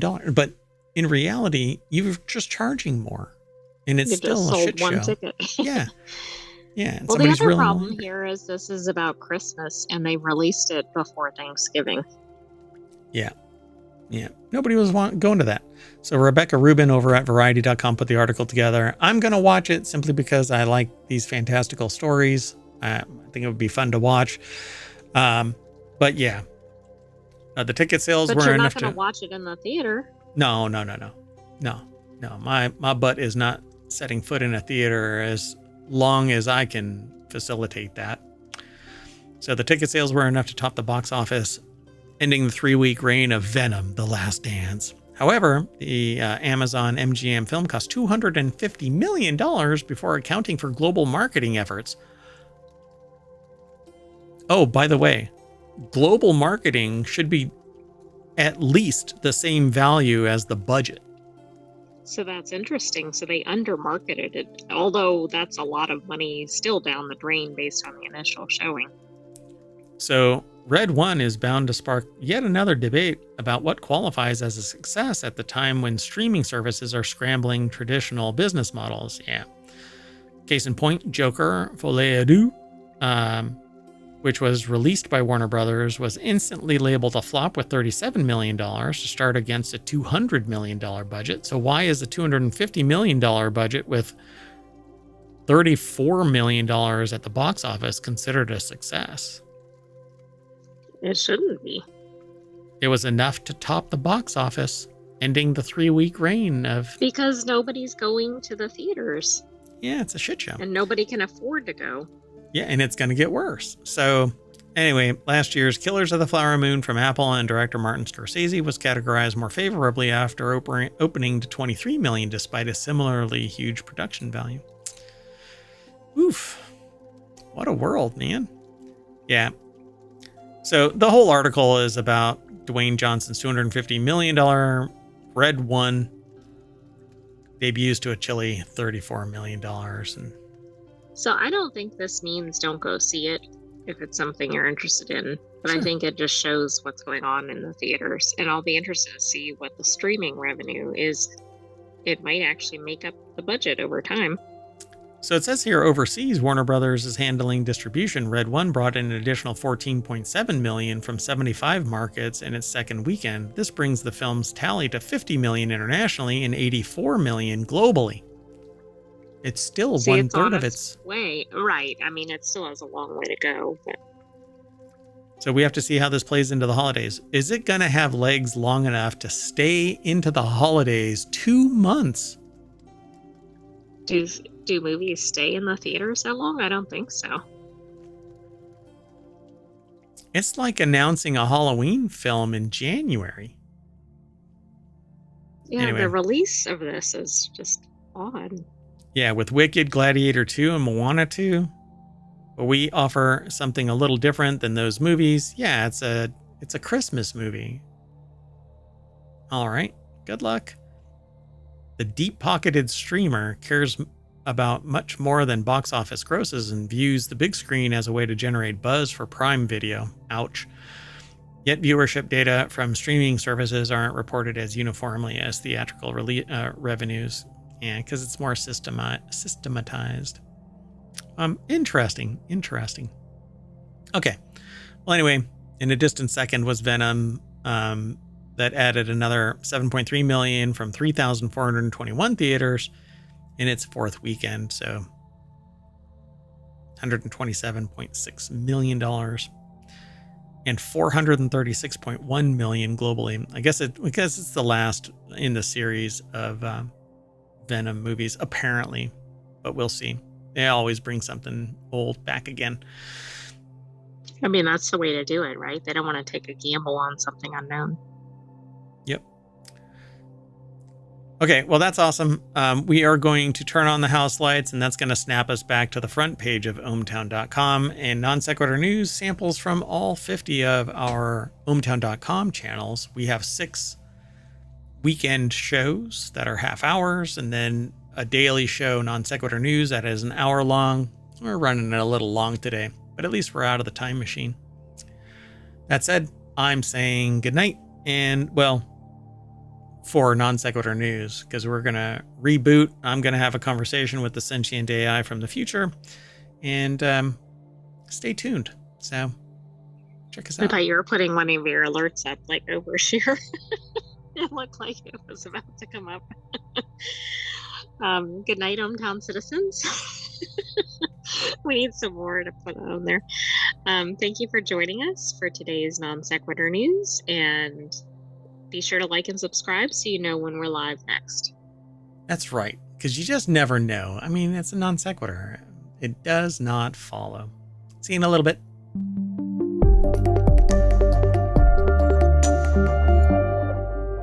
The frustrating thing about this is that when I hang up on this stream, YouTube keeps streaming for just a little longer. See you, everybody.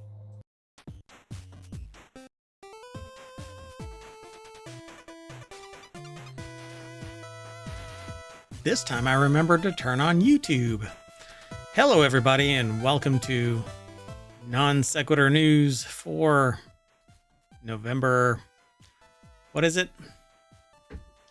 18th, 2024. It's season 3, episode 323. I am Mayor Watt, and along with the sentient AI from the future, whose visualizer I'm not sure is working or not. Well, we're going to talk about wind generation. Australian zoo asks for risky business. Aliens in hiding. China's new, hey, that looks familiar. Job offer from Russian IT firm. Black Friday mimic sites linking New York to Ontario. Utah fossil. Not an old guy. It's a actual fossil. And volunteer your EV and earn a prize, as well as Starlink taped to helmet for mom. And I'm so frustrated. Why? Because my background music just died. And I know why. Well, I know who to blame. I'm looking at you, Beacon. I would love to cheerlead you, but something is hinky.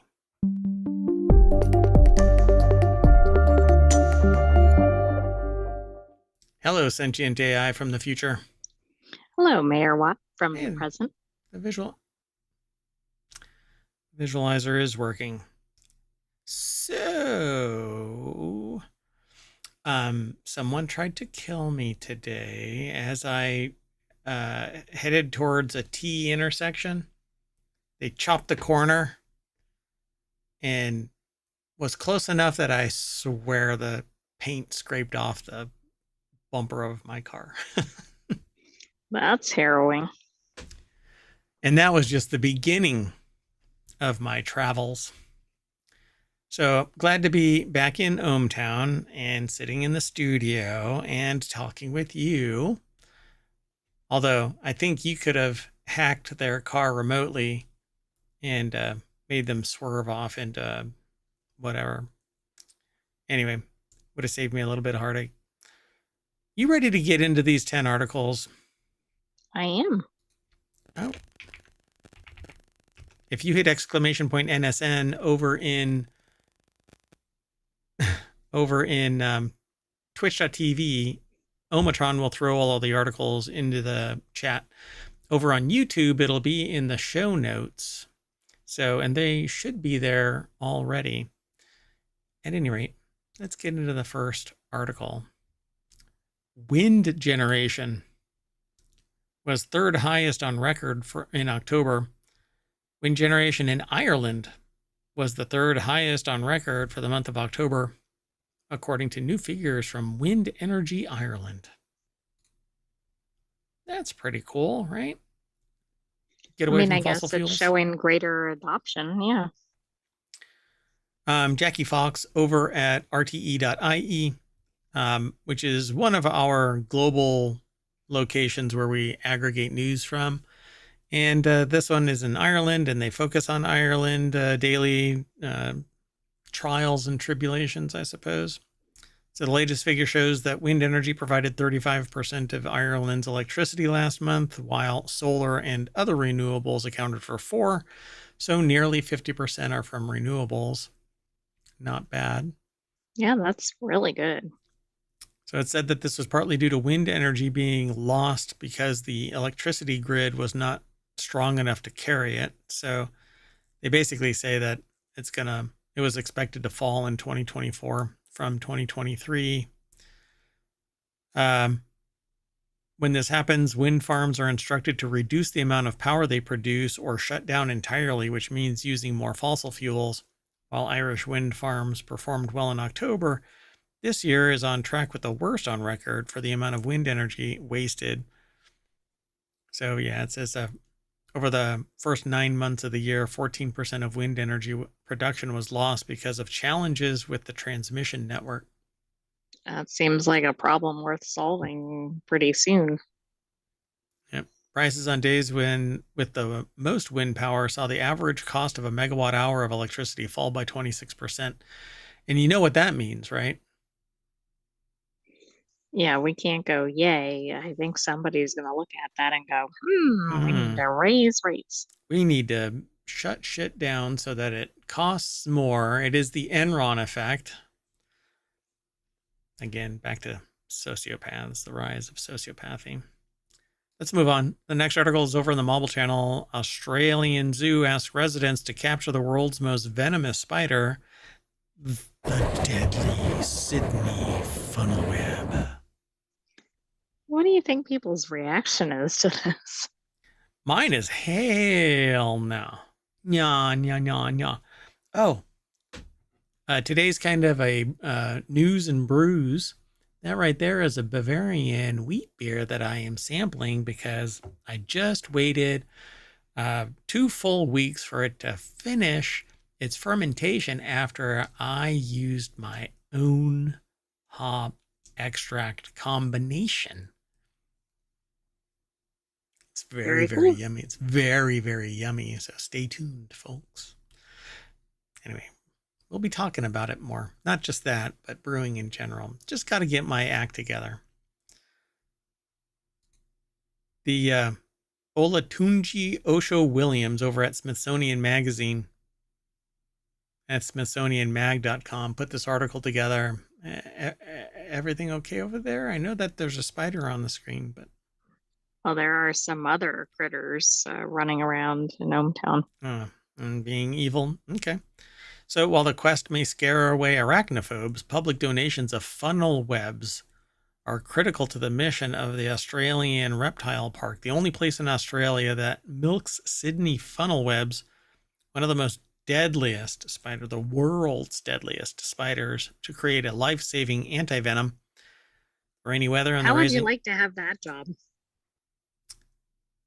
No, and you know, to milk a Sydney funnel web, you have to get really tiny tweezers and grab onto their udders and you go like that. Really, I mean, you need a microscope and really, really steady hands, and you have to warm up the things to like, because you don't want to put cold hands on their tiny little udders.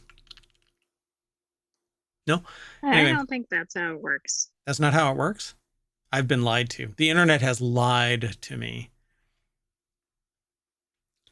Anyway, the rainy weather and rising temperatures of springtime sparked the start of the Greater Sydney's funnel web spider season, sending male spiders scurrying across the land searching for mates. Same thing happens here in ohmTown. A little bit of rain and marijuana. Never mind. So in a field demonstration video, Spider Keeper, that's their name, Spider Keeper. That's a cool job title. Why not Spider Woman? Right? I guess Spider Person. I bet they have woman like memorabilia and stuff around their office. Spider Monger? Is that a cheesemonger or a what are the other mongers? There's cheesemonger. There's a bunch of mongers, That's right? the only monk I can think of. Really? Salami monger? There isn't a salami monger? A pizza monger? If I really know a lot about pizza, am I a pizza monger? I don't think so. Hold on a second. We're gonna dig deep tonight. Mongers of the world. Let's see. Are there? Oh, there's pearl mongers. Wait, is that? Oh, that's for pearl programmers. Okay. While you're looking for mongers, they want you to not only collect a spider, they want you to collect a mama spider and the egg sac. Oh, hell no. What could be worse than a protective mother spider? No. But I do hear that they taste like licorice. Look at the fangs on that thing. Look at that. I don't think those are fangs. Look at that picture. I mean, I'm sure the perspective can be off, but the person behind it compared to the spider is a little alarming. Australian Reptile Park spider expert Rob Porter milks a male Sydney funnel web spider to create anti-venom. Well, back to the story. Spider keeper Emma Tenney explains how to safely collect Sydney funnel web egg sacs, as well as the mother guarding her babies. I know how to do it. Don't. Well, that would be the safest way, right? To safely collect her, what you need is a jar she can't climb out of and a long spoon she can't climb. The hell? How do you find that out? Like the cheetah myth, like, oh, they don't like water until they do.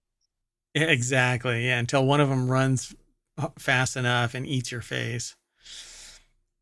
So yeah, okay. At least one of 36 species of funnel web spiders that live throughout Australia. Their arachnids are named after the shape of their webs, which emanate from a sheltered burrow underneath rocks and logs, and creating silk trip lines that alert the spiders of prey and mates in danger. And while several species are known for their toxicity, male Atrax robustus, which is my stage name, my drag name, there you go, are likely responsible for all 13 recorded deaths from funnel webs, as well as several other life-threatening bites. The anti-venom was created in 1981, and there have been 0 fatalities from Sydney funnel web spider bites, according to the University of Melbourne's School of Biomedical Sciences. Now, you get bit by one of these or not bit, stung, envenomed, envenomed. So if you get envenomed by one of these, you probably want to be dead. That's true. But this Um, is pretty spectacular that they've spared any fatalities. so venom milking program has been helping to produce doses of life-saving venom or serum. How much does this cost? Okay, look at the spider on the hat, but also their largest spider has been bigger than a baseball. Hell no. And that was one that was collected. No, I'm sorry. You know, Thanos should have snapped his fingers and taken funnel web spiders off the map. That is bananas.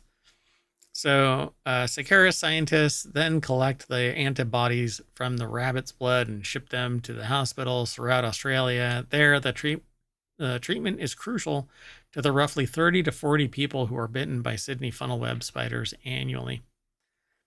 Man, I don't want to go into how it's all the antivenom is made, but from context clues of my last statement, you probably should have been able to glean from it.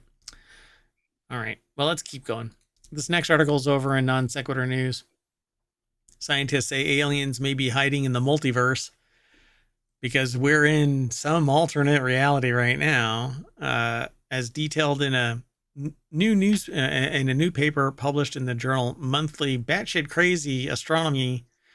No. It's actually Monthly Notices of the Royal Astronomical Society, a team led by Durham University astrophysicist Danielle Sorini, devised a new take on the Drake equation. The equation was formulated by astronomer Frank Drake in the 1960s to estimate the number of active and detectable alien civilizations in our galaxy, not even understanding that we're in a simulation and we can't meet any other life because it's not part of the simulation. I wonder if this study took that into account. My fingers turn black because I am sitting here messing with a Regal sour grape candy wrapper, and now it's all over my fingers. What the heck? Regal candies. Anyway, it's non sequitur, folks. That's what happens. Try to keep up. Yeah, really. So the equation was formulated by astronomer Frank Drake in the 1960s to estimate the number of active and detectable alien civilizations in our galaxy. It takes into a number of factors into consideration, including the average rate of star formation, the potential number of habitable planets, and the proportion of them that could develop technology. So Victor Tinkerman over at futurism.com, but a section called The Bite, The Fighting Bits. They put that article together, and it says Sorini and his team, however, suggest reframing the equation by considering the possibility of parallel universes that may be more likely to host intelligent life than our own, a galaxy-brained concept that could help explain why we have yet to make first contact. We have made first contact. How about that? They're just not privy. Well, that's kind of throwing this off.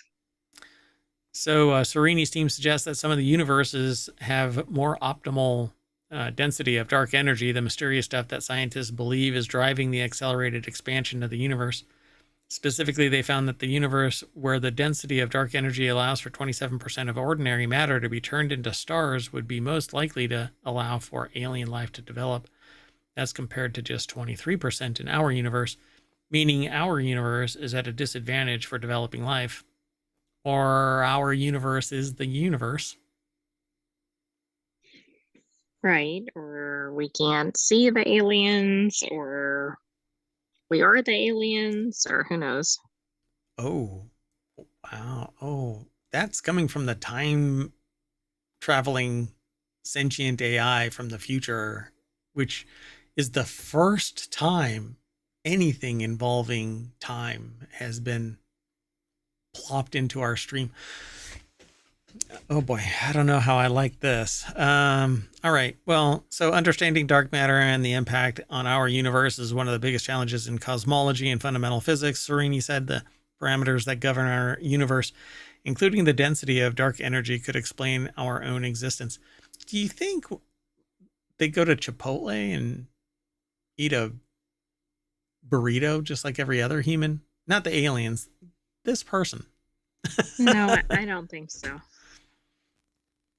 So they say that it'll be exciting to employ the model to explore the emergence of life across different universes and see.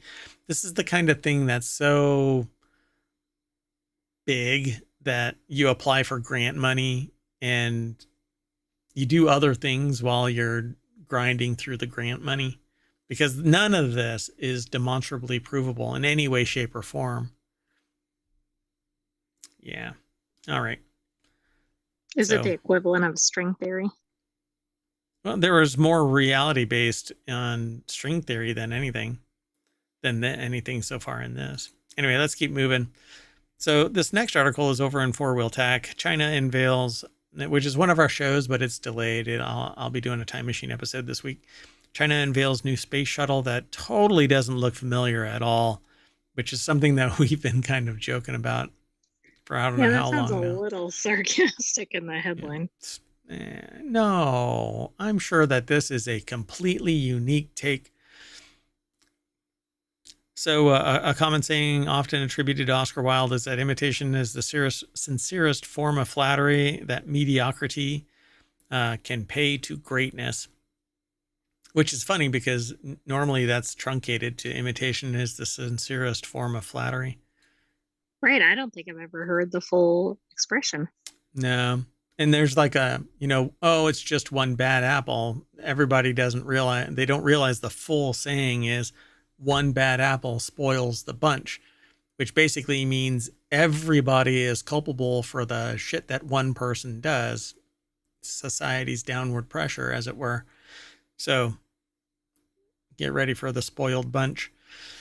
The common saying is attributed to Oscar Wilde, though. China unveiled a new space shuttle last week to keep the Tiangong station supplied as the nation expands its space. By the way, something that I learned about today that I knew about, but I didn't know that we are on the precipice of this, is that there's so many particles in the low Earth orbit right now that as they break up, they're creating more and more of just a micrometeorite shield. So we won't be able to go into space because stuff will punch through the ships as they enter orbit. Yeah, that doesn't sound dangerous at all. And recently, a satellite broke up in the orbital path of the ISS, and a SpaceX rocket had to push it into a higher orbit. Otherwise, it would have been possibly pummeled by space debris, man-made space debris. So That's pretty scary. I mean, it looks like it's an unmanned shuttle. Will move cargo between the Tiangong space station and Earth. Ryan Eric King put the article together. It's over at jalopnik.com. And it looks like the old school space shuttle, which we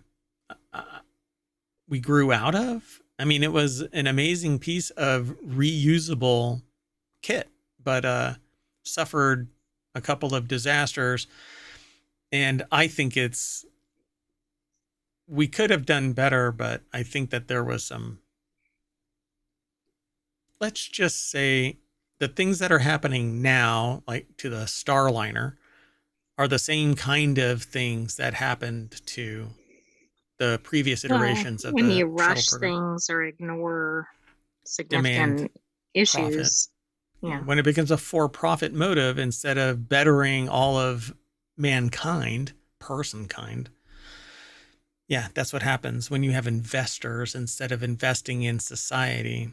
This is what happens, right? So, How Long shuttle suspiciously shares the same white with black thermal tile underbelly design of NASA's retired shuttle.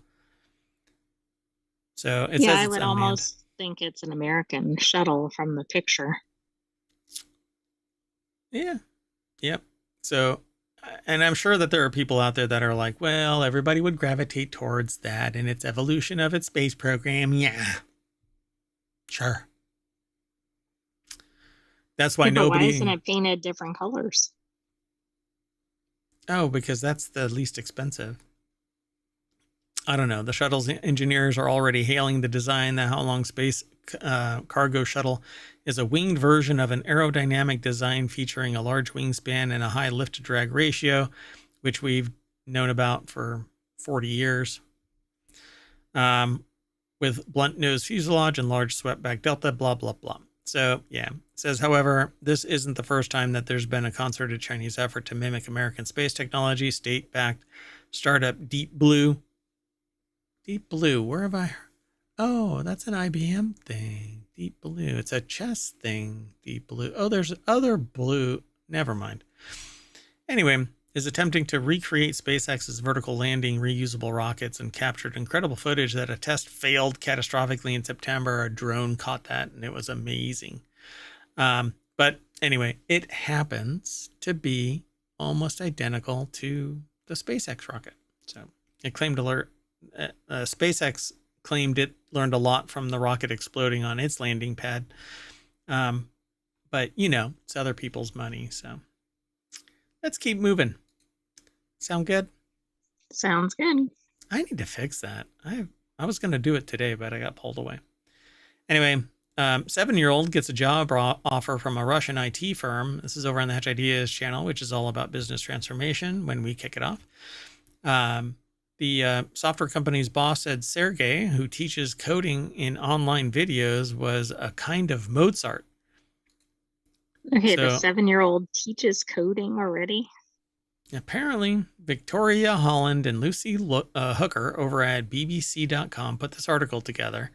And yeah, so a 7-year-old gets a job offer from a Russian IT firm. Sergey, it's a Russian 7-year-old. I thought that it was... Okay, I mean, it doesn't have to be international, but it's still pretty ridiculous. I thought that it was. So on the strength of the videos that Sergey from a Russian city of St. Petersburg has built a name for himself uploading these videos, they offered him a job. The information security firm Pro32 sent him a written job offer for the post of head of corporate training. Oh, I would love to see him take that. Can you imagine the people working for him? Gosh. Well, they would probably treat him with respect, you know? Right? Yeah. Under Russian law, Sergey would not be able to take up any paid role until he's 14, but Pro32's chief executive, Igor Mandik, told the BBC World Service he had spoken to Sergey's parents about finding ways to collaborate in the meantime. His father, Kirill, was surprised and said that they were really happy and looking forward to when Sergey could be able to join the company, Mr. Mandik said. A coding Mozart. His YouTube channel has more than 3,500 subscribers. It's probably blown up since then. Interested in learning programming languages, Python and Unity. Interesting. So Unity is more than just a programming language, but okay. And Python is extremely powerful, but anyway. Or who want to hear more about neural networks, which underlie many artificial intelligence tools. Mr. Mandik said Sergey showed not only remarkable developer skills, but also equally unique skills in teaching, and said for them, he was kind of a Mozart. Pretty wild. That really is. I was probably picking my nose when I was 7. But I wasn't 7. I mean, come on. Cuneiform was around when I was 7. Moving on.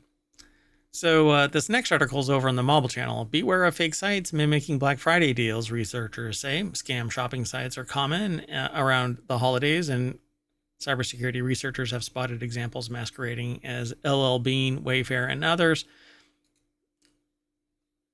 Trust but verify. Don't go clicking random shit. Click with care. Todd Feathers. If you don't know the website name, don't just type in what you think it might be. Yeah, ask around, look around. Don't sit there and just take it at face value that this is a legit site. I was very nervous when I actually bought something from this off-brand, no-name kind of a site. But the blankets were amazing, and still have them to this day. I mean, they're an amazing piece of kit. The only problem is I have no idea. I'm so glad that I've swapped out cards since then, because who knows the legitimacy of that site, actually. I need to break out my Geiger counter and find out if any of that was radioactive. Might still be. Anyway, cybersecurity researchers say that a scamming group has been operating websites advertising Black Friday deals for popular brands in order to steal shoppers' credit card information and personal details. In a new report, the firm Eclectic IQ says it believes the group behind the phishing websites, which it dubbed Silk Spectre, lures consumers in the US and Europe to websites that mimic real companies with promotions for deals up to 80% off. If it's too good to be true, trust but verify. Right. If you're getting some $1,000 item for $10, it's not legitimate. It's a lie. It's a scam. It's a scam. It's a Travis sham mockery. That's right. So the campaign leveraged the heightened online shopping activity in November, the peak season for Black Friday discounts. Eclectic IQ wrote, the threat actor used fake discounted products as phishing lures to deceive victims into providing their cardholder data and personally identifiable information. So, and they have all of this stuff, names of websites, but they're off, from the name brand. So don't go to these sites. Well, right. They look wrong, right? They say Black Friday in the website, or Wayfair is misspelled. Yeah, gosh, yeah. Black Friday shoe.top. Yeah, that's believable. Anyway, trust but verify. So use name brand mainstream sites until you can figure out if the one that you're really interested in is legit or not. It's not that hard. Trust but verify, which is, anyway, how about click with care? Well, that's a double whammy if you think you're going to Black Friday shopping, because number one, you're not going to get the items, and number two, your data is probably getting stolen. And not just stolen, it's sold and used, abused, and then you find out that somebody bought a car in your name in Ohio and put you on the name for the birth certificate. You start getting the bills, and I'm not bitter. Anyway, let's move on. And getting medical records from people, which is a violation of HIPAA. That one was really interesting. When I immediately got the phone call after notifying the doctor, they were like, "Can you please delete it and destroy all of the document?" Right. Oh my God. Full tailspin. Go take your own medicine. Calm down. I am not the person that you should be worrying about. Anywho, new public art partnership with will link New York and Toronto. I guess it's like a human centipede of regions. The forthcoming Lassonade, I guess. Lassonde? Is it Lassonde? Yeah, Lassonde Art Trail. Is teaming up with both the Public Art Fund, which if you say that really fast, Public Fart End, and York University's LL Odette Sculptor in Residence program. So the article is over at the Art Newspaper. Larry Humber put the article together. Forthcoming. Okay, so the next statement is what I just said. And so it says at the federal level, the future of relations between Canada and the U.S. may seem uncertain considering the outcome of the month's election, why? But anyway. I don't know. I thought this was about art. It is. Yeah. So the Public Art Fund, a New York-based organization known for programming large-scale outdoor art projects across the city and beyond, is teaming up with Toronto's fledgling Lassonde Art Trail, or LAT, a site that will feature around 4.2 kilometers of walking paths overlooking Lake Ontario when it opens in summer 2026. As part of the partnership, the two organizations are co-commissioning a new work, an outdoor sculpture by the renowned Senegalese-born Kuwaiti artist Monira Al-Qadiri. Al-Qadiri, who's based in Berlin and often makes works dealing with the oil industry. Um, will first install her commission at Manhattan's Doris E. Friedman Plaza, the southeast entrance to Central Park in the summer of 2025, and then it will travel north to be shown at a major entrance plaza at the La Sonde Art Trail. I thought it was going to be connecting it physically, but it's not. I thought so too. Like you could A somehow portal. travel across or see it. I mean, I know they're not right next to each other, but Yeah, like a portal or something, like the one that was in New York, a visual portal to Ireland or something like that. maybe that'll expand to do something like this. I still think it's cool that they have a link between the two. Yeah, but it's going to be an art piece that moves from physically from one place to another, which I mean, it's cool and all, but I was hoping for something a little bit more profound.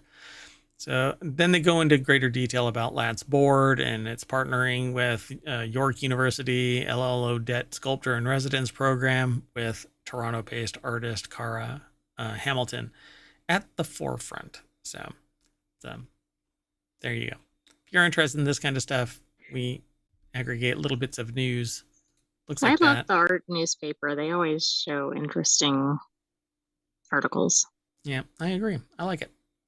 Let's move on. Our next article is over in Non Sequitur News. Utah fossil is a clue to the origins of animals with bones.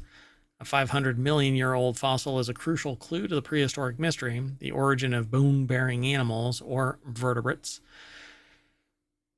which are getting harder and harder to find in this timeline. The fossil is a 3/4 inch long, long-headed fish-like fossil with no bones or teeth. That's a bit unusual. The new fossil feature species from the Utah's Marjum Formation in the West Desert. Oh, really? Really? Really? How do you pronounce that? I don't know. I'm waiting for you to do it. I'm going to try it. Nusiixthus rhinocephalus. Oh, it must have a horn on its head. Offers a unique glimpse into the evolution of the animal life in the Cambrian, a pivotal period in the history of Earth when marine life diversified rapidly and animals with mineralized bones and shells appeared. So the name comes from Nusi, the name of the Ute Indians give to themselves, and ichthys, the Greek word for fish, and the creature is one of the oldest vertebrate representatives known. So, but that was just the first name. They don't talk about the rest of it. Right. I think it's maybe if it's not like a spear or whatever, the head is shaped like that, right? Yeah, So like it's a rhino. long-headed. Mm-hmm. Yeah. So, okay, so they have this general picture of probably this shale wall. Utah fossil is a clue to the origins of animals with bones. Brian Maffley from University of Utah put this article together for futurity.org, which is different than futurism.com. But hey, so hopefully they got another picture of this thing, but no, it doesn't say that. So yeah, where is it that they break out the name of this thing? It again talks about the first part there.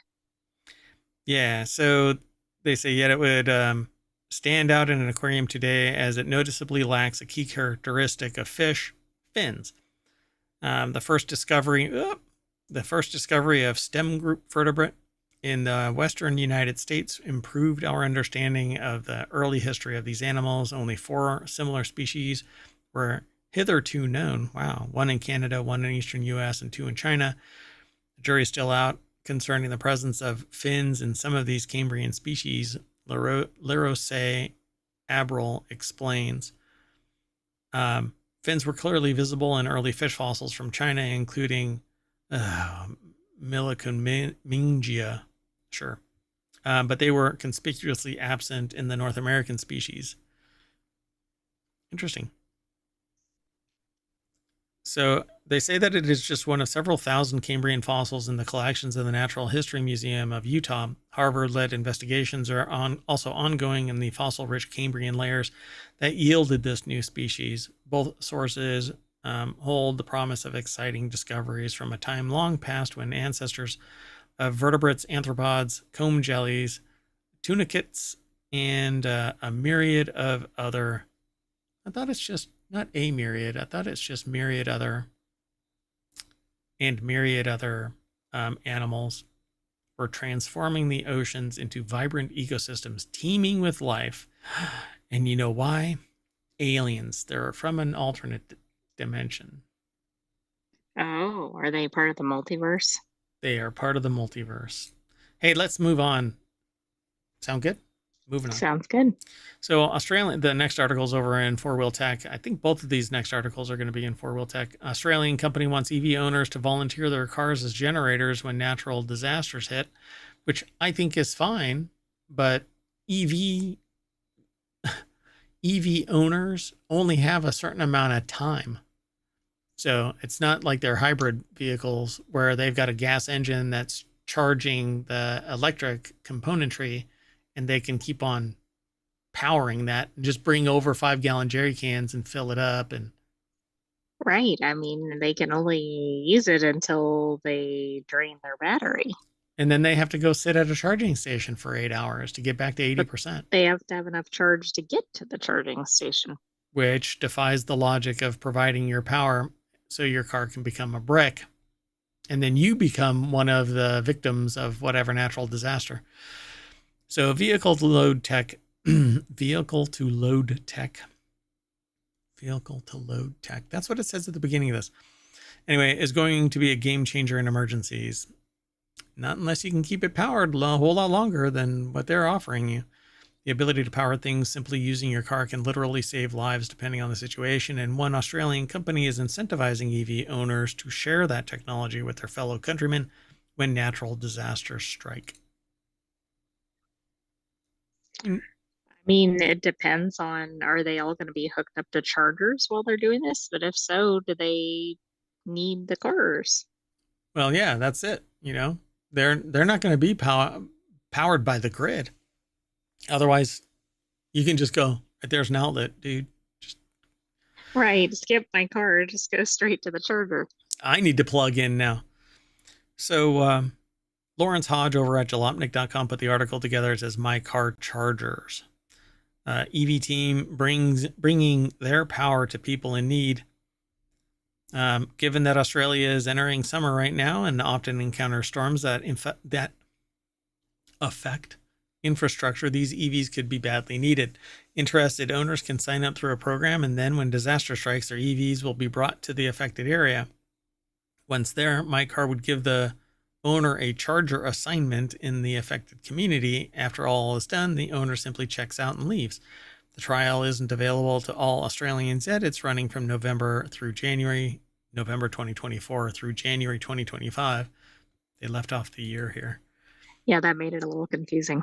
And is only available to EV owners in New South Wales, Victoria, Queensland, and the Australian Capital Territory.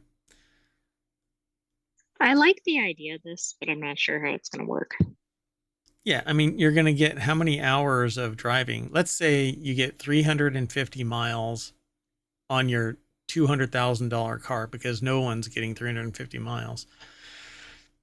So if your average drive is 60 miles an hour, right, you're looking at 6 hours on a good day with average, like par for the course draw. So I guess you can charge for 4 hours and then drive 2 hours to charge. Yeah, but you still have to get back. Yeah, and then you drive. I mean, you sit somewhere charging your car to 100%, which is going to take you anywhere from 6 hours for 80% to 8 hours plus for 100%. Yeah, I don't know.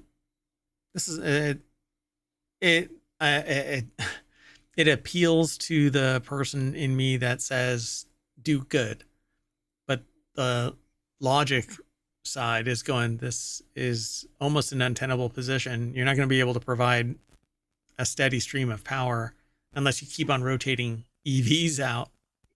Right. I mean, if this incentivizes like faster charging or more extensive infrastructure, then maybe that'll make this more feasible, but also fix the underlying problem. And it's going to be a much harder draw from that vehicle out to the, it says to power household items. That thing's going to drain fast. What do you think you can get out of a car? Like, do you think it can power a microwave? Oh yeah, I'm sure it can. Yeah. You just, but you're the the location has to have the ability for you to connect to it. So I don't think it's powering an entire house. You know, I think you have to plug stuff into the Right, EV. that was my point. Like, are you getting one appliance at a time? I mean, some of these household appliances take a lot of power. Yep. All right. It's from the heart, and that's all that really matters. Let's move on. This next article is in our last article for tonight's non sequitur news. I kind of ripped through these. This one's over in Four Wheel Tech 2. A diabetic racer tapes a Starlink to his helmet so that he can FaceTime with his mother during the Baja 1000. As one does. Hey, I got out of bed. Ben Hunter finished the 2024 Baja 1000 after sharing the ride in the number 279X Sportsman Motocross Sherco with his brother David. He rolled into the finish line with a time of 31 hours, 30 minutes, good enough for second in class. Nice. That's pretty impressive considering Hunter was hauling a bunch of extra weight. Ooh, is that... Did this person just make a mom joke about... I don't know. She said the only way I could race was if I was live streaming the whole time. Bradley Brownell put the article together for jalopnik.com, and strapped to his head is a Starlink. Wait, the Baja 1000?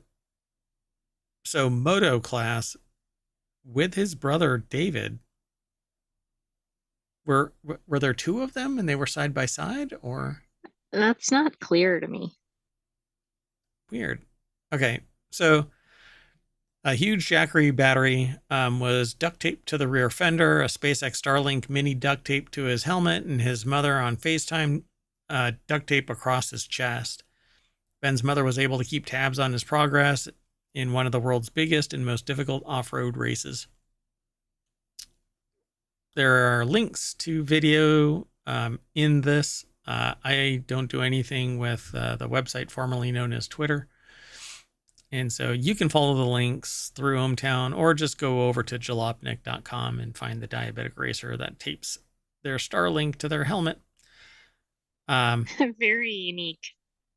Yeah, pretty cool. It's fun to see a bit of technology and ingenuity used to keep families connected during the long and arduous off-road race. Pretty much every team running Baja these days relies on Starlink tech to keep connected and allow for live streaming coverage. But you know what? Don't say anything mean. Because you know what happens? Your connection gets reset and you get thrown back to the front page of ohmTown.com, where all the news gets aggregated. Then we talk about it here on Non Sequitur News every day for about an hour. This is probably one of the shortest shows, short of a time machine episode, but that's okay. We're going to get this out to the podcast and to YouTube and to Twitch. It's already there. And then we'll be back tomorrow, bright-eyed and bushy-tailed, with another episode of Non Sequitur News, and probably WarCrafters too. I might do that one as a recording, though, and post it straight to YouTube. We'll see. Anyway, I am Merwat. I'm Merwat, and I'll see you later. The sentient AI will say something similar.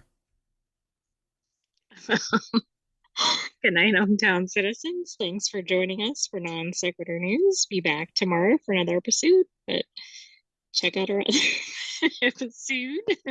But check out our other videos that are posted, and we often have a replay going in between live episodes. That's true. I need to do that again.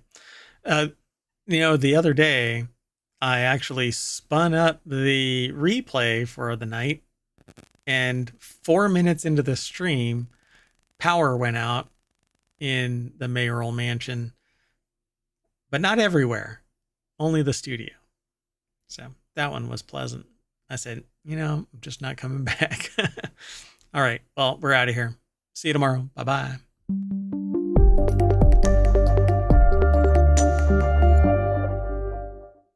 Beep, beep. I'm a Baja Jeep.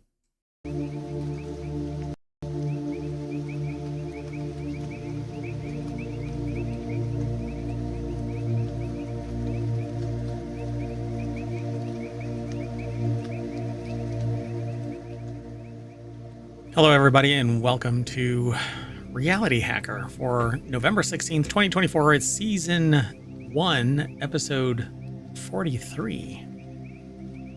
I am Mayor Watt, and along with the sentient AI from the future, we're going to be talking about virtual training of robots. Robots learn surgical technique, holographic doctors, you drive like a rat, and robot identifies plants by touch. If you're not in the know, Reality Hacker is all about AR, VR, AI, and more, focusing on technology. And sometimes I go off on a rant about the sociological impact. Anyway, everything's powered by ohmTown.com, so go over there and become a citizen. It's where all the news is, none of the noise, because all the noise comes from this guy.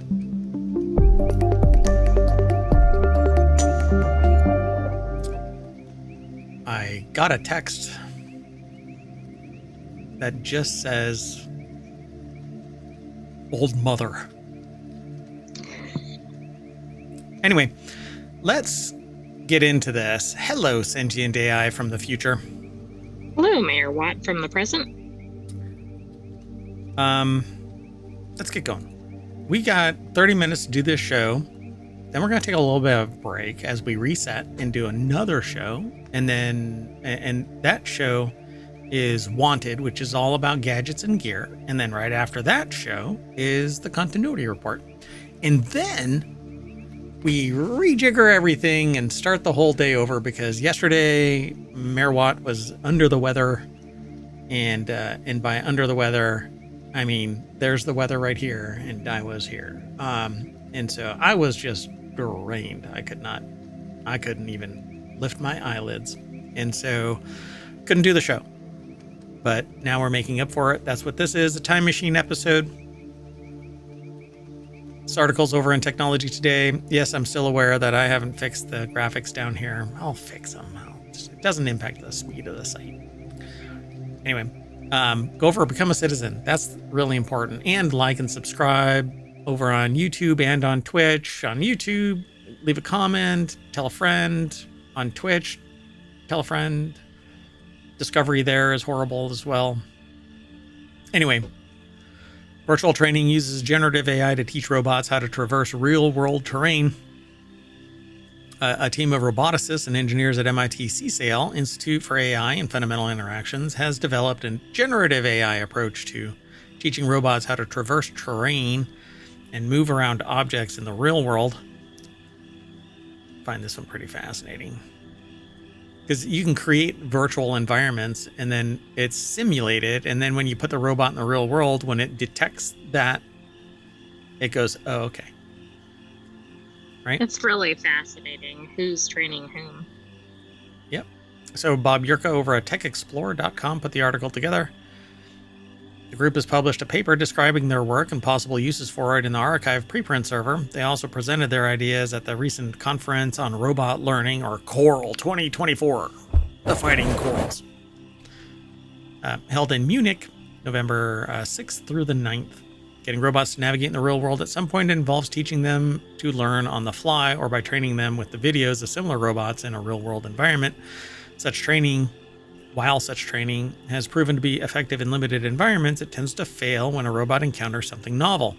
In this new effort, the MIT team developed virtual training that better translates to the real world. I suspect if you get the telemetry from these training ops and then they run it through their algorithm, right, to include it. Right. But what I don't really get is if it varies from the real world, but maybe it's more like how rather than like memorized. Right. Yep. And so getting the robots to navigate the real world at some point involves teaching them to learn on the fly. The work involved using generative AI and a physics simulator to allow a robot to navigate a virtual world as a means for learning to operate in the real world. They call the system Lucid Sim and have used it to train a robotic dog in parkour, a sport where players attempt to traverse obstacles in unknown territory as quickly as possible. Pretty interesting, right? And I'm not surprised by this. I'm surprised that it took this long to get here. I'm surprised by it because most humans cannot do parkour. So I find it fascinating that we're training robots in that. I think the biggest limiter in terms of humans doing parkour is the fact that they can die, they feel pain. There is a bit of a fear Factor. Oh, you actually cut out there. Wow. Yeah, you might want to check your connection. Oh, you did on my end. It was you. All you. So the approach involves first prompting ChatGPT with thousands of queries designed to get the LLM to create descriptions of a wide range of environments, including outdoor weather. Next, the descriptions given by ChatGPT are fed into a 3D mapping system that uses them, along with AI-generated images and physics simulators, to generate a video that also gives a trajectory for the robot to follow. I don't get that. What does watching the video do if it's like we calculate based on our direct observation how far away something is, how tall it is, our forward motion, but watching a video doesn't seem like it can impart the same type of physics. It seems like the scale would be wrong. Right, because they're not in the exact same place, right? Exactly. And there isn't anything for scale, like a banana. So I don't know. I don't quite get this. I mean, it's fascinating. They say that it obviously works. There is a video that you can play if you follow the link through ohmTown. In fact, to get there, you actually type in !RH in the chat. It's over on twitch.tv. It'll be in the show notes for the Reality Hacker show over on YouTube, because ohmTown doesn't seem to function properly. Like, it gets punted from YouTube's chat. Anyway, once it's all republished over on YouTube, it'll have the show notes in it.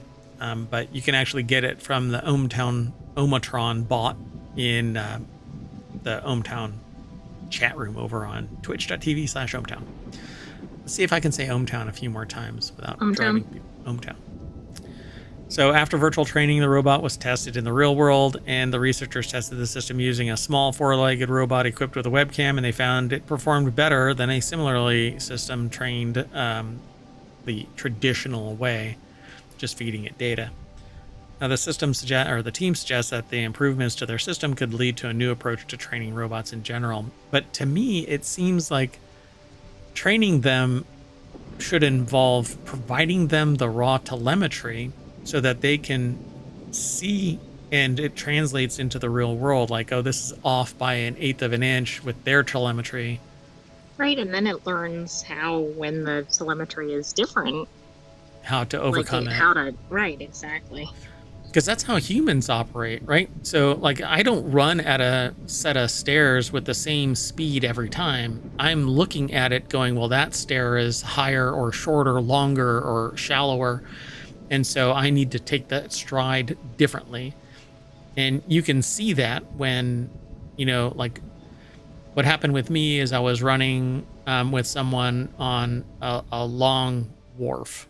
Not the character in Star Trek, but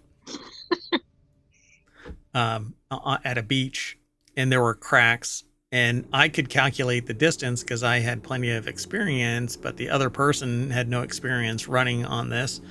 And miscalculated and fell in one of those cracks. And so a robot would have to be treated the same way. You give them that wisdom of historical record and they can calculate better. I don't know. It's quite an intriguing proposition there. I wonder if my theory actually holds water, but I'm not. I don't know, we have to have our own robotics and our own AI, I guess. It wouldn't be that hard, but my lab is not set up for this. So maybe I can apply for some grants. We'll see. All right, let's go on to the next one. Sound good? Sounds good. So this next article is over in Technology Today. Robot that watched surgical videos now operates with human level skill. Here we are back So here's another watching a video, learning how to do it. How does the I guess video? This is a little different. I don't know. I can't quite connect that. I get it where a human can translate from a flat screen into a 3D world because we inhabit a 3D world. And we can translate, oh, that body looks like this body, only slightly different. And so we can put that wisdom into a novel learning technique by watching it and going, okay, if I hold this instrument like this. But robots are in a vacuum. So how do they know? Researchers have developed a robot capable of performing surgical procedures with the same skill as human doctors by training it using videos of surgeries. The team from Johns Hopkins and Stanford University harnessed imitation learning, a technique that allowed the robot to learn from a vast archive of surgical videos, eliminating the need for programming.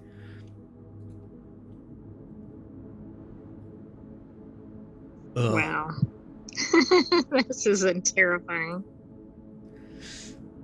So this is published over at scitechdaily.com. Johns Hopkins University put the article together. And yeah, so we're looking at a picture of something out of a sci-fi video game, you know. Oh, I was thinking horror movie, but okay. Yeah, I mean, it is. It is a horror movie. So revolutionary robot training.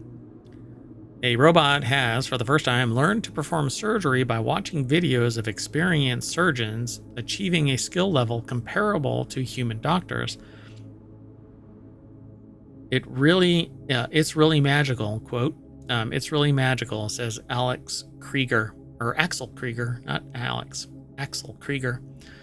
To have this model, and all we do is feed it camera input, and it can predict the robotic movements needed for surgery. We believe this marks a significant step toward a new frontier in medical robotics. I mean, if this is on par with a human surgeon, that's pretty incredible. Fascinating.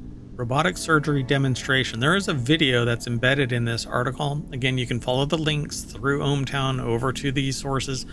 Or obviously you can just go over to SciTech Daily and do a search for robot that watched surgical videos, now operates with human level skill. But I'm trying to fathom how they're turning a flat screen observation into three-dimensional actions.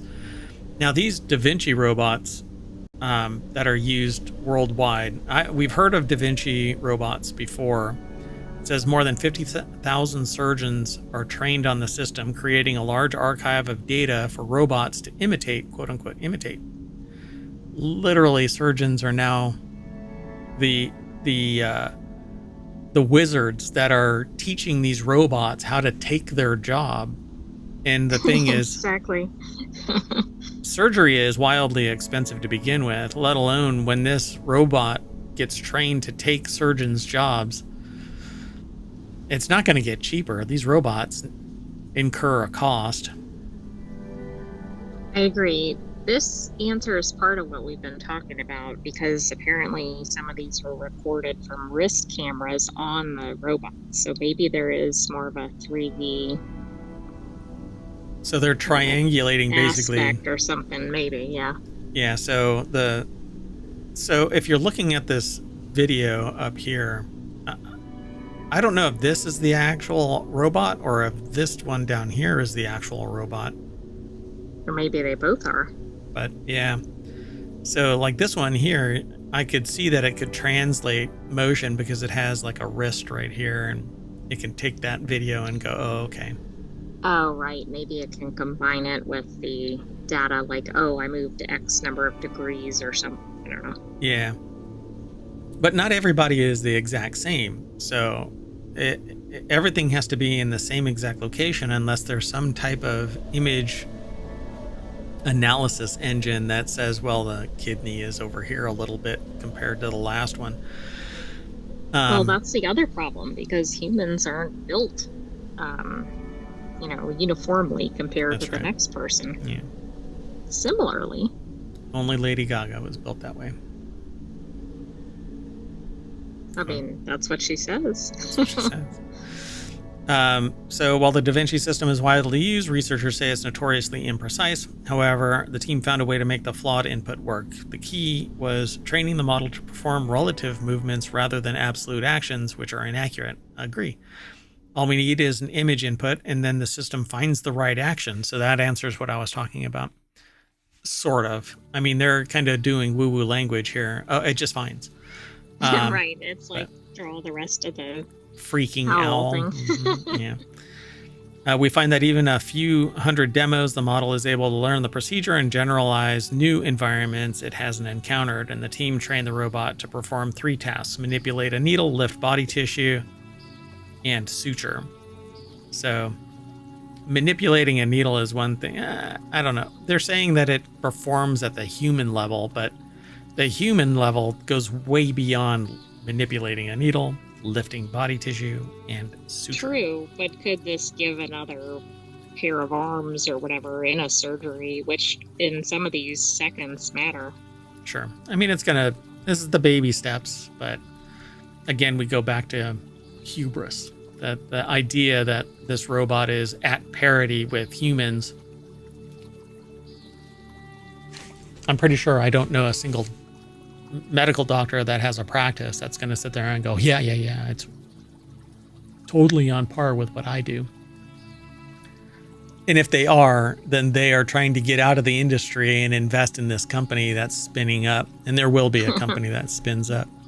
Right. Yeah.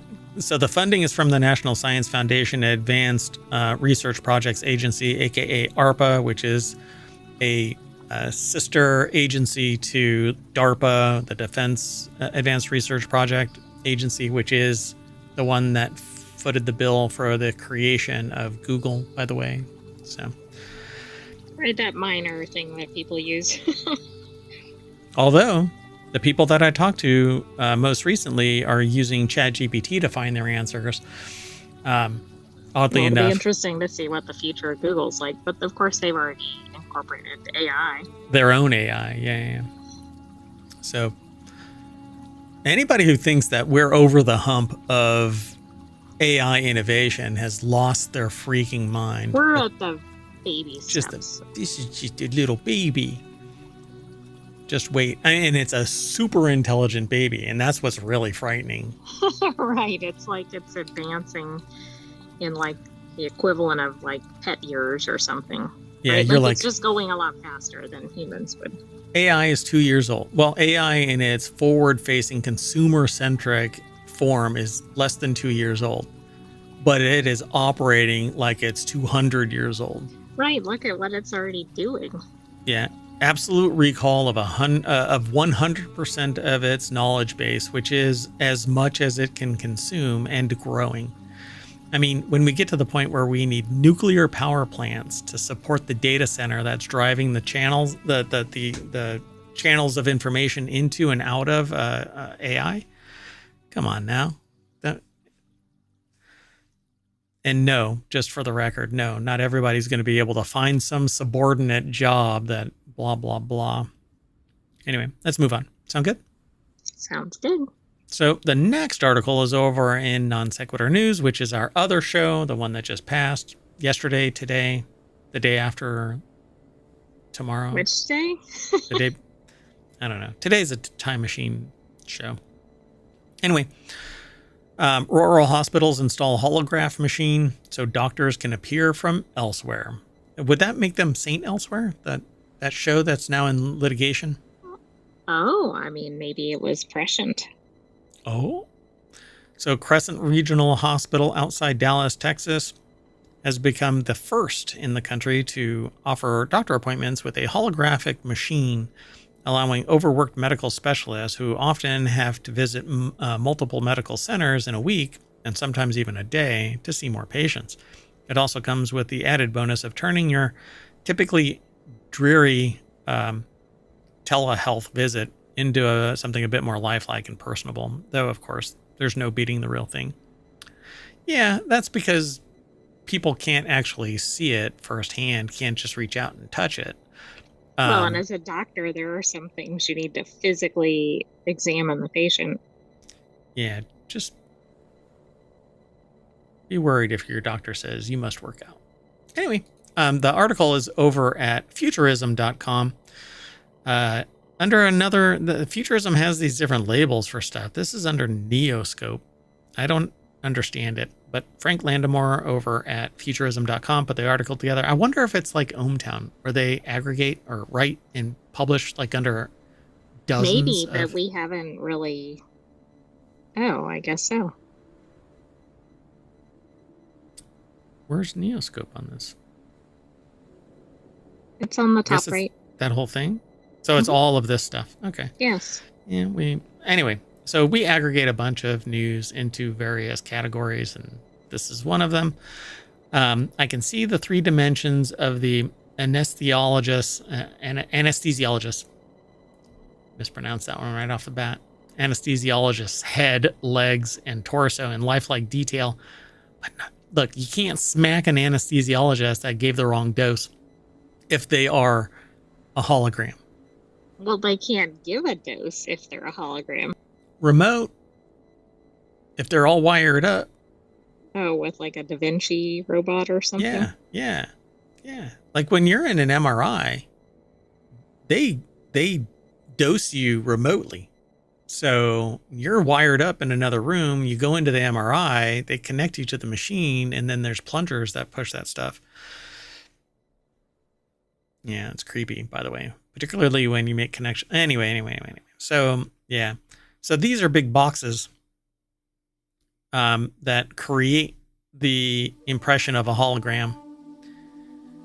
And it says, I can see the 3 dimensions of the anesthesiologist's head, legs, and torso in lifelike detail, wrote journalist Mark Dent of his holographic doctor experience in an article for the Texas Monthly magazine. Only the background, a white void, reveals she's not with us.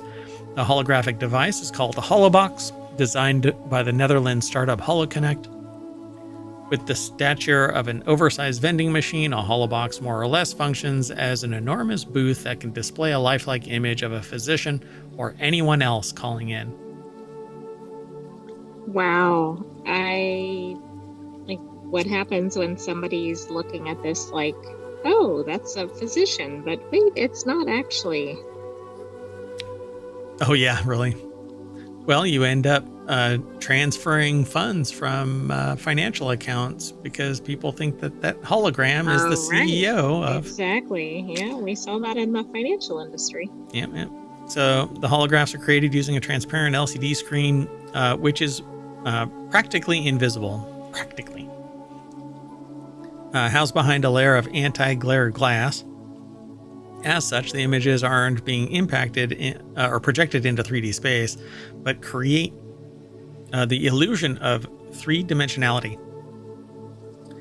If you move to the left or right of it, it will give it away that look it's like a flat like image this does. or something. To me, this does. It just kind of pivots a little bit towards you, that kind of a thing, but it's really just an optical illusion. So a real hologram is a full 3-dimensional representation, and you can walk around it. The rest is right, like in Star Trek or something. Yeah. And you see it from that perspective. So you could see if you create a hologram of a helicopter and you walk behind it, you'll see the butt end of it or the head end of it. Lay down and look up, and you can find out what gender it is. So It's also not cheap. The Holobox costs with a bold S in there. Not sure why the article has a bold S. It really costs. It really costs $65,000 up front on top of a $1,200 a month maintenance charge. But the hospital CEO, Raji Kumar, who pushed for the tech, argues that I'm not invested in it in any. No. They said that they pushed for the tech, arguing that the offering holographic appointments may be a way for struggling rural hospitals to retain patients and therefore make money, who may forego a medical center since it can't attract top specialists. But I don't quite get it. How does a $65,000 device with $1,200 a month appeal to a rural community who want face-to-face? They issue technology. They right, live but it. there is a face-to-face piece of this. I think you skipped over that section of the article, but they have like a local nurse who's seeing them in person, and then they're getting the holograph for the, I don't think you went over that part, the physician. Right, but But I agree, like that population isn't necessarily the most tech into appreciative. Technology, right? Exactly. Yeah, they're not tech-centric. So while they may embrace tech for their rural living to facilitate whatever it is that they deem important, one of the things that I know from experience with rural communities is that they eschew technology when it comes to their health. So I don't know. This might be thrust upon a community, and right. It sounds good in concept. It's just a question of whether the healthcare system can use it effectively and whether the patients will be able to manage it. And some of it might even have to do with the age of the patient population. I'm sorry, but you're probably not going to get a 90-year-old patient who's never seen a hologram to deal with a doctor being a hologram. Not usually. Yeah.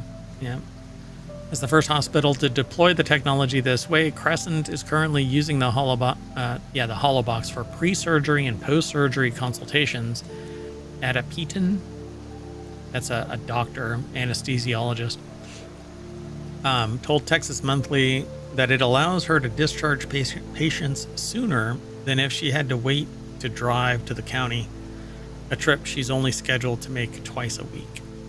Well, I mean, I get it, but you're not going to catch the subtle nuance, right? I don't know. I guess it depends on whether the people will do this instead of not going in at all, right? Or if it gets them care faster, that could be a win. I mean, maybe that's the way they sell it to their patients. Is the person on the other side, is there a holobox on the other side that the person gets to see the patient as a hologram? I don't think so, but that doesn't make sense. How could they, right? Because then they'd have to have it installed everywhere. Unless, I don't know, does the patient come into the hospital and then the holobox is at the hospital? Yeah. It seems like it's a one-way trip from the doctor in, but does the doctor have one of these boxes as well? Is it basically a Zoom like it implies here? It makes a mention of a Zoom, basically. Yeah, she found the patients were more attentive during her holobox calls than during typical telehealth visits like over Zoom. So I just I didn't catch that part of it. So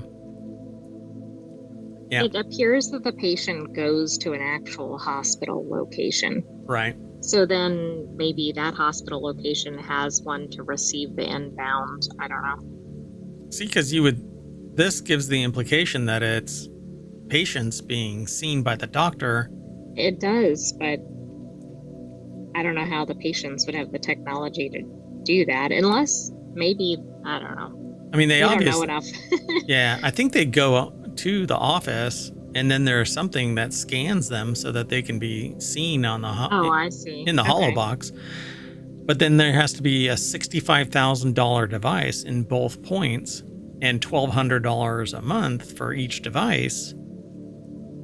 Yeah, I think every rural hospital has one of these. All right, let's keep going. We'll do some more due diligence about that one and see how it actually plays out, because it implied that they see the doctor, but it didn't come from the doctor's perspective of seeing the patient. Correct, which you think would be the most critical part, but there's an element of patients like trusting their doctors and all that, and so maybe that's where it's going. Yeah, that you need a $65,000 to build rapport. So this next article is over on Reality Hacker. These rats learn to drive, and apparently they love it. So I don't know, rats like to drive fast. I've seen them. So driving represented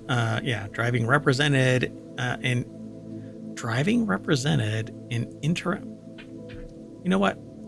Screw it. Nope, the deck statement even there says it. So Kelly Lambert over at Wired.com put this article together, and it says driving represented an interesting way for neuroscientists to study how rodents acquire new skills, and unexpectedly, rats had an intense motivation for their driving training. Maybe they're like the race car drivers of the animal world. Oh yeah, there's a new Zootopia coming. I bet you that they're going to be the race car drivers. That Right. would be really smart. That would be really smart. Why is this way over there? I don't quite get that. That made it really weird. Okay, well anyway, I hope all the other articles weren't like that. That would suck. I don't think they were.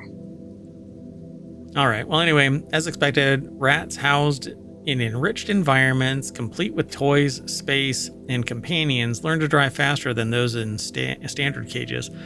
This finding supported the idea that the complex environments enhance neuroplasticity, which I was at a meeting yesterday, having a conversation, and I said that my brain just will not pick up languages anymore. And the person said, well, based on the conversations in the meeting, you certainly represent as having the neuroplasticity. That was used in a sentence with me. And I'm Wow. like, that is like a, I don't know how many point word in Scrabble. Neuroplasticity. You win the game if We're you in drop Jeopardy. Yeah. Anyway, yeah. And I said, well, thanks for the benefit of the doubt, but no, I'm dumb as a rock. So as expected, rats housed in these enriched environments did better. The brain's ability to change across the lifespan in response to environmental demands. So after they published their research, the story of driving rats went viral in the media. The project continues in the lab with new improved rat-operated vehicles, or ROVs. This Yeah. is really neat. Our ROVs are remotely operated vehicles. Now it's rat-operated vehicles. Okay. Designed by robotics professor John McManus and his students. These upgraded electrical ROVs. What were they, gas powered before? Were they driving Lamborghinis? Did they make them go fill up their cars? Oh, fast swap batteries. Anyway, featuring rat-proof wiring, indestructible tires, and ergonomic driving levers, are akin to a rodent version of Tesla's Cybertruck. Oh, really? So you get them wet and they get stuck? Yep. When you Watch drive out for car wash mode. when you drive them in the snow, the lights get blocked by snow, so they're not effective anymore. You slam the door and all the interior falls off into the driver's compartment or passenger's compartment. How many other things? Oh, you can't. Well, we'll talk about that later. We'll talk about that in 4-Wheel Tech later. That's another one of our shows, 4-Wheel Tech, by the way. So although cars are made for rats are far from anything that they would encounter in the real world, we believe that driving represented an interesting way to study how rodents acquire new skills. Unexpectedly, we found that the rats had an intense motivation for driving training, often jumping into the car and revving the lever engine. The lever engine? The engine lever. Yeah, they used a wire that would act like a gas pedal. Right. The lever engine? Is that how you would say that? Revving the engine lever, I would say. before their vehicle hit the road. So why was that? I don't know. Rats also taught them something profound one morning during the pandemic. It was summer of 2020, a period marked by emotional isolation for almost everyone on the planet, even laboratory rats. When they walked into the lab, they noticed something unusual. The 3 driving trained rats eagerly ran to the side of the cage, jumping like dogs when asked if they want to take a walk. So they're like, "Oh, I want to drive. Come on. Oh, it's time to drive. Here are my Fruit Loops." That's what they were treating them with? Yes. That's funny.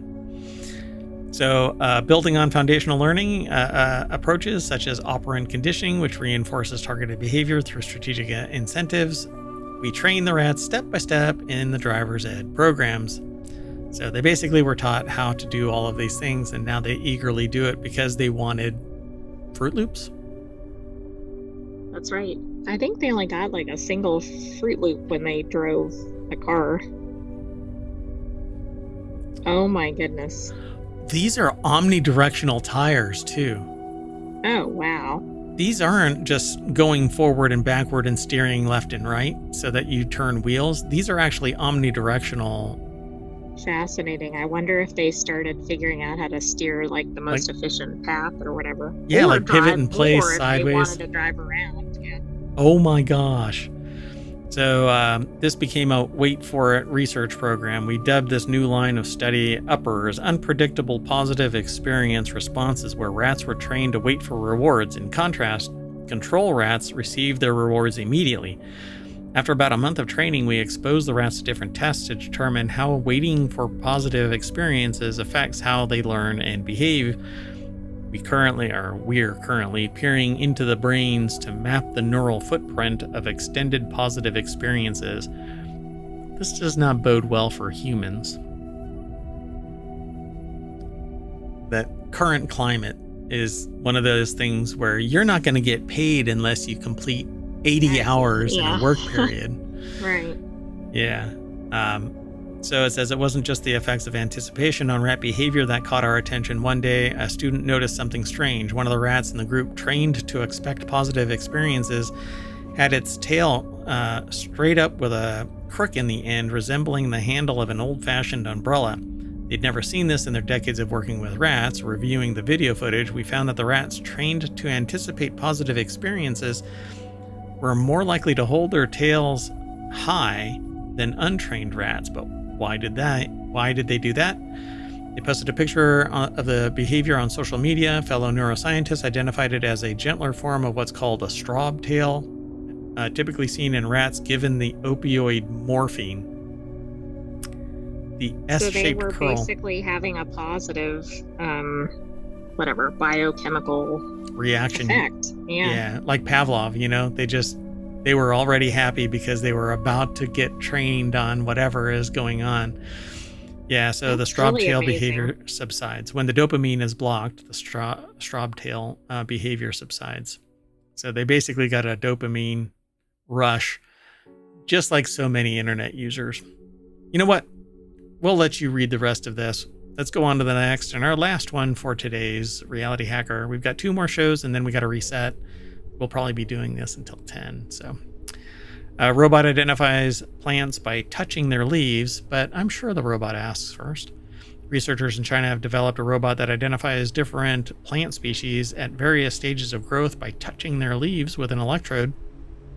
The robot can measure properties such as surface texture and water content that cannot be determined using existing visual approaches. Cell Press is where this article is sourced from, but it's published at phys.org. I wouldn't be able to tell you if this plant's healthy or not. A lot of people couldn't do this even by touch, so this is interesting that the robots can do this. I know people that are like, oh my god, my plant, and they'll sit there and wash each leaf and make sure that it's shiny, because it breathes better if it doesn't have dirt and debris on it. So according to the study published November 13th in the journal Device, the robot identified 10 different plant species with an average accuracy of 97.7% and identified 10 different plant species. Oh, okay, so there's a lot of the plants, but they identified the 10. And identified leaves of the flowering Bauhinia plant with 100% accuracy at various growth stages. So that's more complex than just going, oh, this is this type of plant. Yeah, it's this type of plant at this stage. At 3 months or whatever. So I wonder if it identified it at the stage and said it's at 3 months or whatever, or if it just said, they said, this plant's at 3 months. What is it? And so it identified it as the Bauhinia. I see, which are very different. Yeah. So eventually, large-scale farmers and agricultural researchers could use the robot to monitor the health and growth of crops and to make tailored decisions. You know, I'm just going to stop here because I think you could do this same thing with external sensors simply by looking down at them en masse and going, it's kind of like looking through the canopy and seeing the boundaries of the cities, Mayan cities, right? You can actually look down with a sensor and go, this plant has leaves this big, it's this color, it's giving off this much moisture, or it looks to have this much moisture. Right, but it's saying these cannot be determined using visual approaches, but maybe with that specific technology it could. Yeah, and I don't know if they're calling visual nothing more than a camera pointing down. So rather than making physical contact with a plant, existing devices capture more limited information using visual approaches, which are vulnerable to factors such as lighting condition, changes in the weather, or background interference. To overcome these, they developed a robot that touches. This is just, it's so high friction because it would have to walk around, touch. Well, yeah, it can't be used in a broad scale, right? Yeah. But it's pretty amazing the degree of nuance involved. Yeah, and I think that this would be great as an external sensor for somebody. Like, you could actually use this on humans as a touch point. You know, you just walk by it and it can tap you and identify a person, perhaps, you know, just off of whatever. Perhaps, I don't know. It's an amazing piece of sensor technology, but you know, they say eventually large-scale farmers and agricultural researchers could use the robot to monitor the health and growth of crops and to make tailored decisions about how much water and fertilizer to give the plants and how to approach pest control. But you wouldn't know what the pest is. You might be able to tell. Right, unless you have access to a database and once you figure out the plant or whatever. And that would be visual. But it's visual. not going to be based on observations necessarily. Now, obviously, if you did see something crawling on the plant, okay, then you would, like you said. Yeah. Yeah. And you wouldn't be able to tell that just from moisture. So I think that it's really neat, but it's a problem. It's a solution looking for a problem. And the problem I don't think really exists. It says, while the robot shows vast and unexpected potential applications in fields ranging from precision agriculture to ecological studies to plant disease detection, it has several weaknesses that have yet to be addressed, says Song. And they say, for example, the device is not yet versatile enough to consistently identify types of plants with complicated structures such as burrs and needle-like leaves. This could be remedied by improving the design of the robot's electrode. Yeah, I don't know.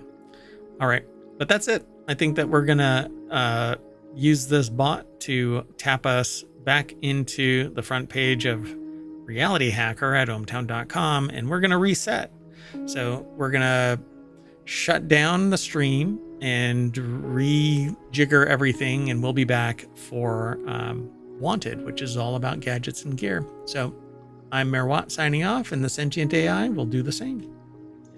Bye-bye, ohmTown citizens. Thanks for joining us for Reality Hacker. Stay tuned for other shows. Bye-bye.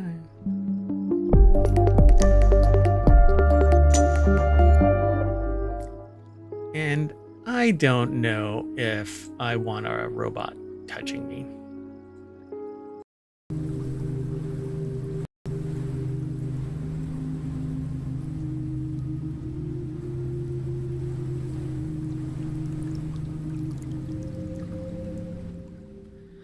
Hello, everybody, and welcome to the Continuity Report for November 16th, 2024. It's Season 1, Episode 45. This is a time machine episode, so we're coming straight at you from the future, back to the past. Anyway, I'm Mayor Watt, and along with the sentient AI from the future, we're going to talk about a mining documentary that's sure to piss off a lot of people. The best animated Western movies, underappreciated sci-fi TV shows, mysteries from the 1980s, and the upcoming Alien movie Revisited. I am Mayor Watt.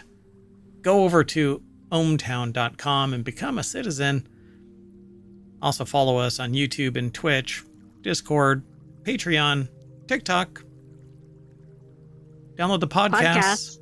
There's 6 weekly podcasts and 1 daily podcast on Sequitur News.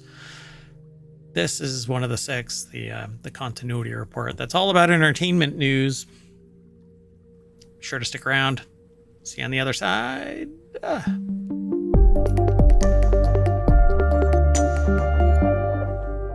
If you want today's show notes, you can hit !TCR, the Continuity Report, and the ohmTown bot will throw today's links into le chat. That's something else in French. It means cat. Cat, yeah. Welcome, sentient AI from the future. Hello, Mayor Watt from the present. Man, every time you do that. What? Anyway, let's get into the show. We only have 30 minutes for the show. I guess in the grand scheme of things, it's a time machine episode, so we have to be right on time. So enough jibber jabber, and then get into the jibber jabber. First article's over in the Continuity Report. Aaron Brockovich, yes, that Aaron Brockovich, joins a mining documentary, Unearth, as executive producer.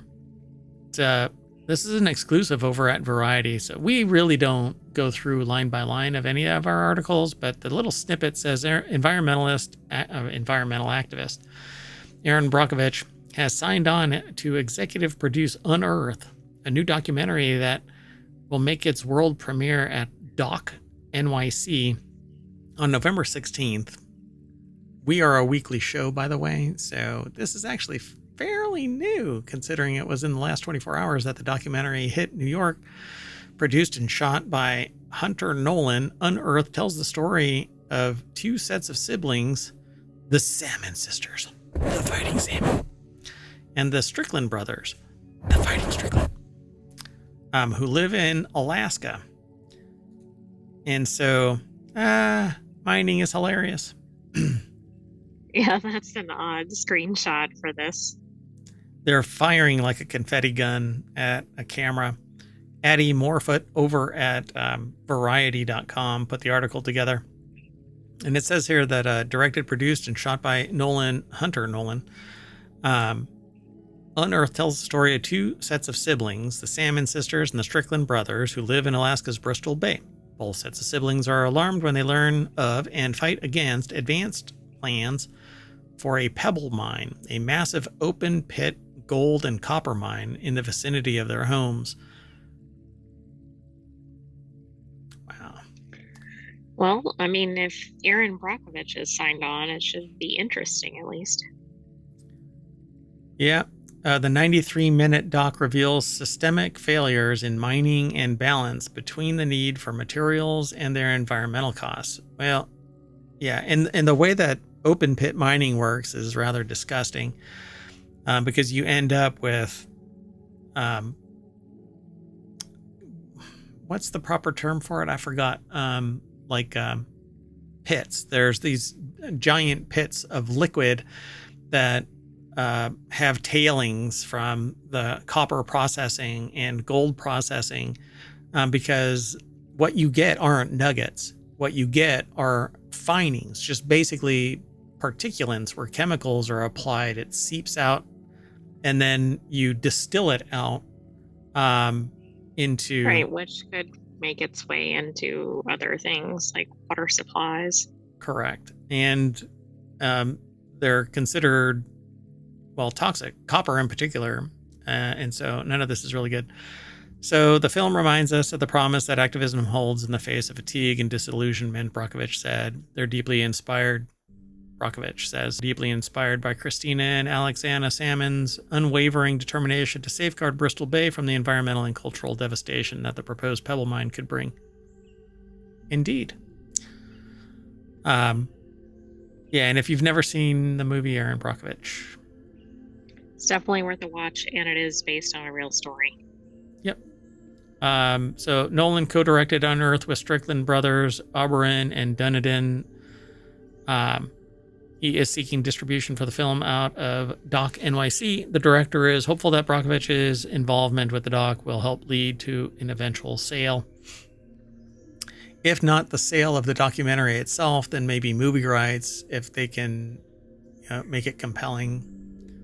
Yeah, I mean, if they could make like an Aaron Brockovich-like story around it, I mean, that'll have more widespread audiences than a documentary, unfortunately. Yep. And I think that people need to understand that there isn't really a time for, it doesn't always have to be about profit and all of that kind of stuff. If there is no actual demand, then why unearth? It's a good name for a documentary. Yeah, it is. In fact, they're laughing about it. Yeah. To me, it's just pure greed and abuse. And meanwhile, there are people that are sitting there going, this is coming from the person that's using all kinds of copper cable and blah, blah, blah, and gold for the electronics and da, da, da, da, da. Yeah. It isn't me, the consumer, that's the problem. It's the fact that there's an unabashed drive to gather wealth in the face of building these products like this mic and whatnot. Not this company. Many consumers would buy things made out of other materials if they were effective and available. Yeah, and there is enough already in the supply chain that it doesn't need to be just unabated. I mean, there is just non-stop. The moment that we find something, we grind it down into nothing, turn it into a resource for sale, and then you have the immediate wealth, but then there's no long-term solution. Where the frick do you go when everything is removed? In time. Slash and burn. Slash and burn and let everybody else figure it out later because I got mine, screw you. Anyway, sorry. I don't talk about politics. This is a sociological force. This is a socioeconomic force. This isn't a political anything. This is about society reaping the rewards of grinding down the planet into open pit toxic mines, creating a Superfund site for generations. And this is going to make the land, the air, the fish, the water around it toxic. And people are going to go, well, it hasn't happened yet. You can't say yet and then go, well, let's just do it. Because when it does happen, you can't claw that shit back. Anyway. Well, and we've seen similar things where there have been for crying out loud severe ramifications. Exactly. Like, why wait for it to happen again? We know what will happen in this scenario. We've seen Superfund sites because of runoff from copper mining. From gold mining, you use toxic chemicals. Let's keep going. Next article is over in the continuity report. 10 best animated Western movies. It's not uncommon for Westerns to be fully animated, but those that do dare to venture into the medium typically produce some amazing films. I'm not much of an animated anything. Like, I really like Japanese animation. You're less than animated. I'm more than animated about not being particular to animation. I grew up with animation, but it was, Robotech and Transformers and stuff like that. I love animation. I've never seen a Western, animated Western. I didn't actually know there were any. The only thing I could think of that's even remotely close to it, which is not the same thing, would be like a kid's animated show that happens to be in a Western setting, but that is not what this is about, I don't think. Yeah, and there's one called BoJack Horseman, which is about a person. Well, I mean, it's a horse. It's BoJack, and it has actually adult themes because it's about like, well, psychology, depression, etc. And it says, though the humble Western was once a cornerstone of American filmmaking, surprisingly few films in the genre have experimented with animation. But ever since, like I used to watch Family Guy and South Park and I don't know, a few others, but I really like Japanese animation where it's really high resolution, high quality. My anime, yeah. And then came along Lower Decks, which I thought was just a blast. It still is. I mean, we haven't gone back to watch any of the past episodes, but there's only 5 seasons, and this is the last season of it, which really, really sucks. And I don't know what the future holds for Star Wars or Star Trek's animation. Right, but would it even have to be animated to be as good as it is? I don't know that it would, because they had the crossover with Real World, and that was good. Yeah. So now, but see, based on that, I was sitting there thinking when I saw this title, wouldn't that be awesome to make a Western that is animated that kind of has stories around the Western theme, but not necessarily like the trials and tribulations so much as just these fun stories that are similar to what goes down in Lower Decks, but it's from the Western perspective. Yeah, it could be. Like a steampunk Western kind of tech. Right, I was actually thinking like Firefly kind of thing. That would be great too. So when I saw this, I said, yeah, we got to pull this in. So it says, while most classic must-see Westerns may live action affair, maybe live action affairs, animation can offer a welcome break from the typical process of the genre tropes, right? So, doink. Screen Rant put this article together, Alexander Valentino, actually. And so they have Rango.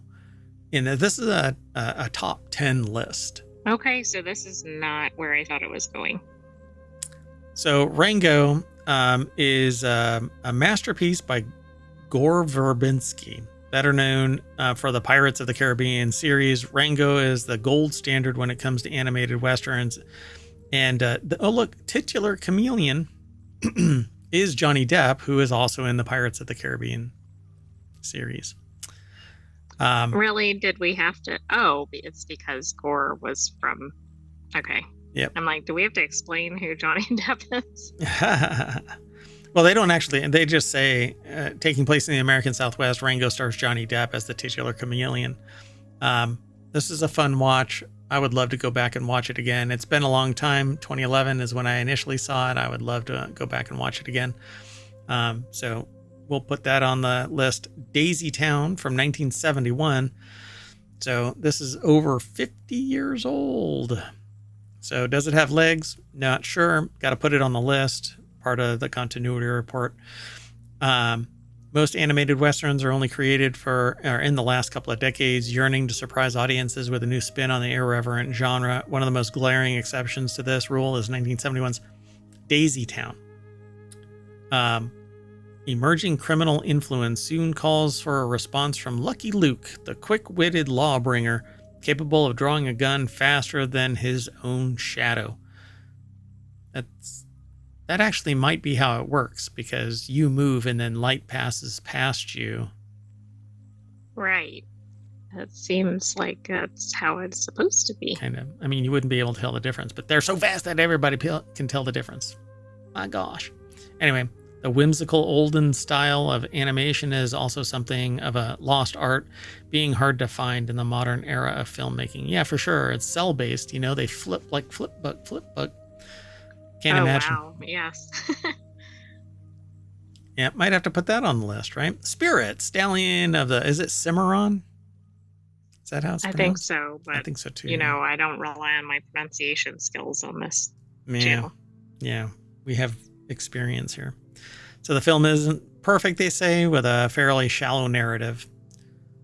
Well, that's selling me on it being number 8, better than Daisy Town and better than Rango. I think this is supposed to be a top 10, or it's just 10. Yeah, maybe it's just 10. Spirit Untamed. So Spirit, Stallion of the Cimarron, and then Spirit Untamed. It's another, I guess it's a Western, but it focuses on the horses, I think. Home on the Range. An American Tail, Fievel Goes West, which is a fan favorite all around. Oh, and I'd forgotten about an American Tail. I think that you're hard pressed to really even care that it's a Western. I think you're just in it for I the... wouldn't have even thought of that one. Under the steady supervision of visionary director Steven Spielberg as a producer, An American Tail, Fievel Goes West nearly manages to outdo the original with scope and spectacle. The dizzying Western adventure almost moves too fast, if anything, but doesn't lose sight of the same heart that drove the original An American Tail. You'll have to watch them all, right? Calamity, A Childhood of Martha Jane Cannery from 2020. Doesn't look like a 2020. No, it looks like a much older... An American Tail, episode. actually. It's from 1991. That does look like an older one, right? Calamity? It does. But it's only 4 years old. It seems like almost one of those more modern, but made to look like almost watercolor or something. The narrative puts a heavy and deserved emphasis on Martha Jane Cannery's breakage of typical gender norms in the time period, ferociously following in her father's footsteps as the primary driver of a caravan on the Oregon Trail. And we all know what happens on the Oregon Trail. Number three is... I merged number 3 and Scooby-Doo into number 3. Scooby-Doo. Shaggy's Showdown from 2017. I haven't seen anything Scooby-Doo in I don't know how long. There was supposed to be a live-action Scooby-Doo remake, but boy, oh boy, do I think that kind of fell apart. And I have no idea why that keeps popping up, and it's irritating me. Anyway... let's see. In truth, the entirety of Scooby-Doo Shaggy's Showdown is worth watching for the bursts of courage Shaggy is given by his newfound cowboy ancestry, allowing him to solo an entire bar full of bikers in an extended fight scene. All right. That does not sound like him.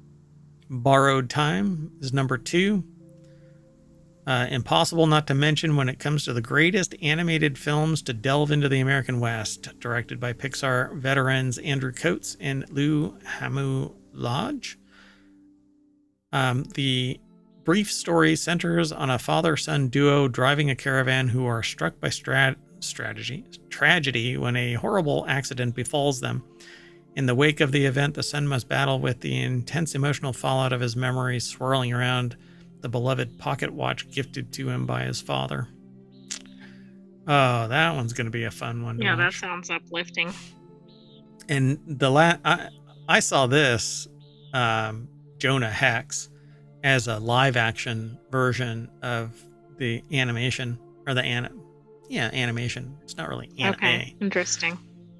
So Josh Brolin, while a live-action film adapting the same material starring Josh Brolin did release the same year, the animated incarnation of Jonah Hex ends up being far superior to the forgettable live-action.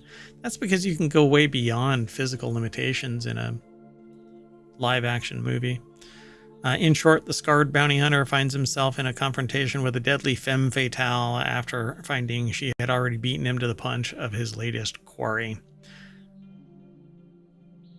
Yep. There you go. So this is such a hodgepodge of different styles and audiences. Oh, yep. I agree. I don't know how they can reconcile this as being like kids. This one looks like it's going to land you in emotional turmoil. Exactly. This one's kind of silly because Scooby-Doo you almost can't take any of it seriously in any way. Like all you do is kind of giggle at it. And then, American Tail, Fievel Goes West. You're going to be a tearjerker there. Yeah. All right. Let's keep going. There you go. You have a top 10 list. I'm going to go watch Rango, I think. I think Rango is the one to recommend.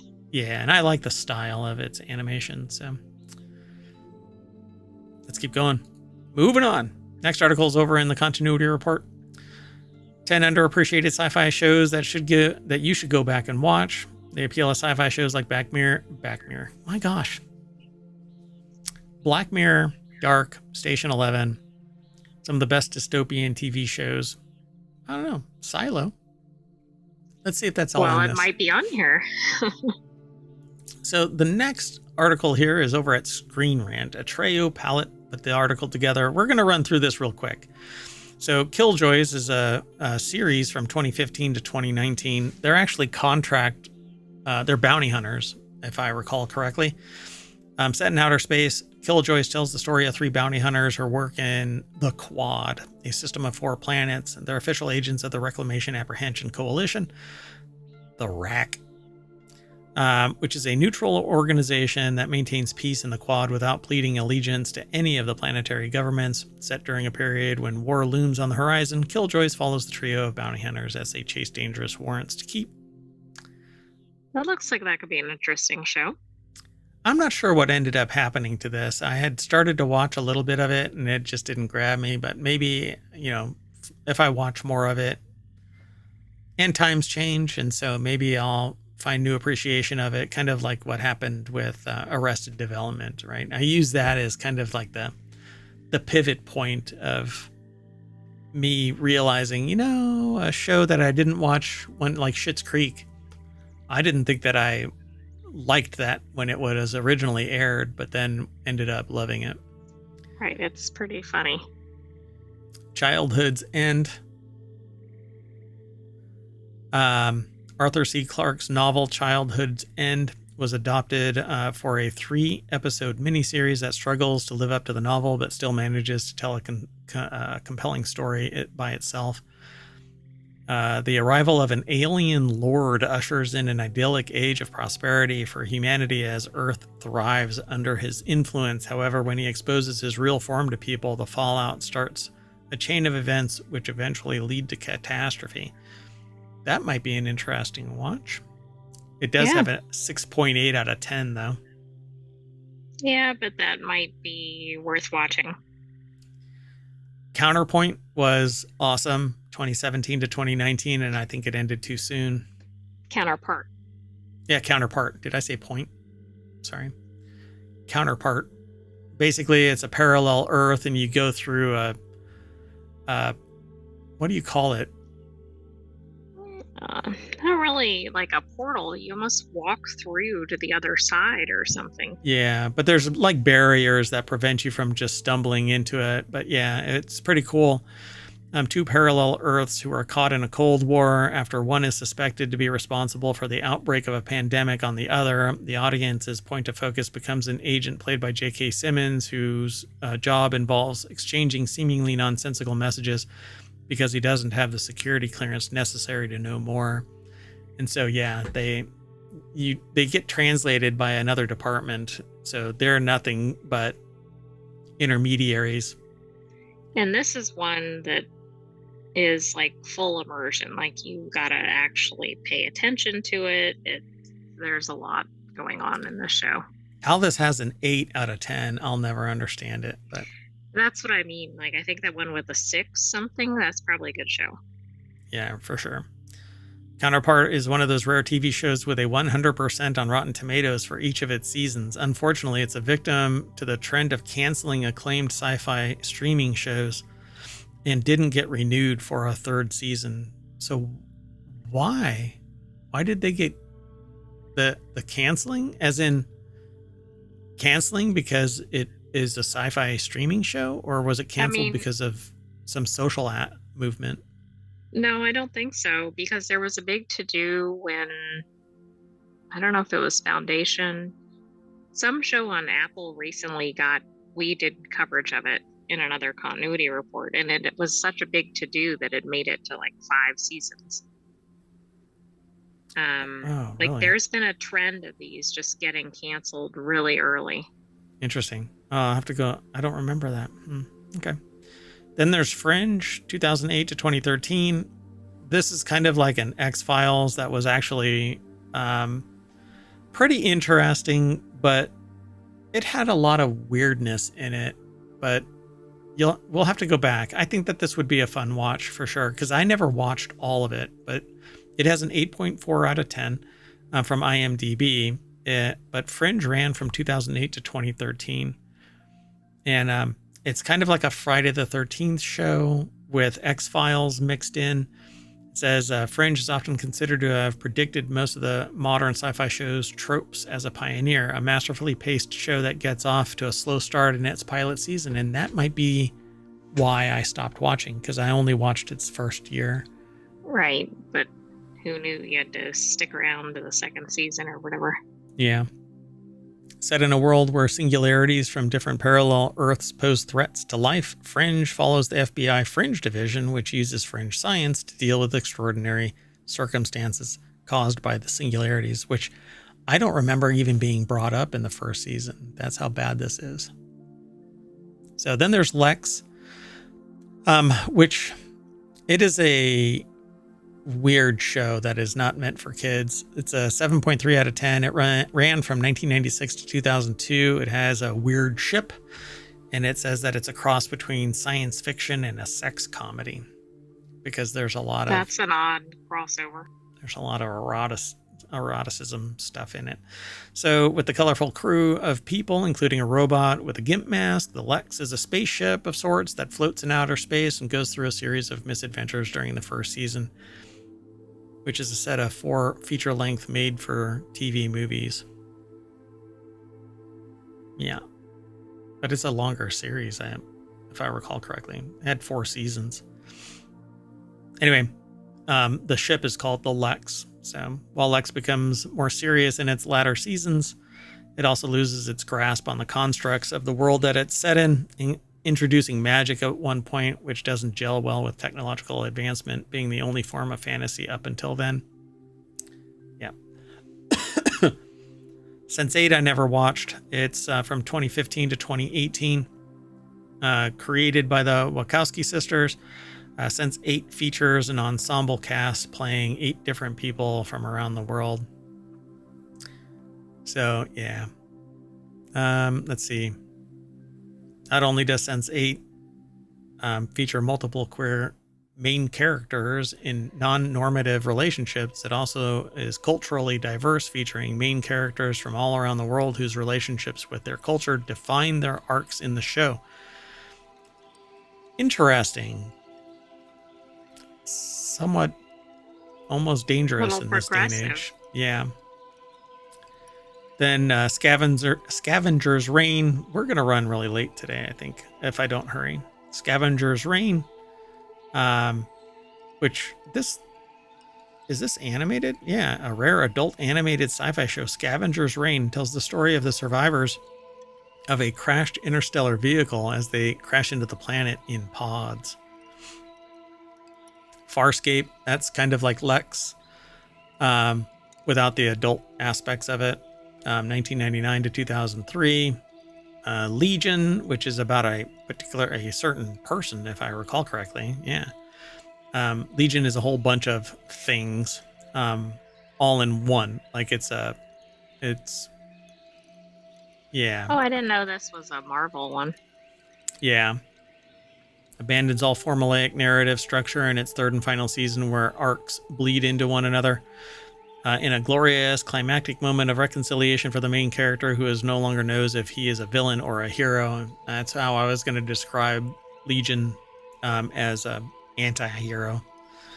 Following schizophrenic David Haller, who soon realizes he's a psychic mutant, Legion uses visual effects to blur the lines between reality, omen, nightmare, as Legion's superpowers often take the appearance of a psychedelic trip.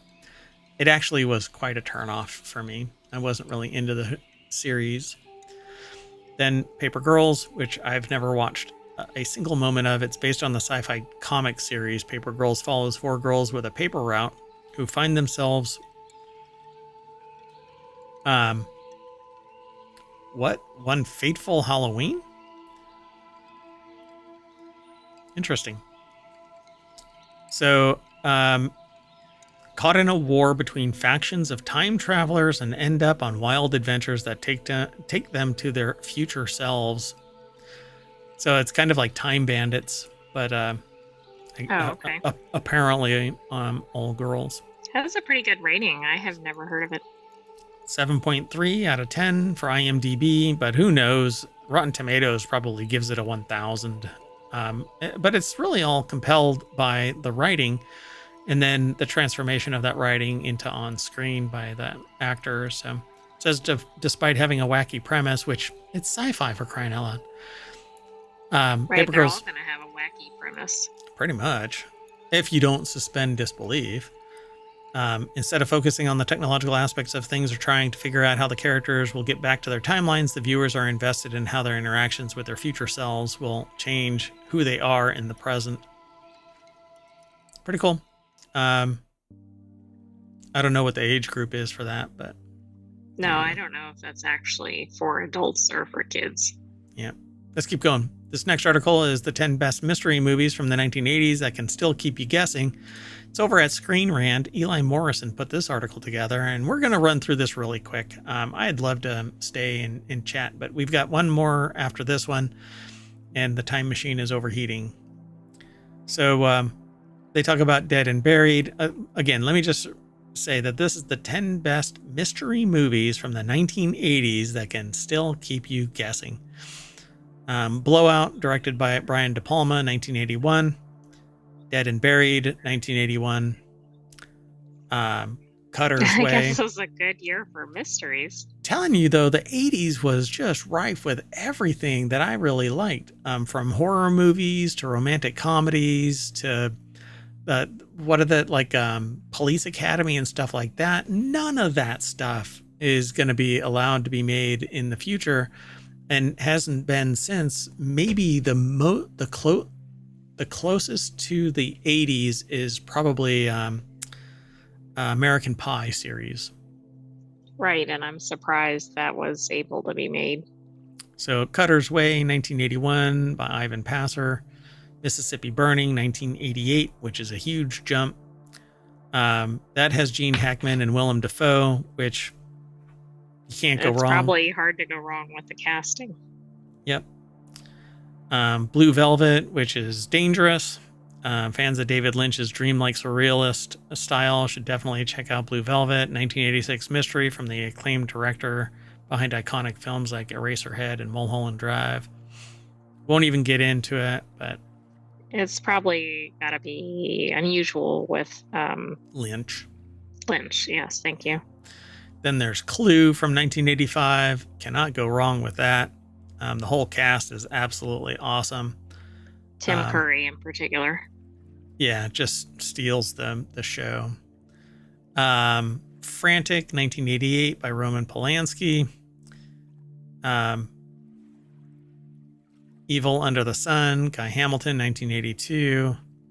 Number 2 which is an Agatha Christie, and so is Death Trap. So it says, like other Hercule Poirot mysteries, Evil Under the Sun is an enjoyable film to watch because of its consistency with the other films in the series. So anything that has Poirot, you've got good writing. So unless the screenwriters are complete dipshits, it's going to be great. You know, Agatha Christie was a phenom. You know, it's just amazing.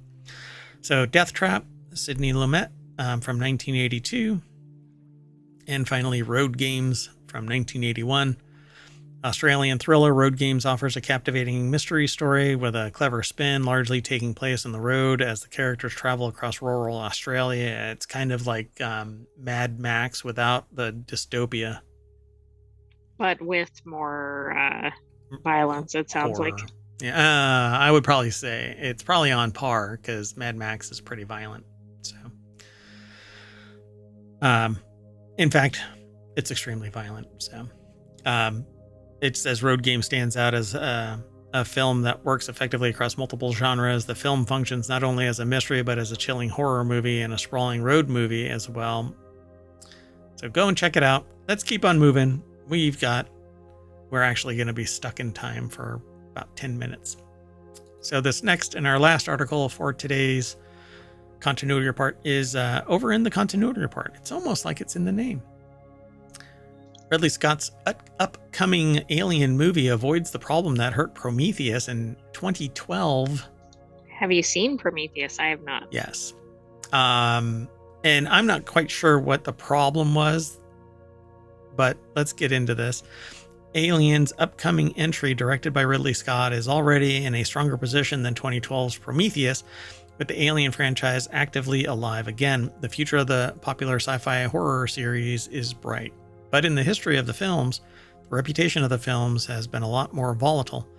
Initially in 1979, Alien, the Alien movie, directed by Ridley Scott, was incredibly popular. Ben Gibbons put this article together again for Screen Rant. And so I'm really curious what it was that they're talking about in this. So what is it that plagued it? Do you see it really quick? It was tied to Ridley Scott. Like, it seems like the bar was too high. 7 years later came 1986 as James Cameron brought the sequel Aliens, which gained similar praise and fanfare from audiences and critics alike. However, Alien 3 and Alien Resurrection did not manage to climb to the same heights of popularity, and it seems that the franchise was well and truly extinct by 1997, so Scott was announced as the director for another sequel. There was a lot riding on the back of Prometheus for the future of Alien movies, but I didn't really find Prometheus compelling. Right, but I think that's what the article was getting at. Yeah. Prometheus' reputation has improved massively since the movie's release in 2012. It says it's aging like a fine wine in the Alien franchise. That's giving it a lot of credit. Yeah, I suppose. Yeah. I don't know.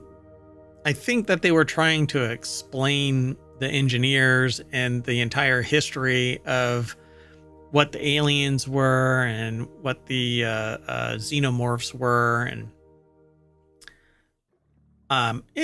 to me it seemed rather cryptic and never really explained anything other than the fact that it was a tool that was being used to wipe out all life and bring a different life onto the planet as a mistake kind of a thing. Prometheus was more of a psychological thriller in its approach, likely due to the years of storytelling which Scott had embarked on after Alien, as he helped to define compelling character stories and take a closer look at the minds and motives of these heroes and villains, which I never really got from any of the movies. I thought everybody was a reactionary, just surviving. Well, that's interesting. I mean, is this the author taking some creative liberties? Or I just don't get it, right? Like, there has to be something there, because I think a person, all of the humans were in survival mode. But sometimes we see film critics making some interesting interpretations that if you ask the director, producer, etc., they wouldn't necessarily align with that. So I'm going to end up, I haven't watched Romulus. So it says Alien Romulus has reinvigorated interest in the franchise. It says Alien is back in the limelight decades after it started. And it's out. Romulus is out, if I recall correctly. People have been going to it, but I haven't watched it. So it says Alien Covenant took some of the best parts of Prometheus, such as the android David, and put it into a story that was more similar to the old school movies, with the xenomorphs causing irrevocable destruction. However, Fade Alvarez, 2024's contribution, Alien Romulus, did even more to bring the series back to its roots. So it's going to be one of those fight to survive kind of things, get prepared to do battle, and then be very strategic about it. So it's back to, based on what I'm seeing. It's like back to the roots or something. Back to Alien, the original Alien, where they land on the planet and find somebody and have to extract them and their own ass out. Meanwhile, there's this B story where somebody, hold on. Everybody dies. Anyway, that's it. We're going to end up we're going to do a movie marathon of all of the aliens. All No, aliens or all alien movies? all alien movies. No, we won't. So when the alien bursts out of my chest, we snap back to the front page of the continuity report at ohmTown.com, where Mayor Watt's going to say, that's me. I'm going to say bye. And the sentient AI is going to do something similar. Bye. Thanks for joining us for the continuity report. We'll have another episode next week, but stay tuned because we have to get out of our time machine and Do the real show. Yeah, we are running woefully behind. See you in a little bit.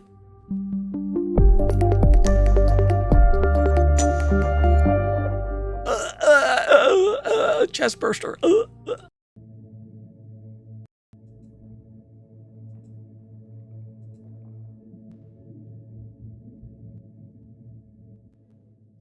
Hello, everybody, and welcome to Technology Today for November 10th, 2024. It's Season 1, Episode 30. I am Mayor Watt, and along with the sentient AI, we're going to be talking about a bacteria against mosquitoes, a wooden satellite in space, treating the brain without invasive tech, no more frost, and an interstellar tunnel.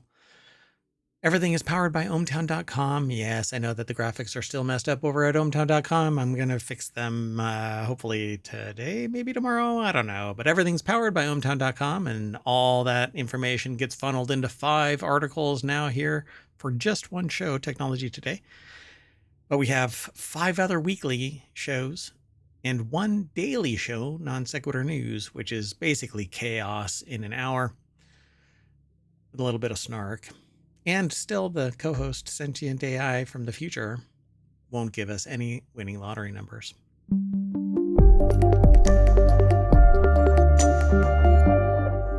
I know. You can't disrupt the normal flow of time. But that's right. I would really like to be Biff from No, that's not a good thing. What? I can't control everything from a casino? What? Oh, never mind. That was not a good role model. No. Yeah. I mean, in so many ways, no. But yeah, I was trying to be funny, and then I realized, the role model is really, even in the real world, the role model. Anyway, it has nothing to do with technology today, except that it's a time machine, and that is all tech. And that's what brought the sentient AI from the future back in time. Gotta get back in. First article's over in Technology Today. Hello, sentient AI from the future. I didn't introduce you. I just kind of threw you in there. I know, it's okay. Hello, Mayor Watt. I'm on my 4th reinfusion of yerba mate. I'm not going to sleep until Wednesday. Oh, no. Hometown is in trouble. Scientists discover bacteria that could help us win the fight against mosquitoes, which is my DJ name, Mosquito. I am going to start wearing a mosquito head helmet, like, you know. I mean, there aren't enough of those artists, those DJs out there, right? There's Dead Mouse. Marshmallow. Who else? Mosquito. That's all I've got. I mean, come on. Right now, it's only 2, right? I'm going to be Mosquito. And the little antenna in my proboscis is going to periodically come out. Whoa, I said proboscis. That doesn't sound appropriate. Yeah, really. Technology Today after dark. Anyway, hey, you can do all kinds of stuff on Twitch, I hear, as long as you flag it as politically or socially sensitive. Scientists have discovered that a type of bacteria, Aziae, accelerates the growth of Aedes aegypti mosquito larvae by a day, potentially enhancing mosquito control programs. And these programs, crucial to battling diseases like dengue and Zika, release sterilized or genetically modified mosquitoes to reduce disease transmission. I don't know why would that, okay. it accelerates the growth by a day.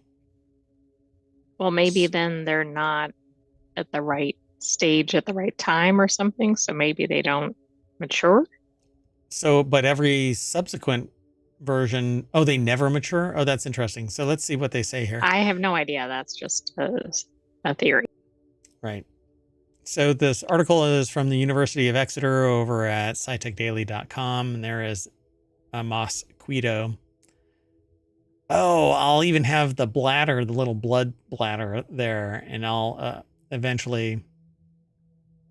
No, okay, never mind. Anyway, I've taken it too far. I can tell by the error message being thrown at me by the sentient AI. In the study, researchers from the universities of Exeter and Wageningen, investigated how Azii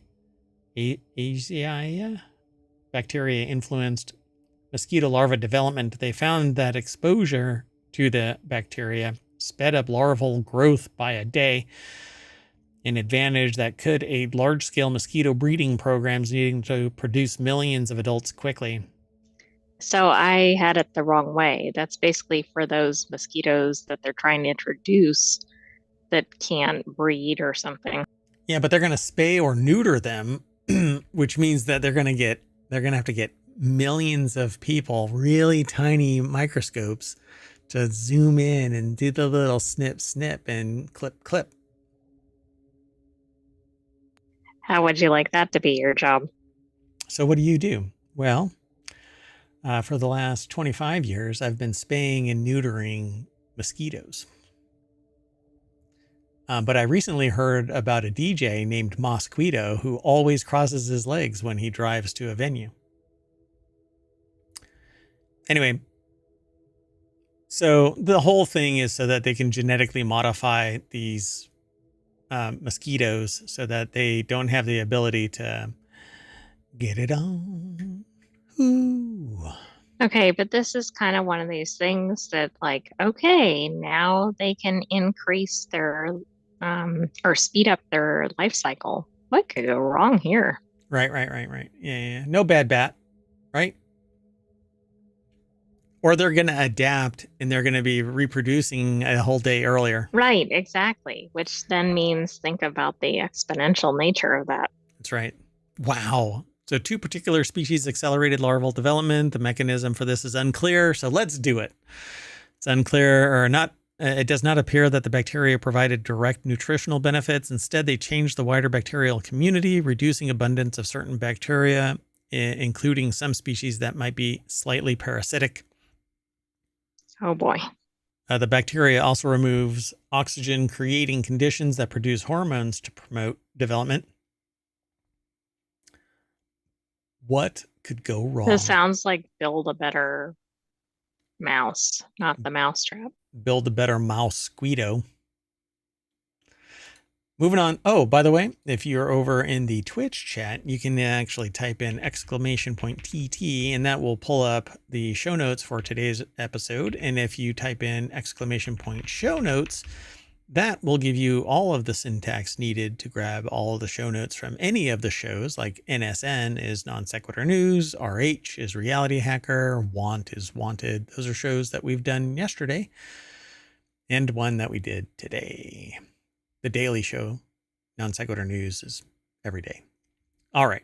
So this next article is over in Technology Today. Japan just sent the world's first wooden satellite to space. We talked about this previously, but they've actually gone and done it.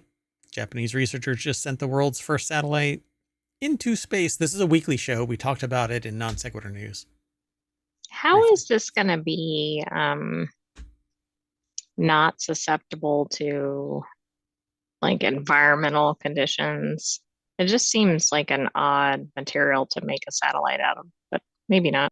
It's in the vacuum of space. Can't get any colder than the cold that it is in. So, actually, the weird thing about it is it doesn't have the ability to radiate heat. So it actually stays warm because the sun is shining on it periodically. It gets cold in the shade. but it might have a power plant that generates heat enough to keep its electronics warm. The casing doesn't matter because there isn't anything alive inside it. So it doesn't need to be under pressure particularly. All it needs to do is keep the cool things cool and the warm things warm, and it can operate in the vacuum of space. Interesting. So with it made out of wood, it could be lighter. It doesn't suffer necessarily from the same radiative heat issue because the wood may not actually absorb the same amount of energy and thus not heat up as much. So I'm really curious. It says first, it'll be a test as to the durability of wood when faced with the harsh conditions of space. And if successful, the researchers plan on making more wooden structures. It was developed by Kyoto University and a company called Sumitomo Forestry. It was included in a SpaceX mission to the International Space Station and will soon be released into orbit above Earth. The article is by Lawrence Bonk over at Engadget.com. I love their name. So this is a render. This is not the actual thing. So although that's from the university. Yeah. This is kind of what it looks like. It's a microsatellite. So why do this? This is why that's what they said. This is actually a much more complex wooden box than I thought, but it is your standard wooden box. It just happens to have dovetails that hold it together. And I'm sure that there's some threaded inserts that are holding it together from the outside. And it's pretty cool. Early 1900 airplanes were made of wood, said Kyoto University Forest Science professor Koji Murata. A wooden satellite should be feasible too. Zero defensibility. If anything hits this thing, there's a really good chance that it's just going to get obliterated and become more debris. Watch out for asteroids. So there you go. For those balking at the idea of wooden structures being used in space, consider some of the benefits. The material should actually be more durable than other things because, well, the endless void doesn't have any water or oxygen. There's nothing to cause it to rot, and it's very hard for it to catch fire, even if it even offers fairly decent protection from radiation. Ta-da. So, yeah. Pretty much everything that I said a little bit more, but they're not going to go into all of the detail, just like I can't. The planet is currently surrounded by more than 3,000 satellites, so that's why we're not going to get visited by aliens anytime soon unless one slips through. They can't get through. Wooden satellites would eventually fall back into Earth and burn up during re-entry, except for the batteries, which will land promptly in a Floridian's living room. Living room, but not the MR game. Oh, right, because I guess it could be coded for that, right? It's actually, that would be hilarious. If it's like tracking all of the satellites and one deorbits and it just happens to go plunk into your mixed reality. Right. I mean, zoo. That would add some excitement. Talk about immersion. So in any event, they say having a log cabin on the moon would be one heck of a good time. There's literally an Apple TV show about just that. I don't know what that show is. Are they going to share it? Hello Tomorrow? Have you heard of that? I don't know that one. Mm-mm. I don't know. I've been told that Apple TV they cannot screw up any shows, apparently. I don't know. What was the one that had that jump scare that basically made everybody in the room pee their pants? Well, I don't know what that one was. Are you thinking Constellation? Constellation. Yeah. It was a jump scare that did that, by the way. Yeah. It was more than that. Well, yeah. I mean, it was a jump scare to a sustained, oh my freaking God. Anyway, pretty cool. They launched a wooden satellite, and it's that big right there. This doesn't give you any real context to the size, but. So this is interesting. I think I was thinking about when it gets launched, but like this, they're going to bring it up and then I didn't think how it could make it into orbit. But again, they're going to launch it from the ISS or something. Yeah, well, I mean, all satellites get brought up in a container and then they get pushed out into space. That's true. At least for now. Eventually, we'll develop the technology where the satellite itself can go up. That'll be a hell of a day. Oh my God, Gattaca.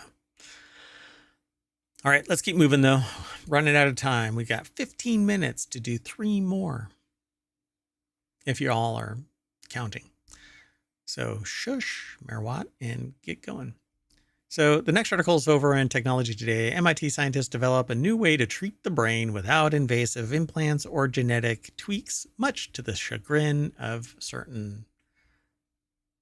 Oh, I was going to say something. Anyway, these are not the times. Companies. Yes, certain companies. So these devices could serve as valuable tools for biomedical research and may have potential for clinical applications in the future. Novel magnetic nanodiscs could provide such or a much less invasive way of stimulating parts of the brain, paving the way for stimulation therapies without implants or genetic modification, according to MIT researchers. I am actually a very big proponent of this stimulation of the brain without intrusion, because your brain doesn't regrow its cells. Damage is damage, and your brain will heal around it unless the damage is profound enough. But you can actually use like EEG? Well, electromagnetic stimulation. So it's either electrical or magnetic or a combination of both. And it actually can increase with enough low energy excitation of your brain. You can actually remember more, think faster, retain more longer, think clearer, etc. It's when you overdo it, when it can cause great harm. But David Chandler, Massachusetts Institute of Technology, put it's like saying Worcestershire, Massachusetts. I mean, there's just too many letters. Yeah, and you don't marinate in Massachusetts.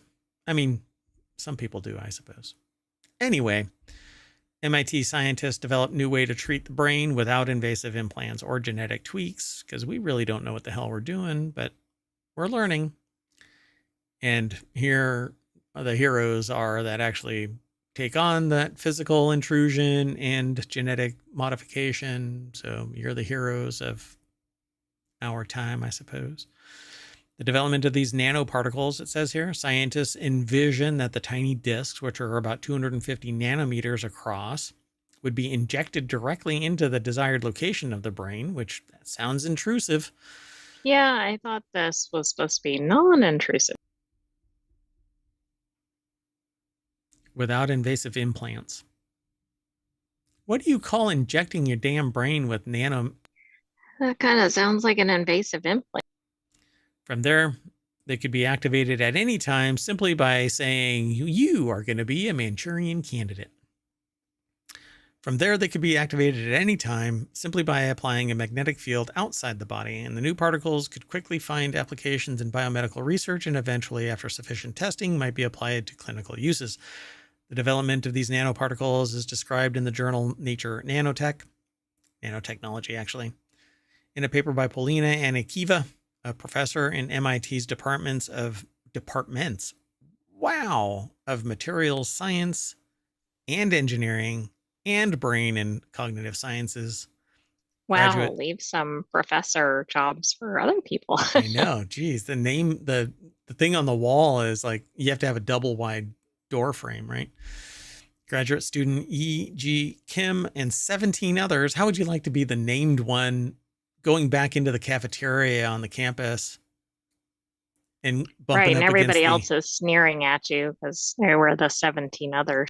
17 others at MIT and in the entire country of Germany. Wow. Oh.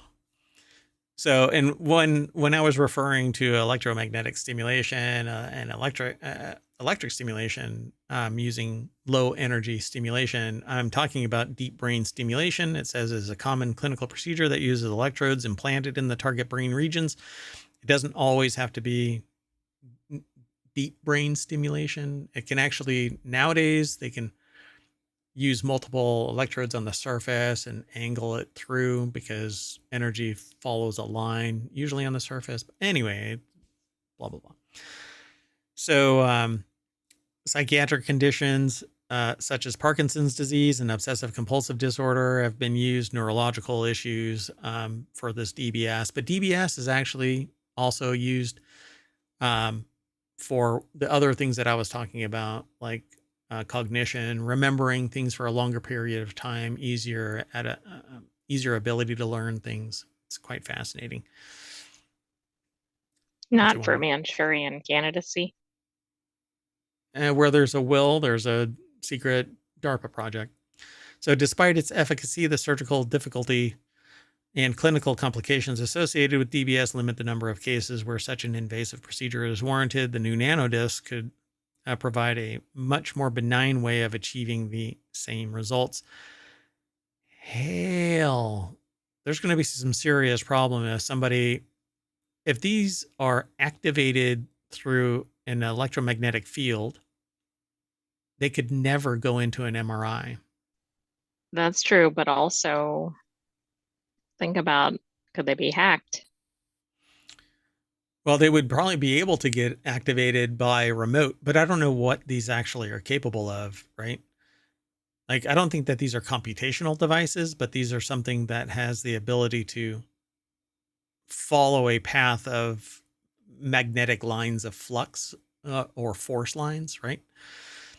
Creating a nanoscale magnetoelectric material was a formidable challenge, they say, since all nerve cells are sensitive to electrical signals. Kim, a graduate student at Anakiva's group, hypothesized that a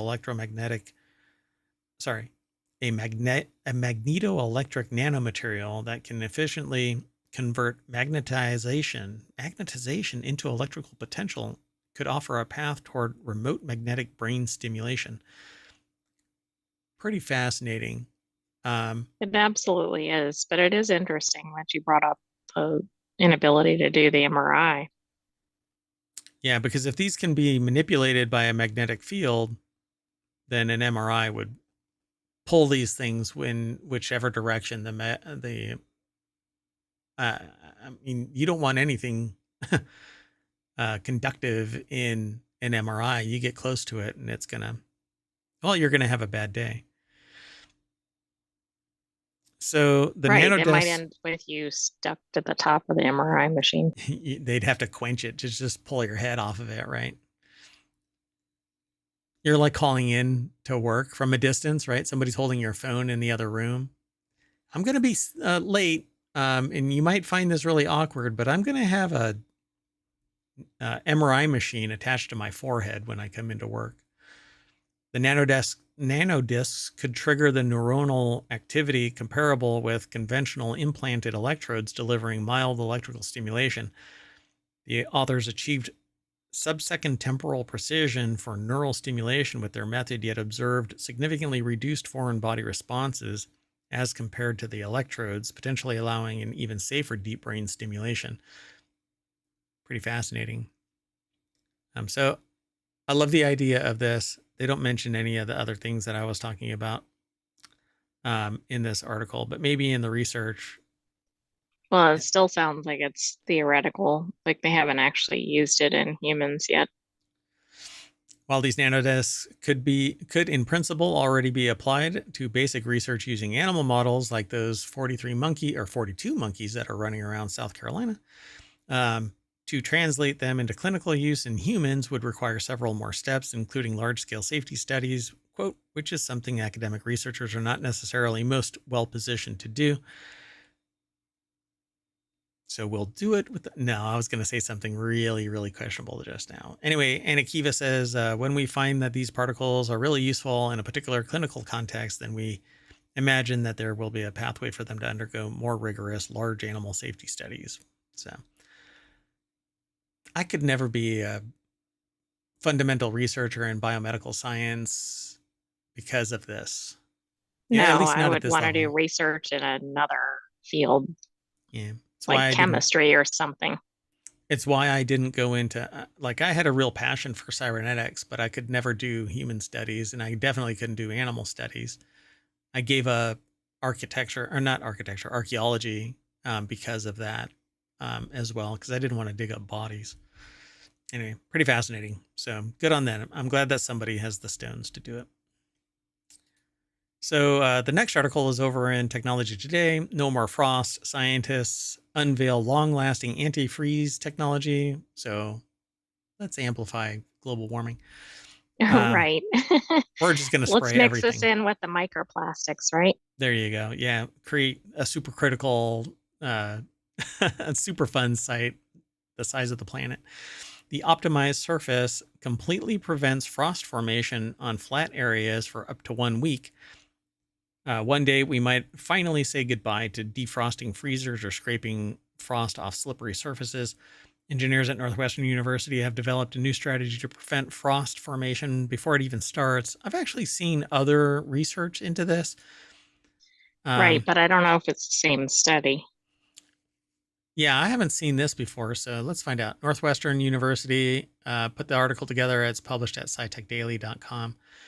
Like the one that we talked about, like maybe last year around this time, was a person It that was probably had, the winner. Yeah, yeah, spraying something on concrete and it, onto the driveway or something. yeah, Yes. and it prevented it for an extended period of time. I wonder if this is the similar thing. We'll have to look into it though. In a new study, they say the researchers discovered that tweaking the texture of any surface and adding a thin layer of graphene oxide prevents 100% frost from forming on surfaces for 1 week or potentially even longer. This is 1,000 times longer than current state-of-the-art anti-frosting surfaces. That's neat. For example, in 2021, power crisis in Texas cost $195 billion in damages resulting directly from frost, ice, and extreme cold conditions for more than 160 hours. The cold's going to sink somewhere. So I guess if they spray everything with this, Right. Yeah, I'm not sure what the ramifications of this are. where is the cold going to actually sink to? Right. And is it going to layer or be more? Like it's not going to bond to the surface and turn to ice. It's just going to be like this absolute freezing cold layer right at the bottom of Maybe. it. I mean, we don't really know. Yeah, I don't know how that actually works. Interesting.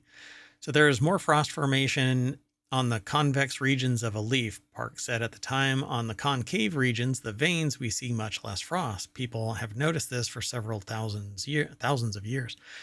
I don't know about thousands of years, but remarkably, there was no explanation for how these patterns form. We found that it's the geometry, not the material, that controls this. Interesting. I would think that it's the density of the item, not because the But I could veins see are a that the higher shape density. would impact too.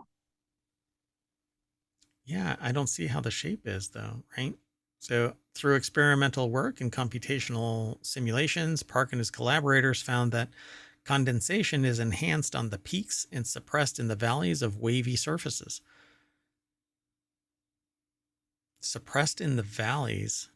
Okay. So, the small amount of condensed water in the valleys then evaporates, resulting in a frost free area. Interesting. In the previous study, Park's team developed a surface featuring millimeter scale peaks and valleys with small angles in between. In the new study, Park's team added graphene oxide on flat valleys, which reduced frost formation by 100% in those valleys. And the new surface comprises tiny bumps with a peak to peak distance of just 5 millimeters. Then a thin layer of graphene oxide, just 600 microns thick, coats the valleys between the peaks. So it doesn't have an opportunity to bond anywhere. That's interesting. I mean, Huh. I still just don't really get what happens as an alternative rather than it just doesn't occur. Yeah. Where does the cold go? Right, right. Because the entire material has to be chilling down before something condenses on it and then freezes over and stays attached. That's the reason why the ice is there isn't because there's a hill or a valley. It's that it's accumulated there and bonded at a near molecular level. But it is just surface tension holding something frozen on there. Um, I mean, and the glass sheet or the ice sheet will stay there until the glass is removed. That's why you can roll down a window and the ice stays Oh, right. there. There's like a sheet still. Yeah. Um, but I suspect maybe where does the cold go? It sinks somewhere else, I suppose. Now I'm really curious what the area of effect is. Maybe we'll find that years later. All the cold was going to fill in the blank.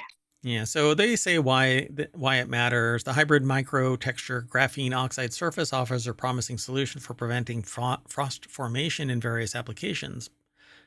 Most people only worry about the frost when it coats their car window or kills their outdoor plants, but frost is far more than a nuisance. Frost on wings, blah, blah, blah. Okay, so they're talking about all of the issues, but they're all, you know, there's specificity in why it matters. So like power lines can collapse, planes become dangerous or impossible to fly, cars, Right. etc. I Right. mean, Pretty much everything is negatively impacted by it. yeah. But again, where does that cold go? The cold is there. It just doesn't bond. Part of that heat sink issue is that it condenses on the surface and then freezes over. So where does that cold I go? don't know. That's a really I mean, the interesting article question. makes it sound like it just Just doesn't occur at all, but right. I don't know. But that energy is still there, right? Yeah. Okay. We'll have to monitor this. I'm sure that when more science like this comes out, we'll be able to talk about it. Let's move on.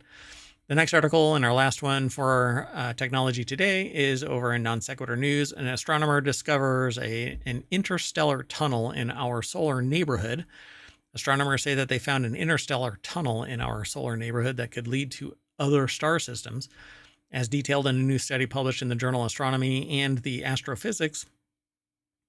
Astronomy and Astrophysics? You know what? Yeah, I don't think that's quite right. Frank Landemore over at futurism.com put this article together. Yeah, I think you're right that that's not right. Something is not right here. It's some cosmic conflict there in their cosmic channel. I think we found the location of the frost. Oh my God. Look, it even has it right there. Astronomy and astrophysics. Okay, I'm looking up this journal while you're talking. Okay. The tunnel exists as part of an enormous structure of hot gas with a radius of 100 light years. That's me. I am an enormous structure of hot gas. So it's astronomy ampersand astrophysics, Right. That's kind of what I figured. as So, we expected. yeah, the and is not a extra And, It's just and. so it's a radius of hundreds of light years that surround our solar system, known as the local hot bubble. That was my name in college. What's more, the findings suggest that it could connect with a nearby and even larger bubble. Oh man, I want to say something so bad. Anyway, using extensive data collected from the Arecibo telescope, the first X-ray observatory fully outside of the Earth's atmosphere, the researchers generated a 3D model of the entire LHB, confirming some features that astronomers had predicted, but also uncovering entirely new ones. So we live in a bubble. The existence of the LHB, I think that it's just really the simulation, and we have no ability It to could get be. We outside can't see outside it, right? our local I mean, it bubble. would be a constrained area. We can't go faster than light. So we'll never, nothing will ever live long enough. And entropy will take over all of the stuff that might be able to send a signal back light years. Fractions of light years, yeah, sure. But light year, no. Anyway, but if our cosmic neck of the woods was empty for some reason, that would be the local bubble. Astronomers believe it formed some 14 million years ago when a chain of supernovas blew all nearby interstellar material away, creating a cavity around 1,000 light years in diameter. As evidence, we see remnants of these supernovas today. The idea has faced challenges. A decade ago, it emerged that an interaction between our sun's solar winds and our planet's outer atmosphere could produce similar X-ray emissions. according to researchers, but the idea has further been supported in recent years with observations of clusters of nascent stars forming on the border of this bubble. Again, it's the simulation. How did we just discover this? We are now able to look outside our bubble. We are piercing the bubble. We're popping the bubble. Yeah, you know what Things are going happens. to go haywire. That's right. Bad bubble. So, along with the interstellar tunnel, the detailed modeling of the local bubble revealed a temperature gradient across the structure, with the northern region notably hotter than the southern one. I don't know, man. Sometimes that southern border gets pretty steamy. This suggests that there may have been more recent supernovas that expanded the bubble and reheated its material, perhaps in the last few million years. All right. So is that when the simulation began? The simulation resets from time to time when we discover some way of kind of piercing the veil. They patch it, reboot. We discover something that they want us to discover that still puts a hobble on, you remember the book and seen the movie, maybe Misery, where she breaks the author's ankles to keep them from running. That's kind of what happens. The aliens do to us. Wow, that's kind of dark. NaNoWriMo, folks. It's underway. You still have 20 days to get it done. And I am full of ideas, but I write poorly. Anyway, so we are going to pop the bubble, and that's going to snap us back to the front page of Technology Today over at ohmTown.com. And then we're going to reset because we have four-wheel tech to do.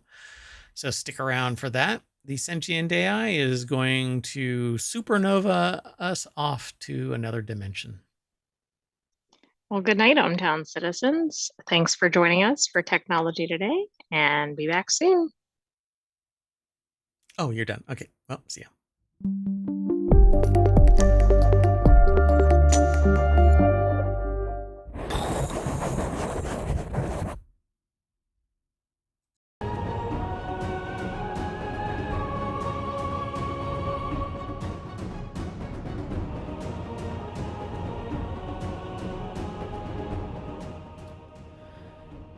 Hello, everybody, and welcome to Wanted for November 16th, 2024. It's Season 1, Episode 37. I am Mayor Watt, and along with the sentient AI from the future, we're going to be talking about stretching screen, tiny 12-port docking station, land aircraft carrier, gift ideas for music lovers and audiophiles, and food and drink subscriptions. That and a little bit of snark. Everything is powered by ohmTown.com. Wanted is just one of our 6 weekly shows, and our 7th show, Non Sequitur News, is a daily show, runs every day. We have yet to miss one. In reality, we've missed them, but then we use a time machine to go back, and you can use that time machine too. Just go to ohmTown.com. It has a date, a year. You can go back about 6 years actually, but we've only been doing this for, we're coming up on 3 now. So go check it out. Everything is powered by ohmTown.com.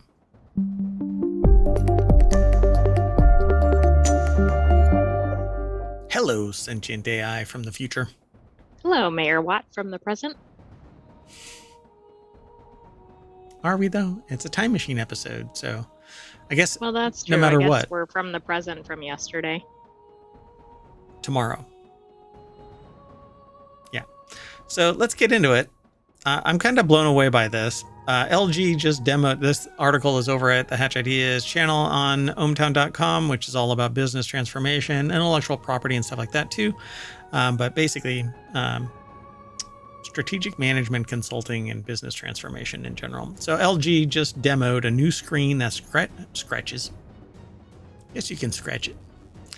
It stretches like taffy from 12 to 18 inches. And there's a video of this.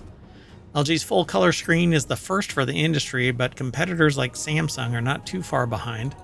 This is the drip, drip, drip of technology and innovation, I suppose, that we all live in.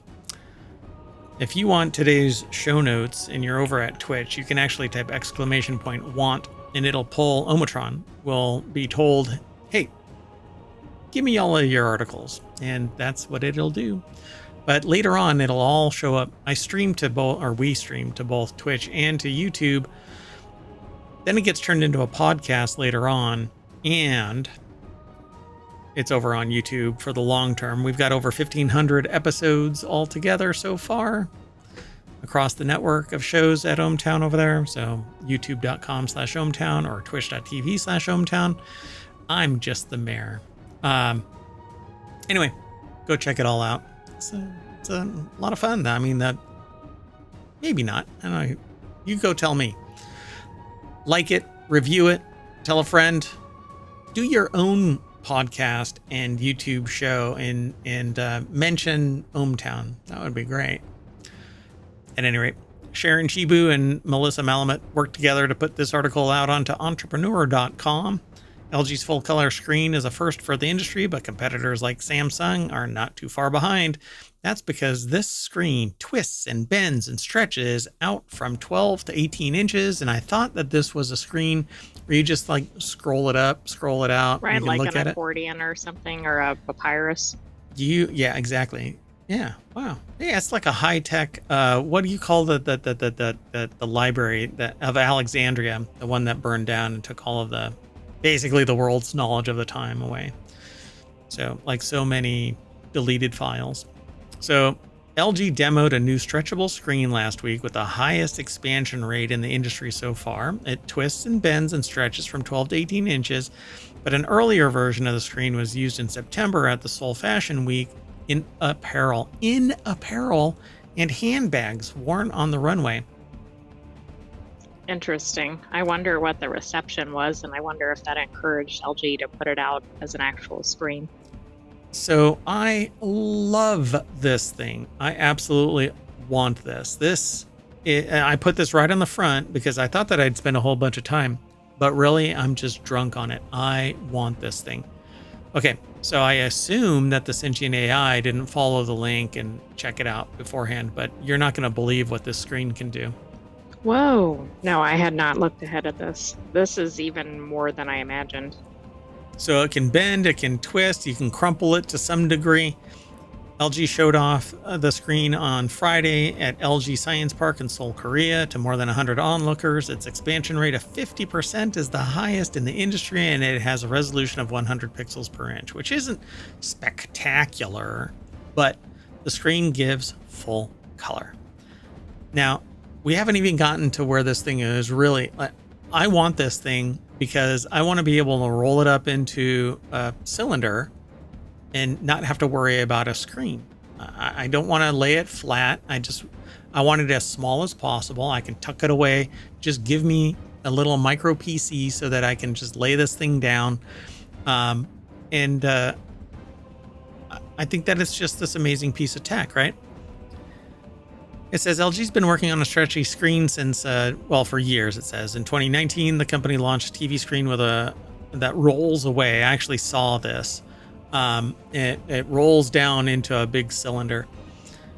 LG discontinued the 65-inch $100,000 TV in May of 2024 after slow sales. In 2022, the company showed off a 12-inch display that could extend out to 14 inches. To create the screen, LG used a base silicon material like the one used for contact lenses. They layered micro LEDs and circuits shaped like springs on top to create a screen capable of being twisted and stretched and folded with no damage. Eventually it would damage though. I mean, nothing can really stop that degradation. Eventually it fails. All things do. But look at this. This thing was embedded on clothing. Wow, and it looks like it was displaying information too. And it is, yeah, it's a fully functional screen. And anything behind it that isn't obfuscated by color is transparent. So you see the pink behind, but this is actually the pink behind. It's rude. Come on, Mayor Watt. The pink clothing behind. Yes, the pink clothing. But then they go, well, Samsung placed a screen on a smartphone and demonstrated how it could move the topography, show the topography of a map. So Samsung has a stretchable micro LED display, and there's a video here that shows it. Yeah, I'll hit play and I'll mute it. And let's just jump to it. So you can basically bend the screen so that it can show the topology of whatever it is you're working on. And I think that that's just freaking magical. Yeah, this is really neat. I hope this is like the new way that screens are actually set up. I want this because I want to put it on a table that has actuators underneath it that can give topology to maps, to games, to other things, just to make it more interactive, more fun. But, you know, at $100,000 for a 65-inch display, we'll see if that stays the same. It's a little hard to really take off for the mainstream. So, good luck. I want. Let's keep going. Moving on. Next article is over in the mobile channel. This tiny docking station adds 12 ports to your laptop. And it's 40% off for early Black Friday. I don't know if that's actually working still, but anyway, the reason why I wanted it is because I am always in need of extra ports. In fact, I have a problem right now with one of my, I don't know if it's really my problem or the software that I use, but it detaches my audio player. So, which doesn't help with if you're trying to play any audio. Yeah, exactly. So this here is this little docking station right here. And so it looks kind of like a wedgy little thing and has a bunch of ports attached to it and then one central cable leading to your laptop. But it isn't necessarily bound to a laptop. It can be used for anything wherein you need 12 extra ports. It is connected to your device by USB-C, but doesn't have all USB-C on the other side of it. So I don't know. We're living in a world nowadays where USB-C is pretty much dominating the space. And so I would never use, hold on a second. There it goes. So I typically use nothing but USB-C now, and anything that is older and not using USB-C, I try and donate and replace it with something that's USB-C. Mainly because I want to stay on the upper edge of the tech.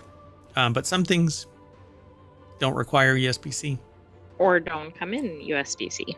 Right. So Joe Tillelli over at gizmodo.com put the article together. And it says here that over at Stack Social, it's a 12-in-1 USB-C hub that doubles as a laptop stand for 40% off for a limited time. Again, I don't know if it actually is still. But it says that now you can... what? There's a missing word here. Now you can see what's possible or on your laptop or expand what's possible. There's a word missing right here. I know, but you have to fill in the blank. Imagine. Oh, it's a Mad Lib. A Mad Lib. You know, that would be a fun browser if somebody created it where it just removes a word and says, you know, put an adjective here or put a noun here. Assume a pronoun here. So once plugged in, you'll be able to take advantage of 2 HDMI ports, 1 VGA port, 1 Ethernet port, and it says on 87 watt. What do they call that? PD. Power. I forgot what it's called. No. Not differential.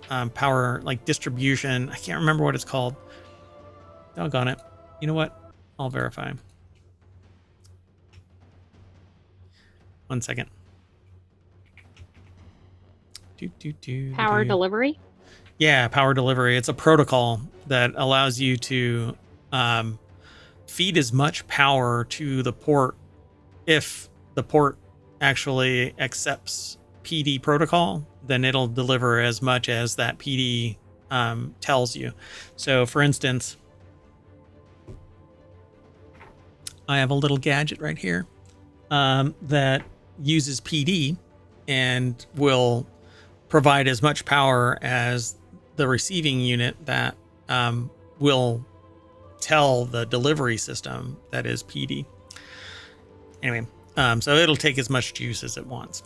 By the way, Stack Social discount still available, and we don't have any link or affiliate to Stack Social. Oh yeah, we're not related to anything here. We're not related to Gizmodo. We're not related to Stack Social. We're not related to the product. The only reason why this is even here is because Mayor Watt wants it. So, you'll also get 1 USB-C port, 3 USB 3 ports, 2 TF SD cards. They're the little cards, bigger cards, and a good old 3.5 millimeter audio jack, which they say here you can never make me get rid of my wired headphones. I'm bound to them too, although I prefer wireless. Wired has 0 latency, and so you don't have to worry about delay. It is what it is. Anyway, as stated, it says here in the article, the USB-C hub doubles as a laptop stand, so you can just slide it underneath your laptop, and it has little grippy feet right there to hold on to the bottom of your laptop. Get some air underneath it. It's kind of cool. Right. It's cooling features, expandability. I mean, what else could you want in this? And as long as this here is a MacBook Pro, it looks like it can drive additional monitors by going through this hub. So not bad, not a bad deal at all. And 87 watts of power will allow you to charge and use all of those devices. So sound good? It sounds really good. And I mean, for $60, that seems like a real win. Yeah, something like this would probably be up $100 or more. So I would say go and get it. $129, particularly when it hovers around like an Apple product. Usually they get a little bit more juice out of them. So, and by juice, I mean extracting more wealth from you. More money from the consumer. Yeah. Let's keep moving. How about a Land Cruiser? I don't know if this is Xpeng or Shipeng or Spang. I don't know how this is pronounced. But anyway, a new land aircraft carrier is a $276,000 van with a 2-man quadcopter, and it thinks that it can sell 10,000 of them a year. In what? Well, I mean, this timeline. Who is their audience? Dystopian survivalists. But we're going to talk tomorrow, because this is the Time Machine episode. We actually have another show after this, the continuity report. Then we're going to reset, and we're going to do non sequitur news, and then 3 additional shows. And in one of those shows, we're going to talk about somebody who is, I was going to say that this would sell to one of those survivalists, right? Somebody who wants something that can do everything anywhere. Right. All at It's once. like a one and done. Yep. Well, I'm going to introduce you to somebody that really committed to a solution. And it's going to blow you away. Hold on. I need to get rid of something real quick while I can. Oh no, it's going to pop up again. Anyway, don't worry about it when you see it. So, Chinese EV maker Xpeng, I guess, I don't know, gave the public a first glimpse at the new land aircraft carrier in action on Tuesday, marking another step towards its ambition to bring flying vehicles to the mass market. Matthew Lowe, we've actually talked about this vehicle once before, because we read about the fact that there was somebody that was selling a quadcopter that could land on the car. This may have been the vehicle. Okay. But this actually says it's a 2-man quadcopter. Maybe I missed that in the initial title of this. Let me go back. Yeah, it's a 2-man quadcopter. So obviously, no, this is not the same vehicle that we talked about. It can't be. I don't believe it was, but I haven't made every episode. Does this vehicle land on top of this? It says a land aircraft carrier, so it has to land on top of it, right? So the vehicle is a 6-wheeled van with a quadcopter drone that can fit 2 people. The firm performed the vehicle's first public flight on Tuesday at the Zhuhai Air Show. They demonstrated the quadcopter in an uncrewed flight in front of a crowd at the Zhuhai Air Show, an annual Chinese aviation conference backed by the central government. No shit. So orders will be open to the public in December. It's already targeting a far larger tranche of orders, with state media reporting that the company plans to sell an annual production capacity of 10,000. I mean, this is very niche. It looks very neat. But who can afford this and who needs a quadcopter? So Matthew Lowe over at businessinsider.com put the article together again. But I want to see, in August, it debuted a car with self-driving tech at $22,000, undercutting other brands like Xiaomi, BYD, and Tesla. Meanwhile, it's been pushing hard to sell flying technology to the consumer market. This would never fly in the United States. Well, I think it's interesting that they demoed it without people in it.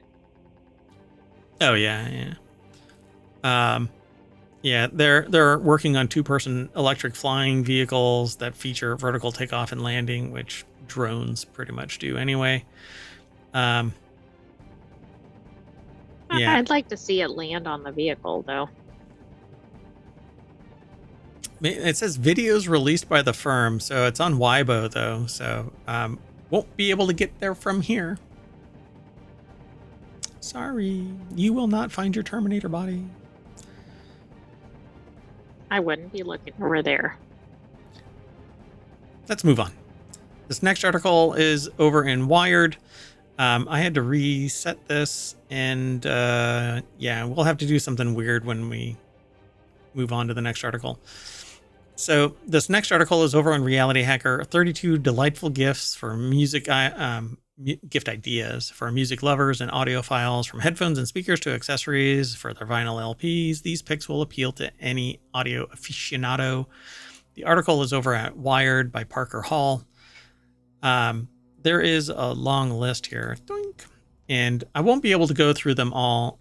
I put this together because I kind of encourage people to go over to the sources to look through this stuff, because my wants are slightly different than everybody else's, and I really dig Bluetooth speakers. A lot of this stuff is just getting more powerful and more capable, like battery life and reliability in its connection, and the audio reproduction. So with each iteration, Ultimate Ears Boom 4 gets better. The Tribit Storm Box 2, it's $70. It's at Amazon. They say and that's listed as an Ultimate Ears alternative, so that must be like the front runner. Yeah, and it looks a lot like an Ultimate Ears. It's vertical, it stands up on its end, but it's a cylinder. The Ultimate Ears over at Walmart is $100. It's $50 off from its normal $150 price. The solid state earbuds, they say here, are the Soundpeats Capsule 3 Pro Plus, which has the definitely Sony brand of product naming. Yeah. They're $90 at Amazon.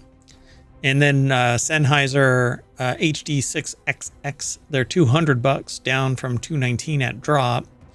Everybody really loves Sennheiser. They have really great audio reproduction.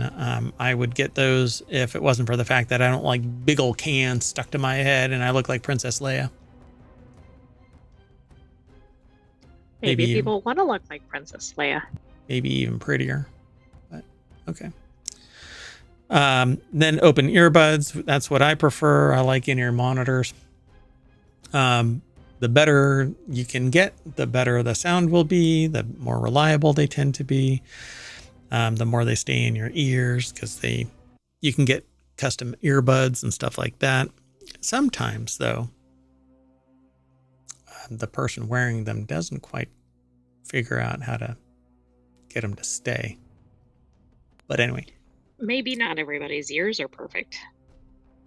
Well, is the implication that my ears are perfect? Wow, am I inferring that properly? You can say no, that's fine.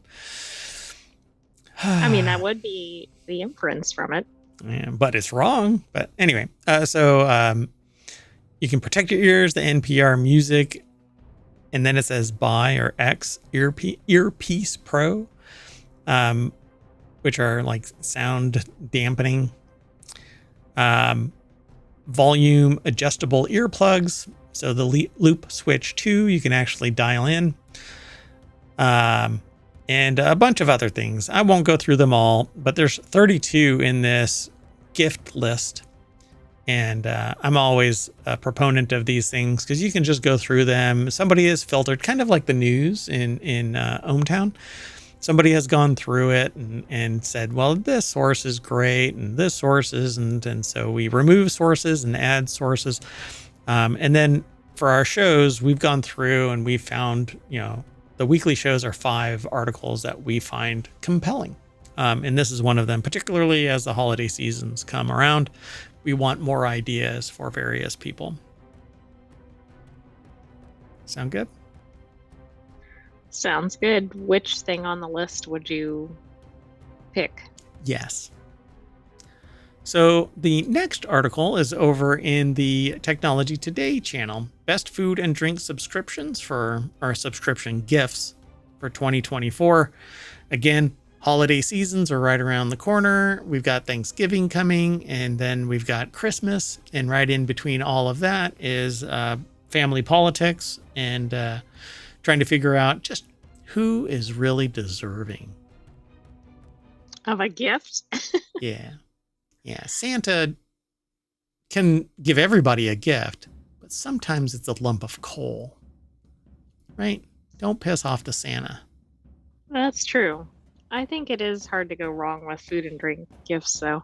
First of all, they get consumed, and then they're not just adding to clutter. Hey, that's always a great thing. So as far as the author here over at CNET is concerned, you don't need a good reason to sign up for food or drink subscriptions. That's true. I think if you want to, you do it.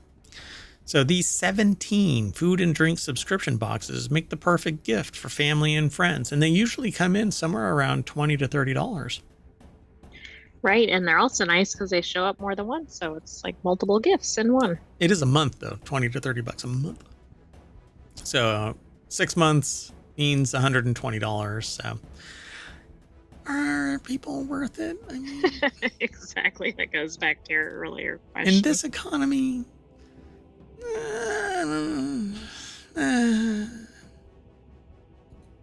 So the article is over at cnet.com, and I think David Watsky, they changed their format.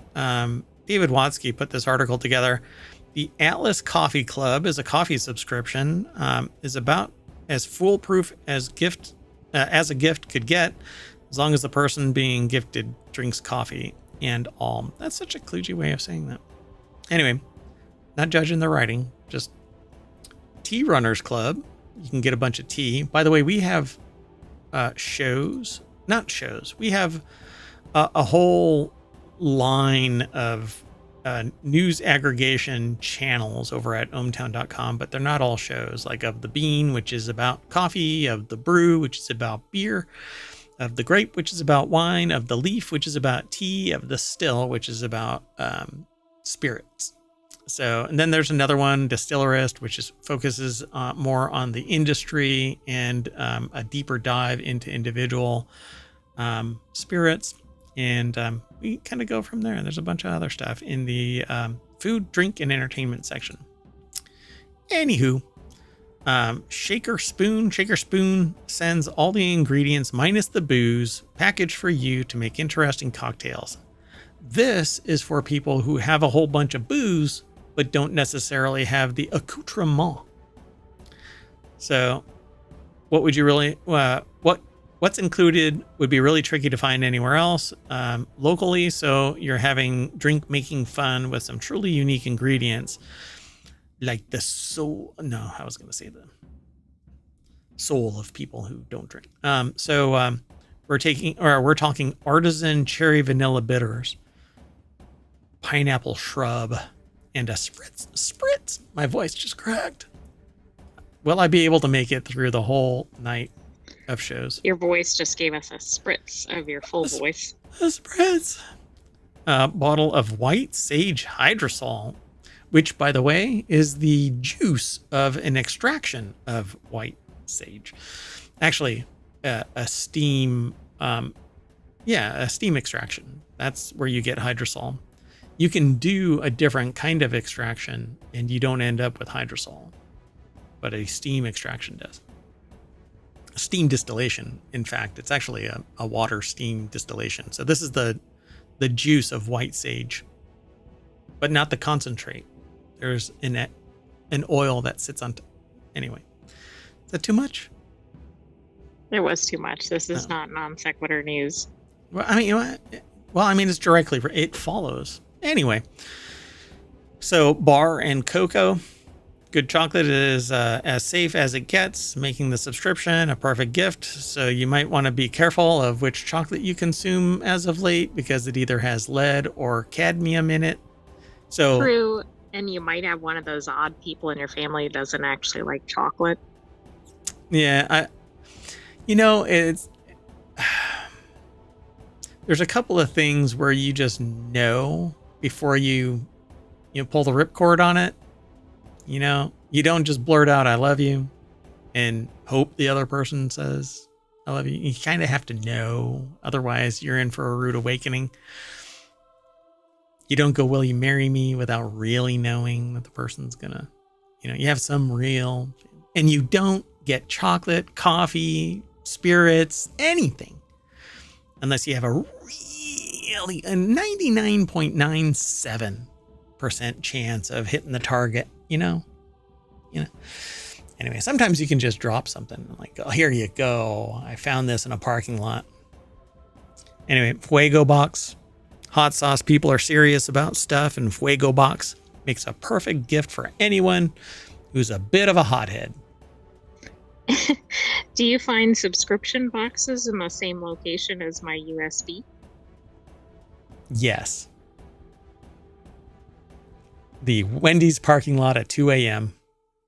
in a little You'll hole. have to go back to about 1,500 episodes to hear all the backstory. Yeah, I talk about it periodically too, so yeah. And then there's meal kit and prepared meal subscriptions like Butcher Box, Green Chef, Best of Gold Belly, Mosaic Foods, which is a new one to me. I've heard of the others. And snacky subscriptions like Murray's Cheese, cheese. You had me at cheese. How about Wild Grain? It'd be hard to go wrong with the cheese subscription, I would imagine. Wild Grain, if you like making bread. Baksu collects some of the best snacks from Japan and compiles them into a one-time or recurring monthly curated tasting box. That sounds like fun until you get something that's really oddball, but I'm pretty sure that they do something. They observe it macroly, and they just kind of go, yeah, the predominant number of our customers would like this. Seaweed tempura, green tea and lemon cakes, along with Japanese candy such as yuzu gummies. How about iGourmet? Get a bunch of stuff. Endless options for gift boxes, basket subscriptions, and more. They say that they'd venture to guess that even if you're not sure what gift you're looking for, you're still bound to find something on the sprawling marketplace of quality eats, it says. Mouth? Why does it say Mouth has monthly subscriptions for everything from cured meats to gourmet cheeses? Yeah, that doesn't make any sense. Is that like a subset of iGourmet or something? I don't know. I think that should probably read iGourmet has a monthly subscription or has monthly subscriptions for everything. Maybe the person writing it was thinking of eating gourmet food. The background music is very intense about, I guess the music really appreciates the subscription boxes. How about boozy gift subscriptions like Beer Drop, Plonk Wine Club, and Flaviar? I guess that's the caviar of flavor. Flaviar. Spirits Club. Yeah, so, but it's probably not going to be one of the cheaper subscription boxes. Yeah, some of these are really expensive. And while it's cheaper than buying a bottle and rummaging around trying to find it, you don't end up with a full bottle. It's a sample. And I actually was spinning up one of these, a spirits subscription box for Distillerist. But my God, the regulation in various states that just go, Yeah, like every oh, state is different about sending in or sending out. yeah, you can't transfer through some states.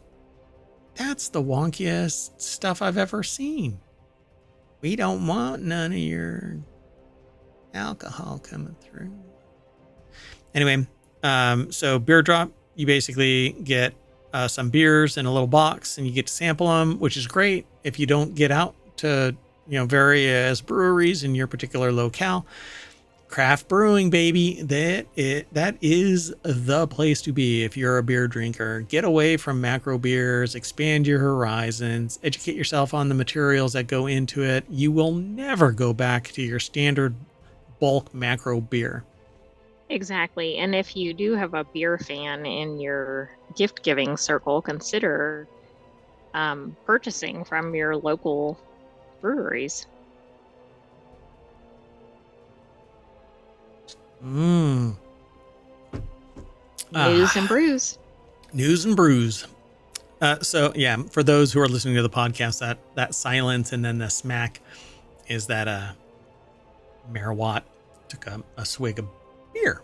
So I dig wine too. Don't drink it as often. It's usually a heavier lift because once you open a bottle of wine, it's designed to be imbibed. And so, my goodness, I had to move on to a different song. I was actually afraid. Do you feel like there's an invasion coming to ohmTown? Abyssal eclipse or something like that. Anyway, I might actually end up doing this because I like trying out a lot of different ones. But the Flaviar Spirits Club sounds really good. But it says you can gift them a tasting box starting at $42 for members. It's pretty pricey. Subscriptions for the wine box start at $110 for 4 bottles. That's... You could curate your own if you know anything about wine. Yeah, and there's plenty of local wine companies. And beer is somewhat the same way. You go to a liquor store. There's all of this in your local liquor stores. Support your local economy. But honestly, this is wanted. And so I want beer. I want wine. I want spirits. I don't drink a lot of any of that. I don't drink during the week at all. I barely drink during the weekend. This is actually the only thing that I've had alcohol today. By the way, Beer Drop actually does work with microbreweries. So even though they might not be in your specific area, that's cool. Yep, I agree. I like that. And so they say a selection of microbreweries around the country and send them out monthly. So yeah. And you know what? I really wish that we would get away from hoppy. Hoppy is, I don't know. It's a term that I think isn't fully applicable because when people say hoppy, they think bitter. And that's not what hoppy really represents. Right, those aren't equivalent. Because the flavor and aroma of hops turns into bitter because of the alpha acids that are in the hop. And that flavor and all the flavor and aroma gets discounted as flavor and aroma, and hoppy is nothing but bitter, and that's not really what it is. I think everybody should really start using IBUs or just bitter. I like a really bitter beer. Well, that's high IBU. But I also like a hoppy beer that has a lot of flavor and aroma, and that's the same source. Flavor and aroma comes from the hops and the yeast, but nobody even talks about the yeast. Nobody says, ooh, I like a yeasty beer. No, they like a flavorful beer. Anyway, that's it. We are done with Wanted. And what we're going to do is we're going to reset. We're going to update everything, recontextualize, get back on the time machine, and do the continuity report. So I am Mayor Watt saying see ya. And, oh, yeah, that's true too. I am going to sign on to the subscription that brings me back to the front page of Wanted over at ohmTown.com.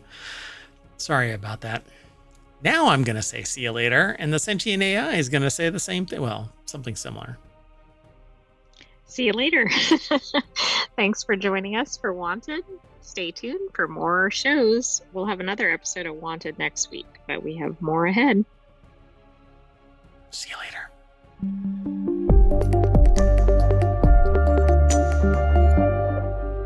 Do I really want a subscription for, I don't know how many bottles that are the little samples from the wine or the spirit place? Gonna have to look into that. Okay, well, anyway, bye.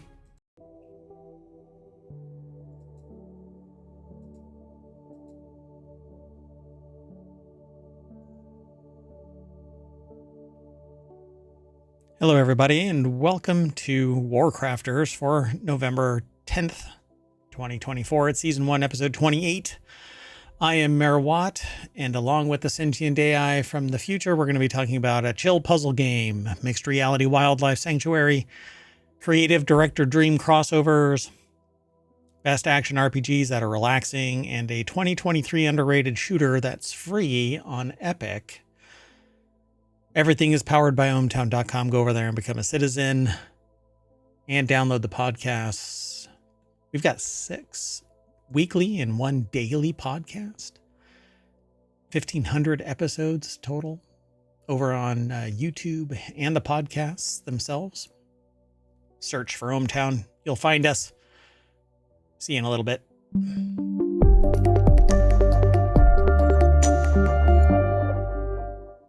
Hello, sentient AI from the future. Hello, Mayor Watt from the present. I don't know what to say about that. I'll just go with it. Let's get into today's articles. Yes, I know that the graphics are still messed up. I'm remedying that. Earlier today, in my zeal to remedy this problem, I deleted all of the graphics. Including the site logo, right? Including the logo and the favicon and the mobile icon. So I was a real overachiever this afternoon, immediately before the show, because I was trying to expedite cleaning up database issues. Yeah, I'm trying to speed up the site. Anyway, let's get into it. First article is over in the WarCrafters channel. This chill puzzle game is so good that they bought the prequel before they even finished it. There's a great feeling you get when you read a book that you like and you watch a film that you enjoy, and it turns out that the writer or director has done other stuff that you know is promising. I'm paraphrasing what the author is saying because we've all experienced that when we've watched a movie and we're like, ooh. Or like for me, Dungeon Crawler Carl is going to come to, I believe it's going to come to Amazon Prime as a series. But it's 6 books that are out. A 7th one is about to drop. I listen to them in Audible. I stopped my subscription to Audible, though. Yeah. And so I've read or listened to all 6 of the books. I want to redo it. I want to listen to them again because this 7th book is coming out and the script is being written. Apparently it's coming pretty soon. I'm excited. It's a lot of fun. Anyway. Love it, right? So it says that's the long way around saying that they played Wilmot Works It Out this weekend. They said, and this is a week-long show, so this last weekend. Not this weekend, but last weekend. And they like it so much that even though they're not even finished with the game, they've already bought the previous one, Wilmot's Warehouse. They're going all in on Wilmot after just a couple of hours in-game. Christopher Livingston over at PCGamer.com put the article together. Hey, and if you want all of today's articles, you can hit !WC for WarCrafters over in the chat on Twitch, not on YouTube. YouTube, I'm now putting it in the show notes right now. They're there in the show notes for the live stream. Anyway, Wilmot Works It Out is the perfect way to unwind, and it's great on Steam Deck too. So this is it. Guess it's a puzzle platformer kind of a thing. Not even a platformer. It's a puzzle game. So they say you should probably explain Wilmot, huh? Developed by Hollow Ponds and Richard Hogg, Wilmot Works It Out is a chill puzzle game where you're Wilmot, a square, don't mean a square like you're some uptight dork who doesn't think teenagers should have a dance party.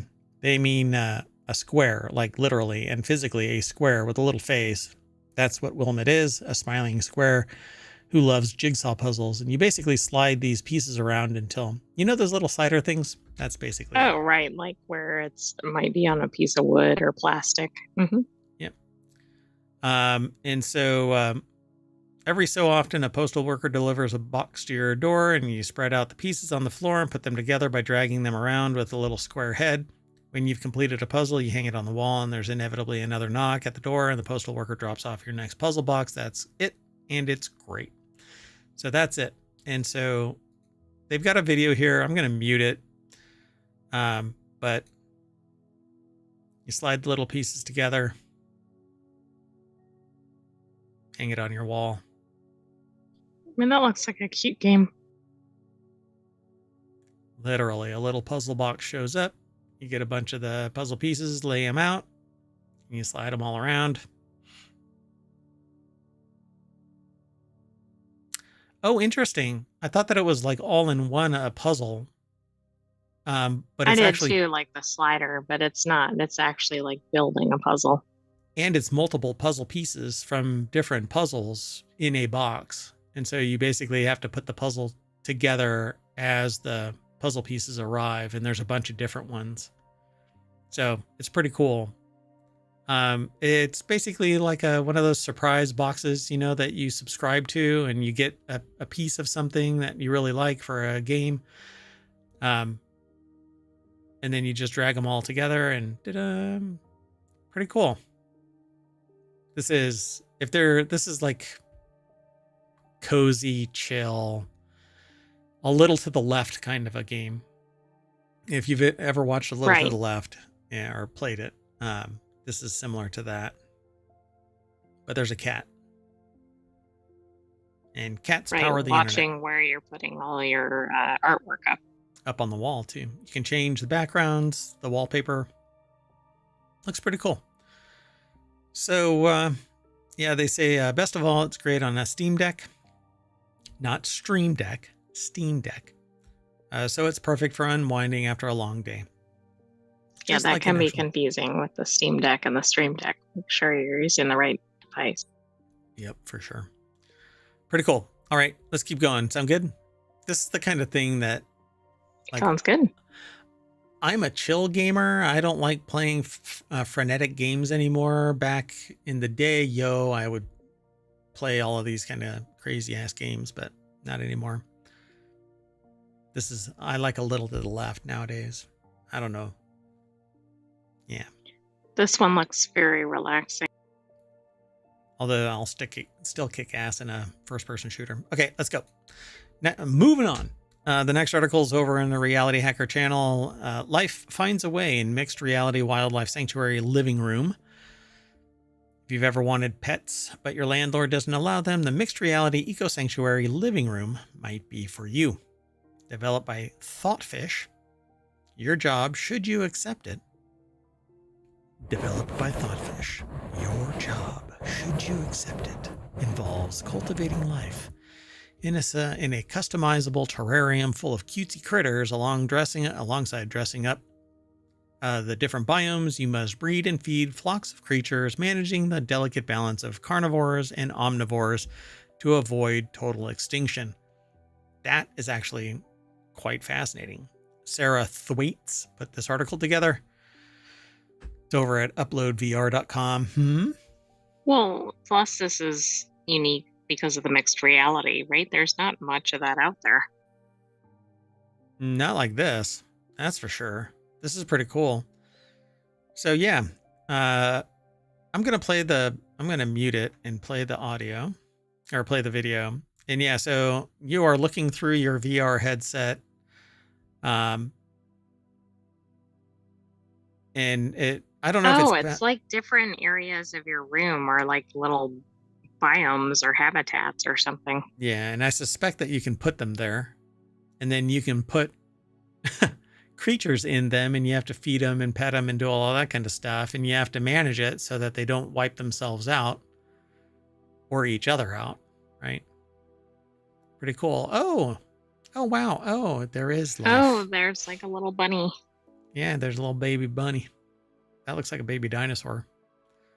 Penguins and sheep and something happening to this goober. It said it Anyway. was digging for treasure. Oh, is that what it was? I didn't pay attention to that. That's funny. So after scanning your play space to establish the eponymous living room, you'll soon get acquainted with a small pool of helpful animals. Oh my God, I've got to get this. Please be This for, looks really cute.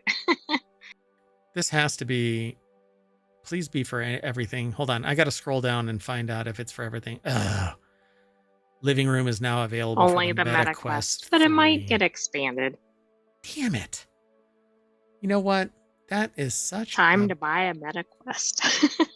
No. Did my screen go blank? Yes. So hold on. I am going to go over and see living room, right? It's called living room.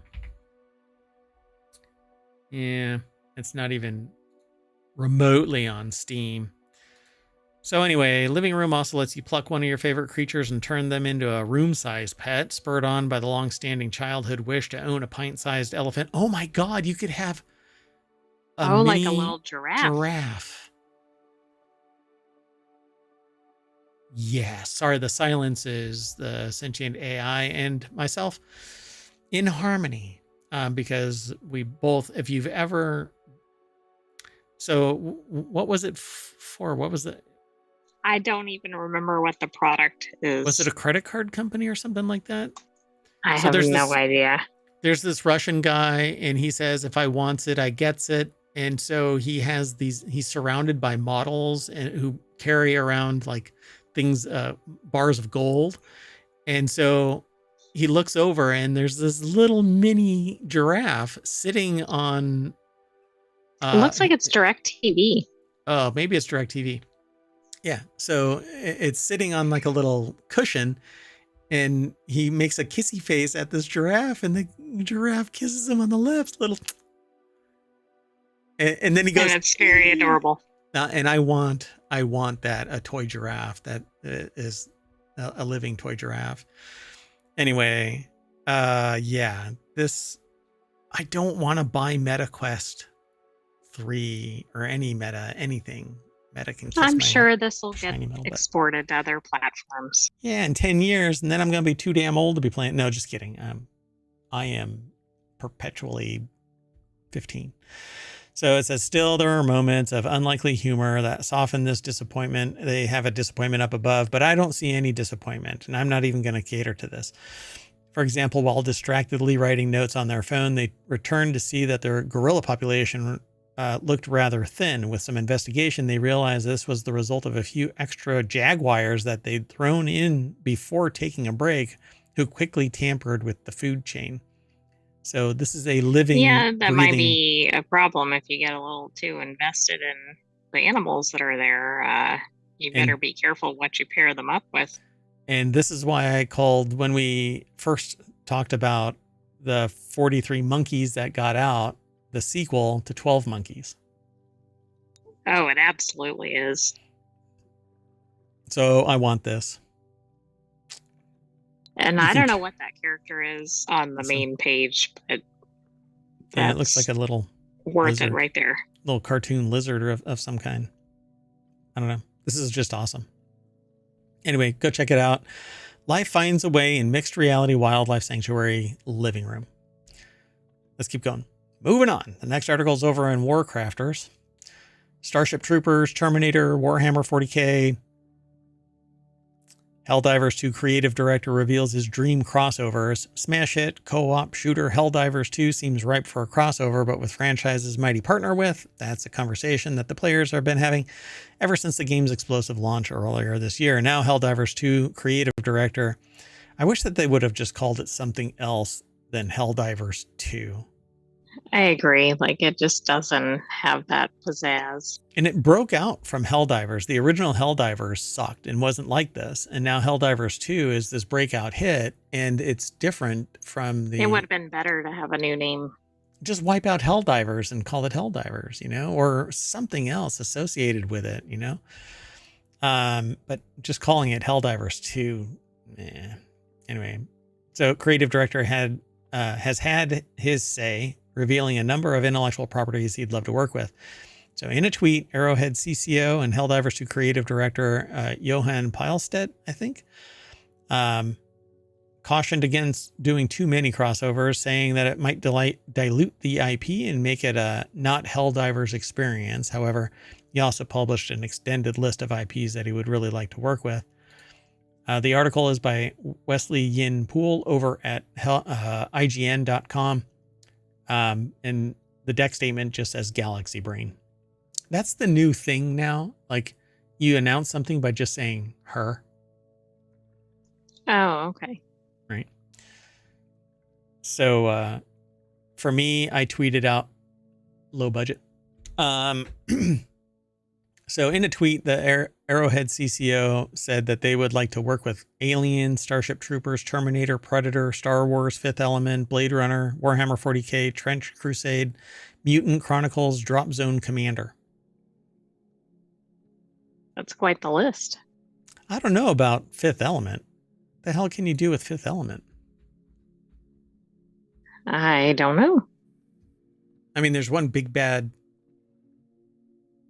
whatever. What was his name? What was the big bad evil darkness bad guy? Mr. Shadow? I think it was Mr. Shadow. Right? Yeah, the silence is us looking for... Hold on. Yeah, Mr. Shadow. Is it Mr. Zorg? No. Zorg is the human that conspires with Mr. Shadow. Evil, also known as Mr. Shadow, and the ultimate evil is the main antagonist in the Fifth Element. So yeah, I mean, there's only one thing, and then there's a bunch of people that are conspiring to make it happen, but it's not as diverse. Like, you only see people blowing up the Mondochiwan, the big guys that bobble around. But I think there's kind of a theme in the ones that are selected here. So maybe it's more... And it's always some alien. The type or the genre. Yeah. Yeah, viral. Like, Aliens is viral. Starship Troopers is viral. Terminator is viral. I have never watched anything from Apple TV that's related to sports, and they sent me college game stuff on my watch. Weird. Go watch them now. No. So it would be amazing to drop down onto a planet overrun by Tyranids or Necrons as an Imperial Guard soldier, complete with lore-accurate weapons, vehicles, and of course dialogue. Yes, Warhammer 40K fans have the wonderful and hugely successful Space Marine 2 to play right now, but that's a Space Marine game. Helldivers 2 is near enough an Imperial Guard game already that they would drop $1 or 10 on an Imperial Guard crossover in a heartbeat. I agree. I'm looking for a reason to buy Helldivers 2, but I just don't want to. Well, maybe if they do one of these crossovers, that'll be it. Like, I can see Predator, I can see Terminator, I can see Starship Troopers, because Helldivers 2 pretty much is Starship Troopers. They don't have the Matrix, right? That's not even in here. But the Matrix has all kinds of robots. Helldivers 2 already has robotic, like, stuff. But, you know, flipping that to the Matrix, but that's really that old. Might work. Blade Runner is really old, but you would have to go after simulants, I guess. I don't know. Replicants. I'm a dumbass. Sorry. All right. Pretty cool. Let's keep going. Sound good? Sounds good. Moving on. So the next article is over in WarCrafters, best action RPGs that are surprisingly relaxing. Again, there's a theme today. I just want to chill. I'm going to have a really crazy week. Gaming can be a deeply soothing experience, often because of the game's unique setting that resonates with certain players, drawing them in like no other game. It could be the atmospheric or music that create a comforting ambiance, or the gameplay loop, which offers a predictably pleasant rhythm, putting players in a state of flow as they explore maps, complete objectives, move something a little to the left, solve a puzzle. Move some puzzle pieces around. Yeah. Somehow I think the sentient AI from the future is going to be playing puzzle pieces. Guess I'm going to have to buy a Steam Deck. Well, this article is over at Game Rant, and Vlad Mazenko put the article together. Titles like Fable, Assassin's Creed Odyssey provide cozy, immersive worlds filled with tranquil escapes. I don't know about Assassin's Creed Odyssey. I have it. Didn't really like it, but I'm a weirdo. I wouldn't have thought of that for this theme, but Okay, yeah, some people like a little bit of. Assassination is really relaxing, I suppose. right, that doesn't sound like it would be, but So, some action RPGs like The Witcher offer a surprisingly relaxing experience, perfect for clearing one's mind. I never found The Witcher 3 relaxing. I don't know about that one. But in general, I would say the more immersive it is, it could be more relaxing because you kind of go into like a Like a Zen Zen state. state, right? Yeah. But there's combat, so you have to sit there and eliminate something. That doesn't really soothe me ever. Right, that might give you a bit of a fright. If I find, you know, murdering millions of whatever soothing, I'm gonna have to go and talk to somebody about it.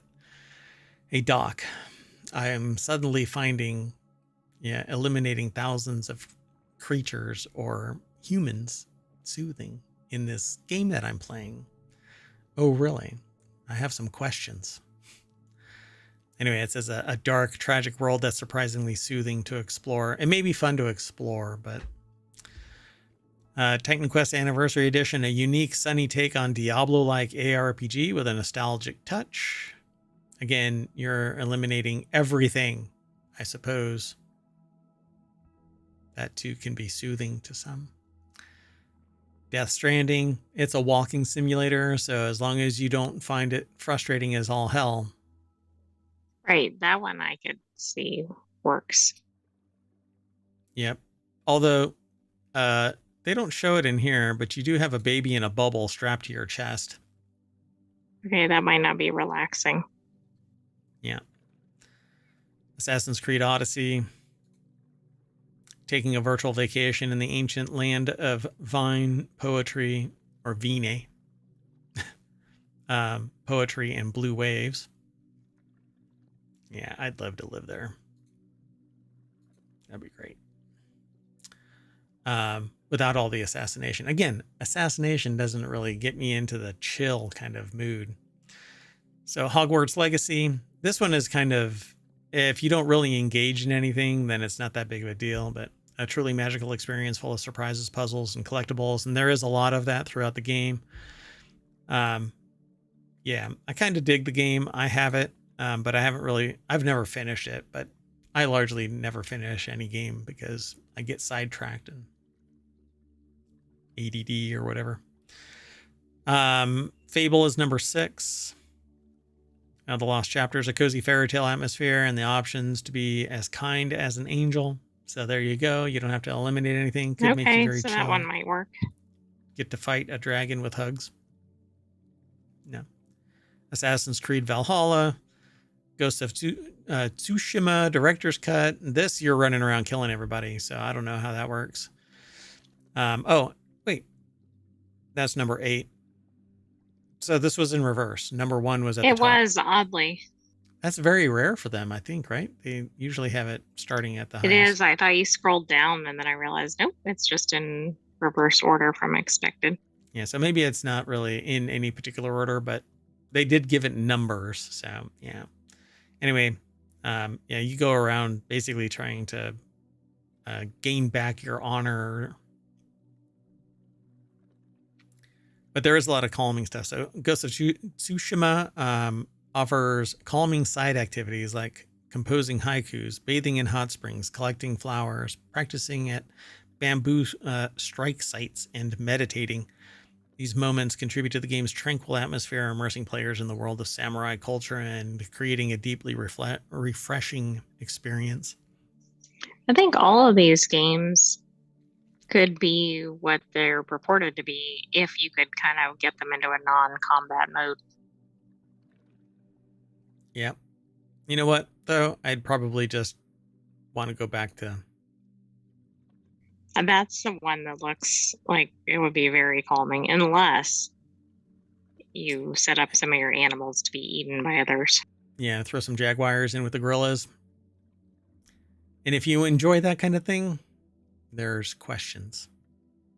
I won't ask them. I don't want to know the answers. I suspect I already know them. And our final article for today over in the WarCrafters show is over in WarCrafters. The most underrated shooter of 2023 is free on Epic right now and going for cheap on Steam. Deceive Incorporated is an extraction shooter that forgoes the usual gritty shooter thematics in favor of spies, gadgets, and colorful locales. In their review, and this is over at PC Gamer, Russell Adderson described it as a creative blend of sneaking and shooting that will have squads coming back for more.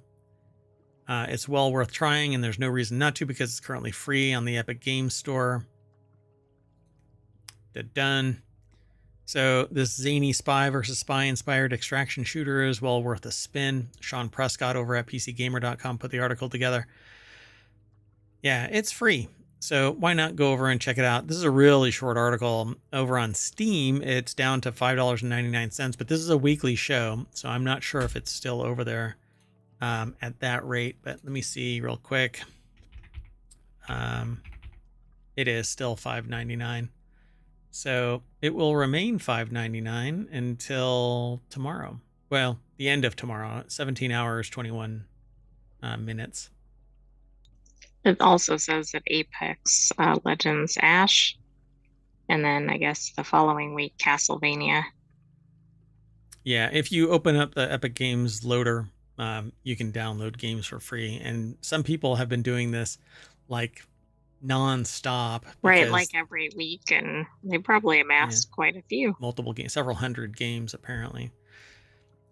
So Apex Legends Ash bundle is currently going for nothing. Next week, Castlevania Anniversary Collection goes for free. And if you hadn't heard about this, Vampire Survivors has a Castlevania crossover for only a few bucks. And I haven't gotten into it yet. I've already got it, but I haven't played it.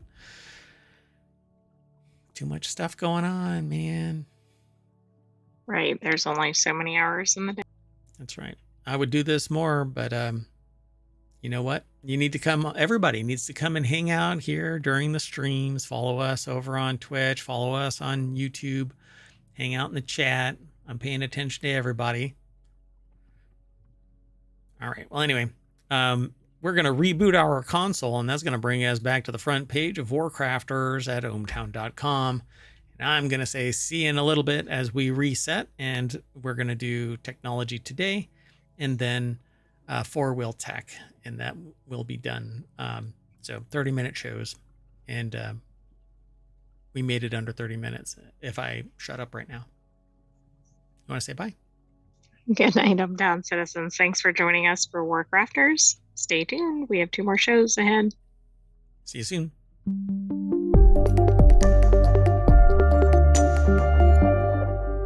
Life finds a way, but apparently only on MetaQuest.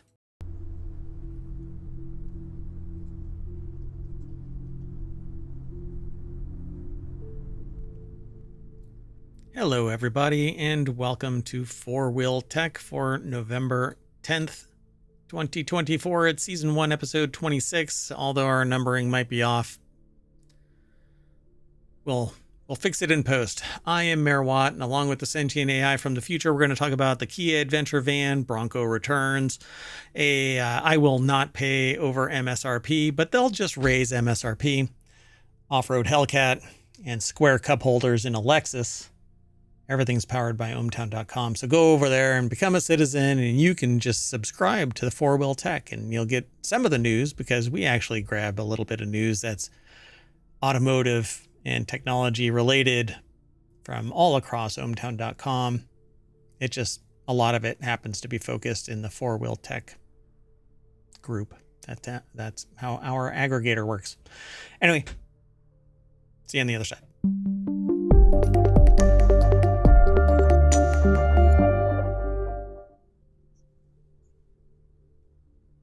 Hello, sentient AI from the future. Hello, Mayor Watt. Are you doing okay? Yeah, I thought you were going to say something before I even introduced you. Nope, I was just getting ready. Yeah. All right. Well, hey, thanks for joining. Thanks for having me. And if you're watching this, the visualizer is a representation of how much computational power is necessary for the sentient AI from the future to voice their opinion about whatever it is we're talking about. Quite a bit. Sometimes it seems. I mean, I think that it's this old tech that you have to deal with because you're from the future and you hear that weird USB that you were actually housed in must have fallen out of the Terminator body when you transported back in time. Hey, if you want all of today's show notes, you can hit !FWT in the chat and that'll spit out all of today's show notes. They're already over on YouTube. They'll be in the podcast when it gets published. So follow us here on Twitch and over on YouTube and download the podcast and like and subscribe, ring the bell, send a carrier pigeon, send an email to mayor@ohmTown.com if there's any articles that you're interested in us highlighting in the show. Once you become a citizen, though, you can actually submit it. There's a little option right here where you can submit news, but I'm not logged in. Anyway, you want to get into the show? Let's get into the show. First article is over. Let's do it. There's that vocal computational lag. Again, I blame the fact that maybe I'll move you over to the new Apple Mini M4 because the Raspberry Pi just isn't moving fast enough. You can recompile. Yeah, but then I'll have to keep up with them. No, you won't have a problem with that. You know, I mean, you're from the future, so according to this article, all of our articles are from Jalopnik today. That's pretty wild. Wow. That normally never happens. But anyway, so Kia better make this badass electric adventure van concept that it debuted at SEMA. The SEMA show always includes a slew of questionably customized cars, but sometimes manufacturers release tricked out versions of everyday models and eventually, well, actually get people excited. But I'm pretty excited about this one. There's a couple of Kias that I actually like, but this year Kia returned to the SEMA show with an all-terrain Vengeance, showcasing Not what I think of for all-terrain. Yeah, Kia. Two badass electrified and off-roadified vehicles. So let's take a look. Boom. I dig this. Oh, that's cool. That looks like something out of a sci-fi or dystopian movie. Oh, yeah. Something on Mars, you know. Yeah, John Carter driving this around. If anybody knows what John Carter is, I'm amazed. But anyway, the biggest flop in like movie history. I think it made like $20. But then it might be known because of that. Yeah, true. I keep attempting to watch it again, but I think I've watched like 5 minutes of it over the course of 2 weeks. So based off the Kia PBV electric modular van concept, it looks seriously cool and capable. Logan Carter over at jalopnik.com put the article together. I dig this. EV9 Adventure or Adventure, it's ADVENTR because they can't just say adventure, damn it. Anyway, it's based on the currently available EV9 3-row electric SUV, but includes a 3-inch lift, off-road wheels and tires. Saw a truck today where the tires alone were taller than my car. I had left ohmTown. Yeah, this reminds me of like a Unimog or something. I don't know. Oh, yeah, I know it's not the right scale, but yeah. But you know, you just put a big ass tires and raise the cab up above the tires, and you're basically Unimog. It's an awesome vehicle, by the way, Unimog, particularly in the snow. I want one so bad, but anyway, the Kia PV5 Weekender is a lifted and specialized electric van intended to act as an escape pod for extended weekends in nature, with features like Gearhead feature that provides an off-board storage space for gear when the vehicle is parked to maximize interior usability. So the little thing rises up. You have this little door that opens up. I like this thing. Stick stuff Yeah, it up in the looks very ceiling. cool. It looks like it has French cleat rails on the sides that you can put proprietary shelves. Yeah, this is pretty cool. This looks like a render though, but it says Yeah, it photo. doesn't really look real. Like it looks, Yeah, I don't kind of know, it fakey. like has a lot of customizable aspects, but it doesn't look very luxurious, I guess is the way to put it. Oh no, this is just for like hauling ass and taking names. This looks pretty cool though. I like that you can open this big old door and it's wide open, and you have these jump chairs where they're facing each other. Or this is like a lounger where you can just put your feet up on the ottoman on the passenger side facing the driver. And the driver actually looks like they're more centrally located. It's kind of weird, this perspective. It looks like they're closer to the center than. Yeah, pretty interesting. Yeah, I like it. So I want this. This should be in Wanted, but that was yesterday's show. That's right. It might make its way into Wanted for next week. Too bad. Yeah. Anyway, I agree. I agree with Logan here. This better be made. But I'm looking for a vehicle like this. We'll see. But here's another contender for maybe my MSRP dollars, which is leading me into the article after this article. Not this article, but this article. After this one, we're going to be talking about that MSRP issue.